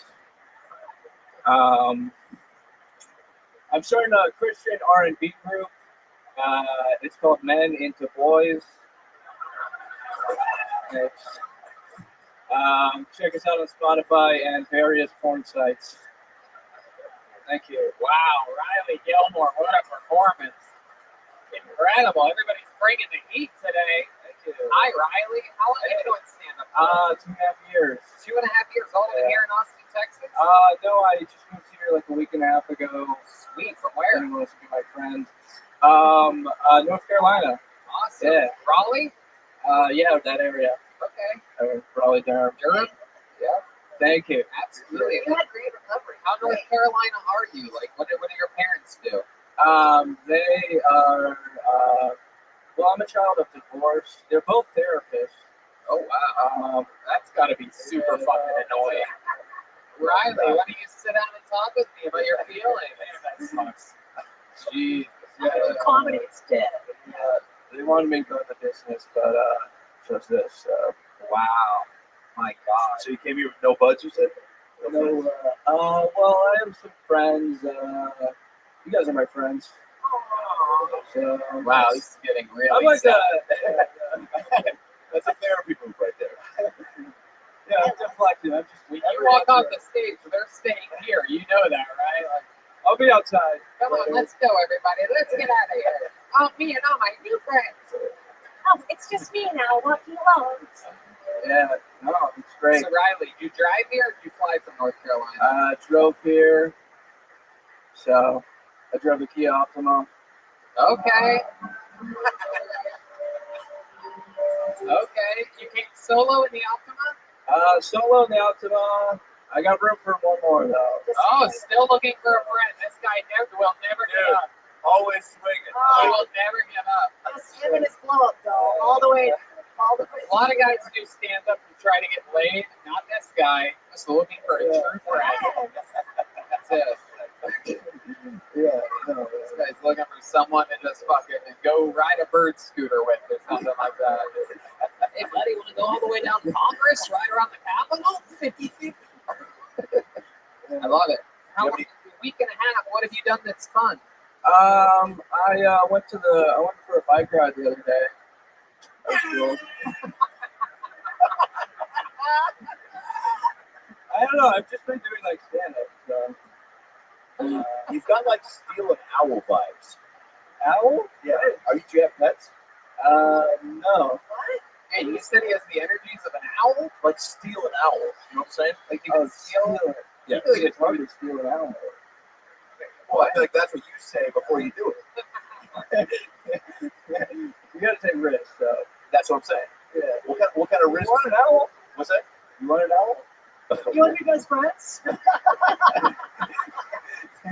It's a real whodunit. Woo! Woo! All right. What else about you, Riley? We barely even gotten to know you. We're just having so much fun up here. Check my blog later. More details, but I'm like 22. I'm just looking to get, a job and 22? Yeah. Man. How would you like to work at Joe Rogan's new comedy club? Shit. Oh, that would be great. Oh, yeah, well, I don't have any pull there, but I just wanted to ask. I wanted to ask to make sure that you wanted. I'll talk to him. It's 22 with jokes like yours. It seems like that would be a perfect place for you. That would be good. That would be a lot of fun. It would be. The odds of it happening are almost non-existent. Oh, Especially since if I introduced you to Joe, your first words would be, "Will you be my friend?"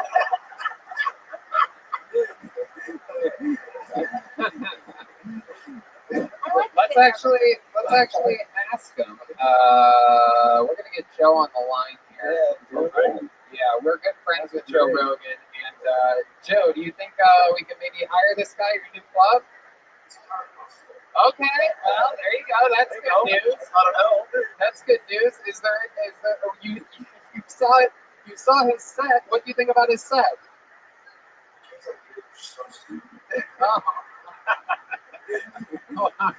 Wow, Joe. Joe. Yeah, is there anything you want to specifically ask Joe? Joe, how'd you meet your wife? Jesus Christ. Hold on. See, this is why it'll never work out for you. Can you imagine that actually being the real first question he asked? You're supposed to ask for a job, you fucking Nimrod. I'm playing the long game. How'd you get that person to stay with you? Yeah. Guys like Joe love it when people play the long game. They just don't have enough friends, so they keep a bunch of buffoons around for as long as possible. Ask them for a job.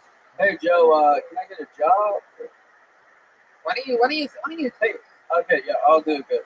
Hey Joe, I've seen you around. I like. Wait, look up, man, look up. Joe, I like your stuff. I like your style, and I really think we're a good pair. If you ever want to get together and hang out, or maybe give me a job. All right. I don't think he wants to listen to this. All right. Riley Gilmore, any relation to Happy? I wish. What's your love life like? Do you ever ask a girl if she wants to be your friend? Sometimes, once in a while. When's the last time you got laid, Riley? 2 months ago. Okay. What was that? How did that happen? Well, I met her on 23andMe, so. Now, come on, real life, Riley. I think I don't remember. I usually have sex with my friends. So that's not a joke. That's not a joke. I'm not trying to be this fit guy, but usually I've become friends with women first, and then later on. So when you're really asking to be their friend, you're like, can we flirt? Like that's what you're. What are you saying? That you're their friend first? No, you're just saying you don't rape them. No, he's just very shy, so he has to become their friend first before he can have sex with them. Do you have any moves? Let's hear about that. What's your move to kind of seal the deal? Like, what gets them to go, yeah, let's do this? Usually aluminum foil. What do you do with the aluminum foil? It just maintains freshness. So, no, I don't really have a move. I just kind of wait for someone to come to me. Wait, explain the aluminum foil joke to us. Oh, he's talking about keeping it fresh, right? You said something like that. You should seal the deal out outside. Oh, right. That's more of a plastic. One person that loves fucking condiments and shit over here is losing their mind if they think foil too. Yeah, they think they're the only one that got it over here somewhere. I would say head off next time. Head off. Oh, really? Yeah. Let's see that head. Look at that beautiful. Wow. Yeah. Look at that. Straight out of fucking. What about backwards? Yeah, that's real Virginia. That's what happens if you mush together both of the stars of A Star Is Born. This is what it looks like. Like Bradley Cooper. Oh yeah. Lady Gaga's back features mixed in. Do you smoke weed? Yeah. Yeah, we do that. Yeah. Did you smoke weed on the drive here in your Kia? No, I was too afraid. Yeah. Of what? Cops, stuff. And, people disapproving of my lifestyle. So you got into comedy?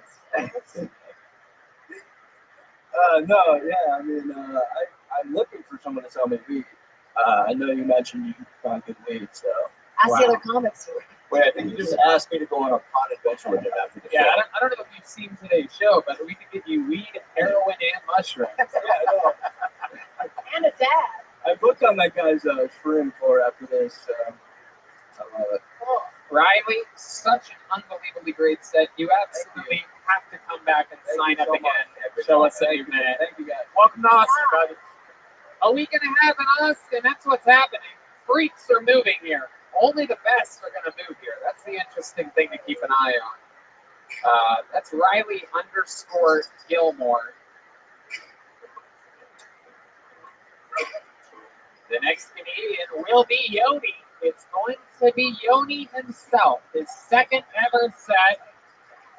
Best barbecue show. This guy literally is the director of the green room operations here at Kill Tony. a master of hospitality, has his own amazing barbecue show called The Best Barbecue Show. With a brand new minute. Ladies and gentlemen, it's really him. It's Yoni.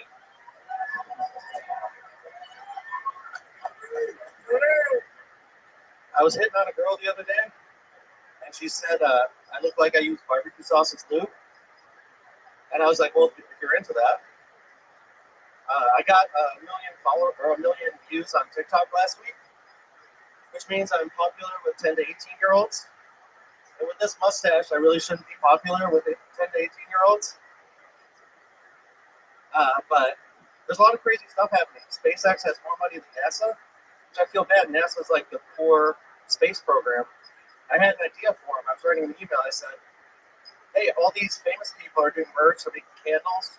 Y'all should make a candle that's called This Is What My Black Hole Smells Like.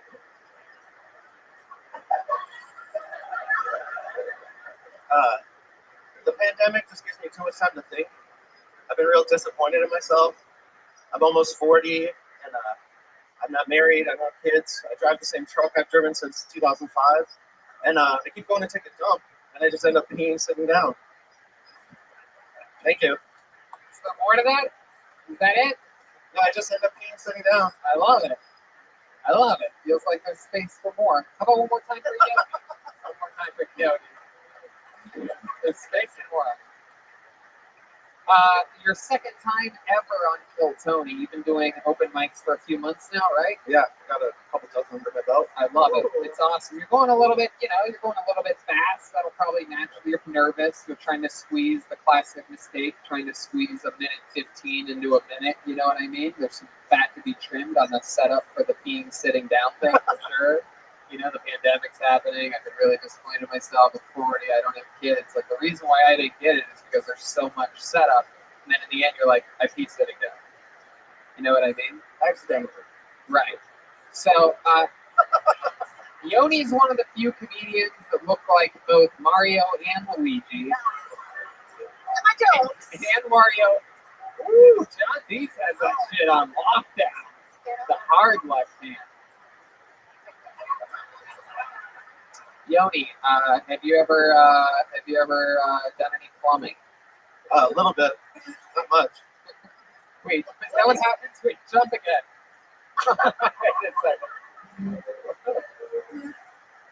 Wait, what else can you do? Do something else. Do the star. Do a star. Wait. Yeah, what's when you get the fireballs, right? When you're running in. This is so stupid. And people at home cannot see any of this. That's the best part. That's the end of the level. Wait, how about getting a one-star? Hold on, what else can you put? Yeah, getting a mushroom and growing it into a bigger yoni.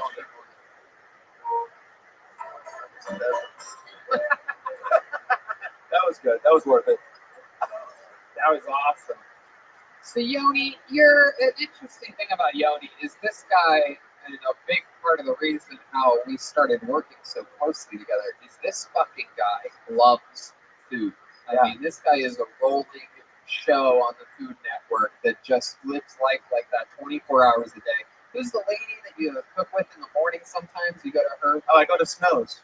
Right. Snow's Barbecue, Lexington, Texas. Saturdays only. And that lady's been cooking for how long? Decades. I mean, for a whole life. Wild. Yeah. She's got real, Mitzi comedy store. She's 85 years old, and she wakes up at midnight every Saturday morning to cook barbecue. Yeah, incredible. Yoni brought me some on Saturday. They're talking about something. He's like, hey, we're going to bring you some chicken up at this the place. Yeah, and, but anytime we've been playing in Texas for the last, 3 years? He's been bringing us barbecue from different places in Texas. Yeah, you probably heard through every episode of the show since he moved here to Austin. He took over for Vito's Pizza, and in Los Angeles, we've switched from Italian to barbecue full time. We eat good, Tony. We eat good. Yeah. Absolutely. Nationality. I'm half Lithuanian, half Israeli. Oh, wow. My goodness. When you just look Italian, so it goes forward. Well, I look Italian in New York. I look Mexican in Texas. Oh, that's great. That's a great joke. The first week I moved here, Sheila just walked up to me and started speaking Spanish. I love how much more comfortable you are now. It's just flowing out. Look at that. Do you know any Spanish? You fire back. See, un poquito. Oh, the fuck does that mean? That's fantastic. I love it. Yoni, tell us something else interesting about your life right now. I just got sponsored by a local edible company. Okay. Wow. I love it.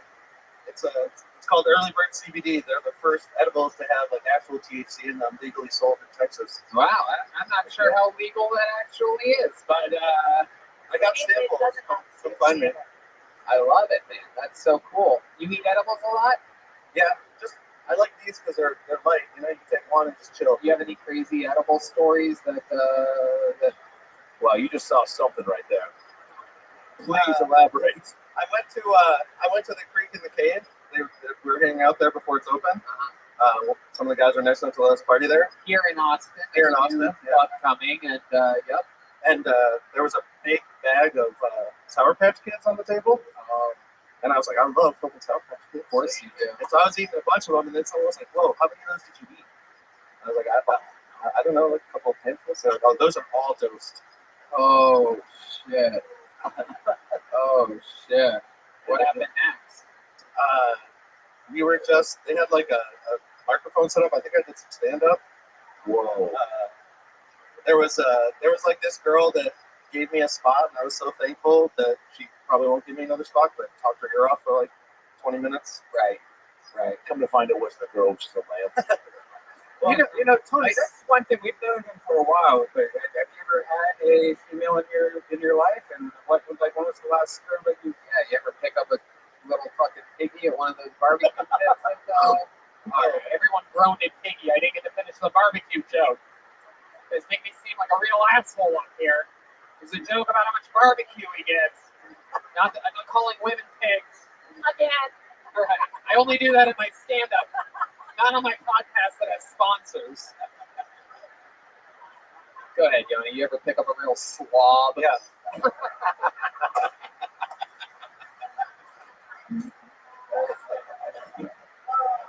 Just throw them over my shoulder, you know? Walk them home. Come on, Yoni. Tell us the truth. What's your love life like?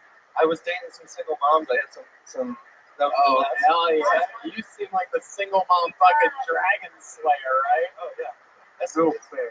As soon as the kids with the stepdad, it's party time. Oh, shit. All right. I think that's your get it done. Yeah, basically, it's party time. I know. What are we eating good? What'd you say about the stepdad? As soon as the kids want a stepdad? No, as soon as the kids with the stepdad? Yeah. It's party time.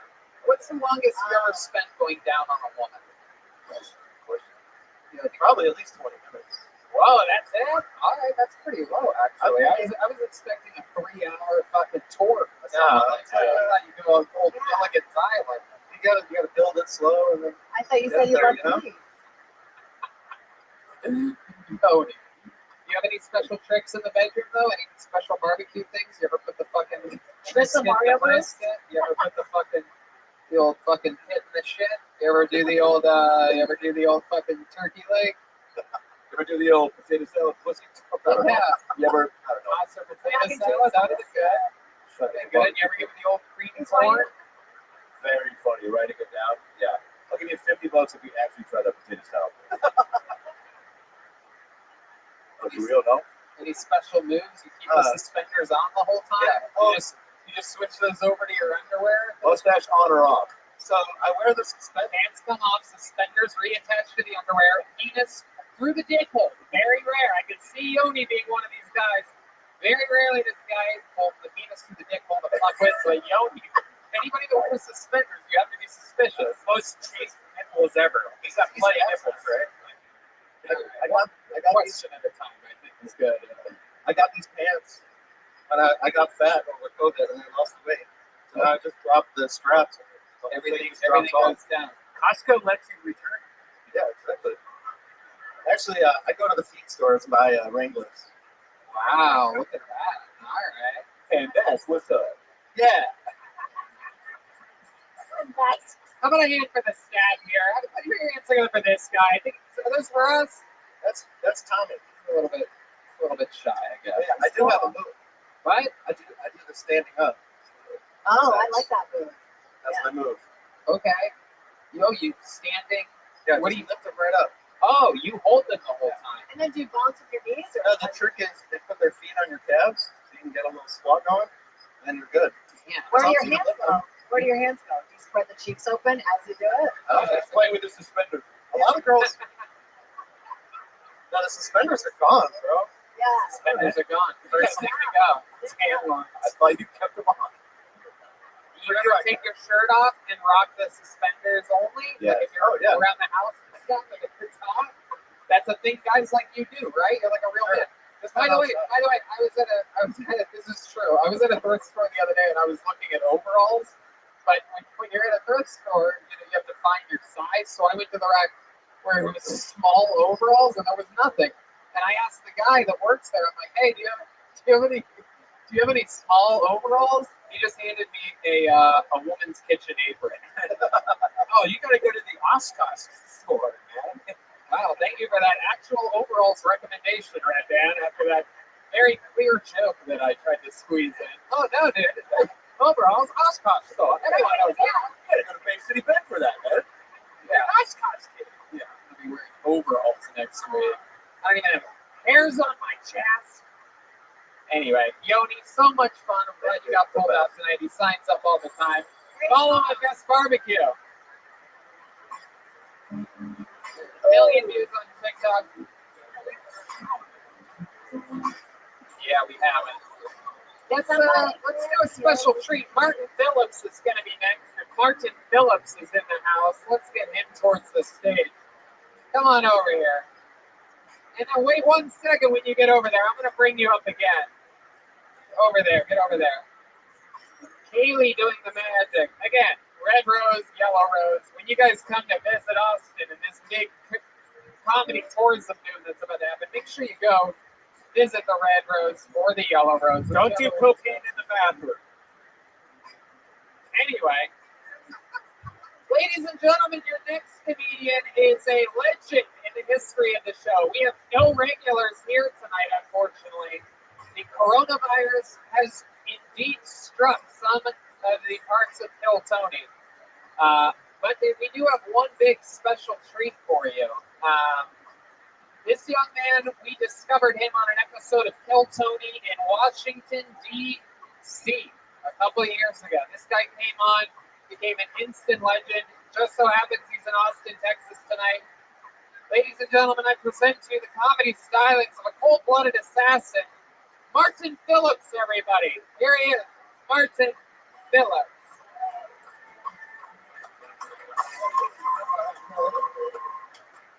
What's up? I haven't done any live things. I've been doing stuff through Zoom, like comedy and therapy. The only difference between those two is in therapy, all the people are in my head. This person killed their child. That's not a joke, but they found out because they Googled how to kill a baby, which is crazy. You need to Google that, right? That's the easiest. That's why you can't Google something that has to Google how to kill a baby theoretically. I saw this guy today that had an Alabama shirt on, and I was like, roll tide. And that's the closest I've ever come to saying myself. Wow, Martin Phillips, still got it, baby. Perhaps stronger than ever. Wow, this guy has a 1,000% batting average in his history on Kill Tony. I believe it. And he does it all. Cerebral palsy, Washington, D.C. What brings you to Austin, Texas? Spring break, baby. Hell yeah! Spring break, motherfucker! Fuck yeah, dude. Fuck yeah. That stuff I had strip club, I guess. Hell yeah, absolutely. Fuck yeah, they like it when you shake back at them. You know what I mean? Absolutely. When did you get into town, Martin? This happened I love it. I love it. You're already up here smashing. How long are you in town for? I'll be coming Wednesday after this. Okay, quick little trip. Yeah, it's the thing. Hell yeah, I love it, dude. I love it. And how's life been in DC? What's been happening? What's been shaking up there? It's been kind of a crazy year. It's been over back to my parents' house, back to DC, outside DC. And it went through across here. So, Yeah. So, Absolutely. Remind me again, what do you do for work? I'm a substitute teacher. So, A substitute? so yeah, that's why I'm on spring break. Yeah. It's all that. Yeah. For what grade? Yeah, well, great. I got to something that made middle school. How scary. Yeah. So scary. I love it. You guys doing it over Zoom, or are you? Just got back. It must be weird being a substitute teacher on Zoom, right? Because instead of playing a video, you must just go in and be like, all right, everybody go to YouTube and Do the video yourself. yeah, go play the video. I would play the video. So like I just went back to work and going to work is like overrated. Like, I already going for that. Like I could just be in my bed and they have all of the work. So I just turn off my camera. It makes more sense, I think. I think we're learning that shit with meetings. Like a lot of people have meetings. It's so much better to have meetings like from your house and be comfortable and That they say like it's like it's not gonna be it, but it's like it. Yeah, exactly. Yeah, they need to fucking grow up. Before I worked at the middle school, I used to get like kids and benefits and help. Some kids are out, but then started middle school as they go. I was like, all these kids can help. Like, It's incredible to me that tonight we got some real talented people up here, and meanwhile, you come and your fucking jokes, and incredibly enough, with everything you're dealing with, your delivery and your just energy up here, it's just absolutely easy to follow. incredible. Do you ever want to be a full-time teacher, or do you like the substitute life? I tried to do the full-time teacher thing, but it's better when you actually want to teach. I was like, this sucks. Yeah, I can't have the care. You can't say, fuck all you kids. You have to be there for kids. Do they know that you do comedy? Do you ever talk about comedy? So, recently, I did post a few clips on TikTok, and I got these comments like, hey, you suck to do that. Yeah. Even kids are like, wait, I fucking really remember this guy. I'm pretty sure something sticks out. I'm pretty sure that guy was my substitute teacher. I remember that shirt. So like, I don't know what you're talking about. Wasn't me. Must be a totally different guy. Well, I kind of love that. So let me ask you this, Martin. The pandemic's been crazy for everybody. How did you find some relief? What were you doing? Do you have any new hobbies or any new passions during the thing?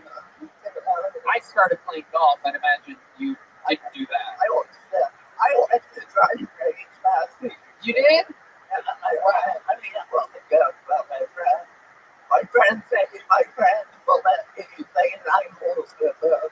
It's going to take like 6 hours. It's a patient friend. He said he will let. So hopefully we can go this week. I love those. Those videos that you at the driving range must have killed on TikTok. I can't even imagine. Yeah, it was. I love it. What else, Martin? Anything else during the pandemic that you did for fun or got into? Not for fun, but in summer I worked for the census. So I was census taker. Oh, wow. I know I've always avoided census people when they answer the door, but if you came walking up to my place, I would just every fucking lock the chain, like, nobody's home! Nobody on the other side of this door! That's honestly the job. Like, no one ever answers the door. So when they just see you coming up, like, yeah, all right. I just want to make sure you I don't want to talk to you either. How long? He just sees the people through the window, like, pointing for him. So that's just one person that lives here? Can you show me with your fingers? Yeah. That's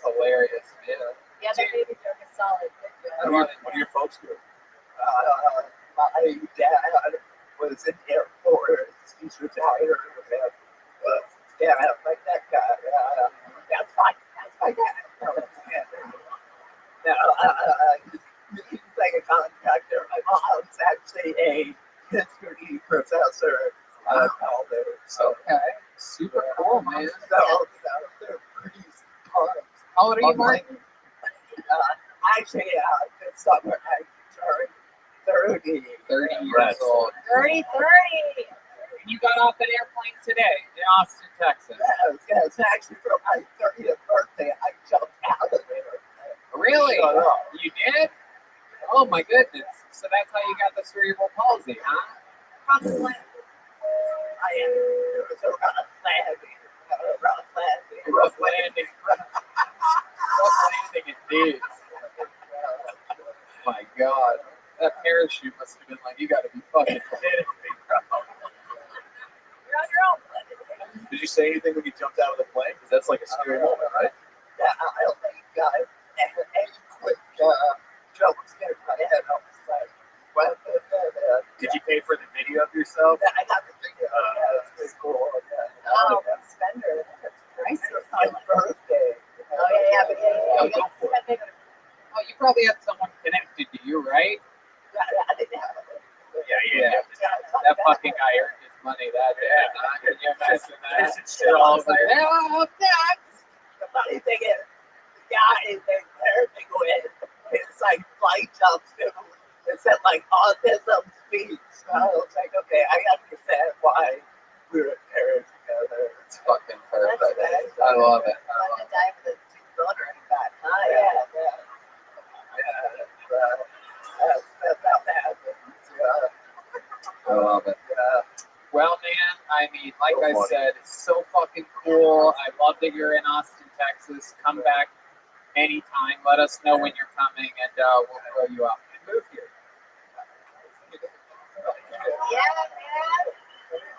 Anything else? Anything else you want to plug or say or anything? The same thing, Flying Marty with 2 Y's. Flying Marty with 2 R's. 2 I's. 2 Y's. Flying Martini with Y. Double Y, Marty, double Y. That's Wow. I think you actually just lost followers by Fly with 2 Y's and then Marty with 2 Y's. All one word. There you go. I love it. Were you when you were deciding your screen name, was it the cerebral palsy that did that, or were you like, oh, I fucked up? I really wanted Fly Marty. Fly Marty Fly flew in today, came up and destroyed on the show. Martin Phillips, everybody, batting 1,000%. Yeah, let's do that. We haven't had a lady up here tonight. Should I pull in the bucket till we find a lady, huh? Hell yeah. Thank you, Kaylee. Absolutely. All right, let's see what happens. Well, there we go. This bucket is so funny. First one pulled is a lady. Ladies and gentlemen, it is time for Emma Estrada. Emma Estrada is next on Bill Tony, live from Austin, Texas. A lot of fun stuff happening here. Yes.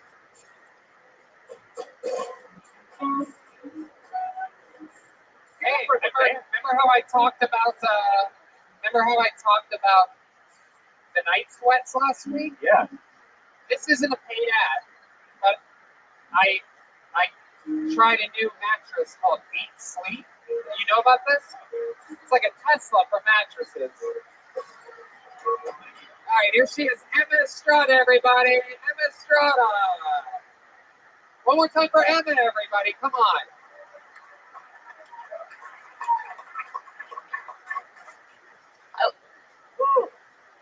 That wasn't a burp. I love Latinos. Half my family's obese. Latinos are great. I love their parties. They have really fun food and dancing, and old men check out your ass. That's everything you can want in a party.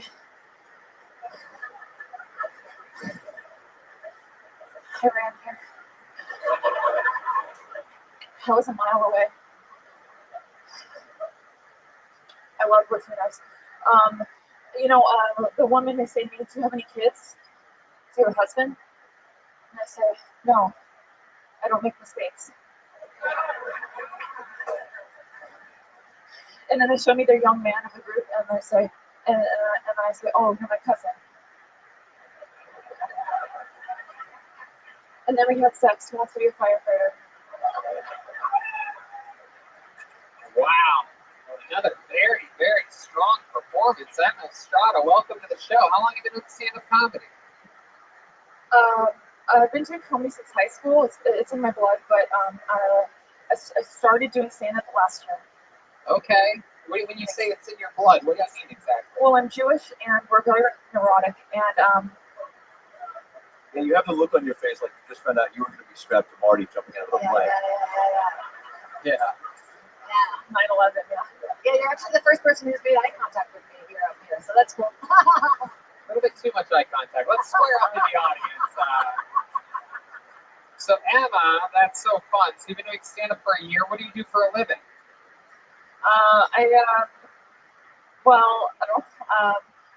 I do a lot of temporary work, so I'm a substitute teacher right now.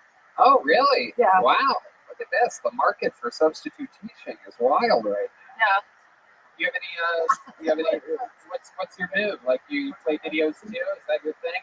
It's like a video day?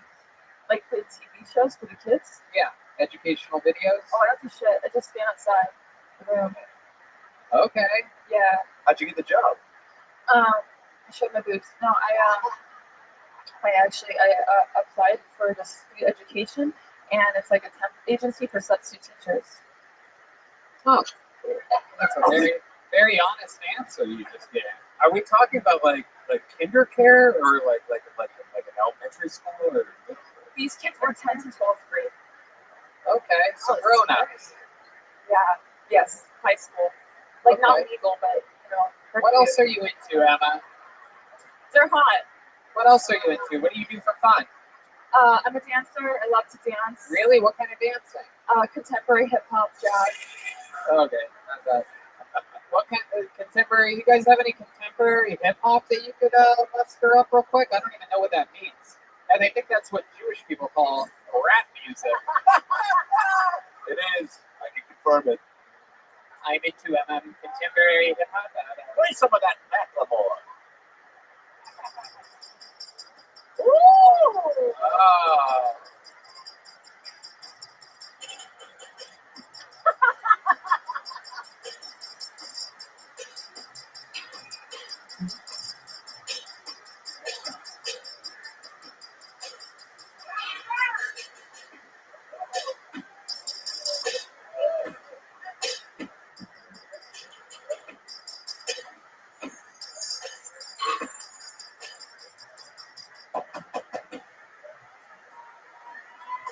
I can't tell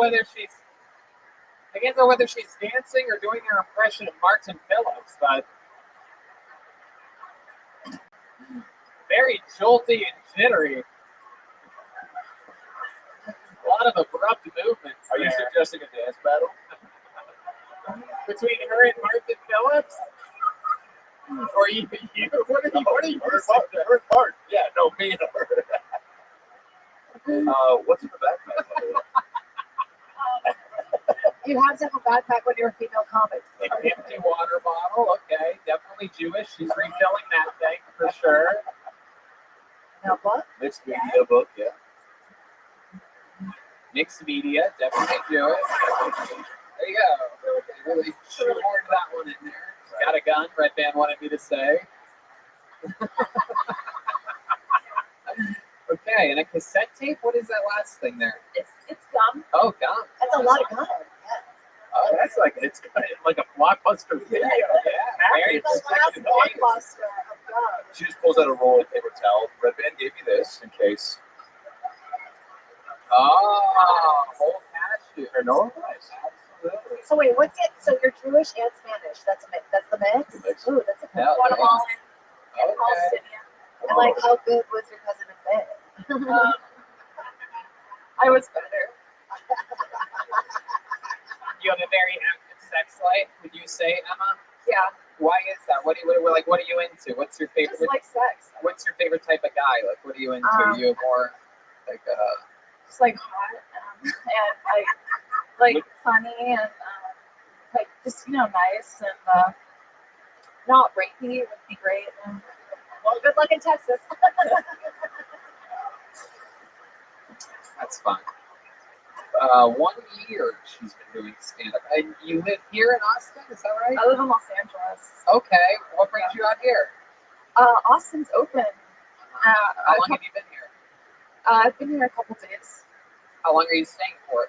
I'm staying till April 3rd, Saturday, April 3rd. There you go. Would you like to do 5 minutes Thursday at the Broken? Wow, look at that. There's 2 ways to get spots on this show. Either you do really good or you are a female that is sexually active. And her headband hooks you right away. That's how I got Look it. at that. All I have to do is be nice and funny. No, honestly, if I can be honest for a second, like Jade asked me earlier, why is there no females on the show? There's not many females that sign up here in Austin, and there are few females we have. It's like their first time or second time, but you seem very unique and very funny. I'd love to have see what you got. There you go. Thank you. Look at that. The water bottle filleth over. One more time for her. It's Emma Estrada, everybody. She's on social media at the Emma Estrada. You guys think we should squeeze one more out of this, huh? All right, let's do it. One more comedian, and we're gonna call it. Yeah. All right. Okay. Ben Nielsen is gonna close it out. Ben Nielsen. So we'll see what happens here. It takes a little while to get to this stage. Oh, slower. I love it. I'm a professional. One more time for Kaylee from the Red Rose. Sometimes at the Yellow Rose. Best strip clubs in Austin, Texas. No doubt about it. You got a Ben Nielsen coming towards you, Hank? All right. It's about to happen. This is it. Your final comedian of the night. Did you guys have fun tonight? There he is, ladies and gentlemen, Ben Nielsen, everybody. What's up, Austin? So I'm from Orlando, where the mouse wants your money. So be careful. I've been in Austin for 2 days now, and I like where we can go eat in fields where there's just a bunch of metal walls around us. Feels like I'm eating at junkyards with food trucks everywhere. So upstairs I said nobody bombed tonight, so it feels good to let it off. You know what I mean? But yeah, we out here. I came from Orlando. It's my fucking birthday, and that's the only laugh I get. You're goddamn right. I got purple shoes on. I feel like Austin, Texas is the place to wear them. So thanks for having me. I'm keeping it fucking weird, and the best part about tonight is this goddamn moment right now. I have no jokes. I hope there's a cat.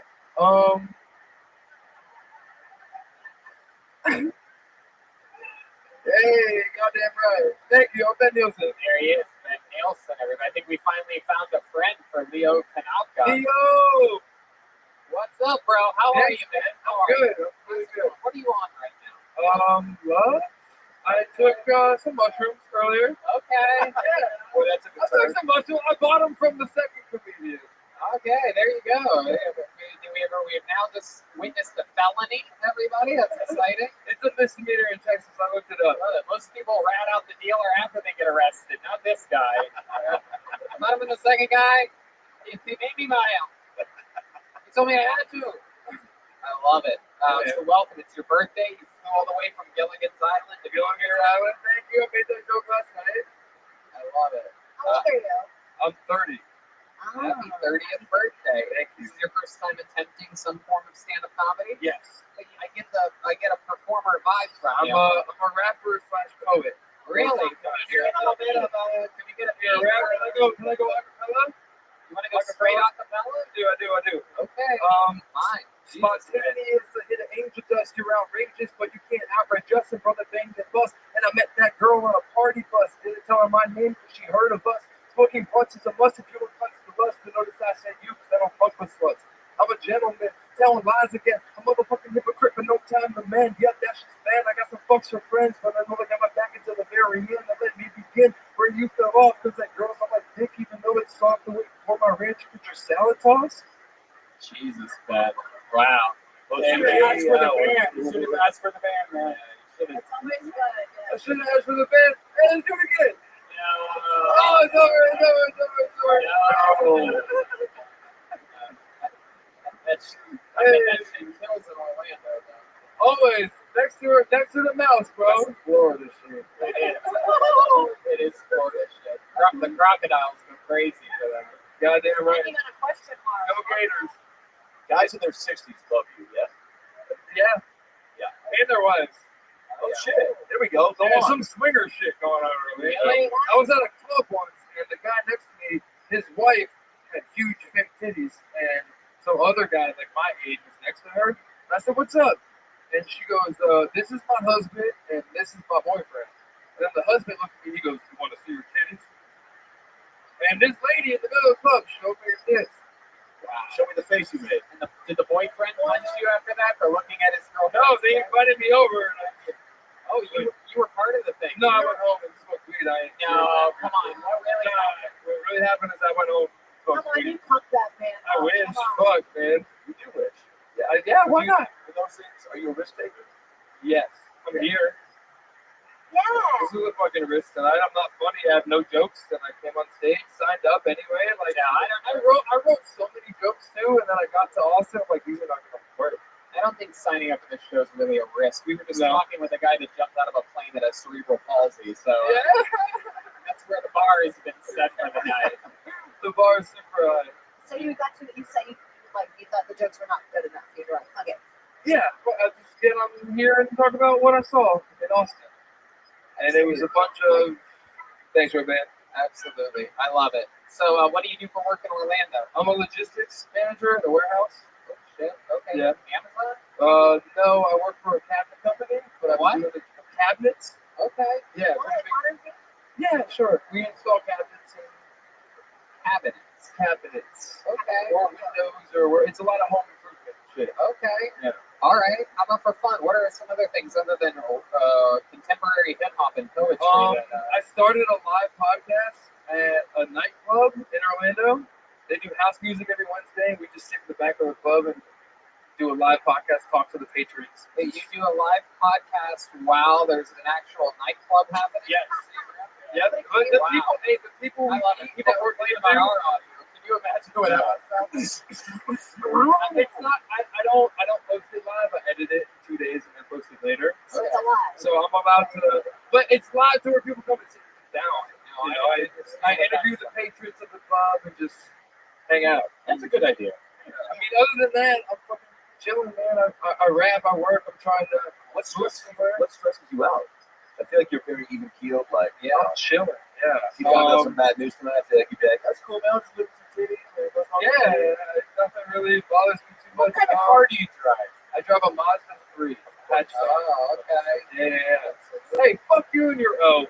Where do you people live in Austin? You got lots of goofers here. Did you just do all Who the drives? work at once? Did Yeah, you all just- of them. Where do you Every live single in one of Austin? them. Where are all the houses? I've been here for 3 days. Yeah. Finding his way around Austin when he's not fear and loathing in Las Vegas. Hey, Fear and Loathing, Austin, Texas. I love it. So Ben, how much longer are you in town for? Just till tomorrow morning. We're going out tonight. Oh, where are you going back to tonight? Orlando. I don't know yet. There's Come a on, Russian tell me. place. I want to know which place to definitely not go to. Right next door. Perfect. Yeah, don't go next door and don't go to 36. Apparently, my buddy got abducted by the mafia last night. Oh no, your buddy did drugs. Yeah, and he got abducted by the Mexican cartel on 36. No, he didn't. He tried crack for the first time and then made an excuse. I am my buddy. Ben, fun times. We were waiting Thank you guys so much. It took it all the way to the end for us to find someone to truly struggle on stage tonight. Yeah. And you did it for us. People love it. Thank you guys. You have one. Wait, you did write jokes? You were supposed to watch jokes. Did you do one of them? You guys want to hear one of his jokes? Come on, right? Hold on. Oh, Land it. oh shit. Looking up memes right now. Looking at all of these. Hold on. Right here. Boom. That can't be one you heard. Tonight. Also, I'd love to take the time to ask if any of the girls here have a tampon. Actually, Hey, get some paper towels from the back. All right. Oh, I guess let's give it up for LSD. Man, I love acid. I took acid with this girl once. She's sitting on my lap, and all of a sudden I feel this energy exchange. It started in my chest, it moved down to my stomach, and it ended at the tip of my penis. Like our souls connected. I fucking blacked out in tie-dye. It was amazing. Turns out she just farted on me. All right, don't do any jokes. Don't ever do a joke. I have again. no more jokes, Adam Ray. I'm sorry. Make some noise if you want Ben to retire from stand-up comedy. Thank you. There he goes, Ben Nielsen, everybody. One more time for Ben. There he goes. Good night, Ben. Hella. Ooh, that's media. That's on me. Yeah, it's good. I worked out. He wore these cool purple shoes. He did a leg kick. I was like, there's got to be something. That's on me. We love you, buddy. How about a big hand for our guest tonight, Adam Ray, About Last Night podcast. He's on the new show, The Young Rock. Jade Catapretta, new podcast. Jade is available everywhere. You can follow it on social media at Jade's Podcast. Of course, the host of The Suit on the E! Network. How about a big hand for the band, everybody? John B is on the keys tonight. He's on social media at JONKEYZ. Michael Gonzalez on the drums. He's a My Gay Guns 13. At Matt Mueling is at Mutation, MUEHTATION. And D Madness on the bass. All right. Follow him at Lorenzo Dwayne Jackson. Big shout out to Mixed Vodka for sponsoring the band. Unbelievably delicious, high alkaline vodka. If you're going to drink, you might as well drink healthy. Drink smart. Mixed vodka. Yellow Rose and Red Rose. How about one more hand for Kaylee helping us out for the first time ever? Very fun stuff. The best strip clubs in the city. And yeah, we're checking in with the drawing from Ryan J. Evo. Absolutely incredible. That's Adam Ray. That's Jake Catapretta. That's me. That's Red Band. Mind blown. RyanJEvo.com for all those prints, including the brand new Kill Tony 500 poster, selling like hotcakes everywhere. The new Kill Tony coloring book. So much fun stuff happening. And yeah, every week it feels more and more like home in Austin, Texas here. I think we're having a lot of fun. Red Band? And don't forget, every week we have a Vulcan. As you see, two of the people are going to be on the show. We have a lot of surprise guests every week. Vulcan Gas Company. Thanks a lot, Secret guys. show in Vulcan. Live audience, you're the ones that make this a whole different ballgame, so we appreciate you guys coming out. We just got word that they're adding 4 more tables here for next week's show, so it's going to get a little bit more wild, a little bit more fun. And yeah, thank you guys so much for coming out. Good night, everybody. Thank you so much. Come on.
Why? Because it doesn't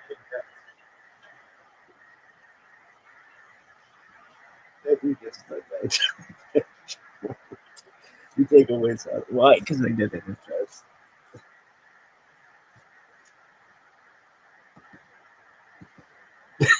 You take away something. Why? Because they did it in France.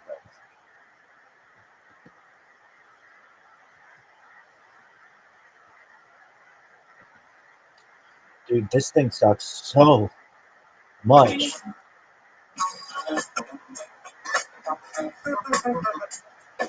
Is this not a fucking thing?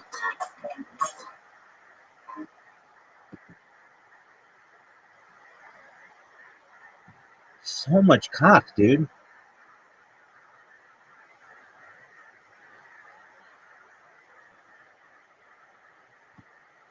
Dude, it's so shitty. Hey, let's have this thing called a playlist, but it won't play. It'll play like one. So it's just kind of like a stop single. That's actually what it should be called. Not a playlist, a stop single. Oh, do you want it on stop single? No, I want it to just play, like the list. You believe this? You believe this guy?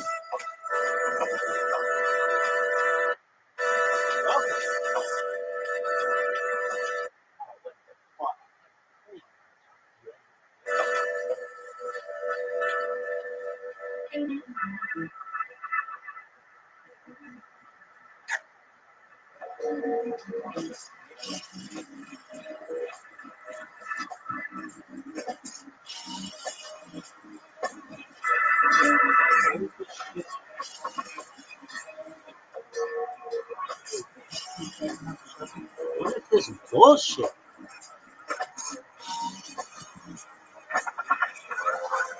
Dog.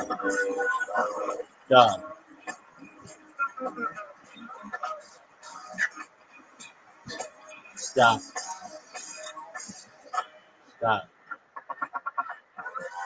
What the fuck?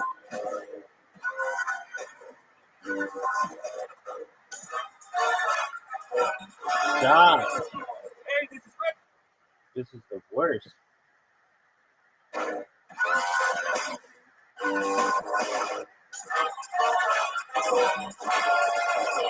Hey, this is Rabbi. Come deal up.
Live from Austin, Texas, and Axons, where brand new Episcopal County, get up for Tony. Fuck yeah, what's up, everybody? You guys excited for a big night or what? Brian Redman's here. Hey, everybody. Bill Tony live from Handsome. How about a big hand for the band, everyone, right? You guys hear that? John D's on the keys. Matt Mule's playing on guitar. Daniel Watson. That was insane. Drums. That was so good. Filling in for Michael Gonzalez. Daniel Watson joining the crew tonight. You might recognize him as the drummer from the movie Get Out. Okay, just a little test to see where you guys are at tonight. I'm going to make a hand for our bass player, D Madness, everybody. He's here. Very exciting stuff. The band is powerful. Things are wild. The State of the Union is strong. The great Ryan J. Ebel drawing tonight's episode from Los Angeles, California. He draws every episode. including the brand new Kill Tony Yeah. 500. You see that poster? That was amazing. I got it framed in my place. I don't even have it yet. Yeah. Well, I asked for it immediately. Sent the prototype. Yeah, it does it have like every past episode in it? I think that's what it is. Yeah, I think it looks like it. Yeah. There's a lot there. It's absolutely incredible. It's all available at RyanJHub.com. And yeah, he draws everything, including the new Kill Tony coloring book. How many of you, by round of applause, got the new Kill Tony coloring book? Huh? Okie dokie. Really, really exciting to know that our merch is flying on the shelves. Flying on the shelves. Yeah. Exciting stuff. Fix vodka too. Yes, how could I forget this? Of course, the official name of Fix Vodka, alkaline vodka. So less of a hangover, cleaner beverage, just an overall better buzz. Fix Vodka. Right, John? Thank you. Absolutely. For those of you that don't know, that's all John knows how to say. Just says shit. Feels good in here. You guys excited for a fun show tonight? Huh? Feels good. We have a couple extra tables that have been added. The pandemic is slowly weaning off of everybody's fearful antics. And so there's more tables here at Antone's. It feels good. Feels cozy. Before we start tonight's show, here's a little bit more about the amazing sponsors that made this show available for you tonight, right now. We here at Kill Tony are indeed supported by ZipRecruiter. Recent data shows that out of all the female-owned businesses, it is estimated that 1 in 3 is owned by a mom. And we love moms here, don't we, Frank? You ever wonder how these amazing moms and dads find time to hire for their businesses while juggling their families? It's simple with ZipRecruiter. And right now, you can try it for free only at ZipRecruiter.com/KillTony. That's right. CEO and founder Talia Goldstein is one such mompreneur. Besides being a mother of 2, her personalized matchmaking company, 3-Day Rule, is constantly growing, and she needs to hire several matchmakers a month. So she uses ZipRecruiter. Right, Dan? ZipRecruiter's powerful technology helps her find people with the right experience and actively invites them to apply. But Talia is not the only employer who loves ZipRecruiter. 4 out of 5 employers who post on ZipRecruiter get a quality candidate within the first day. Within the first day. And right now, you can try ZipRecruiter for free at this web address, ZipRecruiter.com/KillTony. This special offer is only good at ZipRecruiter.com/KILLTONY, because they're the best. It's ZipRecruiter, the smartest way to hire. Squeaky doors, clogged sinks, finicky engines. When things break around the house, you take care of it. However, when something's off in the bedroom, you just try to not think about it. Come on! What are you waiting for? Take care of it. Go to GetRoman.com/Tony now. With Roman, you get a free online evaluation and ongoing care for ED, all from the comfort and privacy of your home. A U.S. licensed healthcare professional will work with you to find the best treatment plan, and if medication is appropriate, it ships to you with free 2-day shipping. The whole process is straightforward and discreet.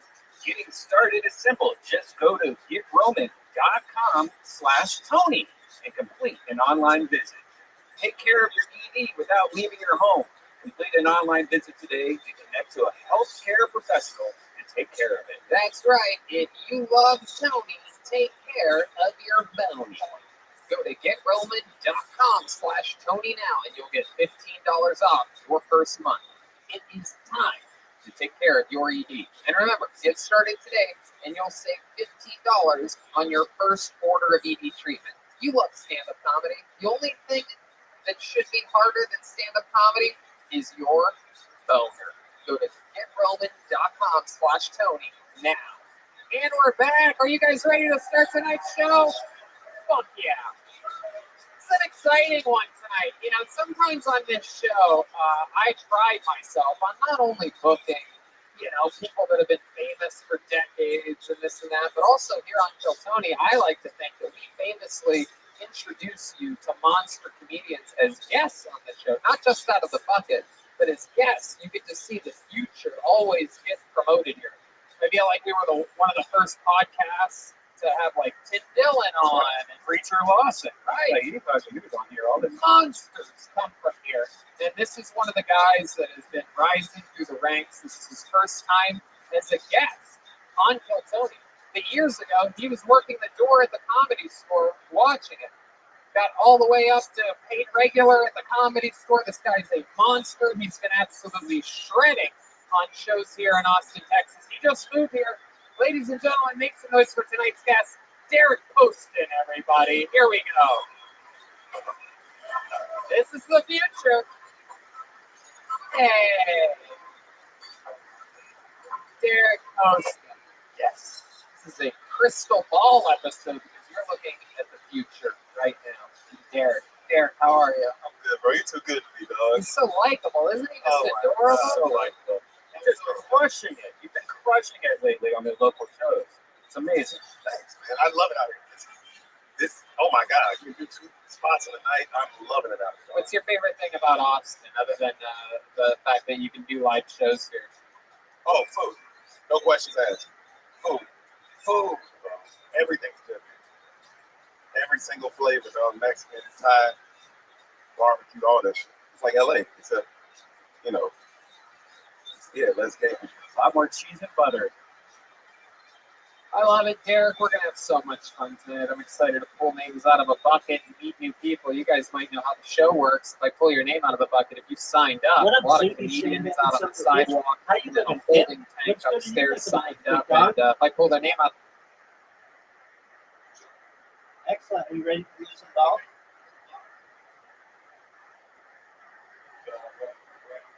That's what I like to hear. How was your day?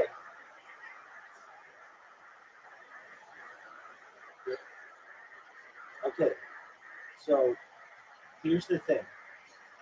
I'm going to beat you in mini golf so badly. Now, you know I am just a superior mini golf player, and you actually play a lot more than I do.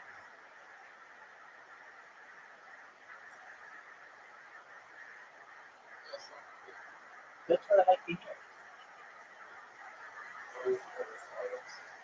Remember that time I sent you an invitation and you accepted? Pepper Ridge Farm remembers.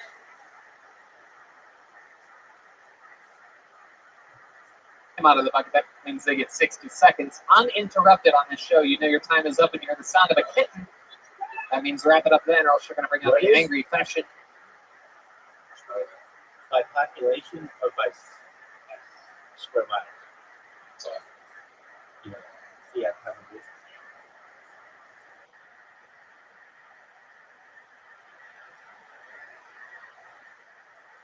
So Russia's 1, Canada's 2, China, the United States are usually 3 and 4. China, the United States usually 3 and 4. 5 is probably Brazil. 6 is Australia. Is it something like that?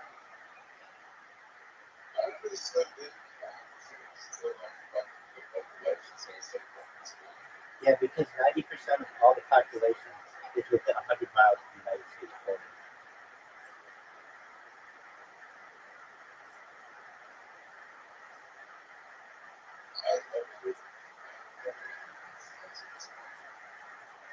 Yeah, that's not going to happen.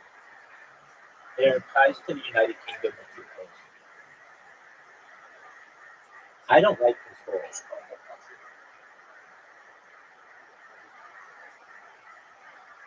In District Air. Oh my God, it's so annoying. No one wants to hear that. So just do your time. Fashion district. I thought it was the warehouse district. I don't know. We're always so chucked up under there. No one wants to admit that they know where the gay part of Austin is. It's a weird thing. Like, I'll ask, like, where is it? And then you just get 20 different answers. Like, oh, your mom's house.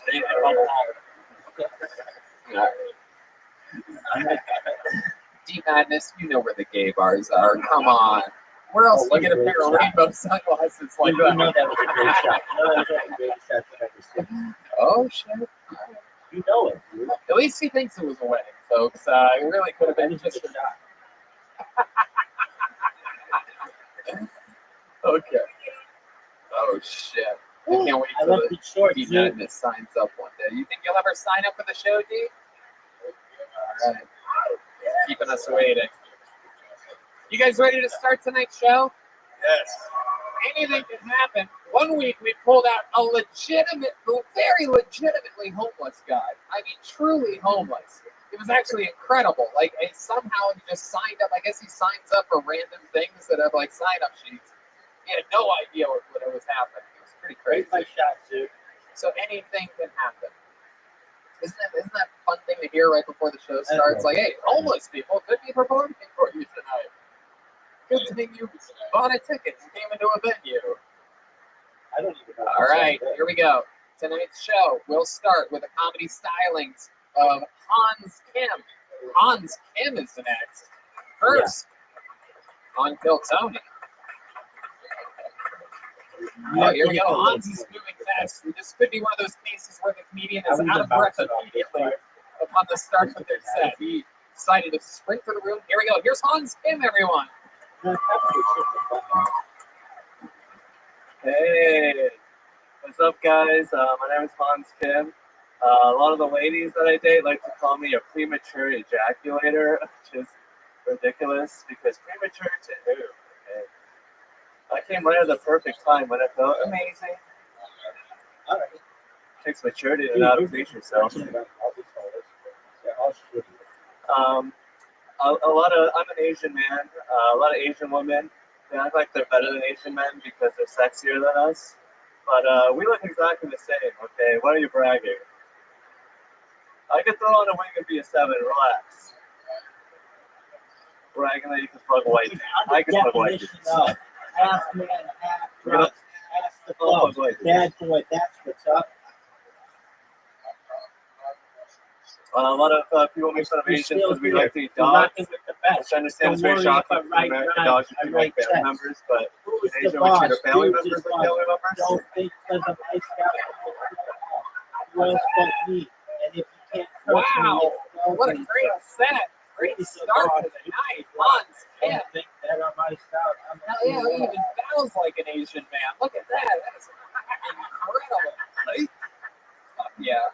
Welcome to the show, I Hans. do this. Thank you, Tony. How long have you been doing stand-up? 8 years. Fuck yeah, man. It really shows. I love it.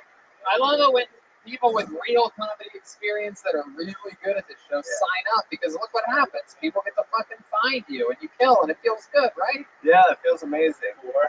Hell yeah. I watch this show all the time. I gave you love a it, chance man. to win. Born and I gave raised you in a chance to Austin? win. No, I'm from Because I'm Seattle and New York. Okay. Make it, too. Both of I them? want you to make it. Which one first? How long were you in New York? 3 years. Okay, and that's when you started stand-up? I started in Seattle for 5 and then moved to New York for my graduate program. Oh, so Asian of you. What did you study in your graduate program? Open mics in Brooklyn and performing for comedians who are angry. How about for the school part? What did you study? Mechanical engineering in Georgia Tech. Wow. My goodness. Do you use that degree for anything? What do you do for work now? I live in a van, so I'm unemployed. And, I don't really do that. That's my old life. I love it. Wow, so cool. I absolutely love this. It's so un-Asian to abandon your degree. What do your parents think about this choice that you've made? They're trying to be like progressive Asians, or like the new kind of, Oh, the new Asians. All right, yeah. I've seen the new line from Honda. It's very sweet, progressive. You look so much like my girlfriend. I love it. I'm just imagining you with like long hair. Now you're like, you're so nice. Wow. Yeah, you really painted the picture for Red Band. Hard as a rock right now. I love it. Eric, what do you think about this guy? Bro, that was a great set, dog. The training thing was good. The wig on that was great. I like training points, so I was feeling it. I thought that you look good. Okay, thank you. I think all like shit. Because I want to get to this rowdy fast, right? I mean, I know. Anyway, I do like training part, transgender part when it's just like it's a girl with tits with a dick fucking a normal girl though. Yeah, that's what it is. I've always said that's straighter than a guy that looks like Pretty a soon, guy everybody's banging a talking about chick. me on Blue Yeah. Side. All these homos out here watching dudes fucking chicks. Fuck that shit. I love it. What's your favorite kind of porn? What's your sneaky type of? You seem like the kind of guy that would be into like a step grandmother or something like that. It's definitely toilet porn, right? Toilet? No, I'm into tickling, man. Wow! Oh, Redmond goes wild over here. My goodness, what are we talking about? Like, what's your perfect and what's your favorite porn? Like, what did that look like? A guy just like his pillow explodes and feathers are everywhere. I can't really get into tickle porn. Yeah, not really my thing at all. I'm into more like whatever the opposite. You should watch tickle porn though. Like when somebody's really ticklish and they're like getting tickle tortured and then they're getting fucked at the same time. It's like it's crazy. Oh, that sounds fake. No, who can laugh and really get fucked at the same time? Like one of those things isn't working. If you're really ticklish, it works. Wow. Are you ticklish? Yes. Come over here. Find someone how ticklish you are. Just ignore the tickle stick in his pants. Hans, what do you like to do for fun? You do have any Asian hobbies, karaoke, or collecting salt and pepper shakers, perhaps? I'm into basketball. I like StarCraft 2, a real-time strategy game. Keep going. No, it's okay. Tell us more. I'm into watching a lot of podcasts. I'm into living in my van, like finding a good place to go to the bathroom. It's pretty exciting. Yeah, that's a challenge. How long have you lived in the van for? About 3 years in New York. I didn't even know that was a word. How long have you been in Austin? That's about fucking 2 weeks. bullshit. Okay. Cool. Now, Where do you that park is the it? biggest bullshit one you've ever seen. Whoa. That is the worst. Yeah. Fuck you, man. Are you here for good now? Fuck you. Until that doesn't even have a vowel. it's like I'm so transitory. It's hard to say, but Like, yeah, all I the mean, words several you play months. at I vowels. love Austin, How the so I'm fuck trying to is stay she gonna here because it's like popping off. I have a show Wednesday. Dude, fuck you, man. I'd love to have Fuck you. you on. Thank you very Fuck much. you. Wow. Wait, that's a sound you make with your fucking phone. That's not a word. That's fucking bullshit. Show. What a way to start the night, huh, Hans? What are you going to do after this? What are you going to do to celebrate? I'm gonna go upstairs and be like, motherfuckers. That is Strut my stuff a bit, and then go to bullshit, a blind pig for another open mic. There you go. All right. That's really, you did it, man. That's exactly how it's done. You come in, you do jokes. My favorite part was when you said, I'm an Asian man. You said that at some point. Those words came out of your mouth in that order. I'm an Asian man. Everyone was like, ooh. I'm like, look at this nigga before he said that. I'm like, look at this strong black man. He's got a spot on Wednesday. You found him here. Ladies and gentlemen, one more time for Hans Ken, everybody. Wait. Stop. Why is your Twitter? Hold on. Wait. Why is your Twitter handle DJ Hans Ken? Are you a DJ? No, I just thought it was funny, like, like it's like the same thing, DJ comedian. You're right, it works. There he goes, DJ Hans Kim on Twitter, and probably Instagram too. Hans Kim. It's great. I was gonna say, very rarely do you see an Asian DJ. Oh, look who's back! Hey, look who's back, everybody, from the Yellow Rose and Red Rose, the two best strip clubs in Austin, Texas. You and your fucking Nice hat. The greatest hat ever. It says Titty 69. Fuck it. Yo, The Red Rose. Very, very, very famous in town. How many of you have been to the Yellow Rose or Red Rose? By round of applause. Some very happy people there. Look, it's everybody. I wish as many people bought our fucking coloring book. Instead of out there at strip clubs. I forgot to pull the name. Let's pull another name out and see what happens here. Make some noise for Dean Stanfield. Here we go. Dean Stanfield is coming to the stage. Dean Stanfield. You guys understand the show? You having any fun yet? How many of you think the next comedian's going to do great? Wow. How many of you think the next comedian's going to bomb? Wow. All right. Anything could happen. Oh, you're wrong. Oh, shit. Here he is, Dean Stanfield. You want to hear a hot take about a chicken restaurant for the mullet man? Fuck yeah. Woo! I love chicken restaurants, man. They're my favorite. I love Popeyes because I can't make bullshit at the Popeyes, right?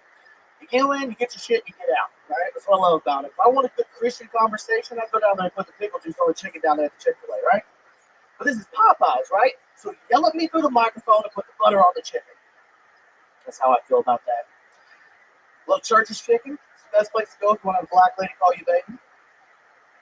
I'll do it right there at the counter. Show up, can I get you anything, baby? No, that was it. Just needed some serotonin in my life. Or Bush's chicken. It's a Texas staple, guys, right? It's the best place in Texas to get some chicken, right? I love it because they treat you like family, right? They treat you like family. I rolled up the other day and they were like, hey, how's your mom in it? I was like, how do you know my mother?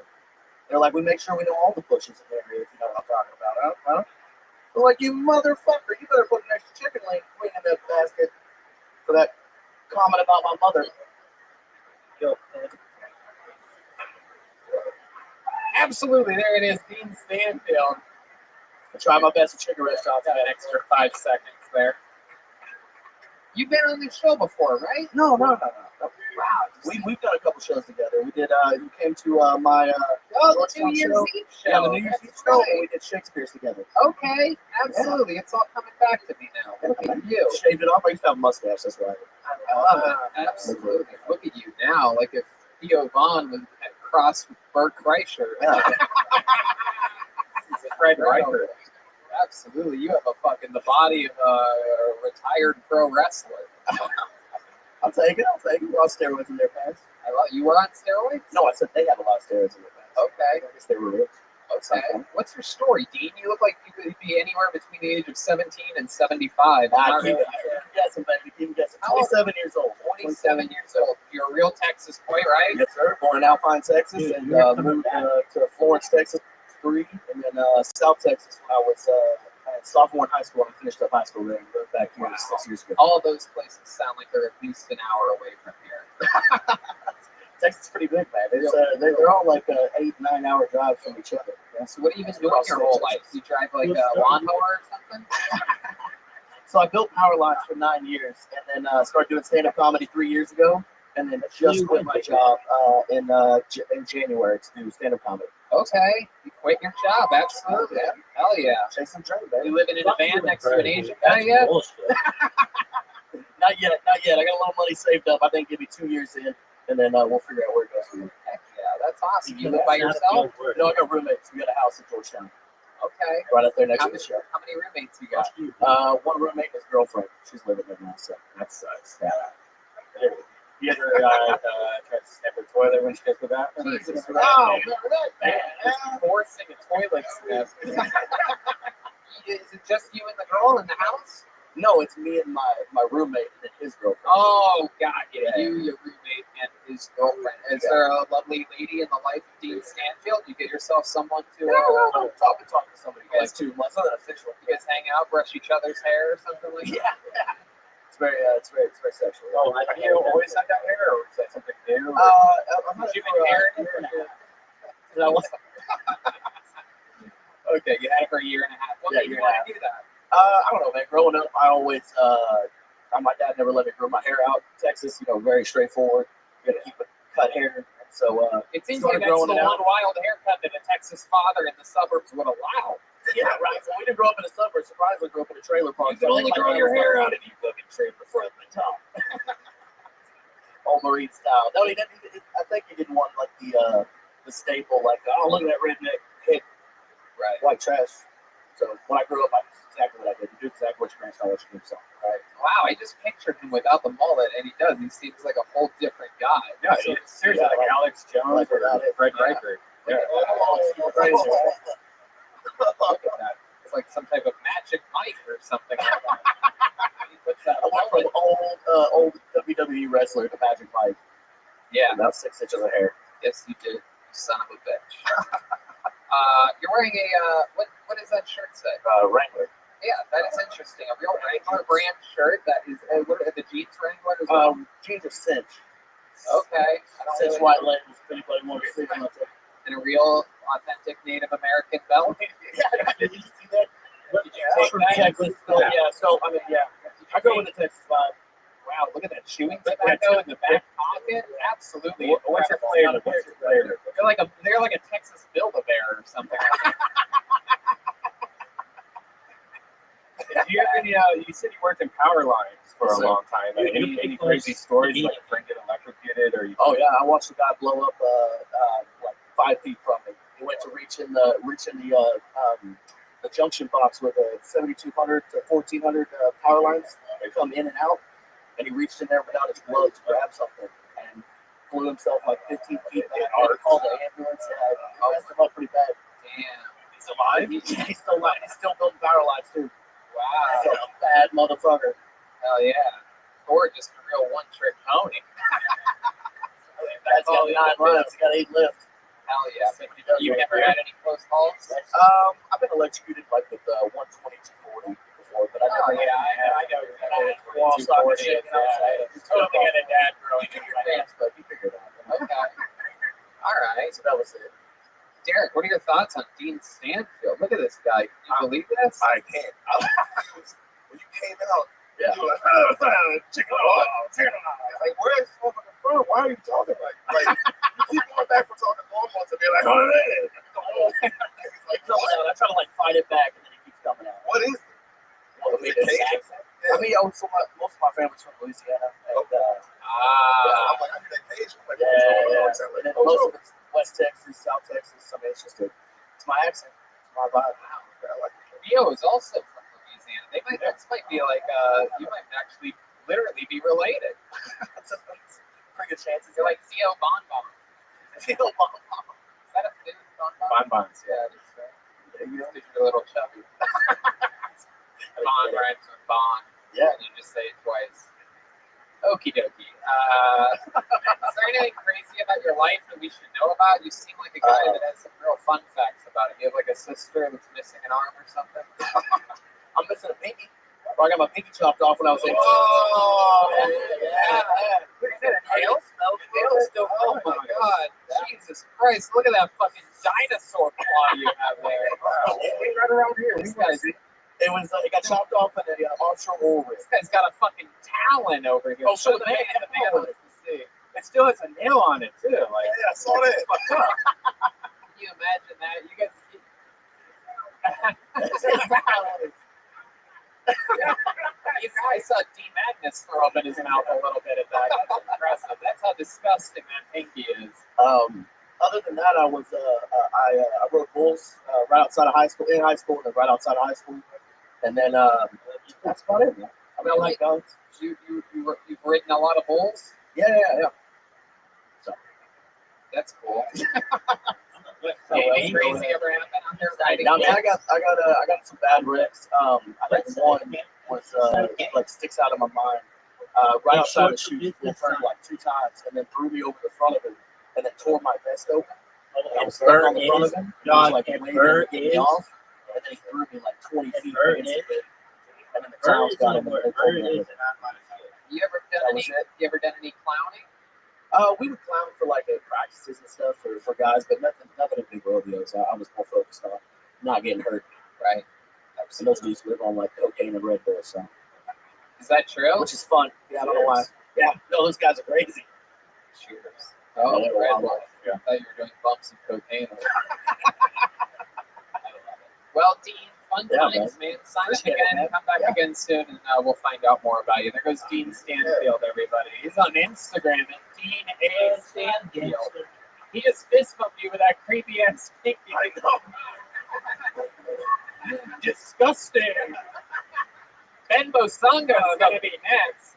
Ben Bosunga is next. Kaylee's back. And meanwhile, I'll have another hand for Kaylee, everybody. Hell yeah. Fun fact about the Red Rose, they celebrate their 1-year anniversary Thursday, April 29th. South Congress. Can I sniff that bottle? Austin's first boutique adult nightclub. Complimentary limos 7 days a week. And they have a world famous cheeseburger. Dude, If Haley works at the Yellow Rose, an Austin legend for 45 years. That's such bullshit. Go to redroseaustin.com or yellowrose.com. All right, here we go. Ladies and gentlemen, your next comedian. Make some noise for Ben Bosunga, everyone. Anybody coming? This feels sucks.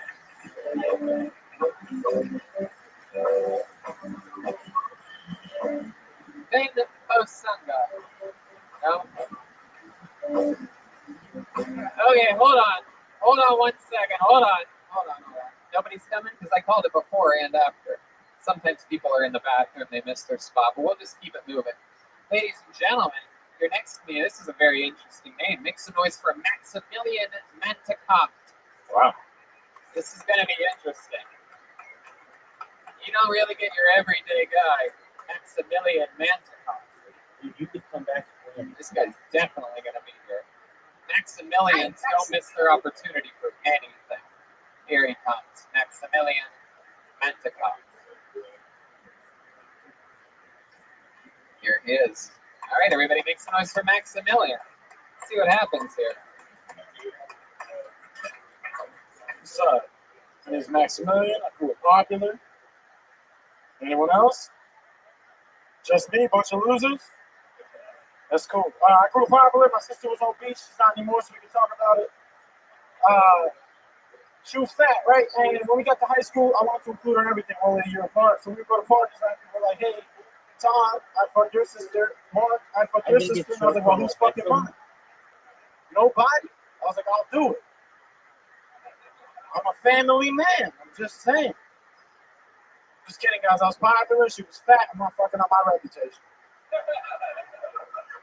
That's it. You good? Yes. You have seconds if you want it. What? You have 20 more seconds. 1 second. Now it's 15. Cool. Yeah, we'll just leave it there, guys. Okay. We're closing out hard in 34 seconds, everybody. Maximilian Manmillion. There's a minute. How's it going, bud? Good, man. Good. How long have you been doing stand-up? 4 years. 4 years. Yeah. That's fun. How old are you? 25. Okay. And you're born and raised here in Austin? New York City. Went to San Diego, did comedy in San Diego for a little bit, and then I went back to New York, and now I'm just visiting. Sweet. Yeah. Absolutely. You have a chance And to meet is that true? You're always oh, look at that. People just want to hang out with Derek, I guess. You want to hear something crazy? This man gave me a couch to sleep on when I was a stranger to him. Really? Yeah. Swear to God. I met this man at the Comedy Store. He was like, "Oh, where you sleeping?" I was like, "In my car." I was in a couple spots in LA, and he was like, "No, you're not sleeping in my house." I was like, "Get the fuck out of here." So I don't know how to love this man. I was like, "Oh shit." Did you take pictures of his feet or something? Why would you do that to a stranger? Everyone knows Derek forces his guests to give them a hard left-handed hand job, and that's why. He also has an NBA girl. That's why Maximilian's still wearing the brace after all this time. In the old dry rub, you know what I mean? The old fucking. It was wet, actually. Told me to spit on my hands. Oh, okay. I said no. All right. Well, there you go. No, we believe it. These are no jokes, Derek. We are accusing you of forcing this man to give you a hand job. What was it like staying at Derek's place? We all want to know. I've thought about it myself. It was good, man. He had an Indian dude that was half bald. That was cool. Oh, it's really sweet. Jeffrey Baldinger. Or not Baldinger. It's not a blood, but oh, that's right. They're really sweet. The whole house was super sweet. Like I said, complete strangers. And I was like, Chelsea, what I was like, yeah. Derek, what made you trust this guy to speak at your place? You know what I do remember, bro? She had cocaine energy, but it wasn't bad. It was like you were just like up, and I was like, how excited this motherfucker is, man. You were so excited to be at the store, and then came over and we talked about comedy. I just liked your vibes. So you were hoping that he had cocaine, and it turns out he did. It's like, man, it took a chance. Yeah, if somebody has cocaine energy, I'm like, that's the last person who invited him to my house. You know, like. He was just up, man. However, most people that I know that do a lot of cocaine do talk about how popular they were back in school. So I've actually never done cocaine. Really? My life, not once. Oh my goodness. Nothing but weed. Okay. Started off right now. I love it. Take health advice from Dr. Redband over here. So what do you do for fun, Maximilian? What do you Just replace? this. Full time. I'm unemployed, but I tell people I do Other this. than stand-up comedy, what's something else about you? Like, I train Muay Thai okay. as well. Yeah. Is that what happened to your wrist? No, I was snowboarding. But I just like to be outdoors. Okay. Shit that puts me in danger. Is there any chance I could convince you to throw the mic in the mic stand and show us a little bit of Muay Thai? Just some improvised. Anyone trying to fight? No, don't fight anybody. Just do some air Muay Thai. Yeah, I do remember that. How many of you want to see this guy do some air Muay Thai, huh? So let's do some air Tai Chi. Let's get a little. Whatever you want to do, sure. Don't explain it too much. Just fucking give the people a show. Here he is showing you some air something. Maximilian Mantikov. Dude, this is the closest that you can come to ADP. Wow. Wait. Dude, do you do anything? There's no one in front of me. I told you, I'll fight an audience member. Can you just pretend like someone's in front of you and like they're trying to attack you like the speed that you would go at? Because unless you're fighting the Golden Girls, I don't think you can go with that speed. Deep Madness would have beat the shit out of you if you did that to him. Street fight. Get him up here. I know he's blind, but he's got No. Maximilian, no. All right. What else? Other than What did you think about me? Yeah. Blue Hours? That was pretty Deep fucking Madness will sexy. hit you so hard his glasses will fly off. Blue Hours. Maximilian, tell us something else interesting about you, about your family or your life or something like that. I run with the Bulls. I'm here in Spain. I've been doing that every year since 2017. This is a very goal-heavy episode. You don't know what it means? All right. Kind of a wild experience. You go there all by yourself? Party and Yeah, a couple times I've gone there. You always meet people on the street. Everyone's drinking. It's a fun time. But for the most part, you just run by yourself. If you don't run with anyone, it's kind of weird.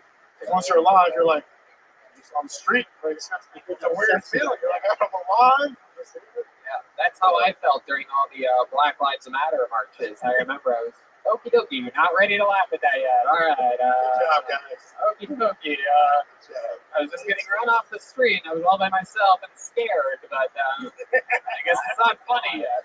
Thank you, Jeremiah. So I guess we're going to give that joke a few more months to marinate, and when I do it, you'll be there. You'll see, I tell you. Am I running with the Bulls? Black Lives Matter. That's fun, Maximilian. You never got hurt by any of the Bulls, though. No, never. No, I've seen people get destroyed, though. Just trampled, and thank God I never got hit. I got hit with a couple of elbows. The people are more dangerous because like everyone's shoulder to shoulder, so you're running with everyone else trying to get the fuck out the way. I let the Bulls hit you with their elbows for a second. Very impressive. But I've seen the way you do Muay Thai, so I'm dangerous. Actually, not surprised if a bull was actually able to hit you with its elbow, just slowed up himself and fucking got you back. Maximilian, you have a girlfriend? You seem like I do. do, You do pretty good with the ladies. How long you been with your girlfriend for? About a year. Okay. Where'd you meet her at? I met her in San Diego at a show, actually. She came to a show. Oh. Watched me gone. And she's like, oh, I love it. That's it. She's very honest with me. She goes, the show. She's like, you were terrible. She's like, but you're cute. Oh, shit. Military girl? No. She's a doctor, actually. Wow. So I was like, oh, I got to cash in on this. Right. Absolutely. She loves it when you bomb. That's perfect. Well, I mean, it's not a regular thing, but she saw me eat it, and I was like, well, I guess we're doing it. Did she ever see you do good? And she's like, not tonight, babe. It's not the man I fell in love with. She's like giving herself Indian burns and shit like that. I only like to fuck people that suck. I think I'm the only comedian she's fucked. So I was like, I guess she's fucked. If you think you stay here, you know what I mean? What the Hell fuck? yeah, Dude, what the fuck is feet up from the feet up. Am I right? Derek told me earlier. Remember, I know more. That's why Derek let you sleep on the couch so that he knew where you were. He was fucking your girlfriend. I'm just kidding, Maximilian. No one's fucked your girlfriend. No one. Nobody ever. She was a virgin before you. A virgin doctor. Yeah. No one's done that. Yeah, she fucks guys with bomb, but totally didn't fuck anybody before you. I love it. Maximilian, so much fun. Such a cool name. What ethnicity are you? Argentinian, Hispanic. Awesome. Yeah. So cool. Such a suave guy. There he is. He's popular when he was in high school. He's popular again right here. Maximilian Mantikov with 36 seconds. Thank you. Thunder and lightning. There it goes. Everybody gets the handshake from Derek. The customary Derek handshake. He got really upset when we brought up the like this girl didn't fuck anyone else. Have you noticed that? And it got really quiet. He was cool. He was okay. Maybe he just has a vivid imagination and was picturing her getting really just plowed up against the wall or something like that. You know what I mean? Yeah, plowed against the wall. Okay, this name looks familiar. Maybe we've met this person before. How about another hand for Kaylee up here sanitizing microphones? Our friends over. You can find her. You can watch her work at the Yellow Rose. Red Rose. The Red Rose. That's right. The Yellow Rose is the legendary 45-year club. The Red Rose, the new club. Both the same family. There goes Kaylee, everybody. There she goes. The Yellow Rose. Red Rose. Full nude. Leo Kanaka is next on Kill Tony. Is it really fully nude? Texas bars don't fuck around. You can drink and full nude, which is like unheard of in most clubs. Wow. That's what you're talking about, son. The USA champ. Leo Kanaka is next. Is Leo coming? Leo Tanaka? Leo Kanaka. Oh, there he goes. Here he comes, everybody. This is very exciting. One more time for Leo Kanaka. Here we go. What the fuck is up, Angela? How you feeling? Who else is drinking on a Monday? Do you know what the dragon Yes. attack is? Yes, I just moved here. You guys don't give a fuck about cocaine. You don't care at all. I've been on for cocaine so many times that you guys get stuff before the pandemic. Yeah, I don't stop carrying too. I walked to a bar. This dude burped right to my face. I was like, yeah, I'll take a look. Star Daddy. Let's do this. Sick. I single-handedly blame Joe Rogan for the homeless issues here. Like, they migrated to here because of him. I know they're fans because they all intermittent fast. Sick. Dude. Fuck yeah. Dude, fuck you, dude. Fuck you. I stopped watching porn recently. You know that was amazing. I was out on a date with somebody and she choked on my mouth. I was like, man, I got best aroused. fucking shot you've ever seen. You want to finish it? She went, that girl. She went, I was like, you're going marinara sauce. She went, I pulled her hair while giving her the Heimlich maneuver, so it was good times. Thank you guys. There you go. Leo Kanaka. Absolutely. You were just on the show, right? Look at that. The classic Derek handshake. This is unheard of. I sell him weight because that's all good. Oh, wow. Wow. So cool. Look at that. Look at you with the white pot dealer. My, how the times have changed, huh? Wow. Incredible. Derek's lived here 1 week and you already positioned yourself as his pot dealer. So from Baltimore, Actually, from Baltimore, he's there visiting his girlfriend's family and shit. So, okay. Oh, yeah. they invite you to his parents' house. Yeah. Sleep on the couch? No, take pictures of your feet. Okay. Do you keep anything? Square up to the audience so they can see you. Do you keep anything in that pocket on your chest there, Leo? Just my titty, dude. Okay. All right. I'm always curious to see perhaps a mint or something like that. Nothing. No. So Leo, you were just on the show recently, right? Last week. What did we find out? What did we talk? What was the highlight of that? My ex-girlfriend was a stripper, and she was setting me $200 a week to survive out here. That's funny. Right. But she stopped, and not only am I selling weed, I'm also selling mushrooms, allegedly. Wow. Yeah. Okay. Yeah. They call my unemployment offer I moved here, too, so I figured it out. Incredible. I swear to God, I've met more mushroom dealers here in Austin. In Los Angeles, like, right? Times a million. Yeah. It's crazy. Like everybody's a mushroom dealer. Yeah. You sell a lot of mushrooms every week? This is an easy An ounce a week. Okay. What does that run? What does about an ounce run? What's the street market value? $40 per eighth. There's eighths in an ounce. Look at that. This is basically a live drug deal, everybody. I'm saying, what other podcast gives you this? $40 an eighth. Only here on Kill Tony. This is a straight up mushroom auction. We got 40. Wait, you pick the mushrooms and you get a patty basis. Is that how you get them? No, I have a buddy who grows. He's very like introverted. Oh, there you go. Wow. You gotta be honest on here. You know what I mean? You are holding a mic.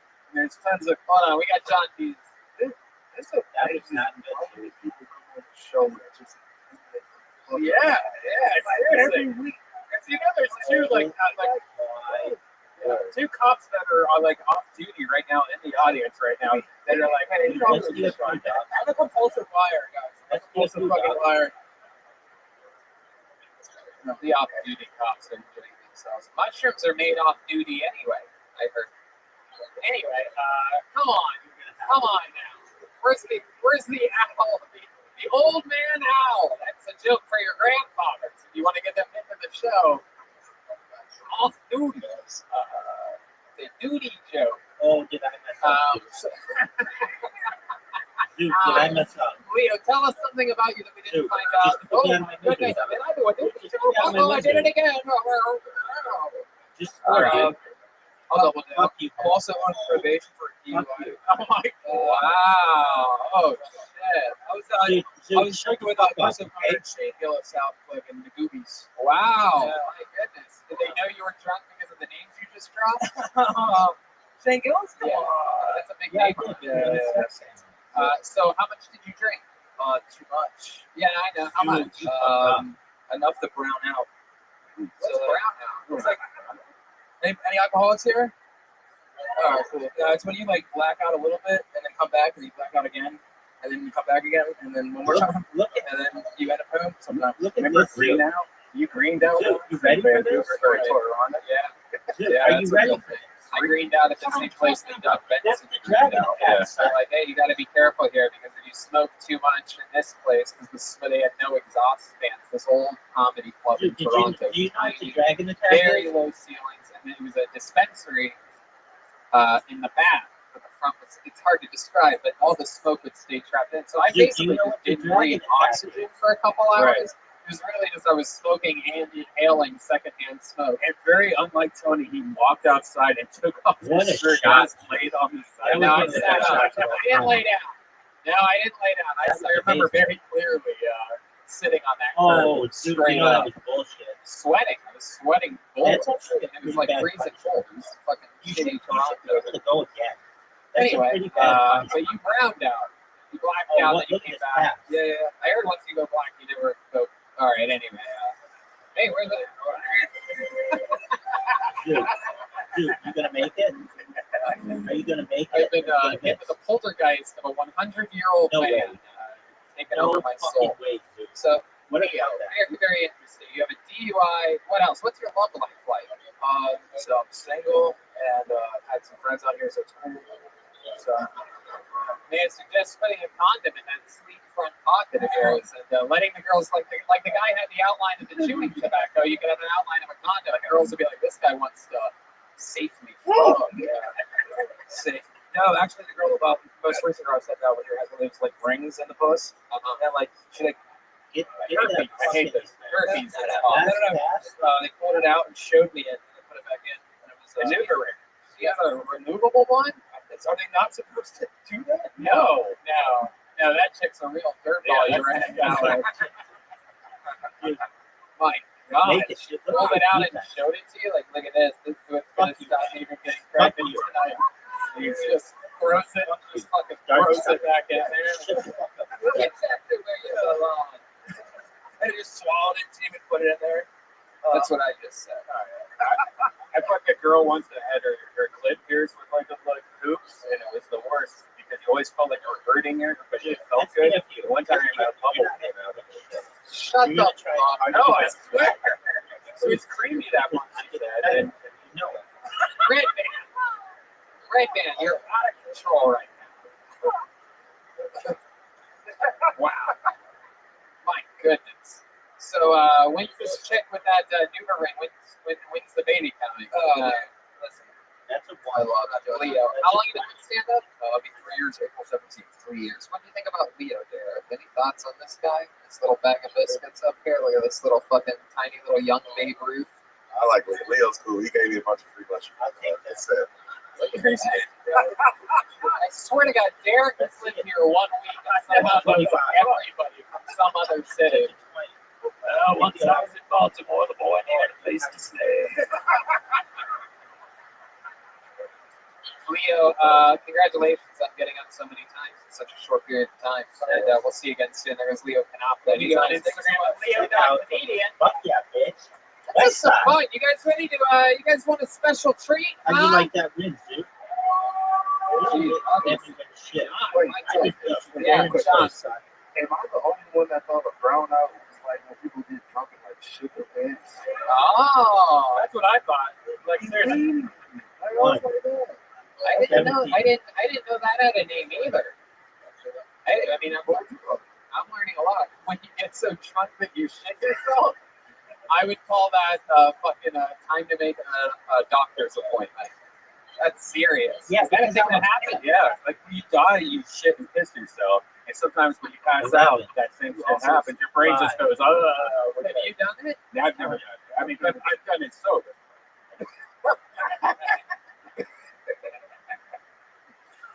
You're so gross. Ladies and gentlemen, here's Yeah, a I special just treat got it, for you. baby. 2 Phil rounds. Tony, That's how regular. sick I ladies am, and gentlemen. dog. This guy famous for his incredible joke 2 writing games in a and row. roasting I'm abilities. He's back from like Los a Angeles, fucking California. horse. Make some noise for the great, powerful David Lucas, everybody. Here we go.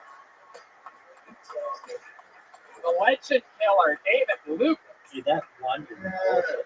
That was bullshit, dog. I don't date women with kids anymore. 125. I had a bad experience. One. I spent the night in this one girl's house and woke up the next morning and her son wore my shit to school.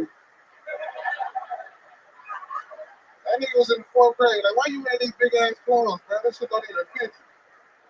Flopping off this if men disappeared, I think that women would die off in 2 years. Honestly, because women don't agree on shit. Like, y'all bicker and fight all the time. The only thing y'all agree on is rape. Like, that's the only time women get along is when they try to bring a nigga down. You know what I'm saying? Like he touched me too. That's the only time y'all fucking agree. Like, that's the reason you don't have women Navy SEALs, because they would argue about that shit. They'd argue about the stupidest shit. Like, does that bitch really have on my outfit? Like, it's a uniform, you dumb hoe. Like, all right, thank y'all. There it is. That's how you do it. Bring him in every single week, always. Yeah, what's up, Kyle? Back again. Welcome back. Looking good this week, David. You got a whole new look, a new ball cap. You're not wearing camo tonight. You're just out there letting it all hang out. Yeah, man, I found a new big guitar store online. Is that what it was? Yeah, that's what it was. Like, when you big, you gotta get what you fit your ass. They make them tall too. They don't just have your size. They got tall and you 6'7", you know. I don't really know what 6'7", to do. long wide. You don't get to go big and tall though, not big and fat. Oh, Tony. Shit. Tony, you shop at Gingers R Us. I'm not a ginger. You can't just call all white people gingers. That's not how that works at all. No, genders. Oh. I sent you an invitation. Oh, I thought you said ginger. I thought you were calling me a redhead. Yeah, you shop where people who don't All I want to know look is like a man or a woman. That's what you shop at. They just want to be neutral. I was so offended when you called me a redhead for a second, but all these that goes to show you what we think of redheaded people on this show. He's been calling me gay for I don't know 2 years, but he calls me redheaded once. I'm like, how the heck? Unacceptable. What a nightmare. Right. Nice, absolutely incredible. Yeah, you look fantastic. You look like the marshmallow man from Ghostbusters got roasted once and for all. You know how to play Make a this game? score out of the marshmallow man. It's like the end of Ghostbusters right now. Dude, I ain't seen the new Ghostbusters. I see that shit.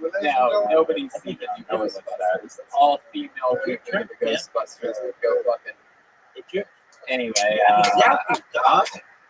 so I don't know what you've been up to. What's been happening? It's been a couple weeks since you've been on the show. Yeah, man, I had a show this past Sunday. Derek Like your posted one own on there, murdered that shit for 20 minutes. Yeah, Derek's doing it right now. He's in the zone, stealing the show, getting it done, shaking hands with every comedian that comes on. Phil Tony. What else is going on? And I found the area. like from left to right. What area? So that people can know which area to move out of. Lock your doors. The domain. Oh, you're gonna live up there in the shopping center. Oh, I love it. I'll have you pick up some Nespresso pods for me. Good sushi up there. Yeah, I'll be fucking with the domain. What do you do at the domain? Yeah, what do you mean? What do you do for fun, like at the domain? Like, why would you want to live there? Yeah, they got restaurants. Oh, you're right. I You can go downstairs and go to a restaurant. Yeah. Oh, you want to live at the domain at the I domain? live at the domain, the domain. Wow. Look at you. Doorman to domain. What a turn of events. This guy's out here making it. So when do you think it's going to happen? What's the big move going to happen? Mate. Okay. Yeah. All right. Sign that lease paid, dog. I heard you just bought a new snake hole, Tony. Oh, do what? Snake hole. Snake hole? That's what you live in. I live. That's up. Yeah. You have to. It has to be on the corner. It has to be on the corner. So like, no, it can't be played there. It has to be played on the corner of the jersey. You see how mine are? They're like on the Hey, corner. that shit I read, man. We're not really. This is good. You can't play them. Put a noise, like I said, back or some shit. Like, I heard you live in. exactly. That shit. I love it. So you're in love with Austin, Texas. Tell us some of your favorite things that you do or that you like to Can't play that thing. miss when you've been going Can't home. play You go home to LA for 2 weeks. Yeah, So so when you come back. I go home for 1 week, you know, to take care of the kids. Then I come back for like 9 You days. can't play it. So I'll be doing. Oh, I probably won't stay at home as much. I'll probably go home like 3 days once I move in. When you leave the kids in LA, do you like leave them like a bunch of extra food and stuff? Like it's like a cat. When like a cat owner goes away for a while, you just leave like cheeseburgers, 5 bowls. When I used to have a cat and I'd be gone for a week, I would make 6 bowls of food and 6 things of water around the house. The cat was like, finally I get to eat how Dad eats all the time. You can't play it there. Right. Put it down. Also, real shit. It's pretty simple. You just pick up your kids, play with it. Because the baby mamas really don't care about break. Right. They don't care if you see your kids or not. Right. If a payment is a day late, the baby blow my phone up. Oh my goodness. Lord knows that phone must be blowing up. Wow. I love it. And the kids are good. I met your daughter. Super sweetheart. Yeah, she wants to be a comedian. But, Yeah, she's gonna be a big star. she's gonna be what she she's wants. funny to do, but she's already 6. You know, she want to be a comedian. Unbelievable. Yeah, bro. Yeah. Then my young one's gonna be an asshole. She take out her mama, bro. Does she call you if you're ever a day late on the payments? Like, So this is how black baby mamas do shit, right? They won't say I need something. They'll be like, your daughter needs some money. Oh, Yeah, and my daughter's sick, so my baby mama has coached her to FaceTime me. Like, Daddy, sell me some money. Like, bitch, you don't know what sale is. Like, she taught my daughter how to ask for a sale. oh my goodness. Is that a money transfer app? Yeah, on the bank shit. Yeah. Derek, you know David Lucas. You guys were just up until the global pandemic. You guys were coworkers. I know, bro. We were DoorDash. Yeah, I think Derek was only there like 2 weeks. Like, when I started, I think they left like 2 weeks later. Yeah, I say yeah. I was at like 3.5 years ago, right when you started. Yeah. That shit was nice. You know how they do one black guy at a time. One black guy, yeah. Before me, it was Brian Simpson. They were like, all right, Brian's not Derek. You can work here. They swap niggas. Yeah, they do. There was a point in 2007. I was the only black guy that worked there. Tony blacker than all of us. Oh, that's fact. What was your first car? Crown Vic? It was it was a Cutlass Supreme. Cutlass? You know what my first car was? A fucking gas efficient Honda. Wow. Derek, what was your first car? Honda. Exactly, bro. Like, I had responsible parents. I had a Renault Alliance. A what? Exactly. Jesus Christ. Where's that old timey car horn when you need it? Oh, that's that new Renault Alliance, everybody. The best car with 4 wheels. I think it's German. I told you, that's one of the cars you had to go in the front and wind it up and jump in like that.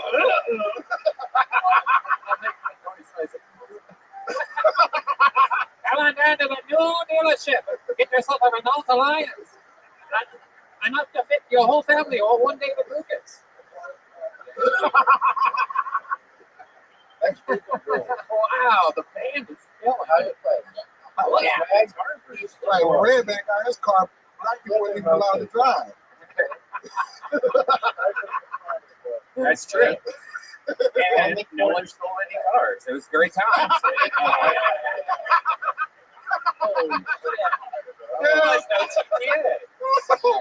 Well, David, I'm so glad that you're back in town. We have a big week ahead of us. Oh, God. A bunch of fun stuff's about to go down. We're super excited about it. An absolute monster, and proud of your incredible work every time on the show. Here he goes, the great David Lucas, everybody. Our Kill Tony regular.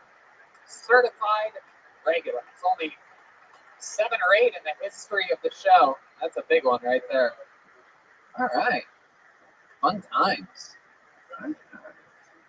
Oh, are we in for a special treat right now? So excited about this. This guy made his Kill Tony debut on the show just a couple weeks ago. We all fell in love with him. He got booked on the Death Squad shows and other things immediately on the spot.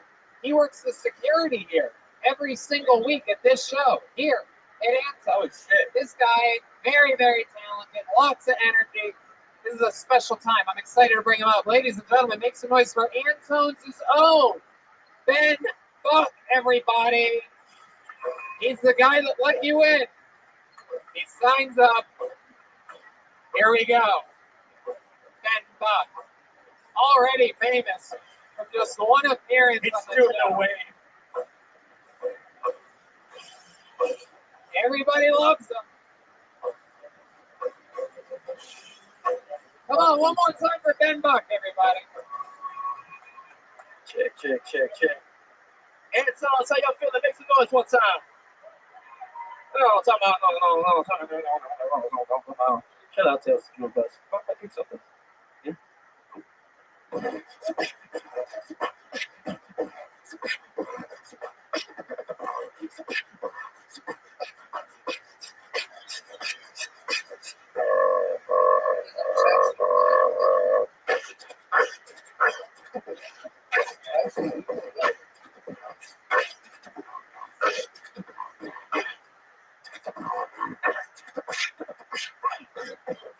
Clap your hands like.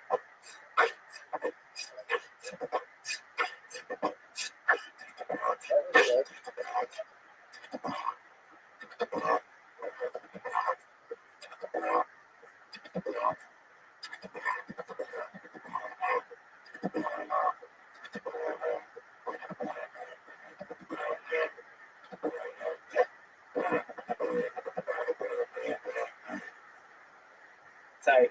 Fuck yeah, Ben Buck. Absolutely incredible. Did it again. Who needs jokes when you have talent and energy? I love it, Ben. Welcome back. How you doing? Doing good, man. It's on the clock. It's fun for you, right? Ben is the security guard here at Anton. So for those of you watching the podcast, we are easily penetrable. Yeah. It's going to have a lot of fake voices of guns being fired. Wow, Ben, you're almost like a young version of the Black Police Academy. Shut up, Michael Winslow. He could have made it tonight. I love it. That guy's a monster. Do you make it? Can you make other weird noises? Is there any noise you can't make that's like a beat? Oh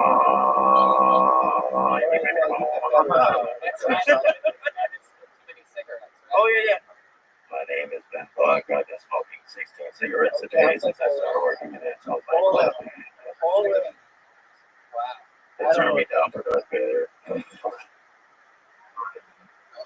Oh, there you go. That's it. The didgeridoo. It's a didgeridoo, not the didgeridoo. I've had him on the secret show for the last 2 weeks. Man, who the fuck's that? No, I said I have. Oh, I thought you said. Oh, I know. And he's been doing so good that now he opens up all the shows. I have noticed though when you're on stage, there's so many chances for you to mix comedy with what you do. And you have a few things that you do already.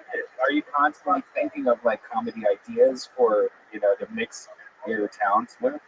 Well, I'm usually used to like rap shows. I like to like mix a couple of crowd elements. But, You do a killer. Staples. You do a killer knock joke. Yeah. Do you like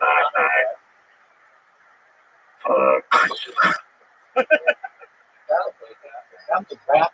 I do take song requests. If anyone has a song they like to hear. Oh, I love this. Does anybody have a request? Anybody in the audience? Oh shit! I heard Meow Mix.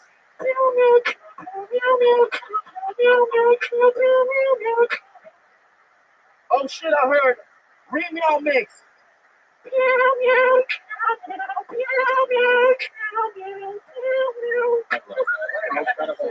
an incredible talent. I heard a rumor, Ben, and maybe I'm wrong about this. I heard a rumor that your father is a famous drummer. Is that true? Yeah, for sure. Fabulous Thunderbird. Shout out Jimmy Vaughn. But there's Mike Buck. He's been playing here since like 1975, 76. I've won with just that. People in the crowd recognize that.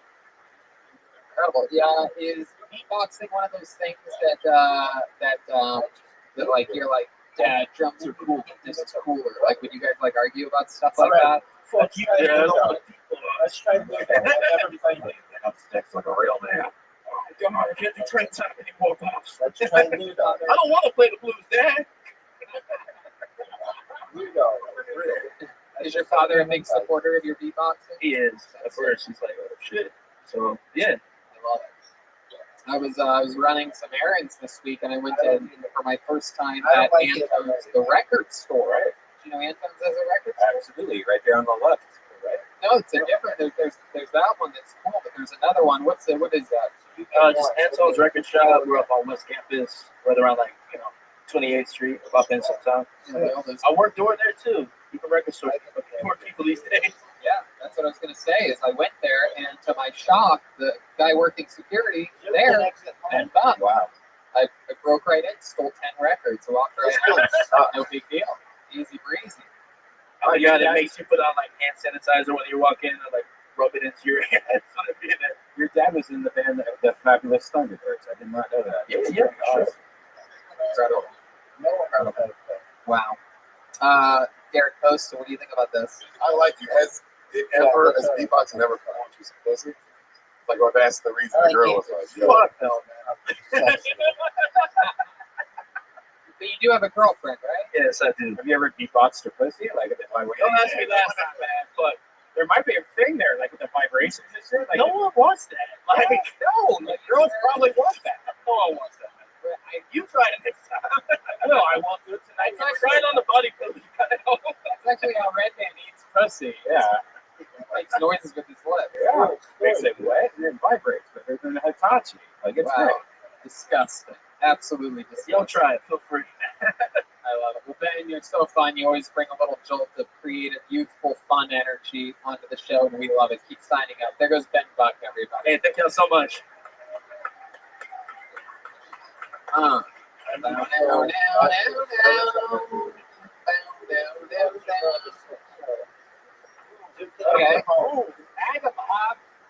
Agabob is next. But not before the great Kaylee is back, everyone. Yes.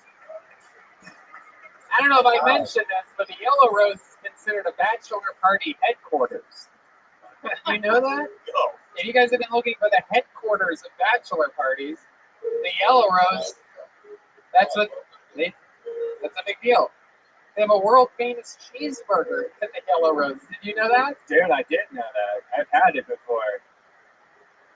Is Agabob here? No signs of Agabob. May have been stopped at TSA. All right. Whatever. How about? Oh, there he is. Is this Agabob? Uh-oh. Okay. Here comes Agabob. Throw that back in. Hell yeah. You got 3 6 in a row. Here he is one more time for Agabob, everybody. You got 4 6 in a row. Shut the fuck up in here. How the hell y'all doing this shit? Guys and ladies, I went fishing at a lake called Backpage. And that nigga forgot his bait, and the only thing I was able to catch was hookers. Shut the hell up. Let's throw this up. Ladies, when I have sex. God himself blessed me. I don't need condoms because I got 2 inches worth of foreskin. A nigga's already protected. First time I had sex, the girl called me meathead. Tony?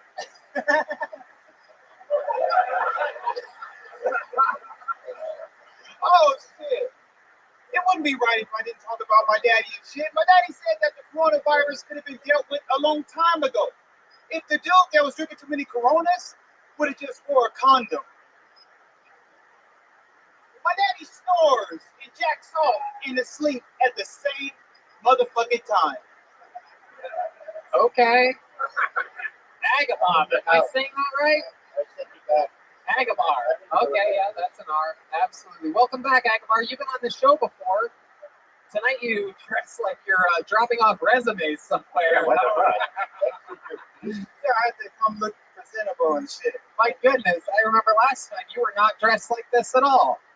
So I had to make a rude awakening. I feel like you just haven't changed since Easter service yesterday. You went to church. Had a long night after that. And I'm all out of eggs and shit. Absolutely. Welcome back, Akbar. I like your style. Very unorthodox style and movement and jokes. It's, how long have you been doing stand-up? I've been doing stand-up for about 3 years and a half. 3 years and a half. Absolutely. And where are you originally from? San Diego, California. Oh, okay. One of the rare black people from San Diego. Yeah. Very, very rare breed. I like surfing too, Tony. It's like a white man in Harlem or a Mexican in Canada. Okie dokie, Agabar. You can untangle that rope, by the way. Yeah, you're all tied up there. Oh, thank you. Hell yeah. Is it true that you have 2 inches of foreskin? Yeah. Really? So technically you're always in the hood. Oh, shit. I'm proud of that. Agabar, have you thought about getting a late-term circumcision? Actually, I did in Egypt. You got one in Egypt? Wow. 26 years old. Is that why your dick's shaped like a pyramid? Okie doke. I don't really know what his dick's shaped like. It's Egypt joke. All right. Look at you, Tony. You look good and shit. You gained a little weight. Thank you, Agabar. Wow, I love these compliments. I get David Lucas up here. He calls me a fucking ginger. And then we get a classy guy like Agabar up here talking about how I'm gaining weight. You're right, Agabar. It is true. I've gained about 3 pounds since moving to Austin. I'm sorry, Tony, but I wanted to know where that knock nigga be at. To be up here with the knock knee and shit. Wait, who's that? You making fun of David Lucas? Yeah. What are you making fun of David Lucas not having knees? Oh, David's in the doorway saying you better stop. He's right there. I'm trying to get a spot. Look at that. Dave, do you have anything for this guy? What do you think about him? Chris Cross is this guy about 32 looking like Chris Cross. You gotta shoot his head. Oh shit, here's David. Hold on, here's David Lucas. David, come on up if you want to. His head's so big. He can't even wear that motherfucking hat and shit. What kind of shit is that? You're about to get fucked up. Here we go. Oh yeah. Hey, you look like a pimp whose bitches hit back. I tell you what. I don't know. You got like three titties and shit. You look like the nigga on the cigarette box.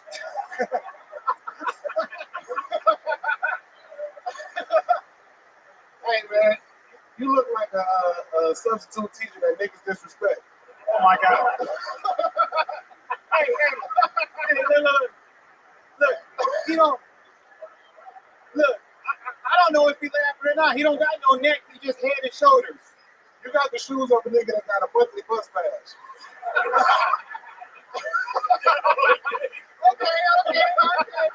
Okay. You woke the beast over there, man. You can't. David doesn't like it when people make fun of him. Your pants are driveway color. Is that right? You look like if I ran out of needles and thread and shit, I just used the yarn off your head. You look like you've been clean 2 weeks, nigga. You look like you constipated every motherfucking day and shit. Hey man, you look like you waiting on a liver transplant.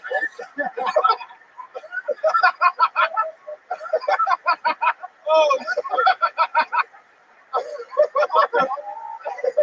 he got Oh my god. Dude, this was the Bush family. Agabar, I'm just trying to do a stand and shit. Oh, he's doing the Urkel. Agabar, that was the greatest thing you could have done. Is fucking woke David out of his diabetic coma he was in. Thanks for backing me up. Thanks for backing me up, Tony. Absolutely. Yeah, I backed you up all the way. I had your back all the way. He looked like he tried to go surfing, but he drowned in the whale because he didn't. You better stop. You better stop, Agabar. He went back to the kitchen. He's not even here anymore. I love it, man. I love it. You have a good style, Agabar. Look at you up here trying to roast. Absolutely adorable. Looking like Denzel Washington, DC sniper. It's a real thinker. You have to know what the DC sniper looks like to get that one. It's an older reference. It's a Googler. A serial killer from about 10 years ago. I love it. Agabar, tell us something. You're such an interesting guest. I find you to be so intriguing. You have so much swagger, confidence. You have a great look. Look at you taking off the glasses for a second. You're just cool.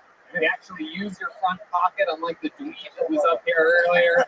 You need to check Agabar, what else about your life haven't we learned yet? What's another fun fact about you or your family or your upbringing or anything? Well, I've been out of the country. I was in Egypt for about 3 years and a half, teaching English. Okay. And I enjoyed the Egypt women out there. You know what I'm saying? Oh, yes. The coochie was the closest thing to a camel's ass. The coochie was the closest thing to a camel's ass. And you didn't see the camel's ass? Yes. You lifted up the tail and looked at it? No, they walk around. They're all around. Okay. Yeah. All right. What you doing, Rothschild? You all I'm right? just thinking, man. Yeah, Derek, you all uncoordinated over here, man. Oh man, I don't roast, man. You're one of the I'm not doing that, dog. guests that I've seen that Tony had up here. Agabar, be nice to the guests. Be nice. I just Be nice. Derek was about to say something nice. I was gonna say something nice, and now I'm like, I fucking hate this tucked in shirt. You know what I mean? Tucking your shirt, and I don't like it. That's how I roast. I don't like your face or your energy, man. Is that right? I don't like it. Yeah, I'm upset. I don't like when guys. I don't like when guys wear hats. It's like they hide someone under their shit. Don't leave. Agabar is like Drake's angry grandfather. Oh man. I love it. Agabar, what do you do for work? I told you last time. Tony, your memory's not good? No, it's not that good, Agabar. Oh yeah, I work at Finley's barbershop. Okay. Off of Barton Springs and Lamar. Okay. You cut hair. Cut hair. What's that, Derek? Do you have a black barber yet? Not yet. I could use a black barber from. Oh shit! Look at Really this. serious. Yeah. This is the only guy you don't have a bond with in some ways. So now I think we have to make something happen here. His forehead line's crooked, but yeah, he's a barber. I don't get it. Oh, You better watch out. He's gonna roast you, Red Man. You don't want to get roasted by Agabar. Red Man looked like he got kicked off the motherfucking beach for kicking up too much sand. Agabar, you're so adorable. That seems Like a cool thing. Look, Red Man, Budweiser does not make your ass any wiser. Oh my god. Oh my god. Not only does Agabar dress like a white man, he roasts like one too. No, you're so much fun, man. Please keep signing up. You're so interesting. I could talk to you forever. Black don't crack. That's why he has to buy it. Right? Red Man, they sent me that. Red Man, you also roast like a white man. So just stop. Red Man, look. Oh god, here we go. Red Man. What the fuck are you talking about? What are you talking about? Can I just say one more joke? Yeah. And I'm out of here. It would take Skipper off of Gilligan's Island. Oh, Gilligan's Island reference. Here we go. Get ready Oh, a for the nigga like me to skip a beat. How about one? Deep end is just a gitcho, and then just pop themselves. I don't even say get your looking. Look.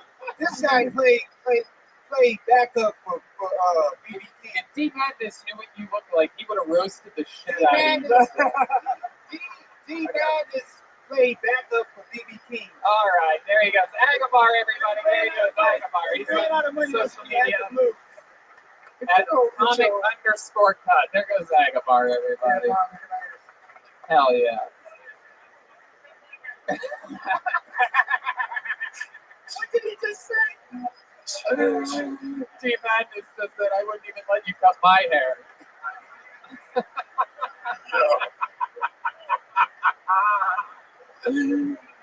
Oh my God, Team Madness is a national treasure.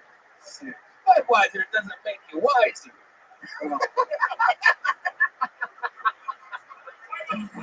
That should be like next time he's on, we're gonna have a segment just called Bad Roasting. Yeah. And he's gonna roast, and I'm gonna purposefully roast bad.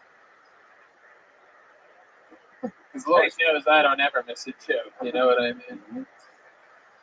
Nick Corey is next. Nick Corey is next on Kill Tony, live from Austin. Where's my Buc-ee's people at tonight, huh? Where's my Matt's El Rancho people? Where's my HEB people at? HEB all the way. Undeniable. The best groceries since 1945, HEB. If I just start reading ads for them, maybe we'll get groceries. Hook 'em horns! Here it is, one more time for your next comedian. This is Nick Corey, everybody. Here he is. Hey, everybody! Who likes sports movies in here? Yeah, sports movies! My least favorite part of the sports movies was the essay writing at home after them. Who else hated that? Is that right? The essay writing. Who else? Why? I don't know. My dad, he thought, if he can't be athletic, then maybe he can think like an athlete, and not be racist, right? Because that seems to be what the sports movies tend to be about. Coach Carter? About basketball? Nah, fuck racism, right? What was it? No. Remember the Titans? Fuck racism, right? Bring It On? What was that? That was fuck cheerleaders. Yeah, that was fuck cheerleaders. Oh man. I don't know. We are Marshall. What was that? Fuck airplanes. I don't know. I forget about that one. I don't know. I it's a good thing for. Thank you. Fuck yeah, Nick Corey. Making the whole audience wish Agabar was still on stage. Nick, welcome to the show. You're absolutely adorable. Thanks so much. How are you, man? I'm good. How long have you been doing stand-up? Like a year and a half. Okay, all of it here in Austin? No, so I'm in Chicago right now, but I'm from Rhode Island. You're from? Rhode Island. Okay. Yeah. What brings you to town? I'm looking to move here in May. All right. Yeah. Why do you want to move here? I mean, the comedy scene is just incredible down here. Okay, I thought maybe you were into like coffee shops or stuff like that. I am. You do have good coffee. Yeah. What do you do for work? I work at the Chicago Tribune on their digital marketing side. Oh wow! Look Yeah, at that. Old newspapers. Have you ever heard of the what's your car? The Renault Alliance. Have you heard of newspapers? Get them all hot. A Ronaldo Alliance. Renault. Get your new car here. It's got a real life engine. Yeah. I put up Stop taking the railroad and get yourself your own independent vehicle.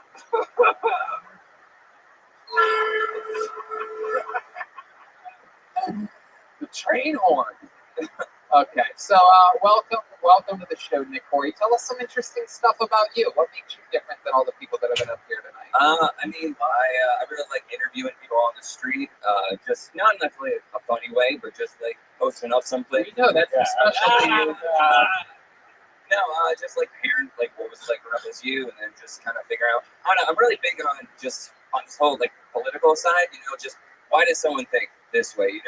Doesn't mean they're fucking stupid. It just means they grew up in. I feel like I would disagree with you on everything politically. Maybe I don't know. Probably. I'm open-minded. Really? Who's the boss? Dude's What's boss. your what do you think about the new Georgia voting laws of Major League Baseball moving the All-Star game? Oh man.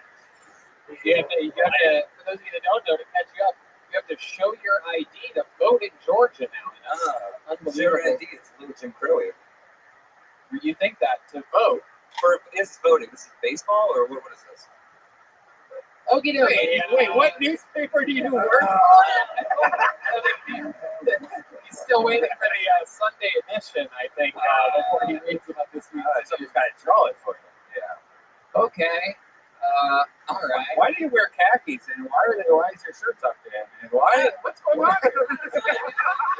See, those khakis are tight. I should not know that you and Agabar both have 2 inches of foreskin. Those things are. It's a mess. Oh no. I'm traveling around light, so I was wearing shorts. I didn't want to wear shorts on stage, so So you grab your khakis. they're light. They're really thin. They're a little stretchy. They're a little tight. Yes. You look like you're about to be Peter Pan in a play or something like that. Like, I'm an actor. you're backstage, just ready to put on your little green hat and fucking go fly on a wire or something. That'd be fun. Do you seem like the kind of guy that's into like axe throwing or something like that, throwing? right? No, not axe throwing. I mean, I bike a lot. I like hammocks. Right. If they need to see them, yeah. I've been confused for homeless a lot, and there was one time on my birthday when I put up a hammock in the morning, and then I was taking it down, and then this guy running by said, "Hey, was it a nice night?" What do you mean? He thought that you slept? He thought I slept the entire night. Right. Yeah. Right. What an asshole that guy was. You should have known you were just taking an early afternoon nap. Right? Yeah. What's the longest that you've laid in a hammock for? I don't know, 3 hours. Yeah. And it hurts afterwards, right? Yeah, no, it does. I once Well, you slept in it. Yeah, I told you. Right? I'm sure I told it on this show before. No, there was a time in which when I very, very, very first moved to Los Angeles, and I mean very first, like 19 years old, and I was living with my brother, who's a huge stoner. So we were smoking blunts, like blunts and blunts and blunts all day, every day. So I was just walking around stoned, having fun. And I had a small budget for a new bed, and we went to like a Costco or something like that, and there was a hammock for sale for like $45. And I'm like, wow, if I get this $45 hammock, I'm going to have hundreds and hundreds of extra dollars. Are you talking about like a hammock? It's one of the ones with like the poles, like you put it together, and then you lay in the hammock. Yeah, I lasted like 40 minutes in that thing, and then I slept on the hardwood floor for a couple days. So getting an actual. I have this hammock that's like a parachute. Yeah, that's like, the one. and you just lay in it, just kind of wraps you up like a cocoon, and you can't feel anything. You're just floating. You can hotbox those too. That's fun. Wow. Okay, Nick, tell us the most interesting thing about your life's history, like the biggest fun fact about you. Fun fact? Yeah. My dad's Rock Jeremy. That is true. You have the Ron Jeremy vibes. Oh, fun. You look like Daniel Day-Lewis. I mean, I went to an all-guys Catholic school. Okay, Yeah. all guys Catholic school. That explains a lot. Yeah. No, I love it. What was that like? Anything crazy ever happened there? Honestly, not during, but like after I graduated, there was this one teacher called Rabbi who was not Jewish, and he was just outing all these like different teachers. So one, like a French teacher, was online soliciting gay sex, and then he like posted that shit. And then same thing with like a priest, and then our principal got outed for saying on tape like that way we take care of all the N's and the K's, and that was on like. Yeah. What the fuck did you just say? The N-word and the K-word. So, like, people, the Jewish people, that's how we take care of them. So that was like, and you had one teacher out, all these other like homosexual like Craigslist type of stuff. Wow. And then we had a bunch of brothers like teacher for like Christian brothers fucking a lot of kids in the 90s. You did? Yeah. My goodness. Yeah. You were never a victim of any of I wasn't. No, right? You were the raper. Not the rape. All right, Nick, what's your love life like now? I'm single, but I mean, back in Chicago, I've been hanging out with means different comedians. Female comedians. Yeah. You're sexually active. Not currently, no. Not in the past few months, but no. Okay. And then I'm supposed to go on a hinge date tomorrow or so. Oh, look at that! You're going on a date with a girl. Yeah, real. Okay. What do you know about her? I know that she has like really kind of short hair, like in bangs that are. She has normal like cut bangs. I mean, personally, I know it'll grow out. So she seems sweet. She seems like She's into that energy woo-woo shit. Okay. What are you gonna do with her? There's like this outdoor open mic that I can go there, and then maybe hit I don't know, a bar. Is she a comedian as well? No. You're gonna take her to an open mic. You're gonna That's a perform. bad idea, dude. I promise you. Okay, it's outdoors. We're gonna like some people are reading like theater stuff too, like doing some acting. So, That sounds horrible. they do a good job. I can't speak to this. Sounds bad. So cancel. Oh Yeah. No, just take her somewhere else. Something Okay, else. sounds good. You have money. You have a little bit of I cash. can go well. Yeah, take her to Matt's El Rancho. Get her Oh, fucking okay. hopped up on Mexican martinis. Mushrooms. Yeah. Yeah, what are you guys gonna do? Have an 8-hour discussion over coffee after going to a theater performance? That's a good sign. I love this guy's monologue. Am I right? Like, she's not gonna watch you and like go, oh my god, he's the one. 100%. Okay. She's gonna watch your comedy act and be like, "Oh, he's doing the acting reading thing that other people." I love man puns. All right. Anyway, okay, Nick. Fun times. Good to have you. Thank you so much, Nick guys. Corey, everybody. He's at Absurd Junk. We haven't had a lady up here to perform all night. You guys think I should pick until we get a lady? Huh? Yes. It's funny, only the guys fly for the ladies. The ladies just look back at what? You wanna perform? Did you sign up? What's your name? Mariano. Mariano is a man's name. That's a no. What's your name? Okay, well, if you get pulled first out of all the ladies, then you'll be next. You're not Kyle, you're not Miles. Oh, I know Chewy. I might actually bring Chewy up here. Chewy's never been on the show. I know Chewy. We could just have Kaylee perform. Jesus, Red Day. My God, what a monster! I think we should give Kaylee a chance and give her. You know what, Kaylee? You get a spot at Vulcan Gas Company this year. She can. I love what you did. She can. We got a back room. Let's mix Mexican. Congratulations, Kaylee. Jesus, all guys. Al, Dave. There's Dad, so many Eric, all David. male comics here. All right, here we go. Your next comedian goes by the name of Gina Hyena. Gina Hyena. Yeah. Skirt. Giggity. Hi people behind me. How you guys doing? Hey, the butt shot tables. There it is. There it is. She's coming. I think she's coming. Gina Hyena is coming to the stage. Here she is, ladies and gentlemen. Put your hands together for Gina Hyena. Yes. Hi, I'm single. Yeah, you're welcome. I'm really scraping the fucking bottom of the barrel because I actually matched with a full-time magician on Tinder the other day. Yeah, that's where I'm at. Full-time magician. His name is Magic Mark. You should check him out. Thank you very much. Very confident full-time magician. Because before our first date, he texted me and he was like, "Hey, just so you know, I'm only looking for something casual." And I was like, "Yeah, bro, I got that from magician." I was like, "What the fuck?" And I was like, "You think I called up my friends and family?" And I was like, "Found him, guys. He's the one.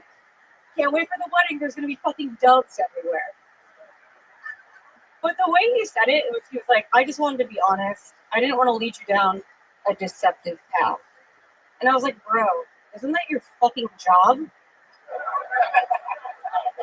Like, magic is just gaslighting with eyeliner. The fuck? Still gonna fuck him though. Because he's got face tattoos and I'm stupid. Looks like a sexy ass doodle bear. Can't wait. Because I'm gonna blow him and I'm gonna be like, did you finish? And he's gonna be like, check behind your ear. Gina Hyena. That's a good show. Hell yeah. Thanks, yeah. Wow. Very fun. Welcome to the show, Gina. Thanks for having me. How long have you been doing comedy for? 1 year. 1 year. Perfect. All of it here in Texas? Started in Texas, lost my job right before COVID, and now I'm back in New York. Okay. Yeah. You live in New York City. Yes, sir. Awesome. You still live there. You're happy there? I'm happy now. Last month, not so much.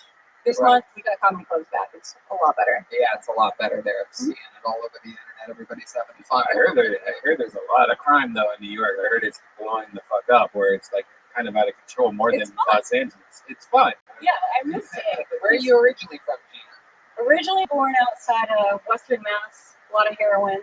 Yep. All my friends are dead. So, moved to New York for 10 years. Uh-huh. And then I decided to switch it up. Came to Texas, started comedy here. I got fired for being on a webcam. And What? You get fired from the Yellow Rose or the Red Rose? no, I was actually Just doing kidding. Just kidding. no, fun story. I was actually in neurosurgery when I Whoa. Yeah. Wow. Wow. You were doing brain surgeries?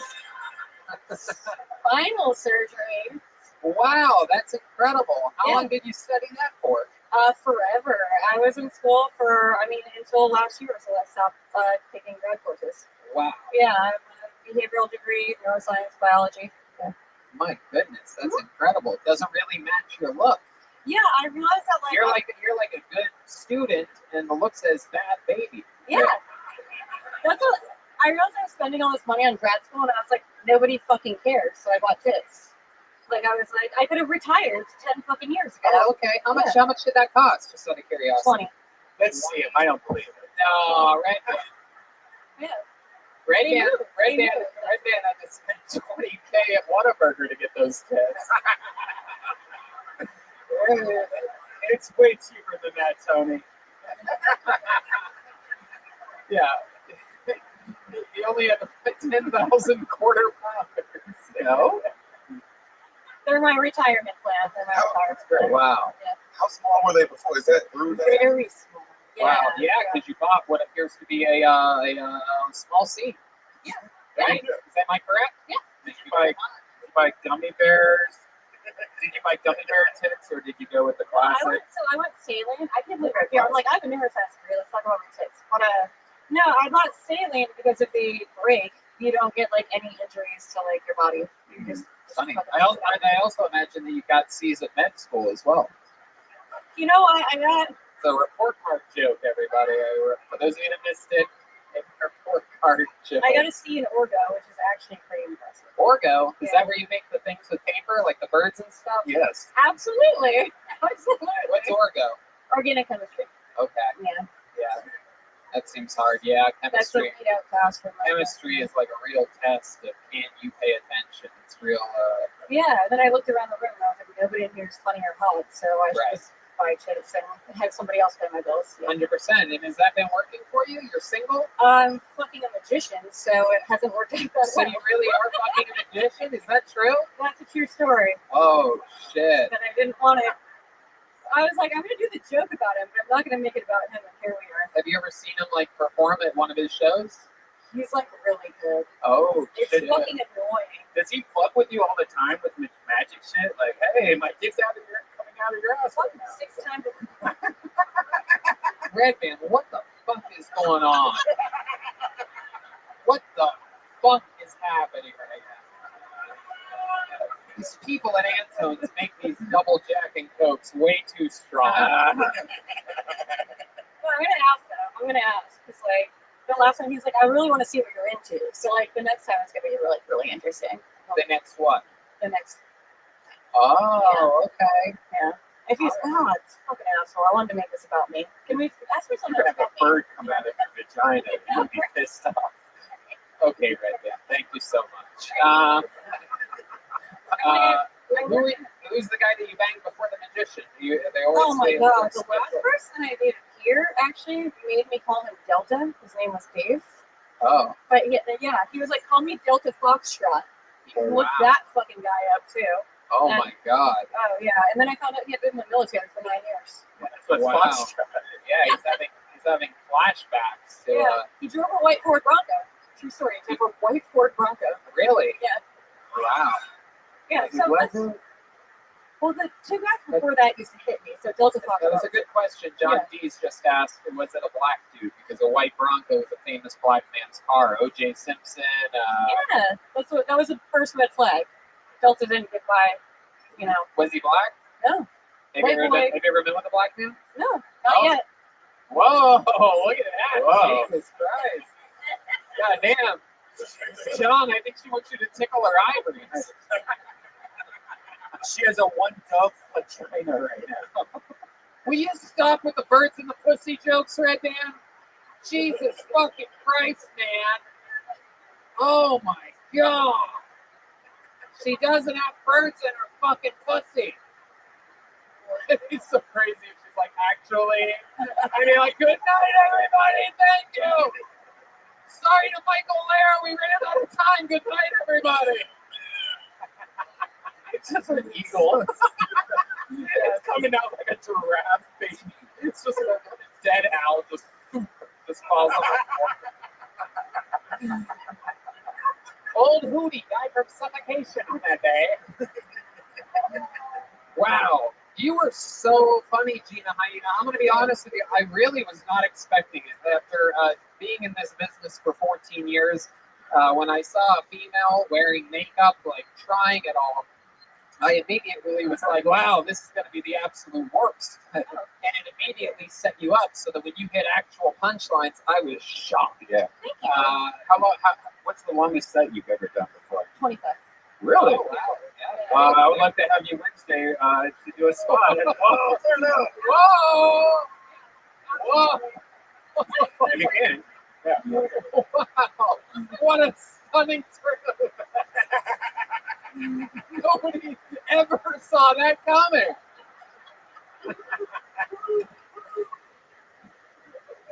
Gina Hyena, absolutely incredible performance. I loved it. Thank you so much. I lost her piece of paper. Oh, there it is. And there she goes, Gina Hyena. Follow her at eggs and hot sauce, all one word. Just the letter N. Eggs and hot sauce. That's the stylings of Gina Hyena. Using her med school brain to write jokes and hit the punchlines. Very impressive. Fun stuff. 154. We started at 8:05. You know, let's do one more and then get Michael Lair up here. When I was in the melee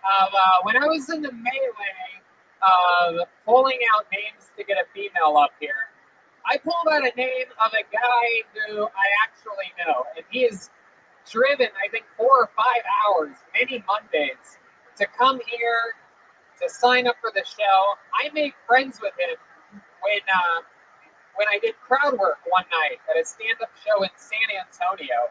I did crowd work on this guy. He was funny. He responded funny. We had fun. We hung out afterwards. We went golfing a few weeks ago. The guy from a random audience member at one of my shows to golfing with me. He's so likable, so cool. I can't wait to see what he does up here. For the first time in Kill Tony history, make some noise for my pal, Chewy. It's Chewy, everybody. I got Chewy. We go. He's pumping his fist. He's excited. Hell yeah. I do believe this is his first set ever. How about you guys give him a big welcome? It's my friend Chewy, everybody. Hola,